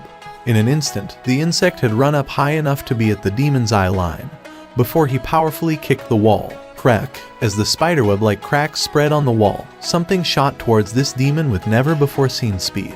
It was none other than that insect. Vulcan's eyes grew wider. A smile spread on Jinwoo's face as he looked into those large eyes. The Baruka's dagger gripped tightly in his right hand sliced past the bulging artery of Vulcan's neck. Slice. From the blood vessel as thick as a grown man, blood spurted out like an overflowing fountain. Vulcan hurriedly discarded the club and tried to stem the loss of blood with both of its hands. Unfortunately, it was insufficient to block the overflowing of blood. At that moment, there was a visible tremor shaking Vulcan's eyes. Before it had the time to notice it, Jinwoo had climbed up the demon's back and buried the blades of his daggers deeply into that thick neck. I guess once isn't enough, huh? Jinwoo tilted his head and pulled the daggers out before activating his skill once more. Vital points targeting. 2 daggers stabbed deeply into Vulcan's neck again. Stab, stab. Only then did the messages he was waiting for pop up. Leaving the mop-up of the remnants to his trusty soldiers, Jinwoo turned around in order to collect the loot. Was this feeling similar to unwrapping a gift? Seeing the dead body of Vulcan, a smile automatically formed on his lips. I wonder what'll come out this time. He could spy several lights sparkling on the body. He had been feeling rather optimistic about fighting Vulcan, even before the battle started. And as he expected, items were quite literally pouring out from the dead demon. Having checked the list only once, Jin Woo's face was brightening up considerably already. I can pretty much tell that Vulcan's horns should be Japtum. From its name to the total number he found, it wasn't that hard to guess that Vulcan's horns were Japtum only good for additional gold. Just like the demon's horns he got after killing various demons, which meant the remaining 3 were the real items. And there was this one item that attracted his attention more than the others. What is this material item thing? What could he possibly make with something like that? Or was the system trying to imply that it might be something related to a quest? Jin Woo's curiosity roused from its slumber after reading about a type of item he hadn't heard of before. If he wanted to read the explanations on the items, he had to acquire them first. So, he chose yes on all the item acquisition messages. Take them all. The lights glittering from different parts of Vulcan all morphed into items and appeared near his feet as soon as he said that. A pair of earrings, a red marble-like object, and timber as big as a grown woman. He could immediately tell which one was the fragment of the world tree among them. Jin Woo looked at the timber. When he did, the information on the item popped up. Rarity, type, material, remaining part of Vulcan's club, originally fashioned out of a branch of the world tree, after the contaminated portion had been removed. Timber from the world tree possess extraordinary magical energy, and is seen as top material for the crafting of the very best magic tools available. Rarity S, type, accessory, endurance plus 20, stamina plus 20. When worn together with Demon Sovereign's necklace and Demon Sovereign's ring, set bonuses will be unlocked. Set bonus effect 1. Set bonus effect 2. Just like with other items, earrings disappeared from the view, but their options still activated with no problem. A satisfied smile formed on Jin Woo's face after confirming the rise in his stats. So, the accessory set of a Demon Sovereign, then. Other accessories should be around here somewhere, right? What with the word demon in their names, he could easily guess that those items must be somewhere inside the demon's castle. Just what kind of set bonuses would be unlocked if he managed to find the other 2? Rarity A. Type, magic tool. Deed created by solidifying superior demon Vulcan's blood. Will strengthen all magical effects and cause greater damage. Effect appetite for destruction. X2 magic damage. It was a spherical red object the size of a billiard ball. Jin Woo tightly grasped the bead of avarice, but there was no change to his stats. He then summoned and checked the class-related skill windows, since those were the only things that could be called magic in his repertoire. But he saw no change to the number of shadows he could extract nor the number that could be stored. Meanwhile, his soldiers arrived near him one by one after taking down Vulcan's remaining underlings. The first one to arrive was Ygritte. In the right hand, 3 and another 3 in the left. He carried a total of 6 demon heads and placed them before Jin Woo. Jin Woo looked at Ygritte kneeling before him and scratched the side of his head. Hey man, can't you stop doing that? Of course, Ygritte and his gravely lowered head didn't reply. Because of you. Jin Woo's gaze slowly shifted over to Iron. Nobody could tell just when he did it, but Iron had cut Vulcan's head off and dragged it all the way to Jin Woo, before kneeling on the ground. This guy is starting to imitate you, you know. More importantly, Jin Woo hunted Vulcan down, not Iron. Jin Woo spat out a long groan while keeping his stare fixed to Iron. It was at this point that an amusing idea popped up in his head. Just like how I used Iron's shield. Maybe should I try and let these guys use this bead of avarice? What a good timing it was, since he spotted the magic soldiers slowly walking behind the regular infantrymen. They were far slower compared to normal shadow soldiers, never mind the 2 knights. Jin Woo summoned the first of the 3 magic soldiers to arrive in the vicinity. When he beckoned with his hand, the magic soldier decked out in the black robe hurriedly walked towards him. Since all shadow soldiers could be controlled via his will, he didn't really need to issue any particular commands here. Jin Woo simply gave the signal. Fire. Right at that moment, a ball of flames that was double the size of the usual attack suddenly materialized at the tip of the magic soldier's raised hand. Jin Woo's eyes opened super wide. Without giving him enough time to get shocked, the ball of flames quickly flew out from the magic soldier's hand. Jin Woo's jaw dropped to the floor. The building was swept up in the grand explosion and collapsed like a house of cards, and the ferocity of the burning flames didn't show any signs of weakening at all afterwards. Jin Woo stared in pure shock at the roaring flames, before he hurriedly took the bead of avarice back from the magic soldier. He then quickly checked the item information once more. It's not there. It's definitely not there. He went through the explanation several times to make sure, but without a doubt, There was nothing about him being prevented from lending this bead of avarice to someone else. Didn't this mean he could potentially sell this item? Gulp. Jinwoo swallowed his dry saliva before his gaze shifted back to the burning building. In the middle of a sunny afternoon, the young man from the apartment 902, you say. An auntie tilted her head and replied a short while later. I'm not sure. I haven't seen him lately. Ah, is that so? Thank you for your help. Hyun Kaichiol lowered his head and said thanks. It had been 4 days since he began waiting for Hunter Seong Jin-woo near the youth's old apartment building. However, he hadn't run into his target until now. At this point, Hyun Kaichiol was beginning to feel that making veggie juice every morning was a bit of waste now. Apparently, he told his little sister that he'd be going on a trip with his friend for a week or so. You mean Seong Jin-woo? Hunter Nim said that. Yes, in that case, he's probably not on Earth anymore. Pardon? Park Hye-jin's eyes opened wide. On Song-min quickly explained himself. We haven't found any evidence of him going overseas, and there is no record of him drawing money from his bank or using his credit card either. You can even find out things like that. Well, it's our job to follow around various hunters, after all. Oh my god. Anyways, on top of this, according to the association's last known location records, the communication with his phone was cut off in the middle of the city as well, and that happened about 5 days ago. Doesn't all this sound too mysterious to you? He couldn't have been kidnapped, right? Park Hye-jin inadvertently voiced her worry in the ensuing confusion. However, the gazes of the two people soon met, and they began chuckling almost at the same time. It was hard to tell who started first. By the way, how did you find out about him going on a trip? I'll bet. It's from Han Song-yi. I talk to her often, you see. She goes to the same school with Mr. Seong Jin-woo's little sister, so I asked her for a favor. With On Song-min's reply, their conversation came to an abrupt end. And then, they began thinking the exact same thing. Just where did that guy disappear to? 75th floor. An army of undead suddenly rose up from the ground, and they numbered several thousand. A normal person would have been left breathless by the sight of this horrifying army, but when he found himself surrounded by so many enemies, Jin-woo didn't even panic for a second. As I thought, just as he expected, there were endless streams of black smoke rising up all around the boss monster. Seeing that, it wasn't all that difficult to guess what kind of monster this Metis happened to be. The Guide of the Departed Souls, is it? And the monster's title only helped to further confirm his suspicion. Sure enough, Metis summoned a powerful undead army. Too bad, Jin-woo just so happened to possess the best type of class within this field. Create a path for me. Soldiers emerged from Jin-woo's shadow. These guys were the real deal. While the hundreds of soldiers created from the skill shadow extraction bought them time, Jin-woo's direct subordinates, the ones he paid careful attention to leveling up ever since his entrance into the demon's castle, carved out a path for him. His destination was obvious. Ygritte and Iron took the lead and with frightening speed and destroyed the opposing undead creatures. The distance to the boss, Metis had closed up in an instant. Jin-woo escaped from the undead army's siege and stood before Metis in an instant. Their gazes collided mid-air. You didn't expect this to happen, did you? Jin-woo's gaze was filled with victor's leisure, and Metis could only flinch from that. No, he thought that the monster flinched. Do monsters feel fear? Such a thought only lingered for a second, before Jin-woo's daggers left behind dozens of afterimages. Plop, the boss-level monster weakly fell to the ground.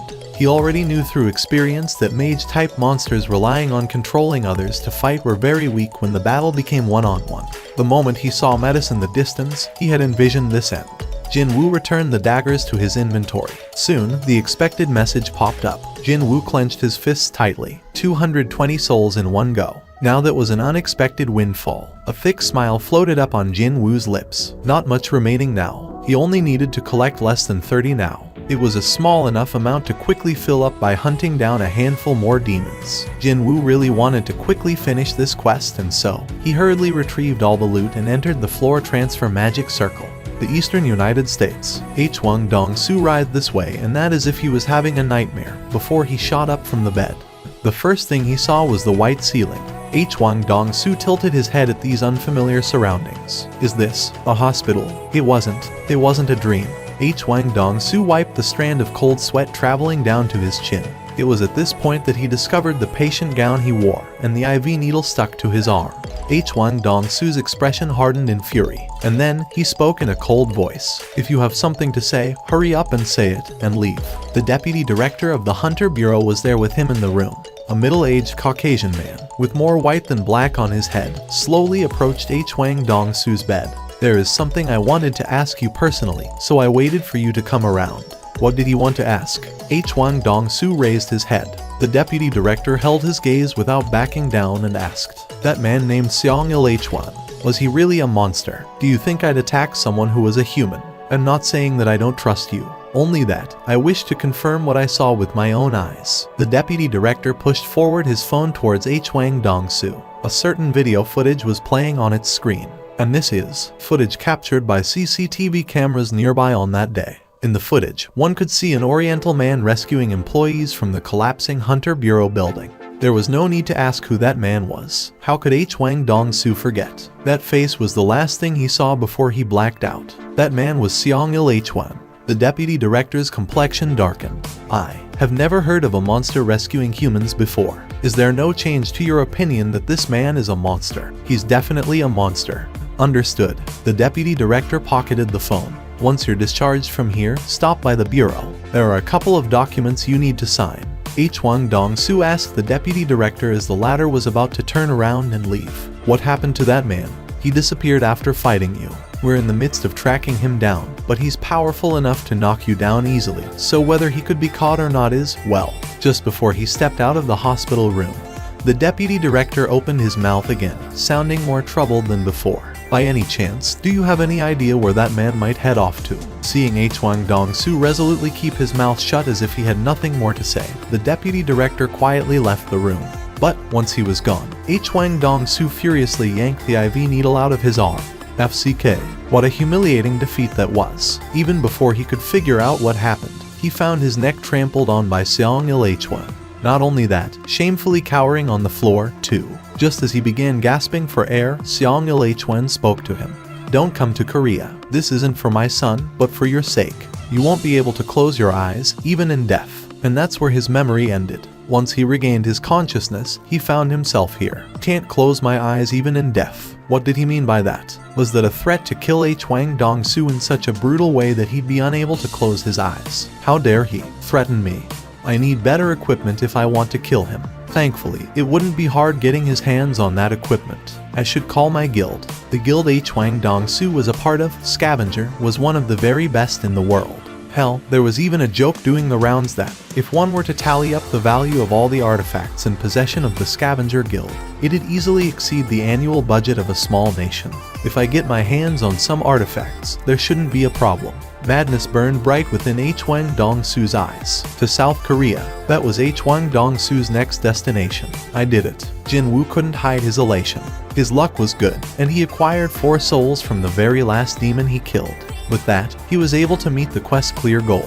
Obviously, once he made his reply, the list of rewards popped up in his view. 1. Any one item available in the system. 2. Plus 20 bonus stat points. 3. An unknown reward. Other rewards did catch his eye.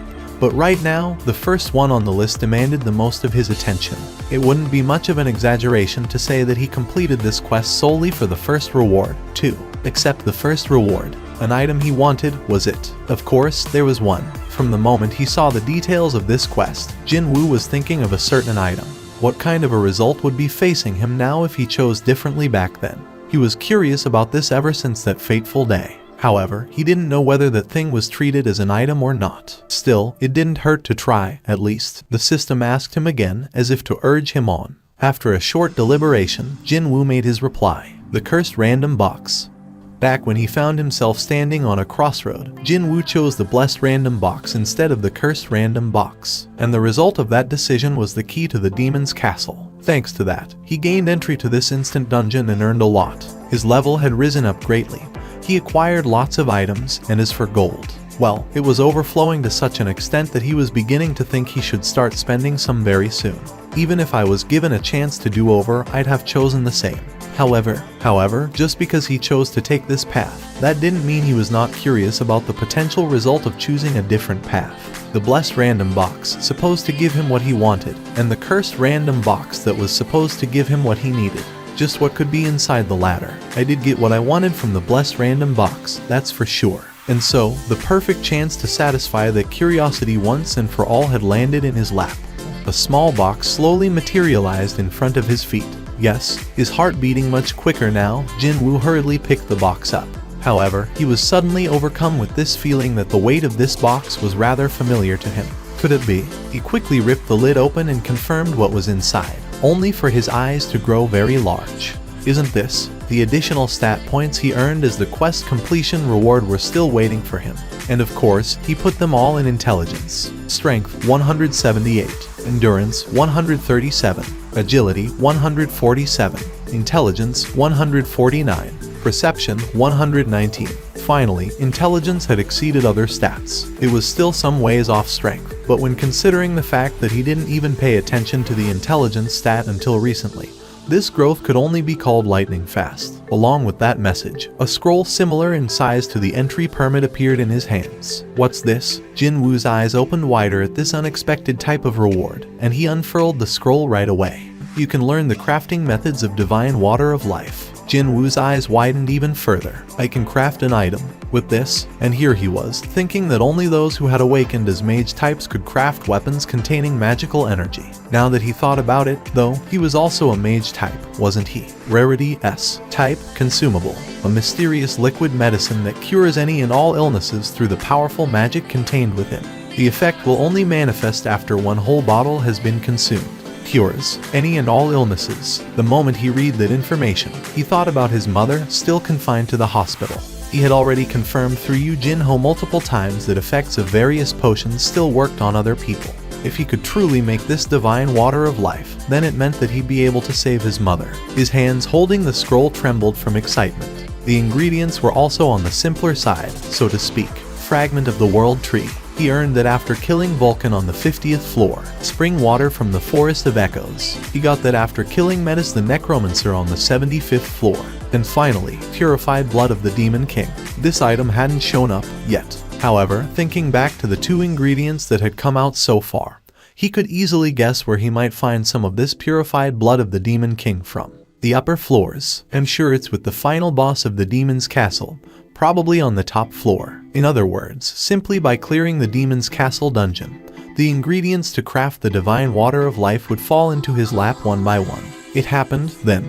A gasp of epiphany leaked out of his mouth, completely unbeknownst to him. That's how surprised Jin-woo was. Could it be that? The item he wanted as per description on the blessed random box said. Could that be this divine water of life? Mom, thinking about the possibility that he'd get to see his mother again all healthy, his eyes began welling up with emotions. Jin-woo summoned his inventory and retrieved an item stored right next to the spring water. It was a necklace, seemingly carved out from skulls of various small creatures. Rarity S. Type, accessory, agility plus 20, intelligence plus 20. When worn together with Demon Sovereign's earrings and Demon Sovereign's ring, set bonus effects will be unlocked. Set effect 1. Set effect 2. The spring water from the Forest of Echoes wasn't the only loot he got from killing the guide of the departed souls, Menace. Indeed, this rather vile-looking necklace also came out, too. Why are the designs of all the necklaces I found so crappy? Jin-woo frowned deeply while recalling the appearance of the dog collar he was currently wearing. He slowly brought the Demon Sovereign's necklace closer to his neck. Replace. The skull necklace disappeared from his hands, only to be replaced by a dog collar. He quickly shoved the dog collar inside his inventory, and checked the newly unlocked set effect of the Demon Sovereign's accessory set. Set effect 1, all stats plus 5. Set effect 2, all of my stats rose up by 5 points. He only managed to unlock one set effect, yet he received a boost similar to leveling up 5 times. And then, he still had one more unknown effect to go, the one he'd receive after gathering all the accessories. The Demon Sovereign's ring.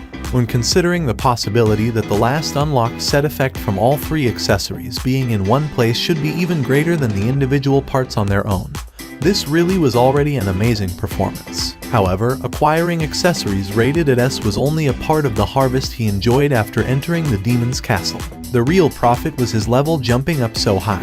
Jin-woo stared at his level that had climbed up to 77 and smiled in content. I leveled up 16 times inside a week. Such a leveling up speed was unthinkable when entering rank C dungeons. There was one thing he couldn't really figure out yet. Jin-woo let the light from the lamp fall on the object that came out of the cursed random box. Just what the hell is this thing? It was a pitch black key that seemed to absorb all light. No information popped up in his view, either. This is the first time seeing an item with absolutely no information. The keys to instant dungeons could be seen as pretty common, since he got them from random boxes every now and then.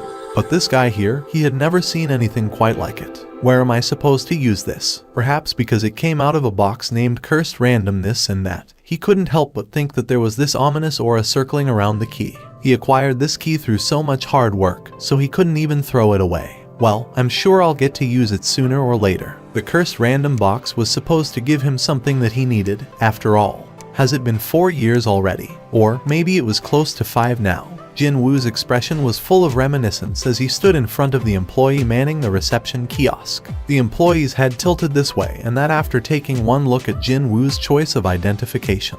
Isn't this a hunter license? It is. Employee formed a confused expression. If you are unhappy with your assigned rank, you should head over to another department. No, it's not that. I wish to take the reassignment test. There are guys like that every now and then. Hunters who are not satisfied by the reality of their situation and swim inside daydreams before coming back here hoping against hope. So, is that guy also? The manager nodded his head. Reawakened, my foot. Others are busy raking in the dough as hunters, getting famous and all that. But well, he drew the short straw and he ended up as a nobody. So, he's just trying to escape from reality. Dealing with guys like that will only tire you out. So, just tell him that he'll be paying the fee for the test and send him on his way to the measurement room. Roger that. The fingers of the manager stopped typing on the keyboard. The name written on the hunter license. Why did it feel like he had heard of that name before from somewhere? Where was it?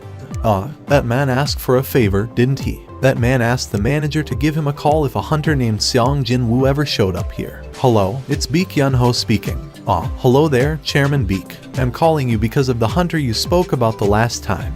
The man named Seong Jin Woo. He really came here today. But how did you know that he might appear here? Did you just say that Mr. Seong Jin Woo came there? Yes, he was here just now, applying to get a reassignment test.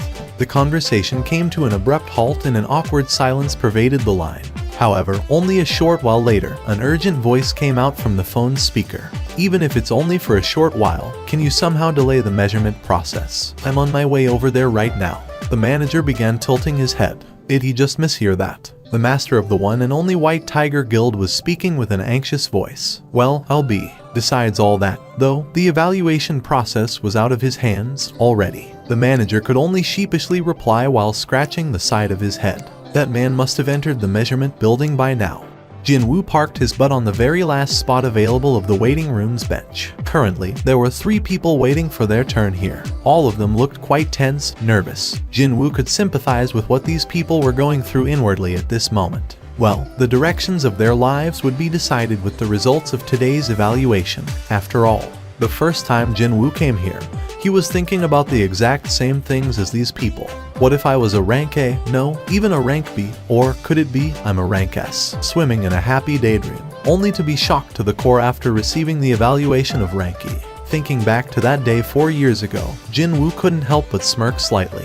They are all from various guilds, apparently. Various guilds, is it? Yes, well, hunters don't usually seek out smaller guilds, so they resorted to sending people over here and set up camp just so they can sweet talk awakened like us after we're done with the evaluation. Indeed, there was a certain chilly, unfriendly and competitive air circulating among those folks. And the way they are looking in this direction is pretty predatory, too. Well, there was a reason for that, of course. I'm telling you this because it might help you. But you see, it's better not to sign up with guilds like theirs. Why not? From what I hear, smaller guilds take on lots of dangerous raids, and their hunter fatality rate is far higher than average, too. Jin Woo nodded his head in agreement. At the end of the day, the circumstances of smaller guilds would always remain a bit ambiguous. Unlike privately organized freelancer-led raid parties, clearing low-ranked dungeons wouldn't satisfy them financially. But then again, the skills of the hunters signed up with them wasn't quite good enough to clear higher ranked dungeons. So, accidents happen frequently during their raids, which means recruiting new hunters becomes doubly important for them. And so, they arrived at a point where they had to follow the potential newbies right into the association building and prey on them. Next, please, since the location for the evaluation itself was wide open.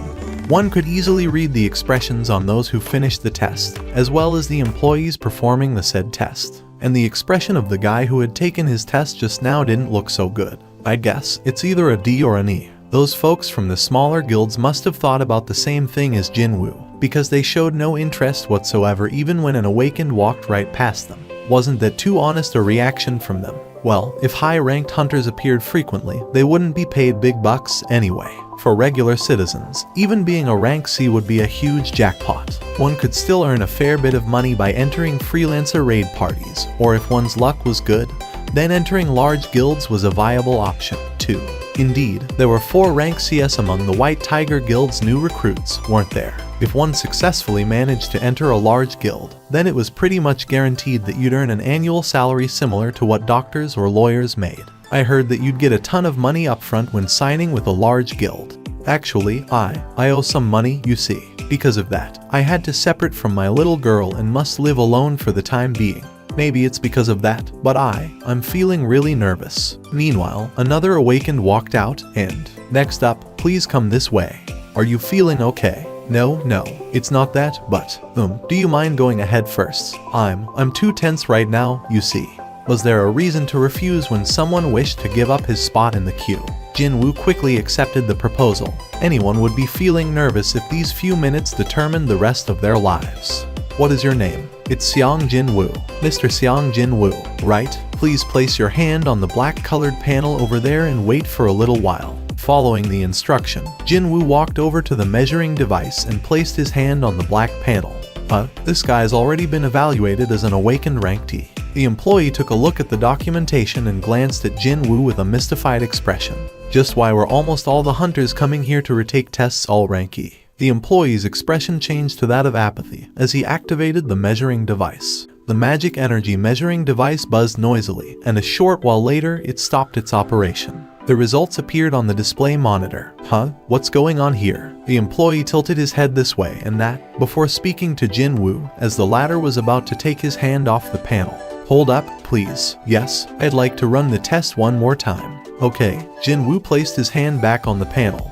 But something like this never happened before. The expression of the employee gradually hardened. Why was the measuring device malfunctioning all of a sudden? The employee asked for Jinwoo's cooperation once more. I'm truly sorry, but one more time, please. Even before he was asked to take the test again, Jinwoo had already decided to wait and thus didn't bother to lift his hand away from the panel. Why is the device behaving like this? Cold sweat drops formed on the employee's forehead. Where is Chang-sik? Why are you alone here? The employee quickly looked behind him, and he found manager Jeong Kai-soo from the rank evaluation application department standing there. Manager Jeong. Relief formed on the employee's face after an unexpected reinforcement made his entrance. The senior officer went to the bathroom just now. That fool, how dare he vacate his position in the middle of office who?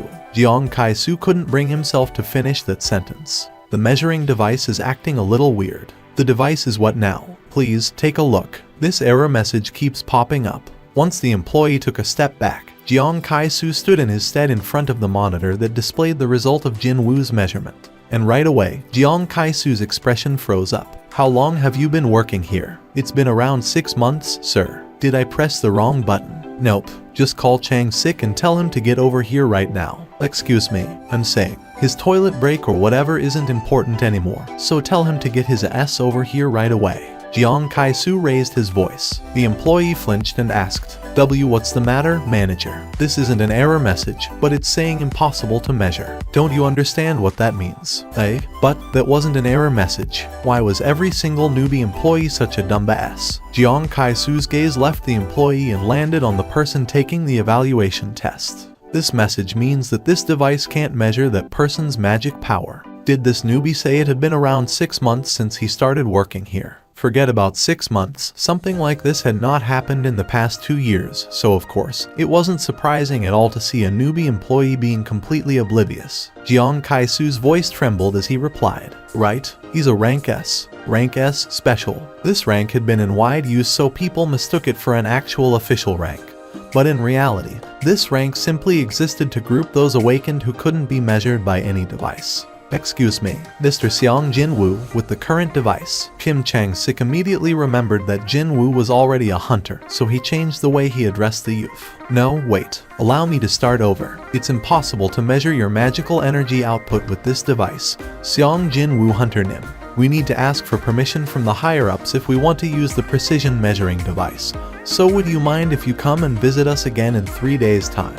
By the way, it sounds like Block B is a bit noisier than usual today. Block B, you say? Truth be told, Chief Park couldn't hear anything at all. However, Choi Jong-in was a rank S hunter. His 5 senses should never be compared to that of a regular person's. If Choi Jong-in said it was getting rowdier down there, then something must have happened for real. An honorable guest had come to visit, so what a shameful blunder this was. Chief Park frowned slightly and spoke up. Let me go and find out what's happening. No, wait. I'm also getting curious, so. Choi Jong-in raised his head, and a mysterious flash of light could be seen in his eyes for a moment, and an equally mysterious smile formed on his lips. Why don't we go together? The entirety of the Block B had become deathly silent. Just now, definitely impossible to measure. Does that mean that guy's a rank S? I've only ever heard of it, but seeing an impossible to measure rank with my own eyes is gulp. The recruitment agents dispatched by various smaller guilds were busy swallowing dry saliva as they stared at Jin Woo turning in their direction. However, none of them tried to talk to him. If he was a rank C, then they would have started a war of nerves trying to sign him up to their respective guilds. They would have formed the proverbial queue just for a chance to talk to him. What about a rank B, then? They would pounce on him like crazy while throwing around quite attractive sounding offers, such as guaranteed spot as a high-ranking officer in the guild, or shares in the guild, etc. This man, who got his magic energy measured just now, was supposedly a rank S. Not an A, but an S. It might be an easy thing to say, but the truth was, that single letter was only used to denote the very best awakened in the country, with only 9 of them existing in South Korea. With that man included, it'll be 10, isn't it? The 10th rank S hunter. This youth was not someone these headhunters from the various small guilds could even attempt to talk to. Wait a minute. Couldn't this be my opportunity? A handful of quick-witted scouts suddenly had this remarkable idea. How about acting as a middleman? Just as the scouts sneakily glanced at their peers and began inching forward, someone suddenly pointed towards the entrance of the Block B. Huh? Isn't that? Was it because everyone was so tense already? No one could tell who did it first. Everyone seemingly shifted their gazes over in the direction the first man to open his mouth pointed at. The eyes of the scouts widened immediately. Yuck.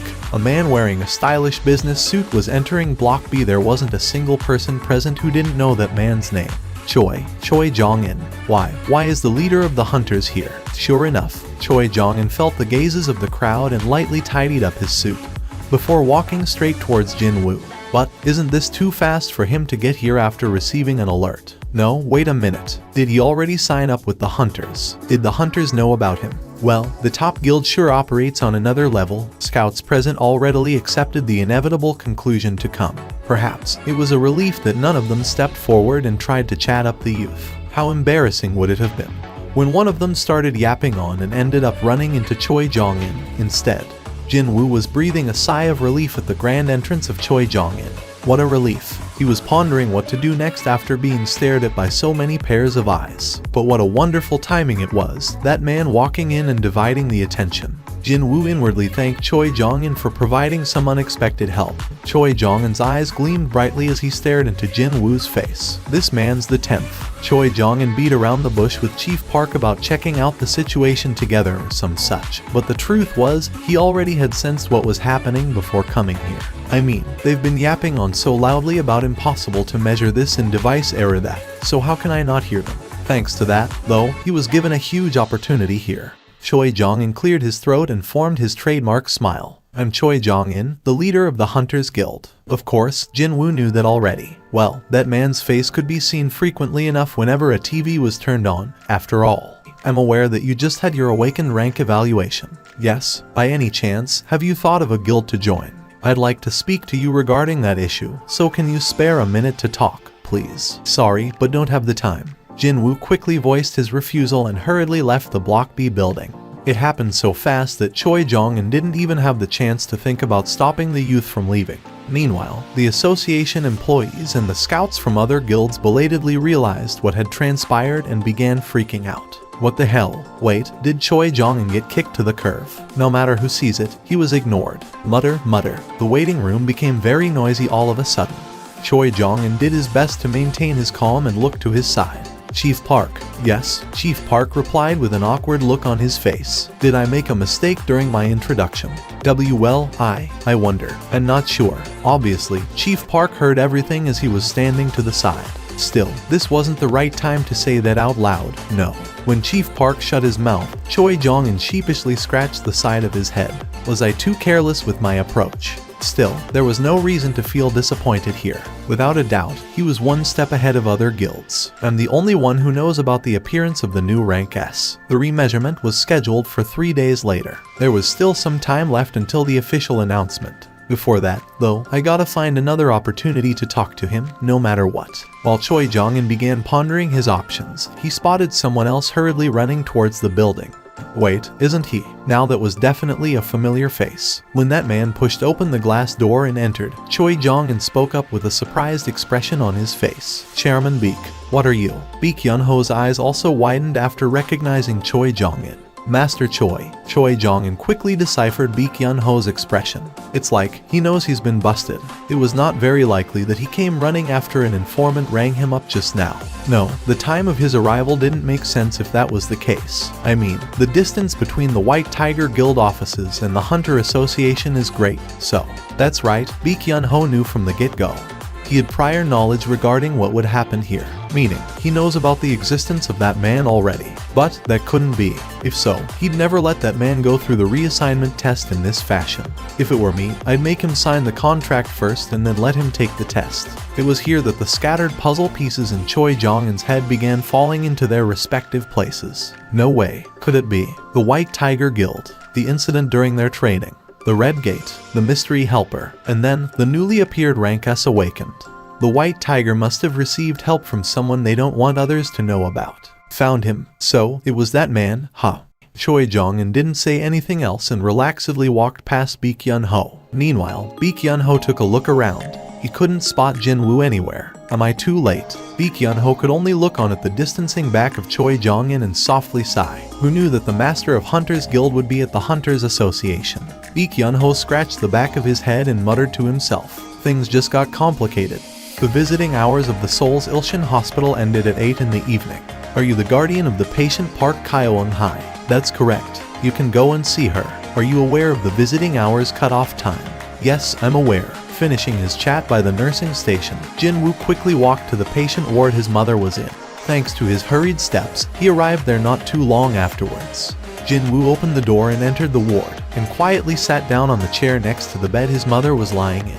She seemed to be in a deep slumber. With her like this, it's like she'd wake up at any moment now. A slumber that no one could wake up from. It was a new type of illness that appeared with the advent of the gates. I heard from someone that this hospital alone has over 10 patients suffering the same illness. I'll save you. Lom did her best to stabilize the family when his father went missing.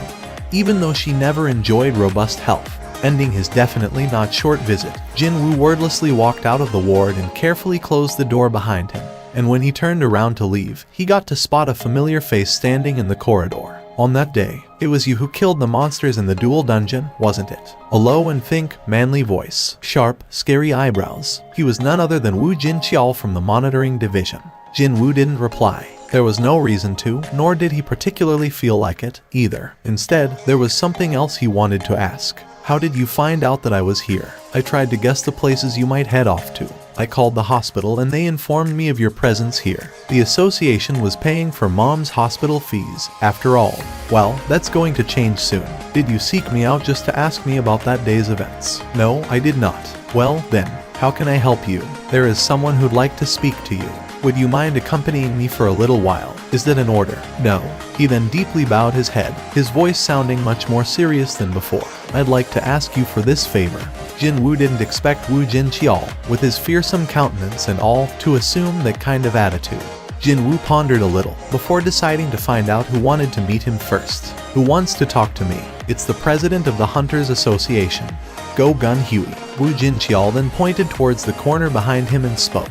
The association president is currently here. The heaven above heaven.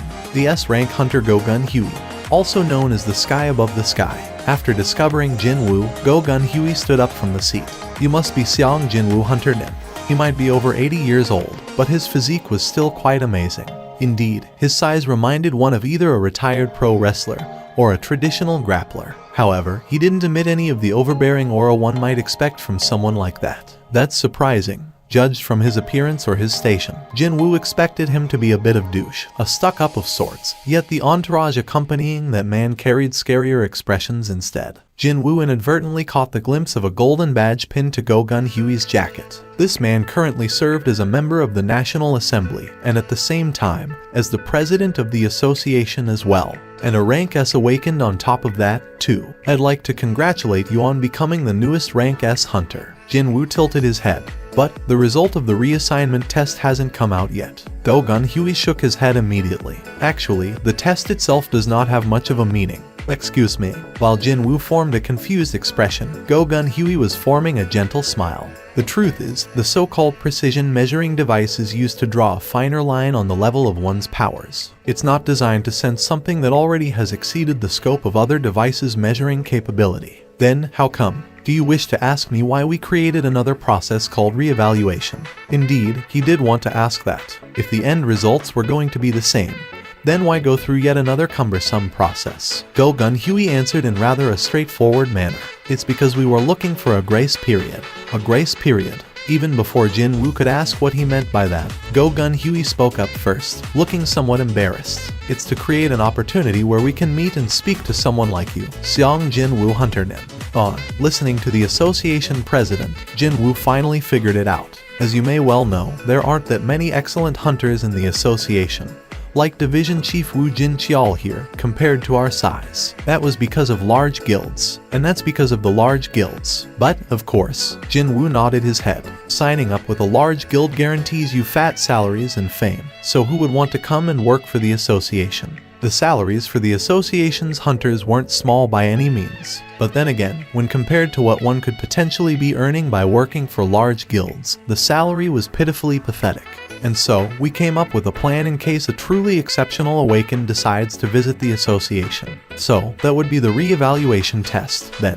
Well, sure, if the result of the evaluation was publicly made available, and was spread everywhere, would the association have the chance to make an approach like this? It certainly made sense. I won't beat around the bush and get to the point. We're not a corporation, so we can't promise you lots of money. However, Go-Gun Huey touched his chest area, before extending his fist that was gripping onto something. However, we can help you in a different way. I don't quite understand. What I'm saying here is that we can help guide you, Seong Jinwoo Hunternim, down a very different direction. His clenched fist slowly unfurled. On Go-Gun Huey's palm, a golden badge gleamed brightly. Political power, is it? Even after that, Jinwoo maintained a suspicious expression.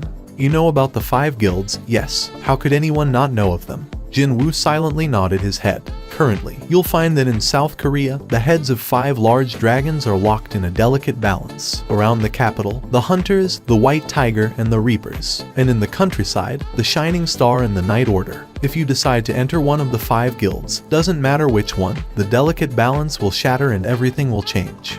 Even now, the status and authority of large guilds were soaring into high heavens. However, what if one of them managed to sign up another rank S hunter and used it as the springboard to soar even higher? Would they listen to the association anymore? The association's sole role was to remain as the center of the balance among the hunters by using power. It is simply far too inadequate to control and tie down hunters with laws and regulations and the threat of prosecution.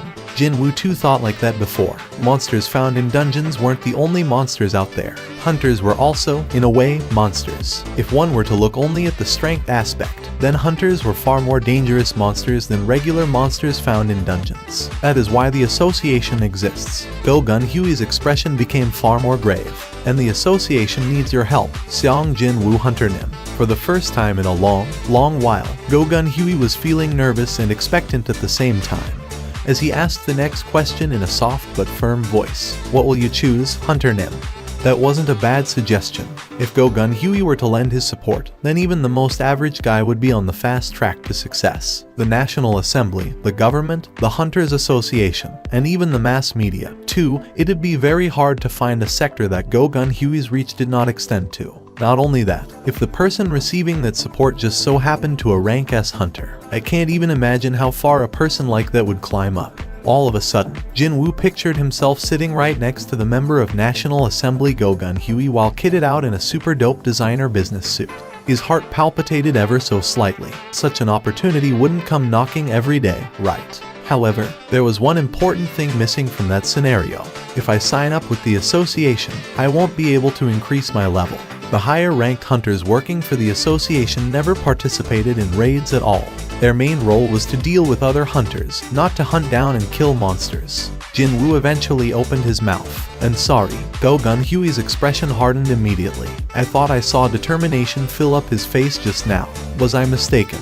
He couldn't hide the disappointment in his face. In the end, the ambition of the man named Seong Jinwoo was only about this much. Go-Gun Huey wasn't lying about lending support for the other path. Actually, he was thinking of something even greater. A new rank has to appear in 2 years. Go-Gun Huey was thinking of keeping this youth close and teaching him the ropes, and if the kid showed promise, groom him to become the next successor. Because a powerful figure was needed to support the association when he was gone. Meaning, Go-Gun Huey was planning to hand over everything he had. However, for the result to be like this, how laughable I am. Go-Gun Huey took away the golden badge and asked in a dejected voice, "Is it because of money?" Jinwoo replied right away, "No, it is not. I want to fight." Jinwoo's unhesitating reply smacked the back of Go-Gun Huey's head.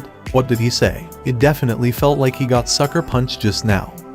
Did you mean that you want to fight against the monsters? That's correct. Jinwoo didn't bother with unnecessary explanations and spoke frankly. I want to enter gates and hunt down monsters. I believe the place I belong is inside dungeons. How can this be? Go-Gun Huey's eyes widened. A man like him standing on top of many others knew whether someone was telling the truth or lying through their teeth simply from the light emitting from their eyes. The position he occupied could only be reached by possessing such a skill, after all. That was why Go-Gun Huey knew it. Those eyes. He's being dead serious. Go-Gun Huey's own eyes staring at Jinwoo did a 180. How long has it been since I felt this? By the time Go-Gun Huey had awakened, his body was already too old. That was why, instead of fighting against monsters, he looked for other things he could do instead. By using the money he got from selling his company, he established the Korean Hunters Association, gathered hunters, and with his fame serving as the foundation, he marched straight into the National Assembly, and even had a hand in creating laws that governed hunters. However, there was this lingering regret in his heart that would never go away,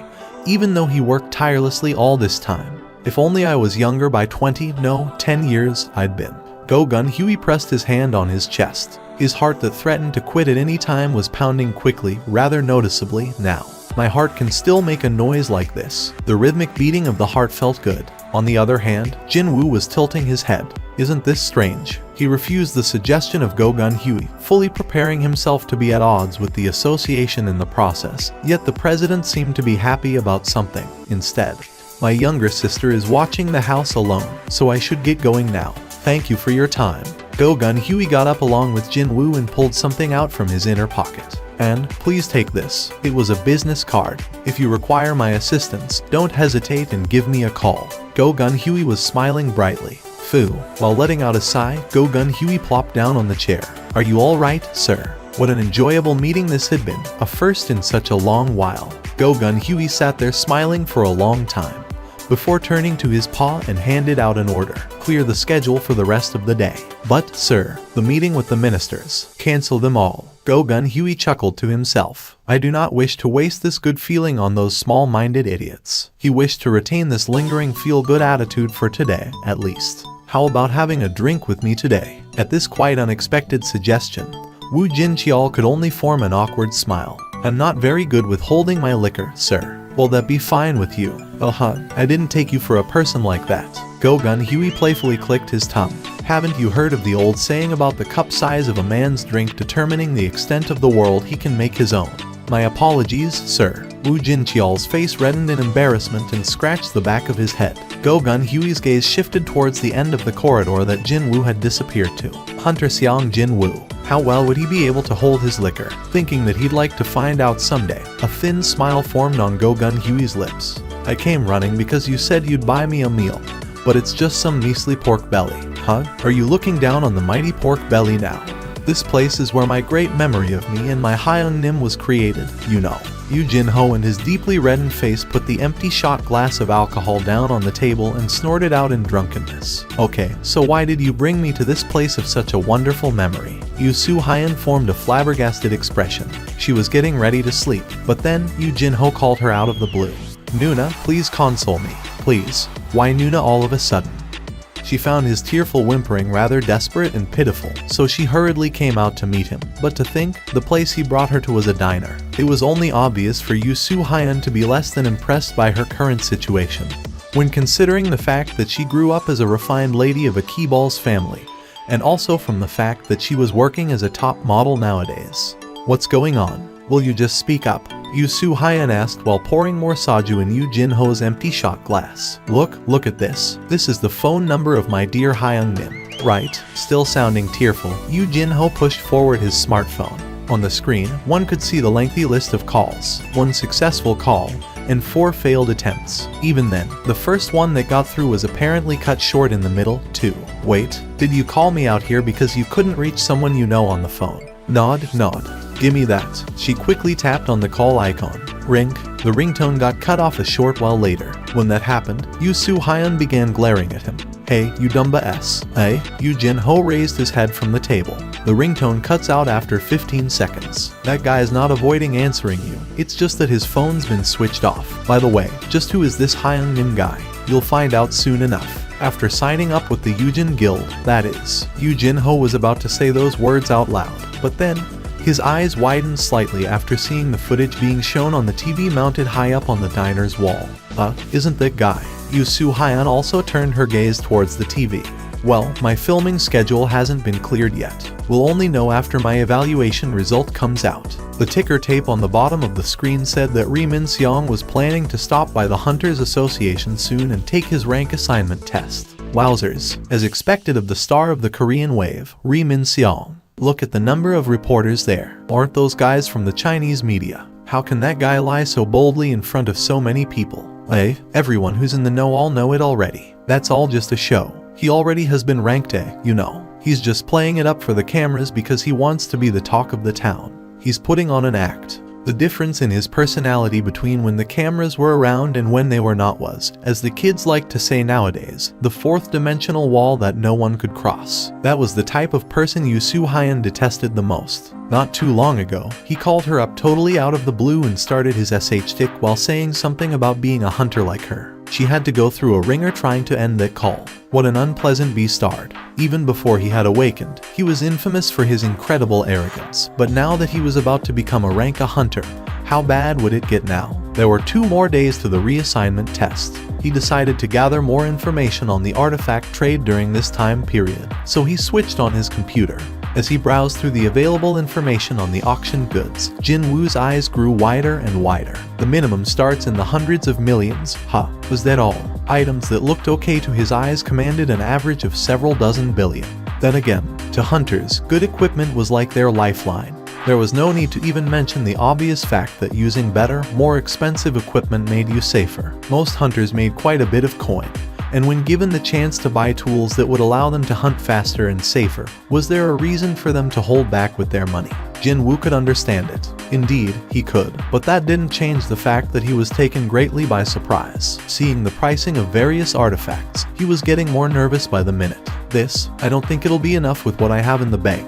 He didn't find a defensive artifact designed to defend against flame-type damage, but it looked increasingly likely that the amount he had would not be enough to buy high-grade defensive equipment at all. And I thought that I had enough money now. That opinion was from the perspective of a normal person. As a hunter, it fell far, far too short. He had around 1.7 billion won saved up in the bank. If he were to purchase artifacts he wanted, he definitely had to sell the bead of avarice. Now that he was the seller, Jin Woo's expression rapidly changed. Needing a lot of money to buy an artifact means that I can sell my own artifact at a sky-high price. Click. He moved the mouse and continued to search until the list of the magical tools currently on sale appeared on the monitor. No matter how hard he searched, he could not find a single artifact that doubled the magic damage. Man, these prices for the magic tools are no laughing matter, aren't they? When he thought about it, though, the boost of 20% was not small at all.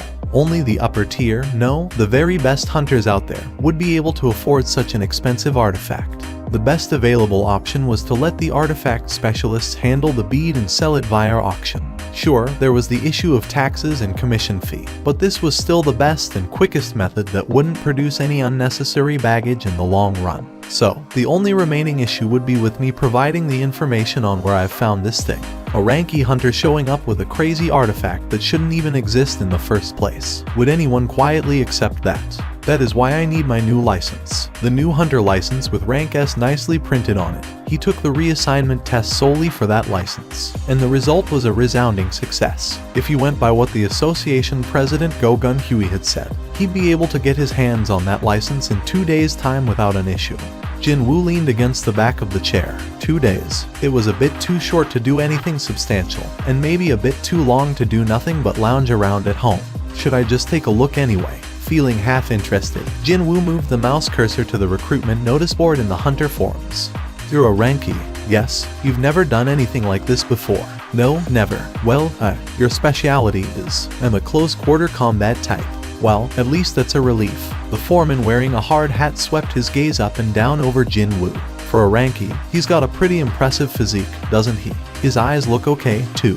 Jin Woo patiently waited for the answer from the foreman. The foreman returned Jin Woo's hunter license and smiled jovially. Hahaha, there are quite a few people similar to you here, Mr. Jin Woo. Don't be too nervous and let's get along well.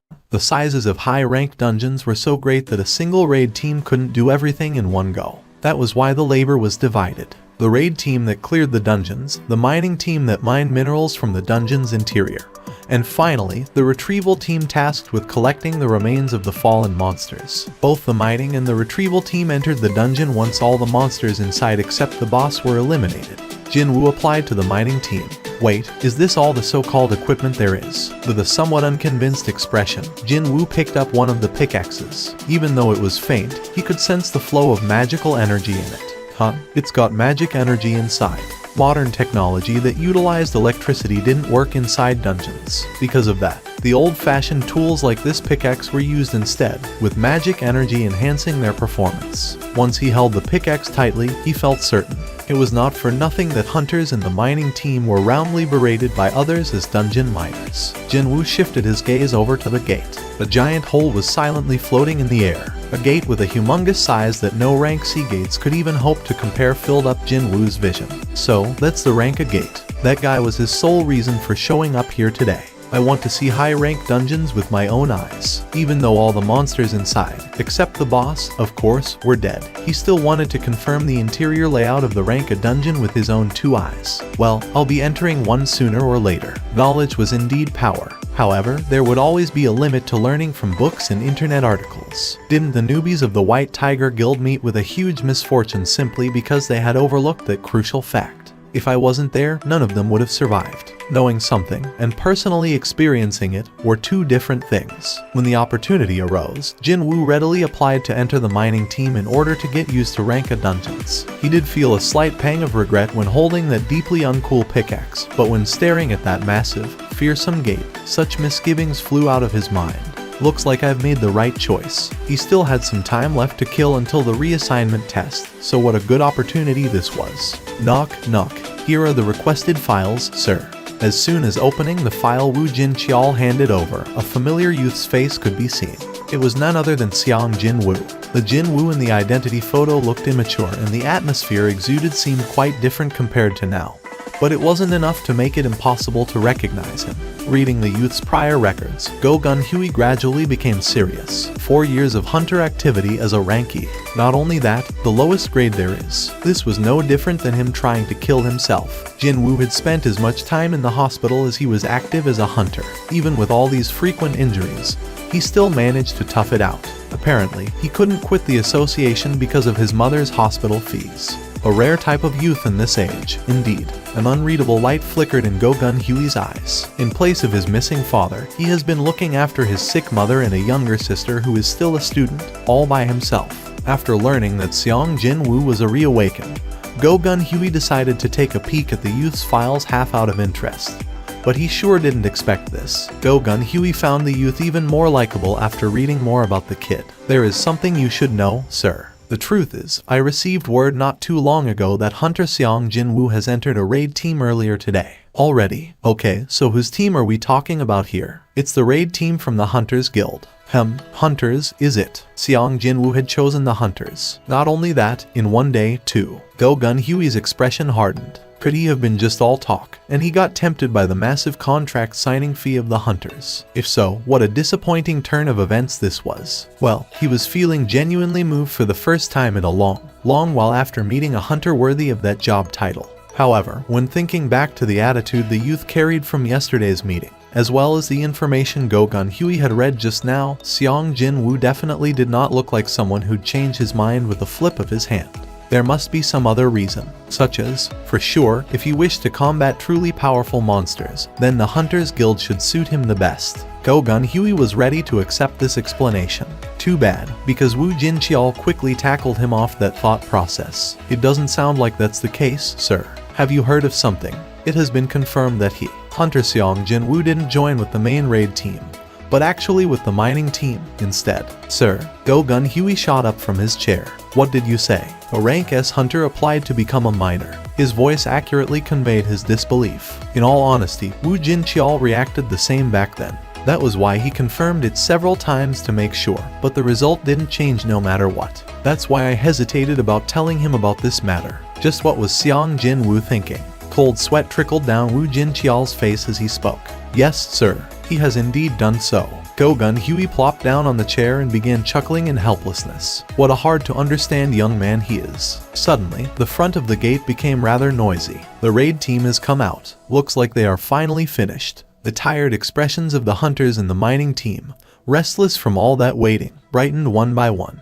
The Hunters Guild employees stood in front of the gate and welcomed the raid team members as they made their exit one by one. The term raid team as used in the field seemed to refer to the members belonging to the guild's main assault force. So, these people are the country's best assault force, studying the faces of each and every upper rank, no, the very highest ranked, hunters walking by. Jin Woo's eyes sharpened considerably. He spotted a familiar face among them, Choi Jong-in, the leader of the Hunters Guild, and a rank S mage-type hunter. Jin Woo pulled the hard hat lower to hide his face, figuring that things might get complicated if Choi Jong-in recognized him here. Thankfully, there were many hunters wearing a similar get-up as him nearby, so Jin Woo was able to blend in just fine.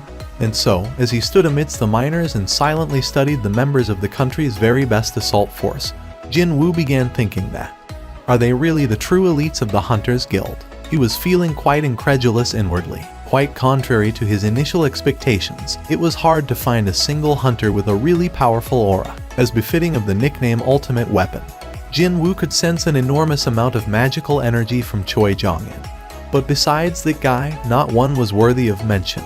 But then, no one told him to do so, and there was no sound attracting him, yet Jin Woo's head instinctively swiveled back towards the gate. And then, he gasped out in surprise. How can this be? There was a woman with a short hairstyle relaxedly walking out from the gate. The very first things that caught his attention on her makeup-less face were a pair of large and clear eyes. Next up, her clean and pale skin, as well as her smoothly flowing neckline, also managed to attract his gaze. If there were 100 men, 99 of them would unhesitatingly praise her looks and call it beautiful. However, besides all that, what attracted Jin Woo's attention the most was not her looks but what was inside her. The power that was hidden inside her. From that expressionless woman, an incredible amount of magic energy was leaking out non-stop. At a bare minimum, she's on the same level as Choi Jong-in. Or maybe even more than that. She possessed an aura that easily overwhelmed her surroundings. By the time his shock wore off and cold reasoning succeeded in driving his emotions out of his head, Jin Woo recalled this woman's name. She must be the only female rank S Cha Hyun, the top-ranked hunter who formed, along with Choi Jong-in, one of the core pillars of the Hunters Guild. I can't think of anyone else. Just how many women possessing such an aura existed in South Korea. Compared to her rarity though, Cha Hyun's face wasn't all that well known.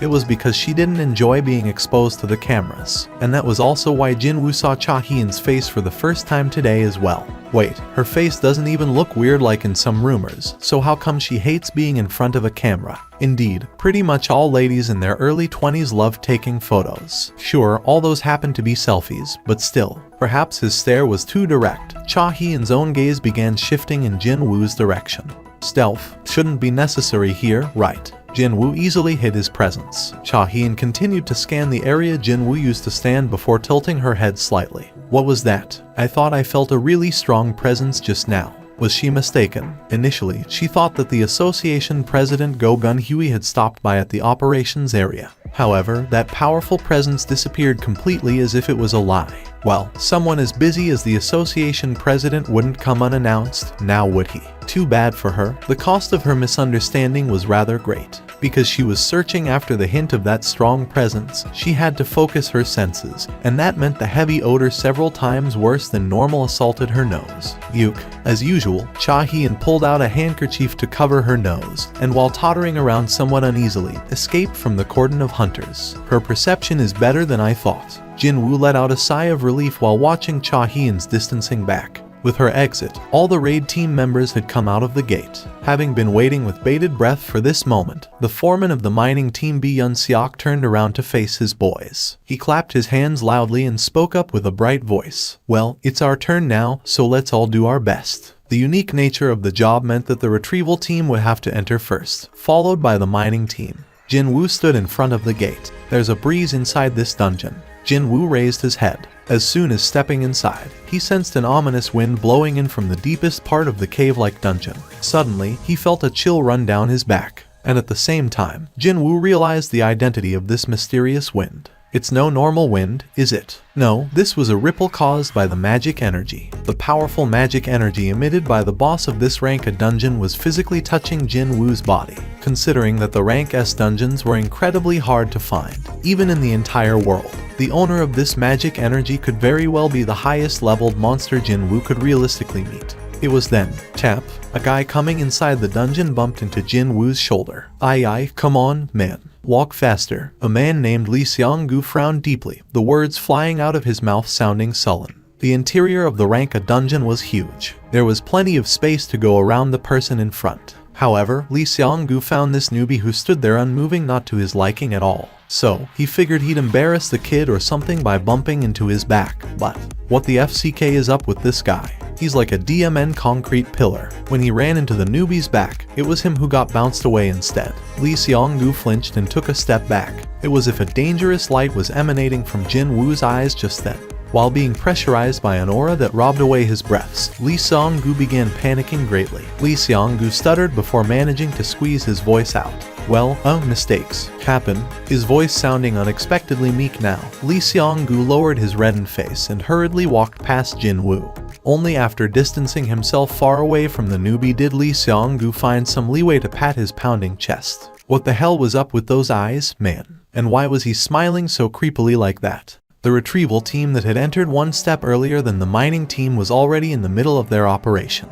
And that would be to drag a corpse of a huge monster outside using the ropes tightly tied around it. 1, 2, 1, 2. The physical strength of the close-quarter combat type hunters was excellent to begin with, so they didn't require help from specialized tools to smoothly carry out their work. Jin-woo imprinted every step of a high-rank dungeon's conquest into his brain. First of all, the raid team enters before everyone else and eliminates all the monsters found inside, with the exception of the boss. Afterwards, the retrieval team entered to drag out the monster remains, and finally, the mining team entered to extract various minerals embedded in the dungeon's walls. In order to maximize profit, none of these steps could be omitted. Both the mana stones and magic crystals were a given.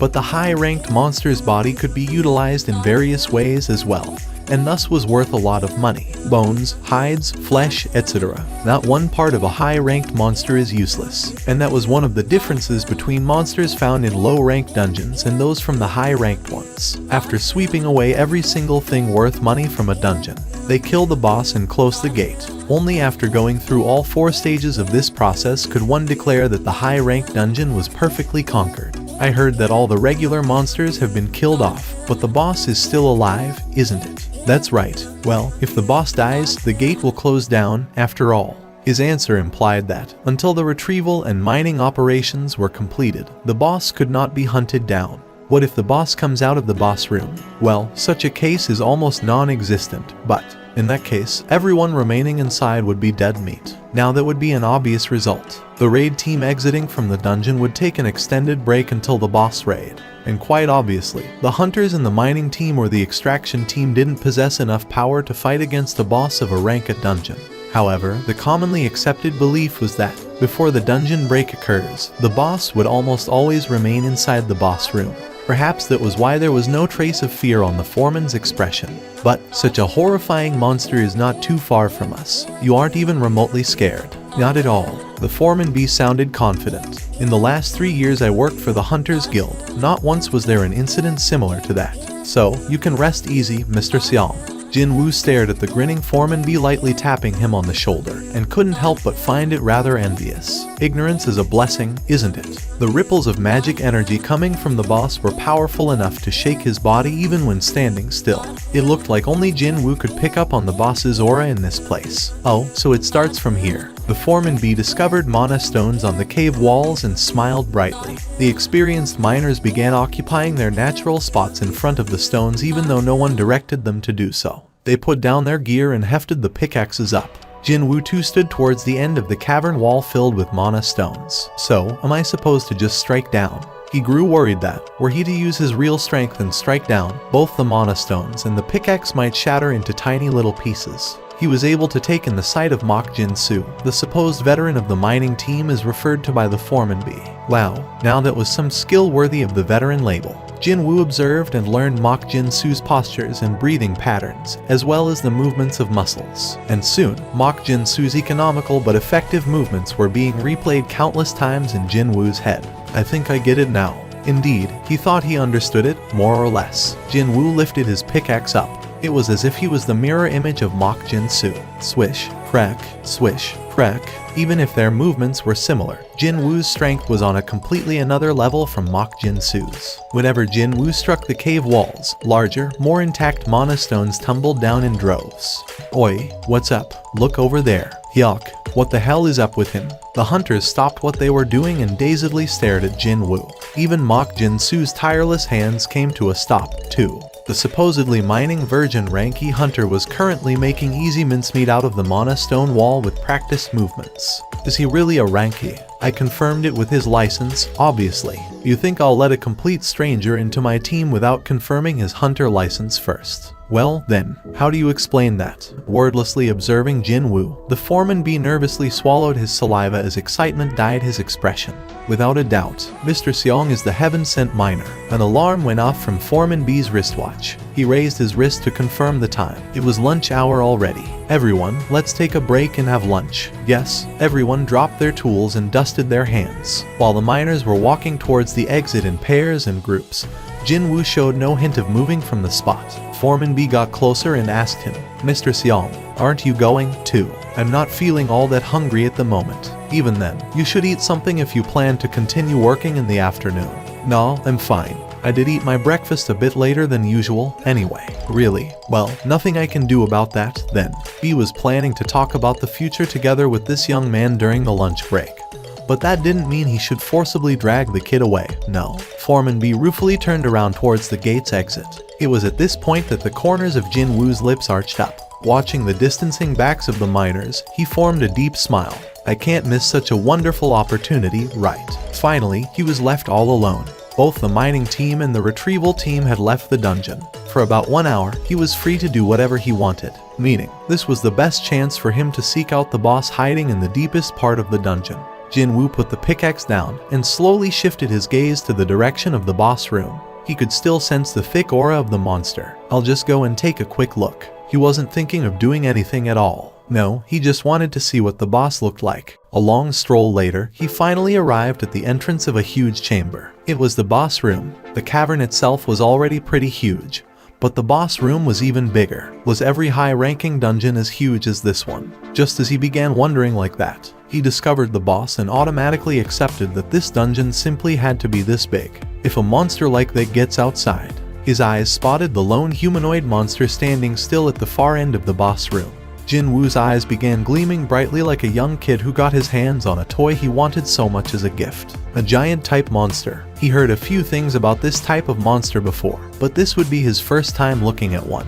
Because a giant-type monster's corpse was so huge, it was practically impossible to retrieve it in time, so most people would hardly ever get to see one outside of dungeon breaks. Such a creature was right over there, and that was causing his heart to palpitate faster and faster. That thing's really strong.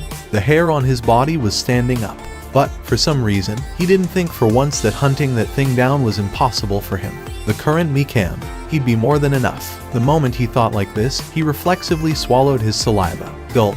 Just how much experience points would he earn by hunting that guy down? Even though he was telling himself he shouldn't, both the Baruka's dagger and the Night Killer were summoned into his hands already. More importantly, his expression wasn't of someone stuck in a dilemma, wondering whether he should do something or not. Should I just go ahead and do this thing? A soft but excited grin formed on his lips. However, while Jinwoo stood there deliberating with a smile on his face, a certain woman's incredibly sharp voice flew at him from his behind.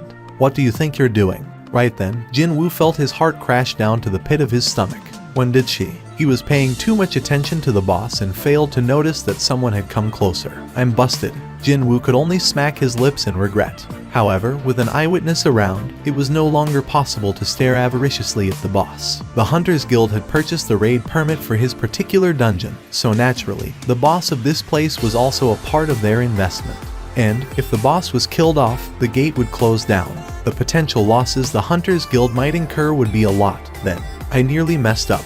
He got blinded by the desire to level up and nearly put his hands on someone else's property. Jinwoo regained his bearings and spat out a sigh of relief. Meanwhile, the owner of the voice had walked closer. I asked you what you were doing. Jinwoo formed an embarrassed smile and turned around to face her. I got lost and ended up here. You got lost? She sounded flabbergasted. Only then did Jinwoo confirm who the owner of the voice was. Huh? Isn't she? He saw that face just before entering the dungeon, didn't he? It was none other than the rank S hunter Cha-Hien.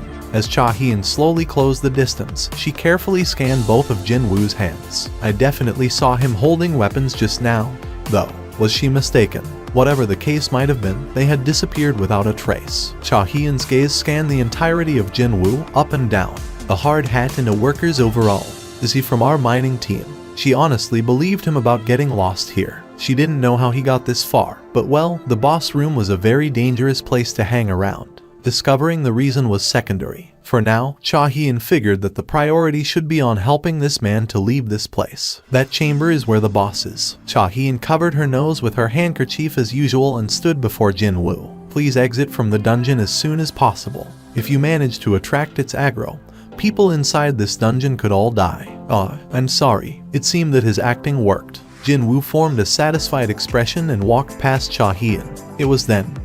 Cha-Hien's head snapped towards Jinwoo. Something impossible just happened. Cha-Hien's eyes opened wide, and even before she realized it, she was calling out to him. Excuse me. Wait. Yes? Can you take a look at me for a sec? What's gotten into her? And they said that thieves knew what they did wrong. Jinwoo was not looking forward to Cha-Hien coming in close to him. Too bad. She was already standing right in front of his nose. What's the matter? He asked with a troubled look on his face, but she didn't answer and simply proceeded to lightly breathe in the air near him. She had already put away the handkerchief covering her nose. What's going on here? Jinwoo failed to understand why she was doing this. Wait, why is she suddenly smelling me? However, the state of confusion Cha-Hien was going through at the moment was several times greater than his. There is no stink coming from him. This would be her first time meeting another hunter that didn't stink. Cha-Hien's surprised eyes stared at Jinwoo, and a question mark floated above Jinwoo's head as his reply. Is there some kind of a problem? Ew, are you a hunter for real? Was there a need for words here? Jinwoo pushed forward the hunter license hanging on his neck.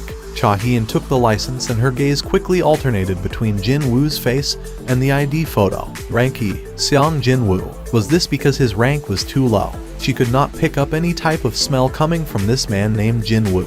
No, wait. Actually, a pleasant odor was gently wafting out of him instead. Jinwoo sneakily extracted his license out of Cha-Hien's hand. Can I go now? Well, Cha-Hien did call out to Jinwoo, but then realized that she had nothing else to say nor had a reason to keep him here. It's nothing. Please be careful on your way out. This dungeon is rather large, you see. Of course. Jinwoo lightly nodded his head and turned towards the location of the mining operation. His back soon disappeared around the corner of the cavern. However, Cha-Hien's lingering gaze didn't shift away from the path Jinwoo had walked down on. He smelled really nice. Hunters of the mining team were returning to the mining operations area one by one after finishing their lunch. Foreman B was walking with a toothpick stuck in between his teeth. Once he saw Jinwoo appearing from the deeper parts of the dungeon, though, he flinched greatly in shock. Mr. Seong, why are you coming from there? I got lost while searching for the bathroom, actually. How did you find your way back to here? Oh, I ran into Cha-hee and Hunter Nim on my way back, so. Cha Hunter Nim was it. She's probably gone to stand guard by the boss room just in case the boss decides to take a stroll. That lady also worries a lot, maybe as much as you, Mr. Seong. Foreman B guffawed vigorously. It seemed that Jin-woo being worried about the boss not too long ago had left a deep impression in his mind.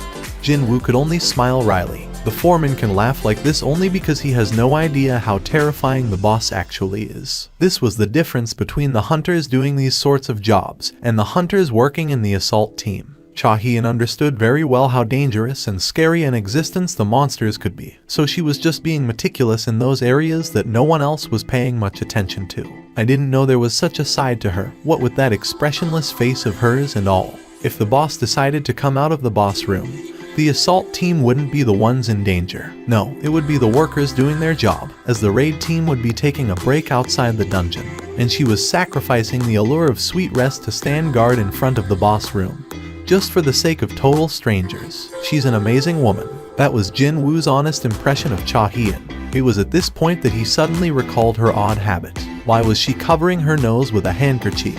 Thinking back, she never let go of the handkerchief, not even once, except for their meeting a few moments ago. Hunter Cha can supposedly smell a kind of body odor coming from other hunters, and I hear she finds them pretty horrible. She can smell other hunters. I heard something or other about her special constitutions and stuff. Her special constitutions, he said. Jin-woo also possessed something similar to that, his excellent sense of hearing. Even from his early years, his hearing could be considered better than average, but once he awakened, it developed even further. I heard that she finds it really hard to breathe near other hunters because of the stink. Was that why? Asking me if I was a hunter. Was it because, unlike other hunters, he didn't smell at all? Back in the Red Gate, the leader of the White Phantoms said something similar. Every one of us can hear a certain voice repeating itself in our heads. It tells us to kill humans. However, I can't hear that voice when I'm looking at you. Wasn't this a bit similar in context with what that creature told him? He didn't have the hunter-specific stink, and they couldn't hear the voice telling them to kill him. Because I'm a player,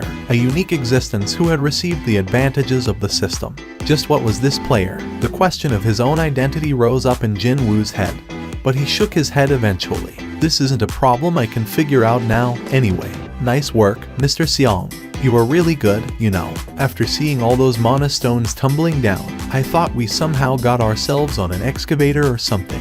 Hunters surrounding Jin-woo began praising him one by one. The cold, indifferent eyes before entering the gate were nowhere to be seen now. Jin-woo was also feeling rather pleased with himself. This experience of being a dungeon miner proved to be surprisingly educational, and he also got to achieve the purpose of coming to this rank a dungeon as well. Well, this is a story best told after knocking back a few cold ones, but he hurriedly changed his tactic. I've met quite a few people while doing this job for many years now.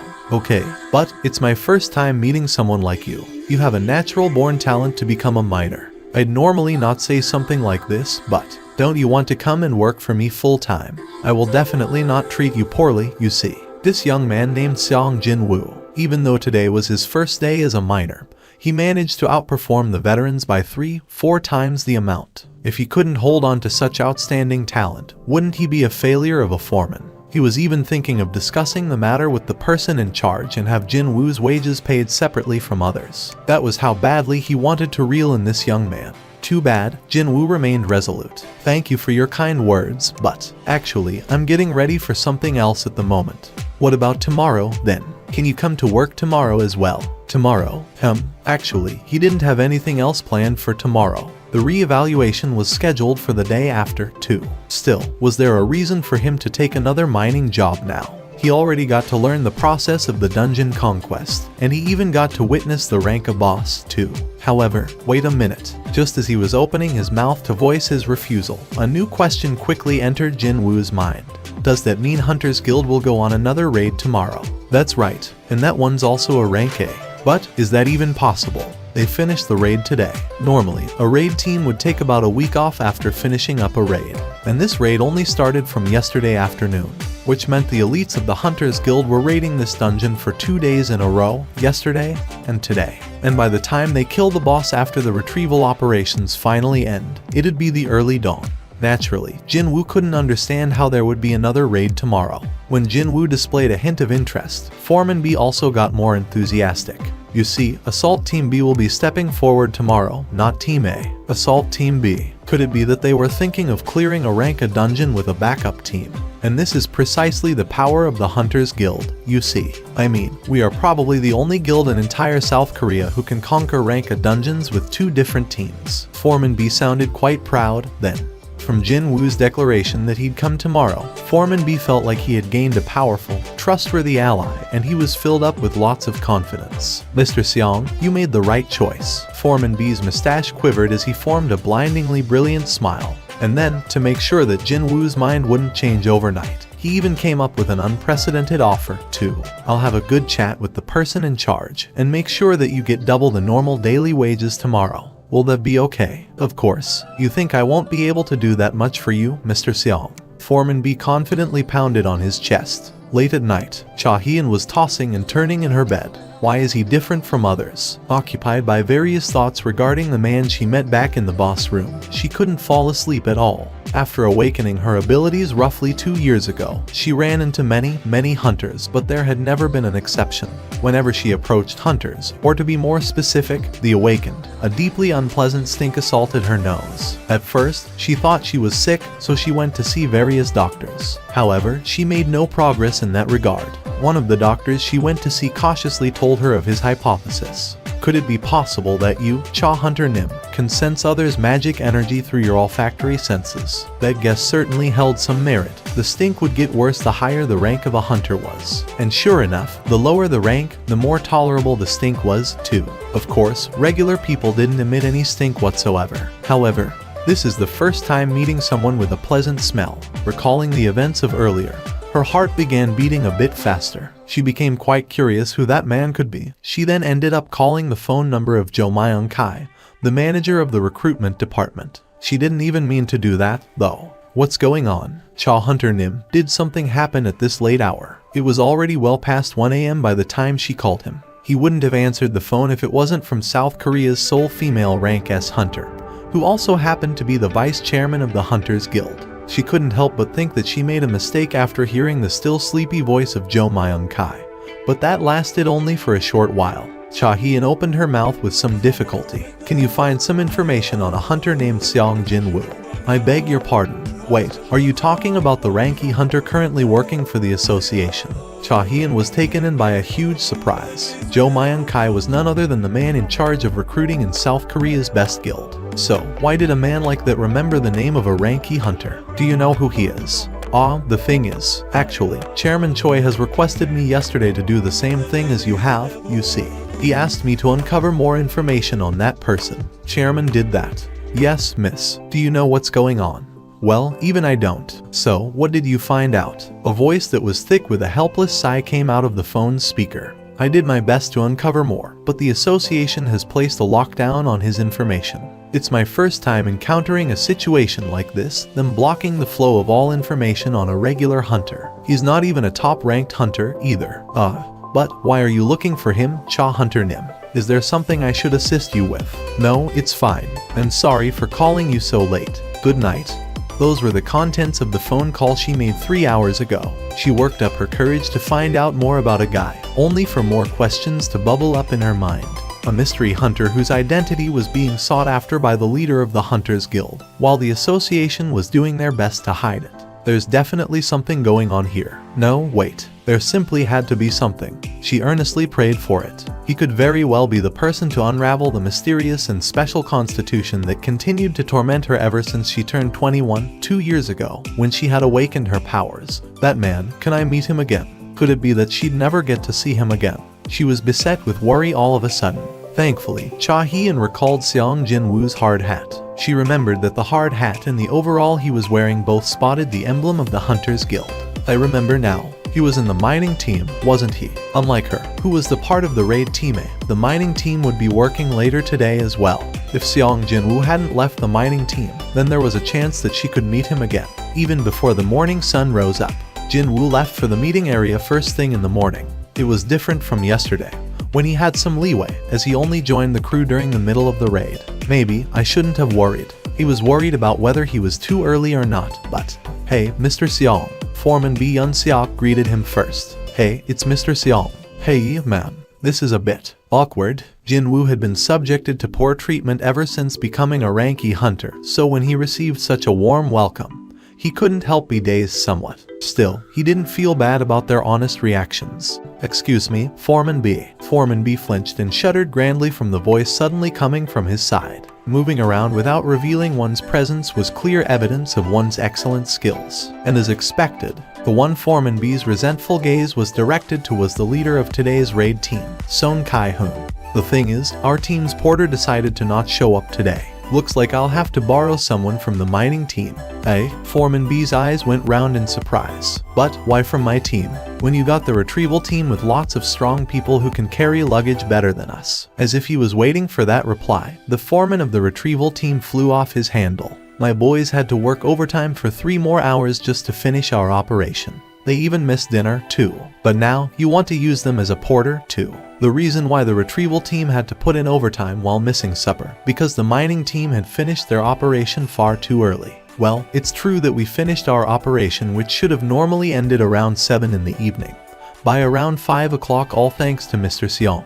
When the foreman of the retrieval team glared daggers with veins popping up in his neck, Foreman B forgot what he wanted to say. Perhaps he thought that this would be enough of an explanation. Son Kai-hoon then addressed the miners. "Is there anyone among you who wish to accompany the raid team? Once the raid is over, we will furnish you the additional hazard pay immediately." So Kai-hoon's pleading eyes darted from here to there, but no one stepped forward. Either they looked down on the ground or stared at the heavens, deliberately avoiding meeting his gaze. That would be obvious, really. "I ain't gonna risk my neck for a couple more bucks. Won't do it, even if you beat me up." The highest ranked hunter among the mining team was only a rank C. Most of them were rank DS. Heck, they even had a rank E among them, too. However, the place Son Kai-hoon wanted to take them to was a rank A dungeon, seen as perhaps the most dangerous of the lot, realistically speaking. The miners would still hesitate greatly even if the dungeon in question was rated B, yet it was an A. Even a gentle graze would kill these hunters in there. No, just stepping on the wrong spot would result in one's death. That dungeon was not a place where low-ranked hunters could survive. Sure, porters only had to lug around the raid team's gear, but still, compared to the job of mining, it was still far too dangerous. "Is there no one?" Son Kai-hoon's expression became more and more crestfallen. Who knew how much more time and effort he needed to waste in order to find another porter? Probably the whole morning, or even till the afternoon. Or, if he was really unlucky, then the entire day might go down the drain. This is going to be big trouble. It was at this point when his eyes met with a certain young hunter's. Unlike other hunters, this guy was staring right back at him. It was, of course, Jinwoo. While Son Kai-hoon was staring at him, Jinwoo too was slowly scanning that man's appearance. Isn't he a bit sharp for a tanker? Common sense dictated that the leaders of raid teams were tankers most of the time. Compared to other tankers, though, Son Kai-hoon was a bit on the lankier side. He was also quite tall, so rather than a hunter, he looked more like a basketball player more than anything else. When Jinwoo took a step forward, he became the center of the attention. "I'll do it." A ranky hunter wanted to enter an uncleared rank A dungeon. Pure pandemonium broke out. Upper rank monsters are waiting with bated breath inside, yet you wanna go in. "Mr. Seong, what do you think you're doing? You still have a whole life ahead of you, so why are you risking it all for a measly few extra bucks?" The members of the mining team surrounded Jinwoo in no time. That friend only started this job yesterday, so he probably raised his hand not knowing anything. "What's his rank?" "His rank is too low, so how about going with someone else? It'll be far too dangerous to take that friend along with you. The rank of a porter isn't all that important, is it?" Indeed, a porter only needed to carry luggage around well. If the luggage carrier located at the very back of the raid team found himself in danger, then one should look at that raid as a complete failure. In a case like that, not even a rank A could guarantee his survival, so would it really matter if the porter's rank was a C or an E? They'd die regardless anyway. "I'm taking him. Isn't it heavy?" Son Kai-hoon asked a question, and Jinwoo simply shook his head. "No, it's fine." The large bag being carried on Jinwoo's back was filled to the brim with extra sets of clothing, weapons, and defensive equipment, etc. For the raid team, its volume was quite considerable, but honestly speaking, he didn't find it heavy at all. All thanks to his strength stat, of course. Doesn't look like he's straining himself. After studying Jinwoo's expression for a bit, Son Kai-hoon turned towards the gate. A giant gate, as big as the one from yesterday, silently floated in the air. Wait, maybe this one's a little bit bigger. Even then, the detected amount of magic energy was supposedly less than yesterday's gate. The raid difficulty was judged by the emitted magic energy and not the size of the gate. That was probably the main reason why the B team was tasked with clearing this particular dungeon. The leaking magic energy is incomparably smaller than yesterday. Jinwoo could tell by standing in front of the gate. The result of the association's measurement didn't seem to be wrong. But then, what was this? Just like back when he was standing before the red gate, a certain creeping sense of ill omen was dawning on him. I hope it's nothing. Meanwhile, Son Kai-hoon gave out his order. Let's go inside. The raid team waiting in front of the gate began moving once more with that order. Hunters entered the dungeon one by one. Jinwoo stopped staring at the gate and followed them in. The interior of the dungeon was rather plain. Jinwoo had been tense after picking up on that odd feeling. But he let off a sigh of relief after seeing the passage that was noticeably smaller than yesterday's dungeon. Phew, thankfully, he wasn't forcibly transported to another world. The thing was, though, the members of this team were plenty good enough to clear a red gate, were they to step into one. 11 rank as and 6 rank BS. If it weren't the Hunters Guild but somebody else, these guys wouldn't have been assigned to a B team at all. Jinwoo smirked softly. I'm not here as a part of the raid team anyway. Let's not sweat over stuff like this. Yesterday and today. If you were being honest, he only came here to have fun. You don't have to be that nervous, you know. A female hunter, a healer, engaged him in conversation from his side. Was her age around the late 20s or so.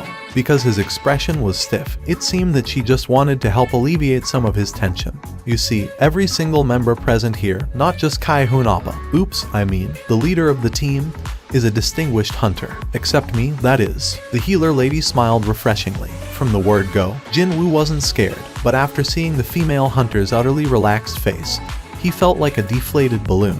Jinwoo grinned too, and nodded his head.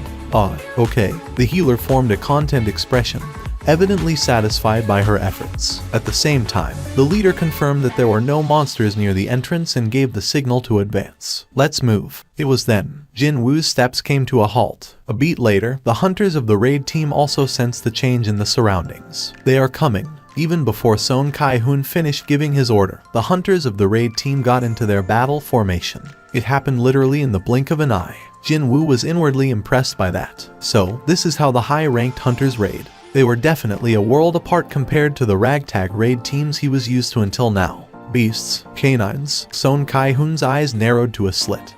A group of monsters resembling hyenas was rushing towards the raid team. They were as big as a medium-sized car, too. Son Kai-hoon tilted his head slightly. Dungeon jackals. He became sure of it once they got close enough. They were indeed dungeon jackals. Son Kai-hoon had been standing with his shield covering his front. But then, he relaxed a bit and didn't even bother to activate his aggro-attracting skill. And then, he simply used his shield to batter down the dungeon jackal aiming for his neck. What's this? Aren't they dungeon jackals? Other team members, deeply tense until then, began tilting their heads and straightened their hunched stances. Soon, the short death throes of the dungeon jackals filled the cavern's interior. The jackal monsters were quickly taken care of. Over a dozen dungeon jackals were turned into corpses in the blink of an eye. Hunters dusted their hands, still confused by what happened. But why are the monsters from rank C dungeons appearing here? Son Kai-hoon scanned his surroundings, looking somewhat dumbfounded. Everyone else was forming similar facial expressions. With the exception of one person, only Jinwoo was staring at the dead jackals with a grave expression on his face. They are no normal jackals. Jinwoo's eyes narrowed. He could definitely see that the fur around the jackal's neck had been flattened down by something until recently. It was clear evidence of them being tied to something, somewhere. Meaning, the ones that reared these monsters are somewhere else inside this dungeon.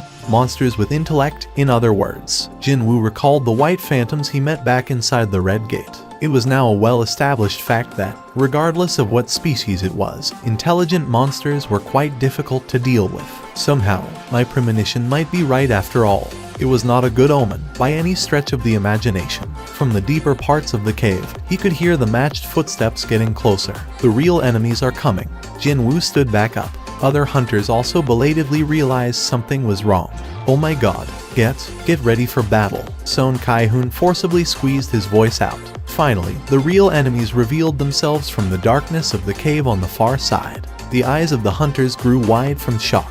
High orcs. What the hell? Why high orcs? Many well-trained high orc warriors now stood in rows before the hunter's eyes. Their number was 22. Not just any high orcs, but they were 22 high orc warriors, which meant they would be very difficult opponents to fight. Something's wrong. Someone muttered softly under his breath. To think, right after the attack of the low-ranked monsters, they now had to battle these high-ranked monsters famed to be the toughest even among the high ranks. The high orcs pointed their lengthy spears at the hunters. Looks like the momentum of the hunters and the high orcs are about even. Jinwoo quickly retreated to a corner, so he could quietly observe the unfolding situation and find the right time to step forward. Towards the attacking high orcs, Son Kai-hoon activated his aggro skill. However, these orcs didn't really fall for his provocation, and soon, high orcs and melee-type hunters engaged in a bitter close-quarters battle. Blood splattered to everywhere and a scream reverberated out. Not too long after that, magic spells fired from the mage-type hunters slammed into the high orcs. The heads of the high orcs exploded after getting struck by the arrows of brilliant light. Unfortunately, there was no follow-up attack. The effects of magic spells were good, but there was the distinct disadvantage of the lengthy casting time. In a close-quarters battle, high orcs definitely held the upper hand. Heal, hurry. The wounded appeared pretty quickly, and healers were kept very busy. Healer Nim, the female healer, was also kept very busy, running here and there non-stop. I'm coming. The female healer knelt down next to a heavily groaning hunter with a missing arm. She then quickly began chanting. And then, along with blinding light, the lost arm slowly grew back. That was the light of regeneration only the healers ranked or above could perform. Just as she concentrated on the injuries of her patient, a tall shadow suddenly loomed over her. The female healer raised her head. A high orc, previously assumed dead, was holding an axe while breathing heavily right beside her. The female healer's face was drained of all color. Then, unfortunately, there was no one who could save her nearby. When the orc raised its axe up high, the female healer chose to hug her patient and shield him instead. However, she couldn't feel any pain, no matter how long she waited. Each passing second felt like a minute or more. The female healer sheepishly raised her head up, and she got to witness a rather amazing sight. The orc was actually floating in the air, its entire body trembling quite noticeably. But what was happening here? The female healer's eyes opened even wider, but then, snap. The head of the high orc was literally ripped off of its body, and then even the part of its spine got dragged out as well. Now that was a display of terrifying power. Plop. While staring at the headless body of the high orc now on the ground, the female hunter formed a totally confused expression. Because the separated head of the high orc was still floating in the air, that was why. Blood got splashed on my clothes. Jinwoo frowned deeply and threw the head of the high orc. Currently, he was in stealth. Both the high orcs and the hunters couldn't sense his presence at all. Jinwoo had been sitting back quietly, waiting for a right chance to step forward, because he feared being accused of interfering in other people's raid. But then, he belatedly recalled that he had the stealth skill. Wouldn't he be able to do whatever he wanted without running into problems with that skill? The corners of Jinwoo's lips arched up. Dismantling these high orcs would be too easy at this rate. But if he did that, there was no meaning in hiding himself with stealth. Hunters around him, including Son Kai-hoon, were the elites of the Hunters Guild, often referred to as the best in South Korea. If these high orcs were ripped apart by some unseen force, then they would pretty soon figure out that stealth skill was involved here, as they weren't the same as the scatterbrained female healer. Well, it's not like there'll be trouble from getting discovered, but he was only a day away from the result of his reassignment test being made public, so he didn't want to raise any unnecessary fuss today if he could help it. That was why he was waiting for the raid to fail completely, but the losses to the hunters would be far too severe by then. For example, that female healer almost got killed just now. That was why. A certain light flickered in Jinwoo's eyes. So, choose only those that won't get me noticed. He decided to go with this type of method. First of all, that one. Jinwoo moved. He crouched, and the reverse grip dagger drew a line on the Achilles heel of a high orc. The high orc warrior roared out in pain as the back of its ankle was sliced open without a warning. That was only the beginning. As if he was dancing, his smooth, unbroken movements led him to stab the Baruka's dagger into the side of his first victim. He then pulled the dagger out and proceeded to cut open the back of the knee of another high orc. That was enough. Just like how the opening of the sluice gate caused a flood, Son Kai-hoon seized upon the opening created by the high orc's fluster to start his counteroffensive. Son Kai-hoon raised his head. The long sword held out in his hands was piercing through the heart of the high orc. Thud. Son Kai-hoon clenched his fist. Yes, I can do this. Just as Son Kai-hoon was crying out inwardly in elation while still cutting down the surrounding high orcs one by one, Jin-woo was making himself busy by going here and there. Whenever Jin-woo brushed past, wounds large and small appeared on the bodies of the high orcs. For some reason, it's easier to fight now. What's going on? Could we be winning against this many high orcs without a casualty? Even though members of the raid team were growing rather suspicious, hope and excitement were filling up their hearts at the same time. They were resolved to lose one or two of their own before they had entered the battle, but exceeding their own expectations. They were fighting quite well until now. Pow! A mace swung by one of the hunters cracked open the head of a high orc warrior. It was then Jin-woo got to hear a rather welcoming message. Oh, indeed, there was a reward for him going around and spending his energy. His level had actually gone up.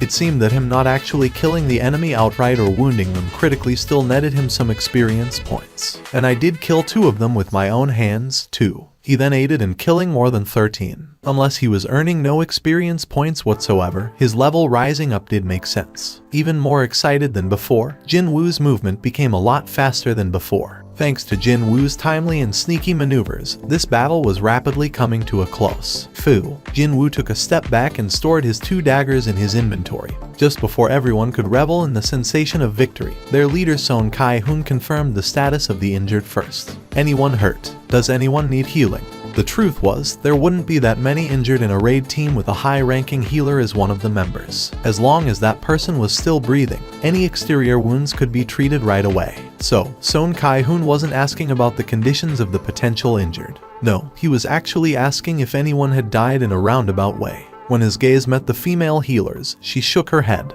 There were a few injured, but no deceased. And better yet, she had finished healing all of the injured just now. In that case, with that, ecstasy filled the faces of the members of the raid team. We won. We did it. Hunters hugged each other and celebrated.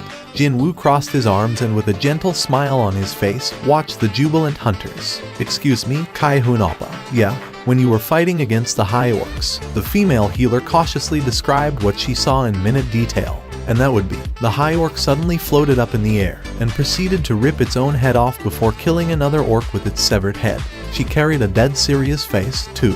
Son Kai-hoon was left utterly speechless. I'm telling you the truth. As the female healer and her reddened face protested the injustice of it all, Jin-woo could barely suppress his giggles. They basked in the aftermaths of victory for only a little bit longer. The hunters soon gathered around their leader Son Kai-hoon one by one. Captain, will we continue on? Isn't this going to be too dangerous? We aren't even that far from the entrance, yet we ran into a whole bunch of high orcs already. How about a strategic retreat? Son Kai-hoon cast his gaze over to the deeper part of the cave, his mouth closed tight. It won't be easy. Jin-woo could sympathize with Son Kai-hoon a little bit here. While working for the Hunters Guild that boasted 2 rank S hunters in its ranks, today's raid might be the one and only time Son Kai-hoon would get to lead a raid team.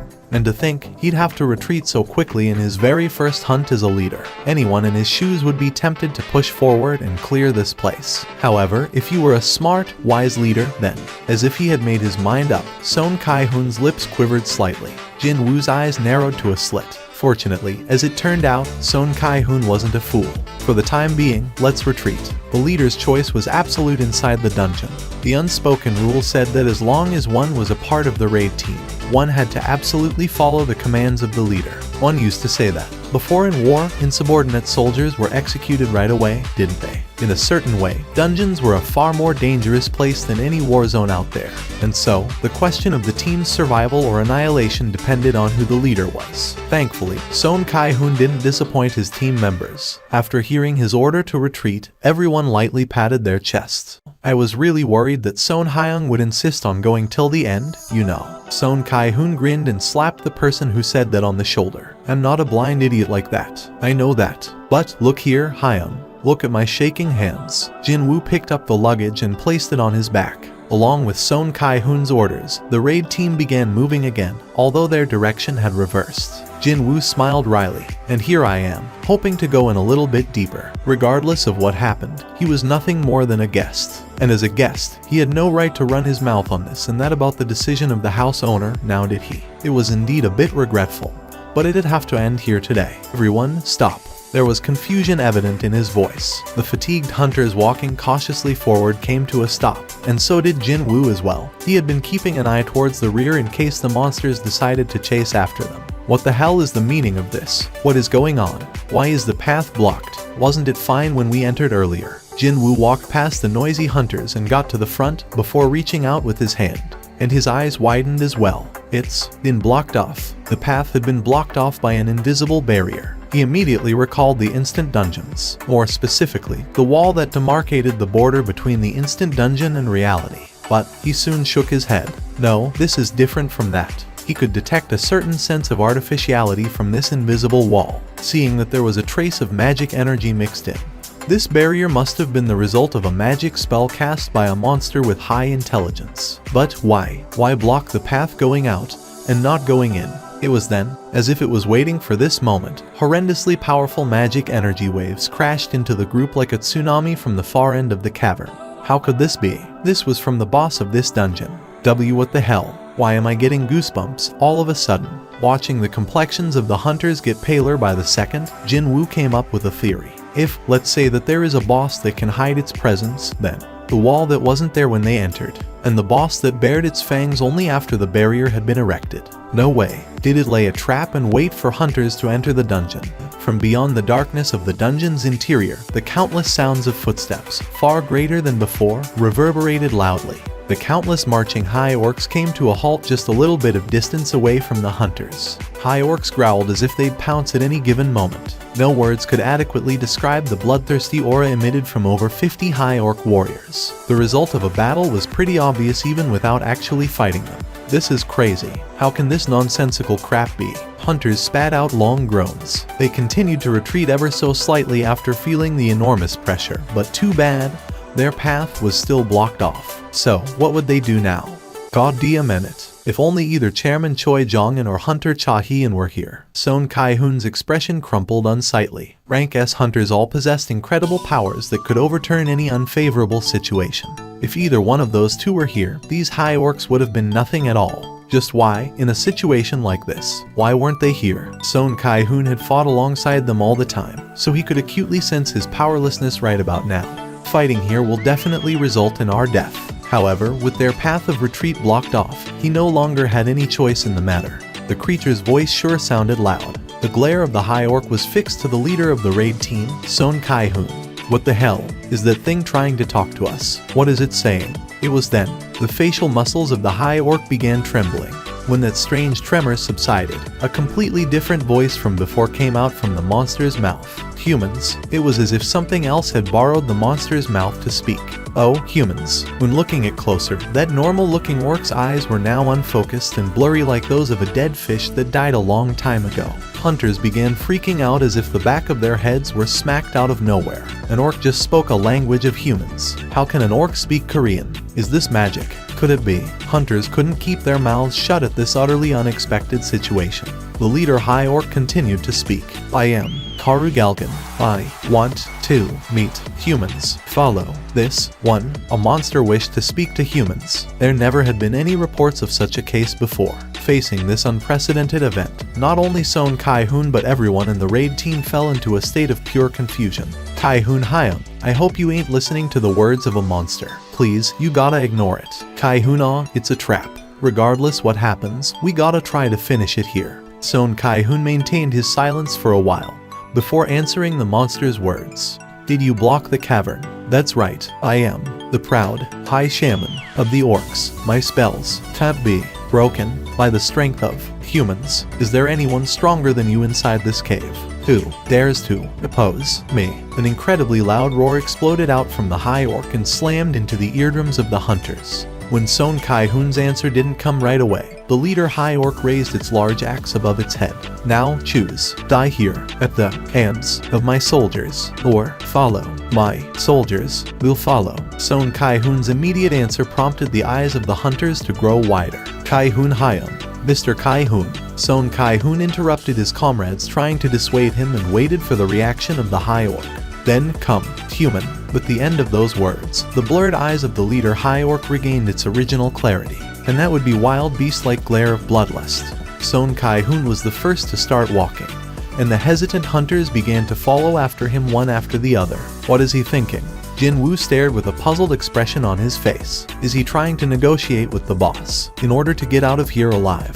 Although the odds of that succeeding was extremely low. No, maybe this was for the better. Jin-woo originally believed that this raid would end with him hunting down a few mob creatures, but now he got himself a chance to meet the boss instead. Hunter Nim. Yes, Jin-woo continued looking at the front while answering him. Son Kai-hoon, too, continued to stare at the backs of the high orcs walking further up ahead. As soon as we meet the boss, we're going to attack right away. When that happens, regardless of whether our attack was successful or not, the beastars should not be able to maintain the magic spell blocking the exit. That made a certain amount of sense. Unless it was some kind of hex-type magic, one had to keep one's focus in order to maintain a spell, especially if one wanted to maintain high-class magic. An incredible mental focus was a necessity.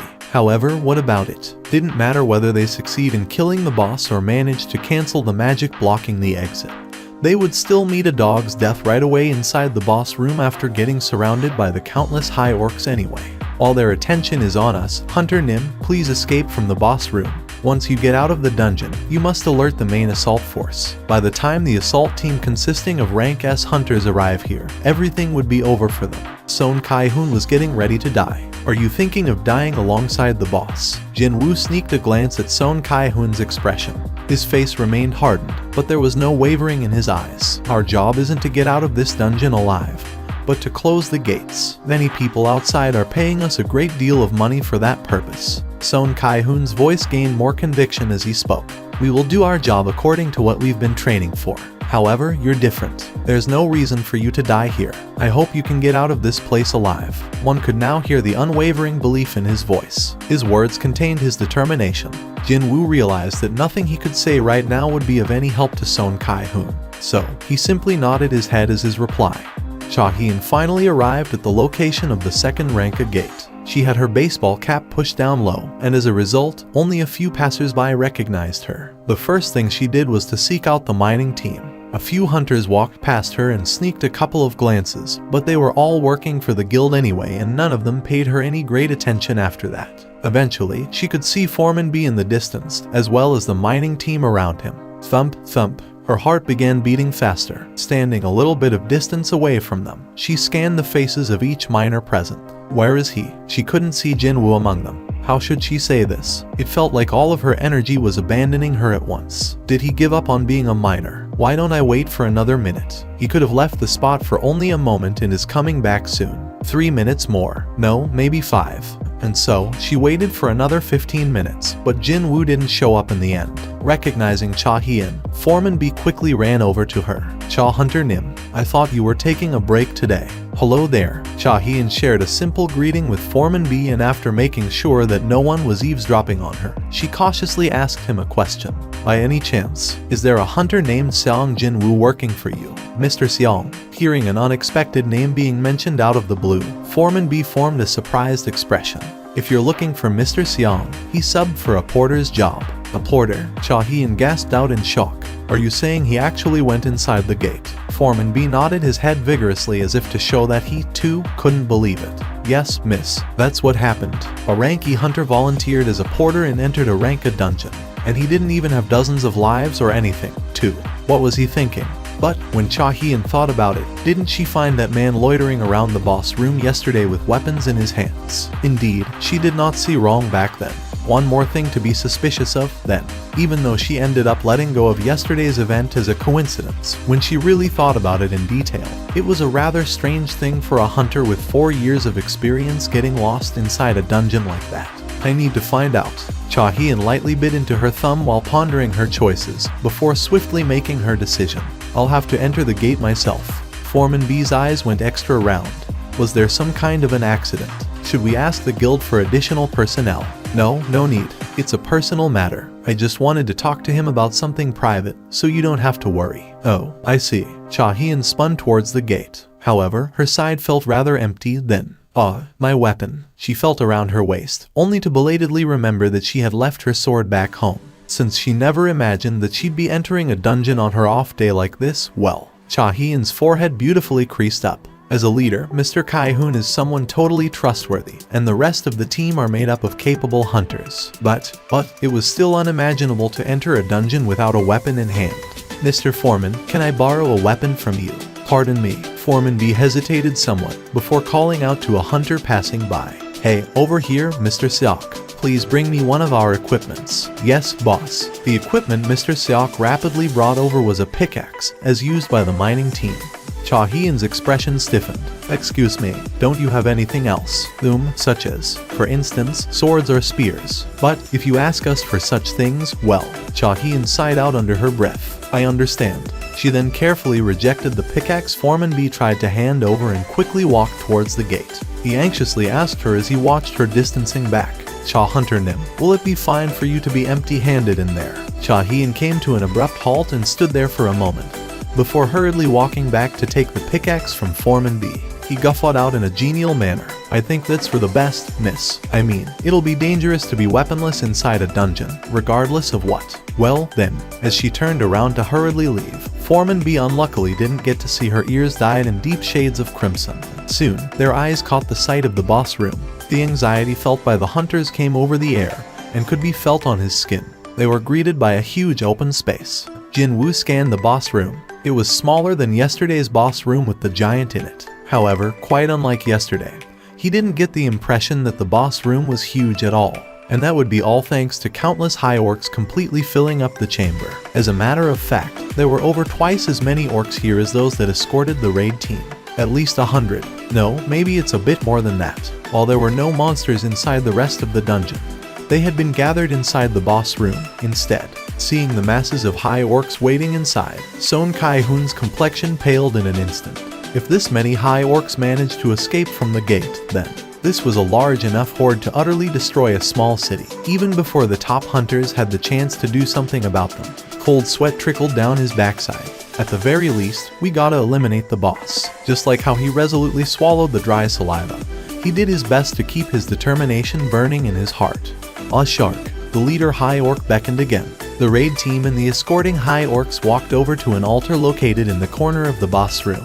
Over there, one of the hunters pointed towards the top of the altar, and that's where the high orc shaman stood, dressed in all manner of accessories adorning its entire body, including a mask, bone necklace, and earrings. So, that's the boss. Son Kai-hoon's expression hardened. He immediately realized that the terrifying magic energy filling up the interior of this dungeon was being emitted from that creature. And then, surrounding the beastard was, from the 4 guards possessing an air of alertness standing around the boss, he also sensed a rather ominous aura as well. This isn't good. Could the raid team get past those guards and kill the shaman in one fell swoop? The hunters were all thinking roughly the same thing.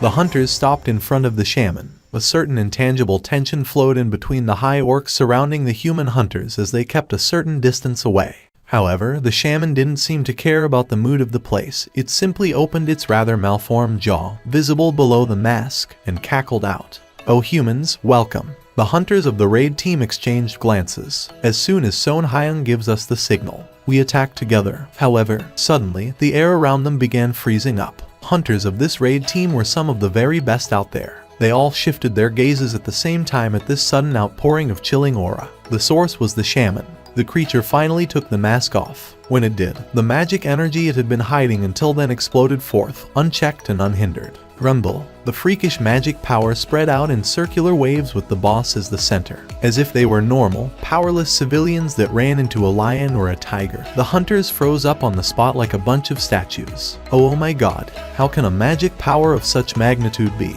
We gotta fight against something like this. Despair, lamentation, resentment, even regret. The shaman formed an ominous grin when facing these varying forms of hopelessness. Are you scared of me, humans? Son Kai-hoon bit down on his lower lip, hard, and took a difficult step forward before asking a question.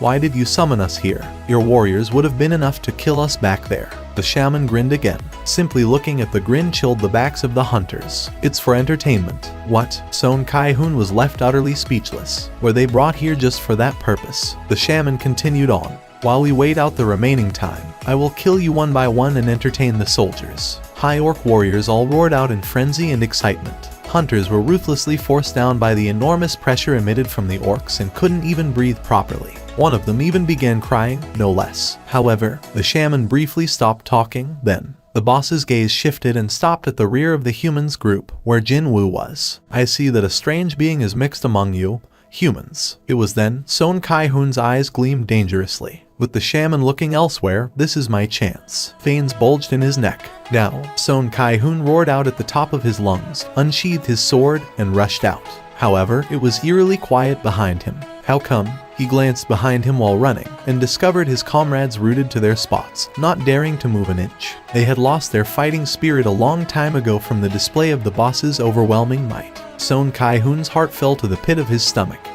Still, someone had to do this. He couldn't stop now. His gaze shifted back to the front. Perhaps his attack wasn't expected. The shaman was still smiling, and its guards weren't showing any urgent reactions either. This could be his one and only chance. Didn't matter if it was pure luck. He'd accept fluke, too, as long as his sword could reach. Son Kai-hoon fiercely rushed forward and cocked his sword behind him.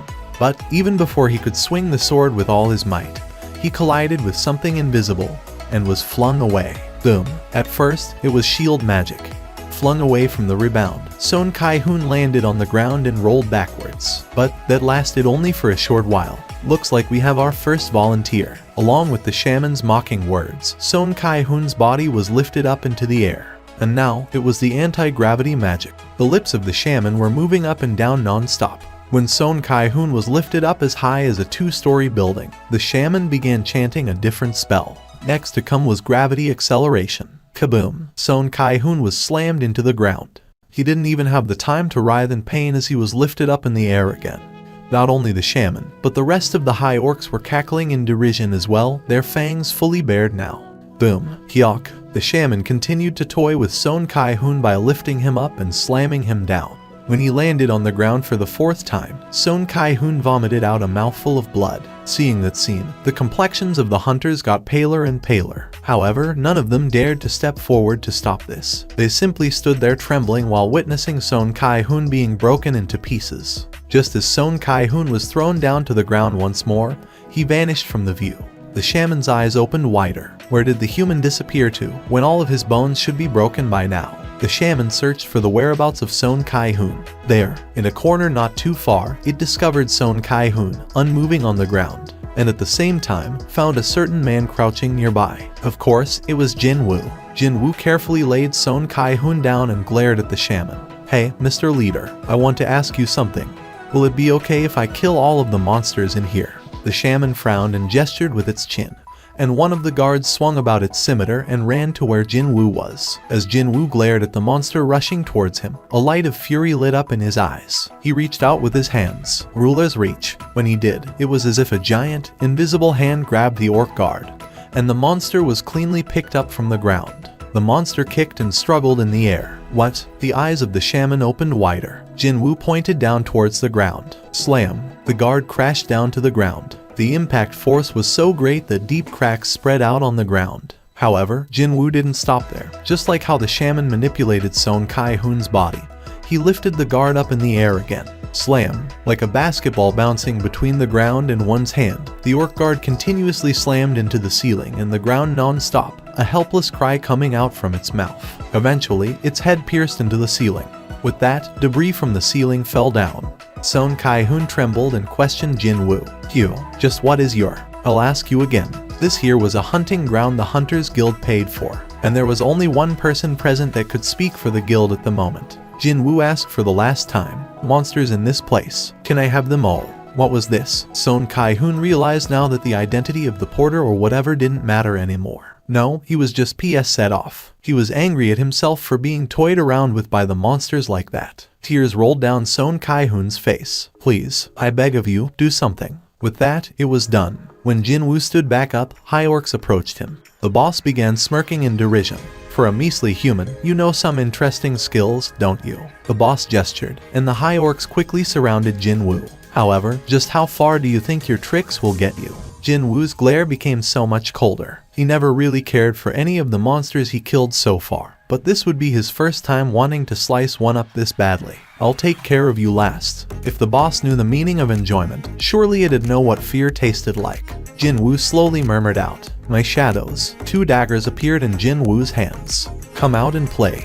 The black sedan stopped by the side of the road. The man climbing out of the driver's seat, kitted out in a pair of sunglasses and a black business suit, was none other than Wu Jinqiao, the section chief of the monitoring division, the Hunters Association. Soon after his exit, 3 more men climbed out of the car from the passenger and rear seats. All of them were from the monitoring division as well. Wu Jinqiao frowned deeply. If that giant hole opened up like a door and monsters trapped inside emerged outside. Just imagining that made him shudder. However, why did that man apply to become a miner in such a horrifying place? Not only that, for 2 days in a row, too. Even if Association President Gogun Hui hadn't asked him, Wu Jinqiao would have personally come here to find out.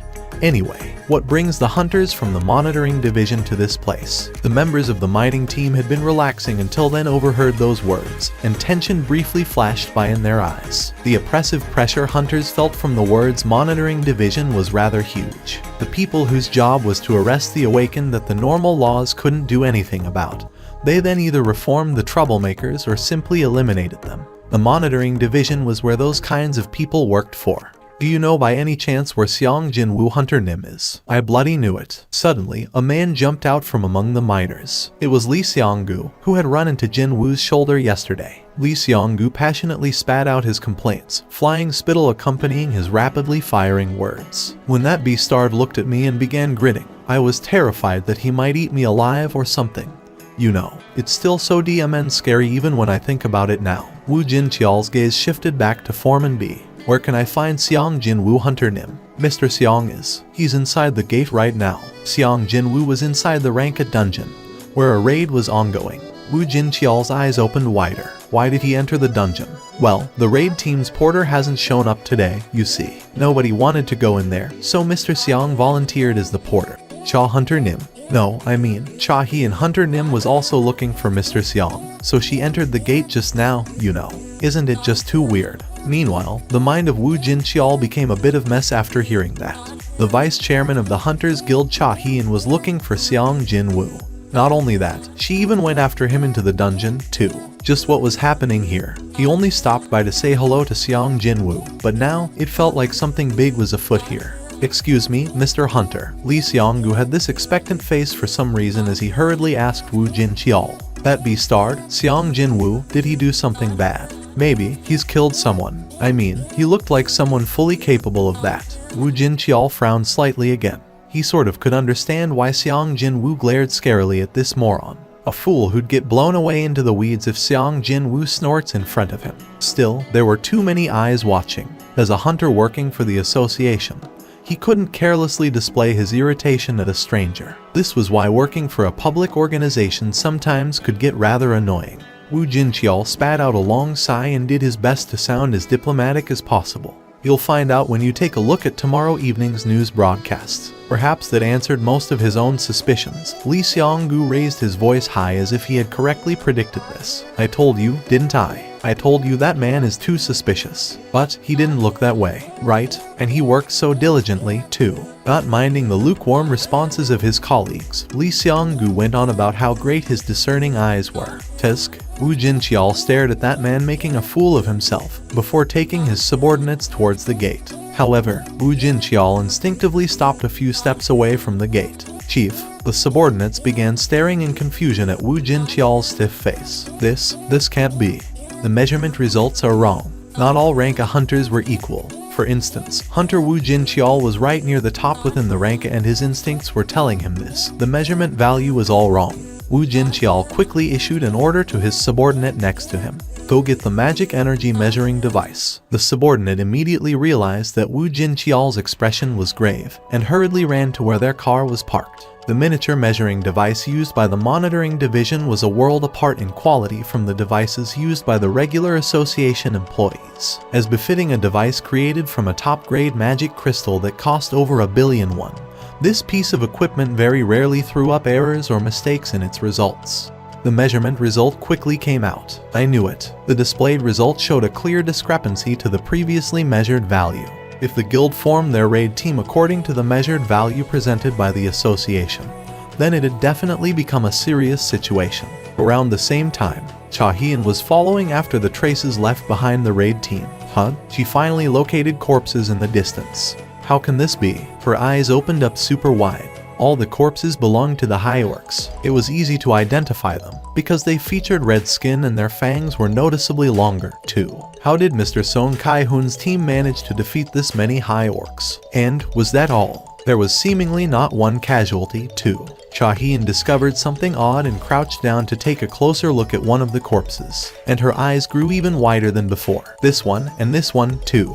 Almost all the high orcs were left with injuries inflicted by short but incredibly sharp weapons. They weren't blows fatal enough to kill, but she thought that these were definitely enough to hinder the movements of the high orcs, which meant that other hunters were simply dining on the table full of tasty dishes prepared by someone else. Short swords. It was then a certain scene flashed past her brain. The man who stood near the boss room yesterday. Xiang Jinwu was definitely holding short weapons in both of his hands. When her thoughts arrived at this point, Cha-hien's head snapped towards the deeper parts of the dungeon, and her expression rapidly hardened. She could sense this incredibly powerful magic energy wave. No, magic energy tremors, the kind she'd never experienced before, coming from there. The air itself was trembling, hard. No, Cha-hien bit her lower lips. If that magical energy belonged to the boss monster, then no one from Song Kai-hoon's team would be able to survive. She began running towards the boss room with all her might. Whoosh! A ripple incomparably greater than that of the magic energy wave from the high orc shaman spread out everywhere. That wasn't the only change to take place, however. Along with him unshackling his magic power, the shadow beneath Jin Wu's feet spread out, too, and it covered the entirety of the chamber's surface at a frightening pace, as if someone had poured a bucket of pitch black ink onto the floor. A thin smile spread on Jin Wu's lips. Good. This was the new class-specific skill he learnt when he broke past level 70 back in the demon's castle. He sensed the fighting spirit of his enhanced soldiers soaring higher. Quite obviously, a satisfied grin formed on his face. 50 summoned shadow soldiers stood around Jin Wu in a circle as if to protect him. Did you feel that? Yeah. Can that even make any sense? The mage-type hunters were sensitive towards the magic energy to begin with, and they couldn't control their furiously quickening heartbeat no matter what, because an insane amount of magic energy was gushing out from the man who subbed in for their luggage carrier, someone whom they thought of as a simple rankie, no less. No, hang on. Is this even magic energy? To think, this magical energy is even more ominous than what the high orc shaman is emitting. The sheer pressure from the magic energy thickly filling up the boss room made it difficult to even breathe properly. The fact that this incredible power didn't belong to an enemy relieved them to no end. What are you doing? Kill the human right now. With their backs pushed forward by the voice carrying a thick amount of the shaman's magical energy, the high orc warriors all roared out and raised their weapons. High orcs screamed out. Limbs, bits of body parts sliced off by Jin Wu's 2 daggers, and the ensuing trails of blood scattered in all directions. He was so fast that even the elite hunters could only catch the glimpses of his afterimage. That's like seeing our vice chairman. Cha-hien's nickname was the Dancer. Normally, she remained a calm, composed figure, but when she jumped into a battle, she swiftly cut down monsters as if she was performing a fast-tempo dance routine. Hence, that nickname was given to her. The woman in question forbade the use of that nickname because of how embarrassing it sounded, so it wasn't widely known. But some people still resorted to calling her that every now and then. And now, their supposed porter was displaying a movement that equaled Cha-hien, no, even exceeding her speed. If Cha-hien danced, then Mr. Porter was a typhoon. He had become the center of the storm to obliterate the surrounding monsters. Iron took to the front, just as he had done previously. Iron yelled out at the top of his lungs before he could enter the fray properly. When his skill failed to work, Iron got angry and began roaring out like a beast. And then, he began destroying the hapless high orcs with his massive hammer. He was so destructive that one even felt a smidgen of pity for the high orcs. On the other hand, Ygritte was elegantly and efficiently cutting down the necks of his enemies in complete contrast to Iron's brutality. High orcs running into Ygritte didn't even have a chance to scream before their breaths were cut short. Slice. When Ygritte's sword drew an arc in the air, another high orc lost its head. Regular shadow soldiers found it hard to fight against individual high orcs, but they possessed stamina that didn't know the meaning of fatigue and the capability to regenerate almost endlessly. And by buying time in this fashion, the sea of fire shooting out from the magic soldiers would rain down on top of the enemies with no exceptions. In order to kill Jin Wu, the shaman began chanting a spell. The lips of the shaman quickly moved up and down. The song of slowness, the song of blindness, the song of crippling fever, the song of intolerable pain. and the Song of Demonic Slumber. 5 different types of hexes were completed in an instant and flew towards their intended victim. It's done. The corners of the shaman's lips arched up. The moment all those hexes were completed, Jinwoo also sensed the unnatural movement of magic energy.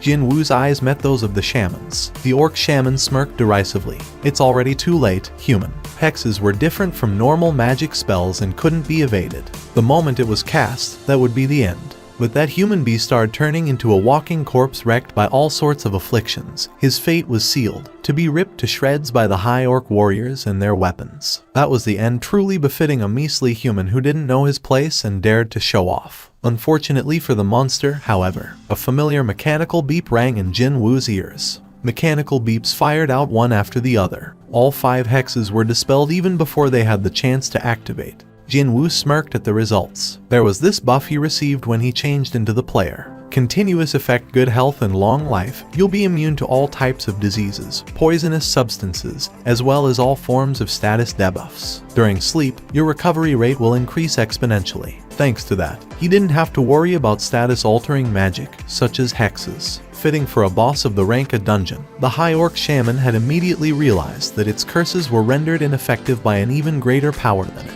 But those were hexes I cast. This made no sense. In order to dispel hexes, one required the purification magic, or the blessings of a being possessing greater power than that of the hex itself. In all honesty, he could have eliminated the shaman right at the beginning of the battle if he wanted to. However, he chose not to, because he wanted to instill the sense of fear into the heart of that shaman, the way it managed to do to the hunters present.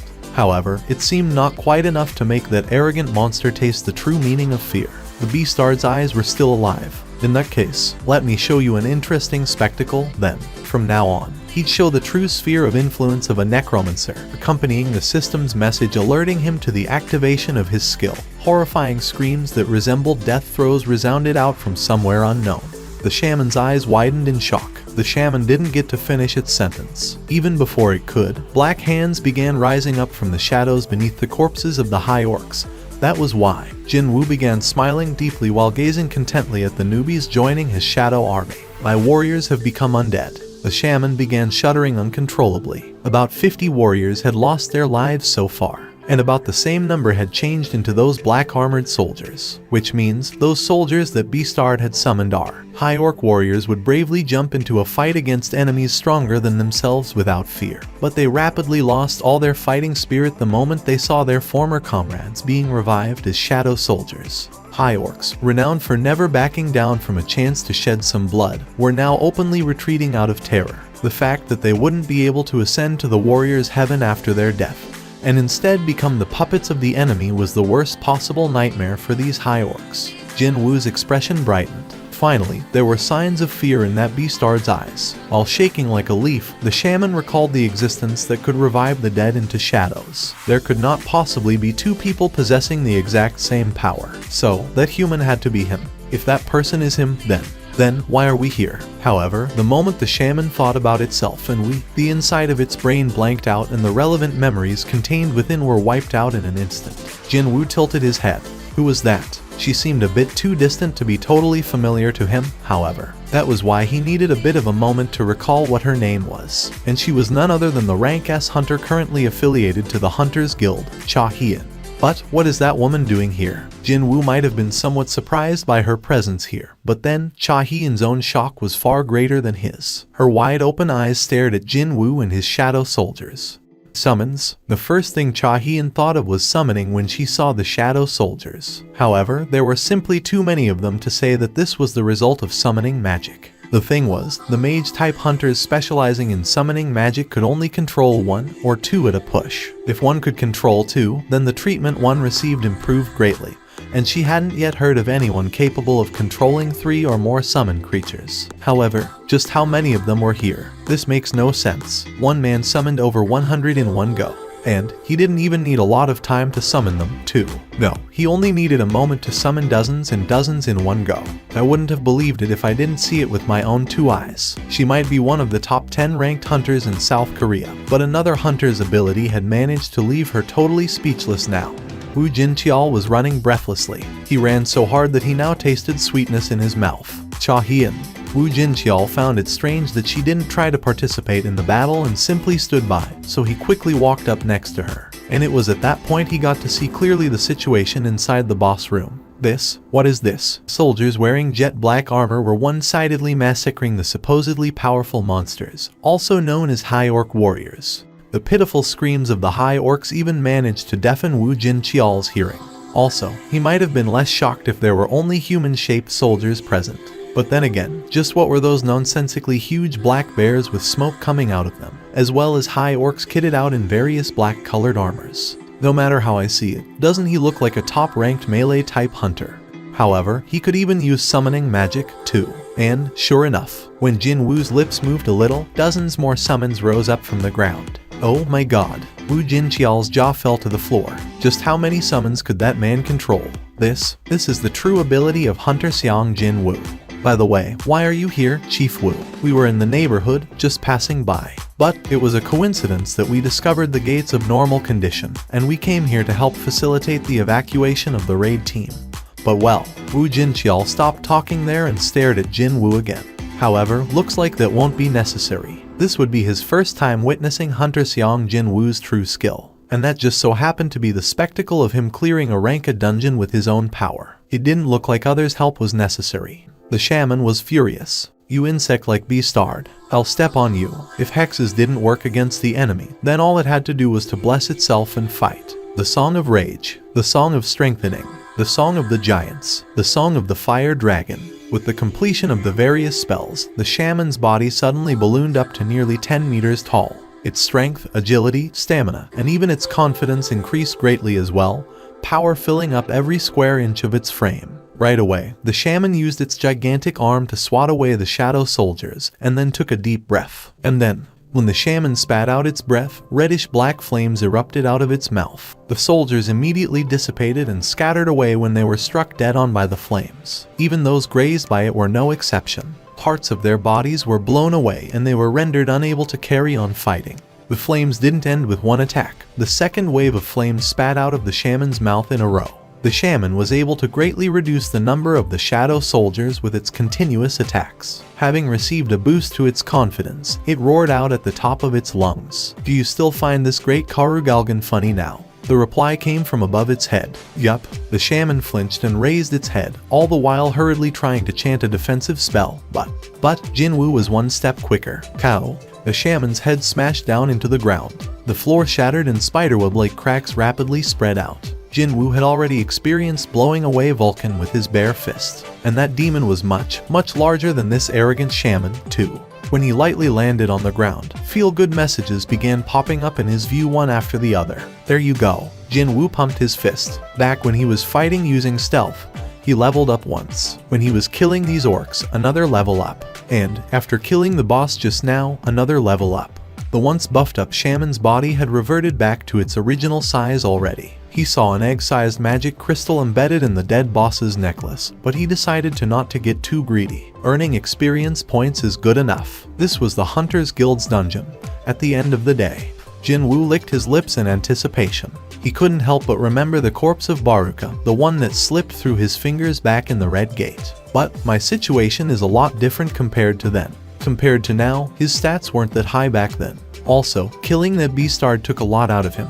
Only after receiving the aid of 2 Knight-grade soldiers, Ygritte and Iron, did he manage to beat that boss down. However, he was able to kill this shaman comparatively easily today. A week spent inside the demon's castle, this was the definite proof that the events of those short 7 days weren't in vain. Jin Wu issued a new order at the rising, wavering black steam like smoke. Rise up. At the same time, an ominous wind brushed past his 2 cheeks. He instinctively realized it right away. It worked. A radiant smile bloomed on Jin Wu's face. As the soul-tearing scream resounded out, a mage covered in black robe rose up from the shadow of the dead shaman. Jin Wu sensed something was different about this guy, and so he checked the information window. Elite Knight grade. An elite knight. Previously, Jin Wu was able to confirm that there were 3 grades to the shadow soldiers. Regular grade, elite grade, and then the knight grade. But now, for the first time ever, the elite knight grade appeared. He began to think that, seeing the word elite tacked onto the already existing grade knight, this new guy had to be a realm higher than either Ygritte or Iron in terms of combat prowess. For sure, I can sense that its magic energy is far greater than that of my 2 knights. As expected of turning the boss of a rank a dungeon into his shadow soldier. And also as expected, he got another system message telling to name the new guy, now that another knight grade shadow soldier had appeared. A name, is it? Well, its face was hidden under the hood of the robe now, but still, high orcs and lengthy fangs went hand in hand. No. Right? Let's name it Fangs. He didn't need to issue a separate order, just thinking about it meant the new guy's name would be set. Delete Knight grade. Instead of question marks, the new name appeared in the information window. If the shaman who remained utterly arrogant right till the moment it died heard this name, the poor guy might have fainted on the spot. But well, who cares? It was already dead, anyway. With a satisfied grin on his face, Jinwoo recalled his shadow soldiers. He could now store almost 130 of them. Although it was a bit regrettable, he had to return the rest back to the void. This much is more than enough, though. He stepped off from the altar with a big smile on his face, but then several people rushed over to him. They were hunters from the raid team, Cha Hien, and finally, a group of men wearing matching black business suits. Jinwoo recognized one of the faces among the black suits. Since when did Chief Wu Jinqiao show up? Seeing the expression on Wu Jinqiao, he probably had witnessed the shadow soldiers in action in full. Mr. Xiang Jinwoo Hunter Nim, Mr. Porter, everyone called out to him at the same time. Then they took glances at each other. Well, it was all fine and dandy that he got to fight to his heart's content since he no longer had any reason to hide his powers, but how am I supposed to get out of this now? Jinwoo looked at all these people surrounding him and scratched the back of his head. Wu Jinqiao was the first to react, while everyone else was busy eyeing others around them. He quickly walked right up to Jinwoo's side, pulled out his identification card and displayed it proudly for all to see. We're from the association's monitoring division. Didn't matter whether you were a high-ranked hunter or a low-ranked one. You'd inevitably tense up after hearing the name of the monitoring division. And this tactic was the right one. The identity of Xiang Jinwoo Hunter Nim is being strictly guarded by the association. It is highly classified information that cannot be revealed publicly. Jinwoo could only stand back in dumbfounded admiration at Wu Jinqiao's skillful bullshitting.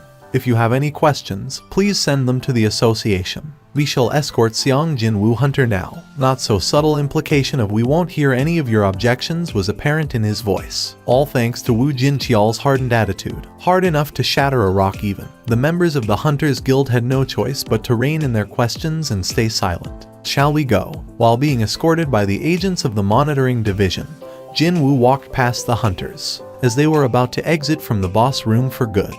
Hold on. An urgent call came from behind the group. Unintentionally looking back, Jinwoo spotted Son Kai-hoon approaching them while being supported by his big-framed colleague. All of his external wounds had been healed perfectly, but his complexion remained pale as he had lost a lot of blood. It'd be better for him to not move yet, though. Despite Jinwoo's worries, Son Kai-hoon managed to stand before him. He then bowed deeply. Thank you, and he began speaking up his mind without holding anything back. Thanks to you, we are all still alive. On behalf of the raid team, I'd like to thank you. If one believed the words of the monitoring division's hunters, then this young man seemed to be burdened by some kind of circumstances preventing him from revealing himself. With that kind of power, it'd not be too strange if he does have some kind of an unspeakable circumstance. Thank you very much. His emotions now getting raw, Son Kai-hoon bent his back forward 90 degrees once more. That sudden movement caused his aching body to scream out in pain, but he actually found that rather welcoming.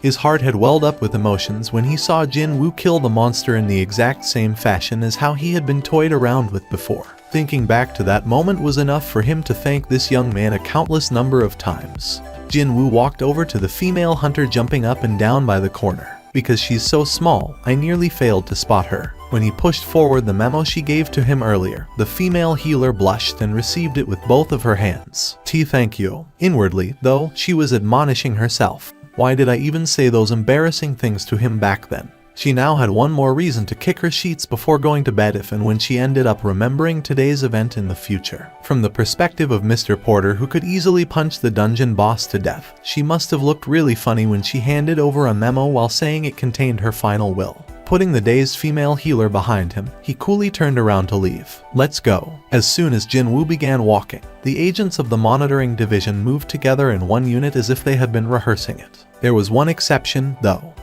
Only Cha Hien had failed to say something to Jinwoo, and she tried to reach out to him, but gave up in the end. I wanted to ask him for his contact numbers. All she wanted was to ask him if he could find some time to talk to her. However, she might be misunderstood if she asked him that now, what with the current situation not being settled yet. It was then, a female hunter walked over to Cha Hyun. "Excuse me, Vice Chair." "Yes." When Cha Hyun turned around to look, the female hunter pointed to her hand. "Why are you carrying a pickaxe?" Cha Hyun's gaze drifted towards the head of the pickaxe and her face began blushing rather quickly. She hurriedly lowered the pickaxe and cautiously asked, "You think he found me weird?" The female hunter, a mage, tilted her head and asked back, "Who did?" And that caused not just Cha Hyun's face, but even her neck to blush in the deep shade of crimson.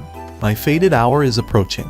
Indeed, Hyung Nim's choice would decide Yoo Jin-ho's fate. His heart was palpitating faster, and he felt even more nervous compared to a few days ago when he was negotiating with his father for the right to become the Yujin Guild Master. Let's go back to my original purpose. My original purpose. It was no coincidence that he chose the exact same cafe as the first time he met Hyung Nim back when to propose his plan.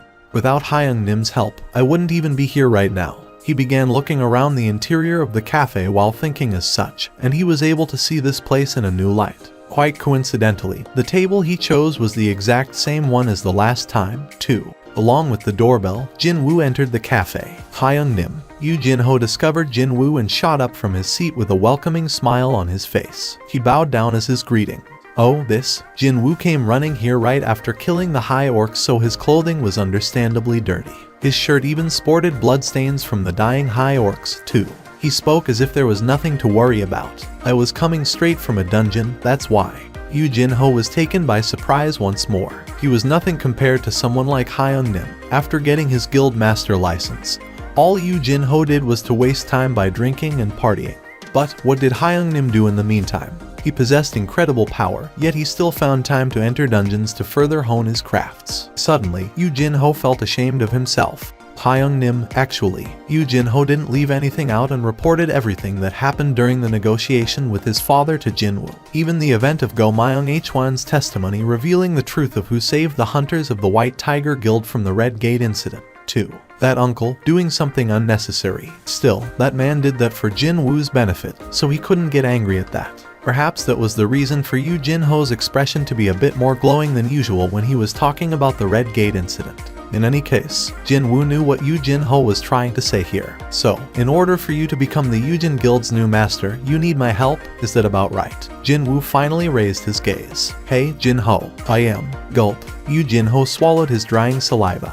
The chairman of the Hunters Guild Choi Jong-in received a certain call. After answering that, he abandoned what he was doing, entered his private chamber, and began shouting out loudly at the phone. What was that? Seong Jin Woo was present during our raids yesterday and today. The newly appeared rank S hunter, Seong Jin Woo. Such a man decided to present himself right before Choi Jong-in's own guild, yet why did he fail to even notice that? It was the same thing as kicking away the golden goose willing to enter his house. It was enough to make him tear his hair out, but he was working for the mining team yesterday, and today he was carrying luggage. After hearing that revelation, it did make sense for him to not know. Okay, for the time being, let's not worry about why he did what he did.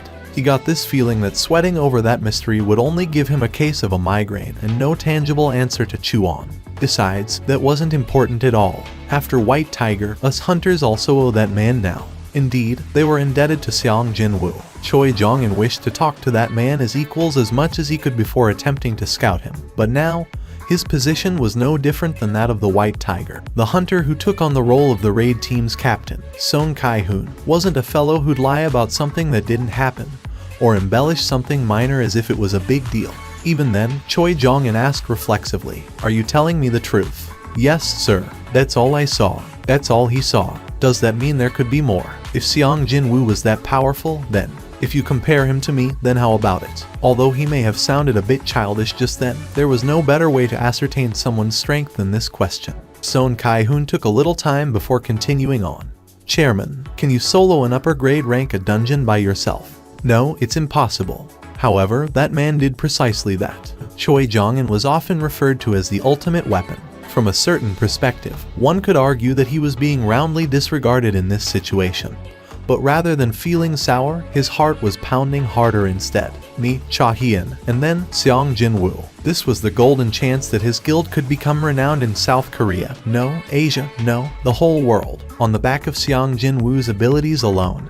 Chairman Choi, I know that I'm in no position to advise you on how to run the guild. But Son Kai-hoon was definitely not someone who'd go beyond his stations and run his mouth off about the guild. So, Choi Jong-un became even more curious about what he might say next. No, it's fine. Please speak. That man. You must scout Seong Jinwoo Hunter Nim to our guild. With him, your dream might become reality. In front of the Korean Hunters Association main building, the sea of reporters showing up to cover Ri Min Seong's rank assignment test had set up a camp in front of the association building. South Korea's own Ri Min Seong, often referred as Asia's top superstar, becoming a hunter. It wouldn't be an exaggeration to say that the cameras from the entire world were being focused here today. What with space being such a premium, the reporters began a war of nerves with each other. Excuse me, we already reserved this spot. Hey man, are you blind? Can't you see how many people showed up today? Who cares about your spot or mine? Your spot is where you're standing. Dang it. Meanwhile, a full-blown smile was forming on Ri Min Seong's face. Indeed, this many people showing up sounds about right. Excuse me, Mr. Min Seong. This will be tomorrow's headline, but what do you think about it? Don't you think using that as the headline is a bit dull? You think so? How about this one? The man who has everything, Ri Min Seong. He now grasps power transcending humanity. Well, but if we use a strong lead-in like that, don't you think a portion of the readers will feel uncomfortable? Well, I'm not exaggerating here. And besides, no one in their right minds would talk rubbish about me in South Korea. Anyway, it was then. 2 imported luxury sedans arrived at the parking lot of the association. 2 men climbed out of their respective cars almost at the same time. They were none other than Baek Yun-ho from the White Tiger Guild and Choi Jong-un from the Hunters Guild. Look at that. It's Baek Yun-ho. Choi Jong-un's here too. The reporters blocking the front entrance of the association building all rushed towards the side of these 2 men. Baek Yun-ho and Choi Jong-un both frowned unhappily. What is up with these reporters? Why is it so chaotic today? The noises of camera flashes going off were ringing out loudly. Countless reporters surrounded these 2 men and began their barrage of questions. Are you 2 visiting the association to scout Mr. Ri Min Seong? As the hunters representing South Korea, what do you think about Mr. Ri Min Seong potentially retiring from the entertainment industry? What do you think will be Mr. Ri Min Seong's rank? Please share your thoughts on Mr. Ri Min Seong. The famously short-tempered Baek Yun-ho waved his hands around as if he found all this annoying. I'm not here because of that man. I have nothing else to say. While Choi Jong-un emotionlessly stated the facts, anyone related to this matter would know by now that Mr. Ri Min Seong has already signed up with the Reapers Guild. I'm visiting the association today on an unrelated matter. After hearing answers that didn't meet their expectations, the reporters inwardly grumbled and turned around. What the hell? And I thought I might have a juicy news story. I got excited for no dang reason. Still, none of them dared to express their dissatisfaction in front of a pair of rank S hunters. Reporters returned to their spots and began their waiting for Ri Min Seong's emergence once more. Once the reporters left them alone, Baek Yun-ho and Choi Jong-un met each other's glare. Baek Yun-ho greeted his counterpart first. I heard the story. Hunters Guild almost got into a big tangle yesterday, too. Or so I hear. He even deliberately emphasized the word too as well. Well, it wasn't much of a big tangle, compared to how the White Tiger had to lose their newbie rank A. The 2 men's war of nerves was just as fierce as the one taking place among the reporters. Baek Yun-ho was incensed for a little bit there, but eventually he sighed out softly and spoke up. In any case, both the hunters and us are in that man's debt. We really were kissed by Lady Luck yesterday. If he wasn't there, my second elite team would have been wiped out. Even though both men knew that person's name, not mentioning it could be considered the final act to their war of nerves. Choi Jong-un took a step closer. That is why, out of principle, I'd like to definitely bring that man over to our guild. Baek Yun-ho didn't back down. He and Choi Jong-un got close enough for their foreheads to nearly butt against each other. We even had suffered casualties. Looking at the need to replenish our combat force, wouldn't you agree that person joining us makes more sense? Just what are you planning to do by recruiting a rank S to shore up your combat force? Are you thinking of invading North Korea or something? What about you? Since when did you worry about principles and the like to talk about your principles here? Flames erupted out from the eyes of the 2 men. Master of the Reapers Guild, Mt Jayu, was arriving at the association building just now to match the timing of the press conference. When he saw those two growling at one another, a mocking smirk formed on his face. Wasn't there an old saying for that? Didn't it go, counting chickens before hatching or something like that? For Mt Jayu, this sure was an exciting development, since he always lost out to their two guilds when trying to secure resources until now. He did his best to let the corners of his lips arch up and approach the two men. Oi, two guild chairmen over there. I hope you aren't acting like that over my Min Seong. No. And then, both Baek Yun Ho and Choi Jong-un's heads spun at the same time towards Mt Jayu. It was hard to tell who was first, really. What the hell is up with this moron? I don't give a rat's ass about this Ri Min Seong or Ri Min Gun or whatever. Mt Jayu flinched in surprise and took a step back when two rather terrifying glares landed squarely on him. What is up with these two beastards all of a sudden?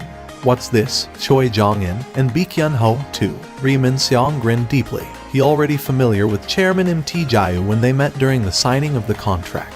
Ri Min Seong signing up with the Reapers Guild, which had been criticized for being a shell of its former glory, while disregarding the country's top two guilds, was a calculated move on his part. I mean, with this, I'll enjoy the image of someone willing to stand up for the underdogs. Crudely speaking, celebrities survived on their public image, and Ri Min Seong was really meticulous about maintaining his. The best guilds in Korea are fighting over me. He wasn't thinking of carrying on this hunter lifestyle for long. But still, that sight naturally made him feel even better about himself. Min Seong, they say they are ready now. Let's go and do the press conference. Alright, the manager took the lead. Camera flashes exploded in a scary cacophony of endless shutter clicks. Click, click, click, click, click. As he would do every day, Ri Min Seong formed a fake smile towards hundreds of lenses surrounding him. It was then, Jin-woo had finally arrived at the front of the association.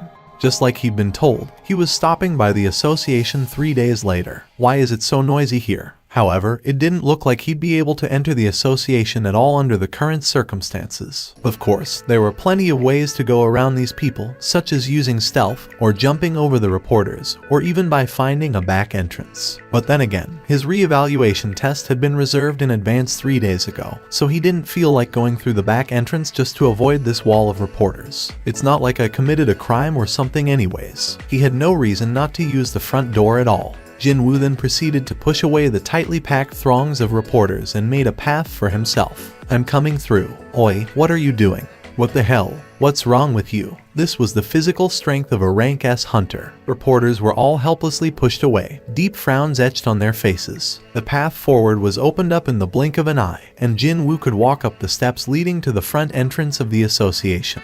However, even before he could take another step, a large, muscular dude suddenly blocked Jin-woo's path. Oi, he was Ri Min Seong's manager. His eyebrows rose up as he growled menacingly. Who the hell are you? You work for the association or something? Jin-woo didn't bother to avert his gaze and met this manager's glare squarely, before shaking his head. Would you look at this beastard? The manager's thick eyebrows quivered. Can't you see all those reporters behind you? Go back to where you came from. You can't go through here. Get lost, punk. The manager blocked the path again and tried to shove Jin-woo's chest away. The light in Jin-woo's eyes changed immediately. What was that? The manager was taken by a huge surprise. He was a melee-type rank D awakened, and pushed this young punk away with the full intention of embarrassing him. But the guy didn't even budge from the spot as if his legs were nailed to the ground. Ri Min Seong's expression stiffened right away. A mysterious man who cut through the throng of reporters, and then the association president Go Gun-Huey, who came out to personally escort that man into the building. How does President Go Gun-Huey's schedule look like for the rest of today? I hear he cancelled everything for the morning. Are you telling me that the association president cancelled the whole morning's worth of appointments for that man? This place had become too restless after those two men's sudden entrance, and the current situation was no longer suitable for holding a press conference. Ri Min Seong glared at his manager for a long time, before his head naturally spun towards his side. Like throwing salt on the wound, the camera crew from the news stations were getting ready to leave. They were supposed to broadcast everything live. If this distracted spectacle got on the airwaves and was broadcast to the rest of the country, then there was a good chance that all of Ri Min-seong's hard work to increase his brand's value by becoming a rank hunter would go down the drain for good. Excuse me, everyone. Allow me to go have a quick chat regarding my schedule today with the association's representatives. Blurting that nonsense to the reporters, Ri Min-seong then headed to the main association building. It was not to discuss the change of schedule but to declare his intentions. I mean, you have any idea how much my dad donates to the association? Just before he could push open the glass front door, hunters from the monitoring division rushed out first and he was pushed back. Instead, they stood in a line to block off the front entrance. What the hell is this now? Ri Min-seong's forehead creased up. He quickly checked the name tag attached to one of the men's chests. Section Chief Woo Jin-cheol, Hunters Association Monitoring Division. Ri Min-seong questioned Woo Jin-cheol right away. What's the meaning of this? Why are you blocking the entrance? Woo Jin-cheol's sunglasses-covered eyes stared down at Ri Min-seong. Currently, another awakened is going through the process of the rank reassignment test. No one will be allowed to enter the building until 11 o'clock, when the test is scheduled to end. What did you just say? By another awakened, was this man referring to that young man who followed the association president into the building not too long ago? The time now was 10:30 in the morning. 11 o'clock was the originally scheduled time for his rank assignment test. No one was allowed to enter before that. Ri Min-seong's scheme to take the test ahead of schedule to reverse the situation was about to blow up in his face. At first, he spoke in a polite tone of voice. Please, don't be like this and let me in. I have something to discuss with the related department of the association. I'm sorry. Woo Jin-cheol shut his mouth up with that single short sentence. With his frustration boiling over, Ri Min-seong couldn't hold back any longer and his true colors slowly surfaced to the fore. Look here, mister. Don't you know who I am? I'm Ri Min-seong, man. Ri Min-seong. Ri Min-seong's tone of voice became sharp and abrasive as if he could no longer take this crap. But still, Woo Jin-cheol showed no sign of budging. Ri Min-seong spat out a dumbfounded groan. Oi, you know that Yujin Construction is the biggest sponsor of the Hunters Association, right? The corners of Ri Min-seong's lips arched up. Vice Chairman of the Yujin Construction. Ri Won-jae is my father, okay. And do you see all these people behind me? Ri Min-seong pointed towards the sea of reporters below the entrance steps. You think you can treat the son of Yujin Construction's vice chairman this badly in front of these many reporters? You think you can handle the fallout? Woo Jin-cheol's reply was pretty simple. Yes, we can. What? Ri Min-seong was even more dumbfounded now. Just who the hell was that young man for the association president to personally escort him inside and block off the entire building for a measly rank assignment test? And letting a section chief go for someone not even that high up in the food chain like a head of the department to do whatever the hell he pleased. Just who the hell is this another awakened supposed to be that the association is willing to bend over backwards like this? Only then did Woo Jin-cheol remove his sunglasses. If I were to tell you that, when Woo Jin-cheol's sharp, scary eyes resembling a bird of prey were finally revealed, Ri Min-seong unwittingly took a step back. Woo Jin-cheol continued to glare at Ri Min-seong and quietly spoke. Do you think you can handle the fallout instead, Mr. Ri Min-seong? Please, come this way. Alright. Jin-woo was about to follow after Go Gun-hui's guidance and enter the measurement room, but then spotted two somewhat familiar-looking faces. Baek Yun-ho and Choi Jong-un were sitting on the waiting room chairs facing the measurement room. That was where smartly dressed headhunters of various smaller guilds could be found 3 days ago. When their gazes met, both men stood up from their seats and bowed lightly. Jin-woo reciprocated the greeting and walked past the hallway. As they walked down on the passageway, a soft smile formed on Go Gun-hui's lips. Those two men, they have been waiting for you for about an hour. The leaders of two guilds that represented South Korea in the world stage had shown up 1 hour early to wait for the re-evaluation result. Perhaps he had read Jin-woo's expression, because Go Gun-hui continued to explain in a calm voice. The new rank S hunter has appeared after 2 long years. And besides, Choi Jong-un has heard of your powers, so he should be even more anxious at the moment. Jin-woo slowly nodded his head. Oh my, association president. The association employees they met on the way all politely greeted Go Gun-hui and stared at Jin-woo with mystified eyes. Who is that man that necessitates our association president to personally guide him? Could he be someone really important? How can someone that young know our president? Soon, they arrived at the examination area, located deeper within the building. Before the re-evaluation can take place, we must confirm your abilities first and set the new classification for you. Jinwoo already knew that. Hunters were classified as a melee, mage, healing, or even support type according to their abilities, and performed their roles where they were needed the most. Well, I can do this. Jinwoo called out a single shadow soldier. Yuck. The examiner was greatly taken by surprise. Seriously speaking, how could anyone stay composed when a soldier decked out in jet black armor suddenly rose up from the ground? Jinwoo deliberately chose the lowest leveled one out of his regular soldiers, but still, the dude emitted intense pressure that most normal people found hard to endure. Is this your summon creature? You can control a summon. The examiner's voice was trembling noticeably. In that case, how many summoned creatures can you control? Well, it will be useless to lie, so. Indeed, the number of eyewitnesses who saw his shadow soldiers yesterday was nearly 20. Jinwoo spoke up a slightly reduced number of soldiers sealed inside his shadow through his skill. It's around 100 or so. The examiner's eyes went extra round at the number 100. A 100, yes. On the other hand, Jinwoo remained nonplussed. At the same time, as he stared at the shadow soldier, Go-Gun Huey's eyes were glittering brightly. 100 of those. At a glance, that soldier possessed around the same amount of magic energy as a rank B hunter. If that young man could summon 100 of those soldiers, then one simply had to concede that his powers had already exceeded a regular large guild's combat force. Truthfully, that was an incredible ability. Jinwoo could feel Go-Gun Huey's passionate gaze burning up on his skin. He breathed a sigh of relief after confirming the reactions of the surroundings. Well, if one regular soldier can elicit this sort of reaction, then he should thank his lucky stars that he didn't choose to call out the highest leveled soldier among his flock, Ygritte, or the boss level creature he managed to poach yesterday, Fangs. Whatever the case may be, this was enough to prove the type of ability he had possessed. Jinwoo quickly shoved his new hunter license inside his wallet. When he got to the end of the corridor, the waiting duo of Baekhyun-ho and Choi Jong-in approached him. Mr. Seong Jinwoo, can we have a chat? Seong Jinwoo Hunter Nim, I'm sorry, I'm pressed for time at the moment. Jinwoo ignored them both and quickly walked towards the glass door. Baekhyun-ho raised his worried voice. If it was me, I wouldn't use that exit. Is he trying to imply that the sweet deals he prepared for this occasion will make me regret walking out of this door or something?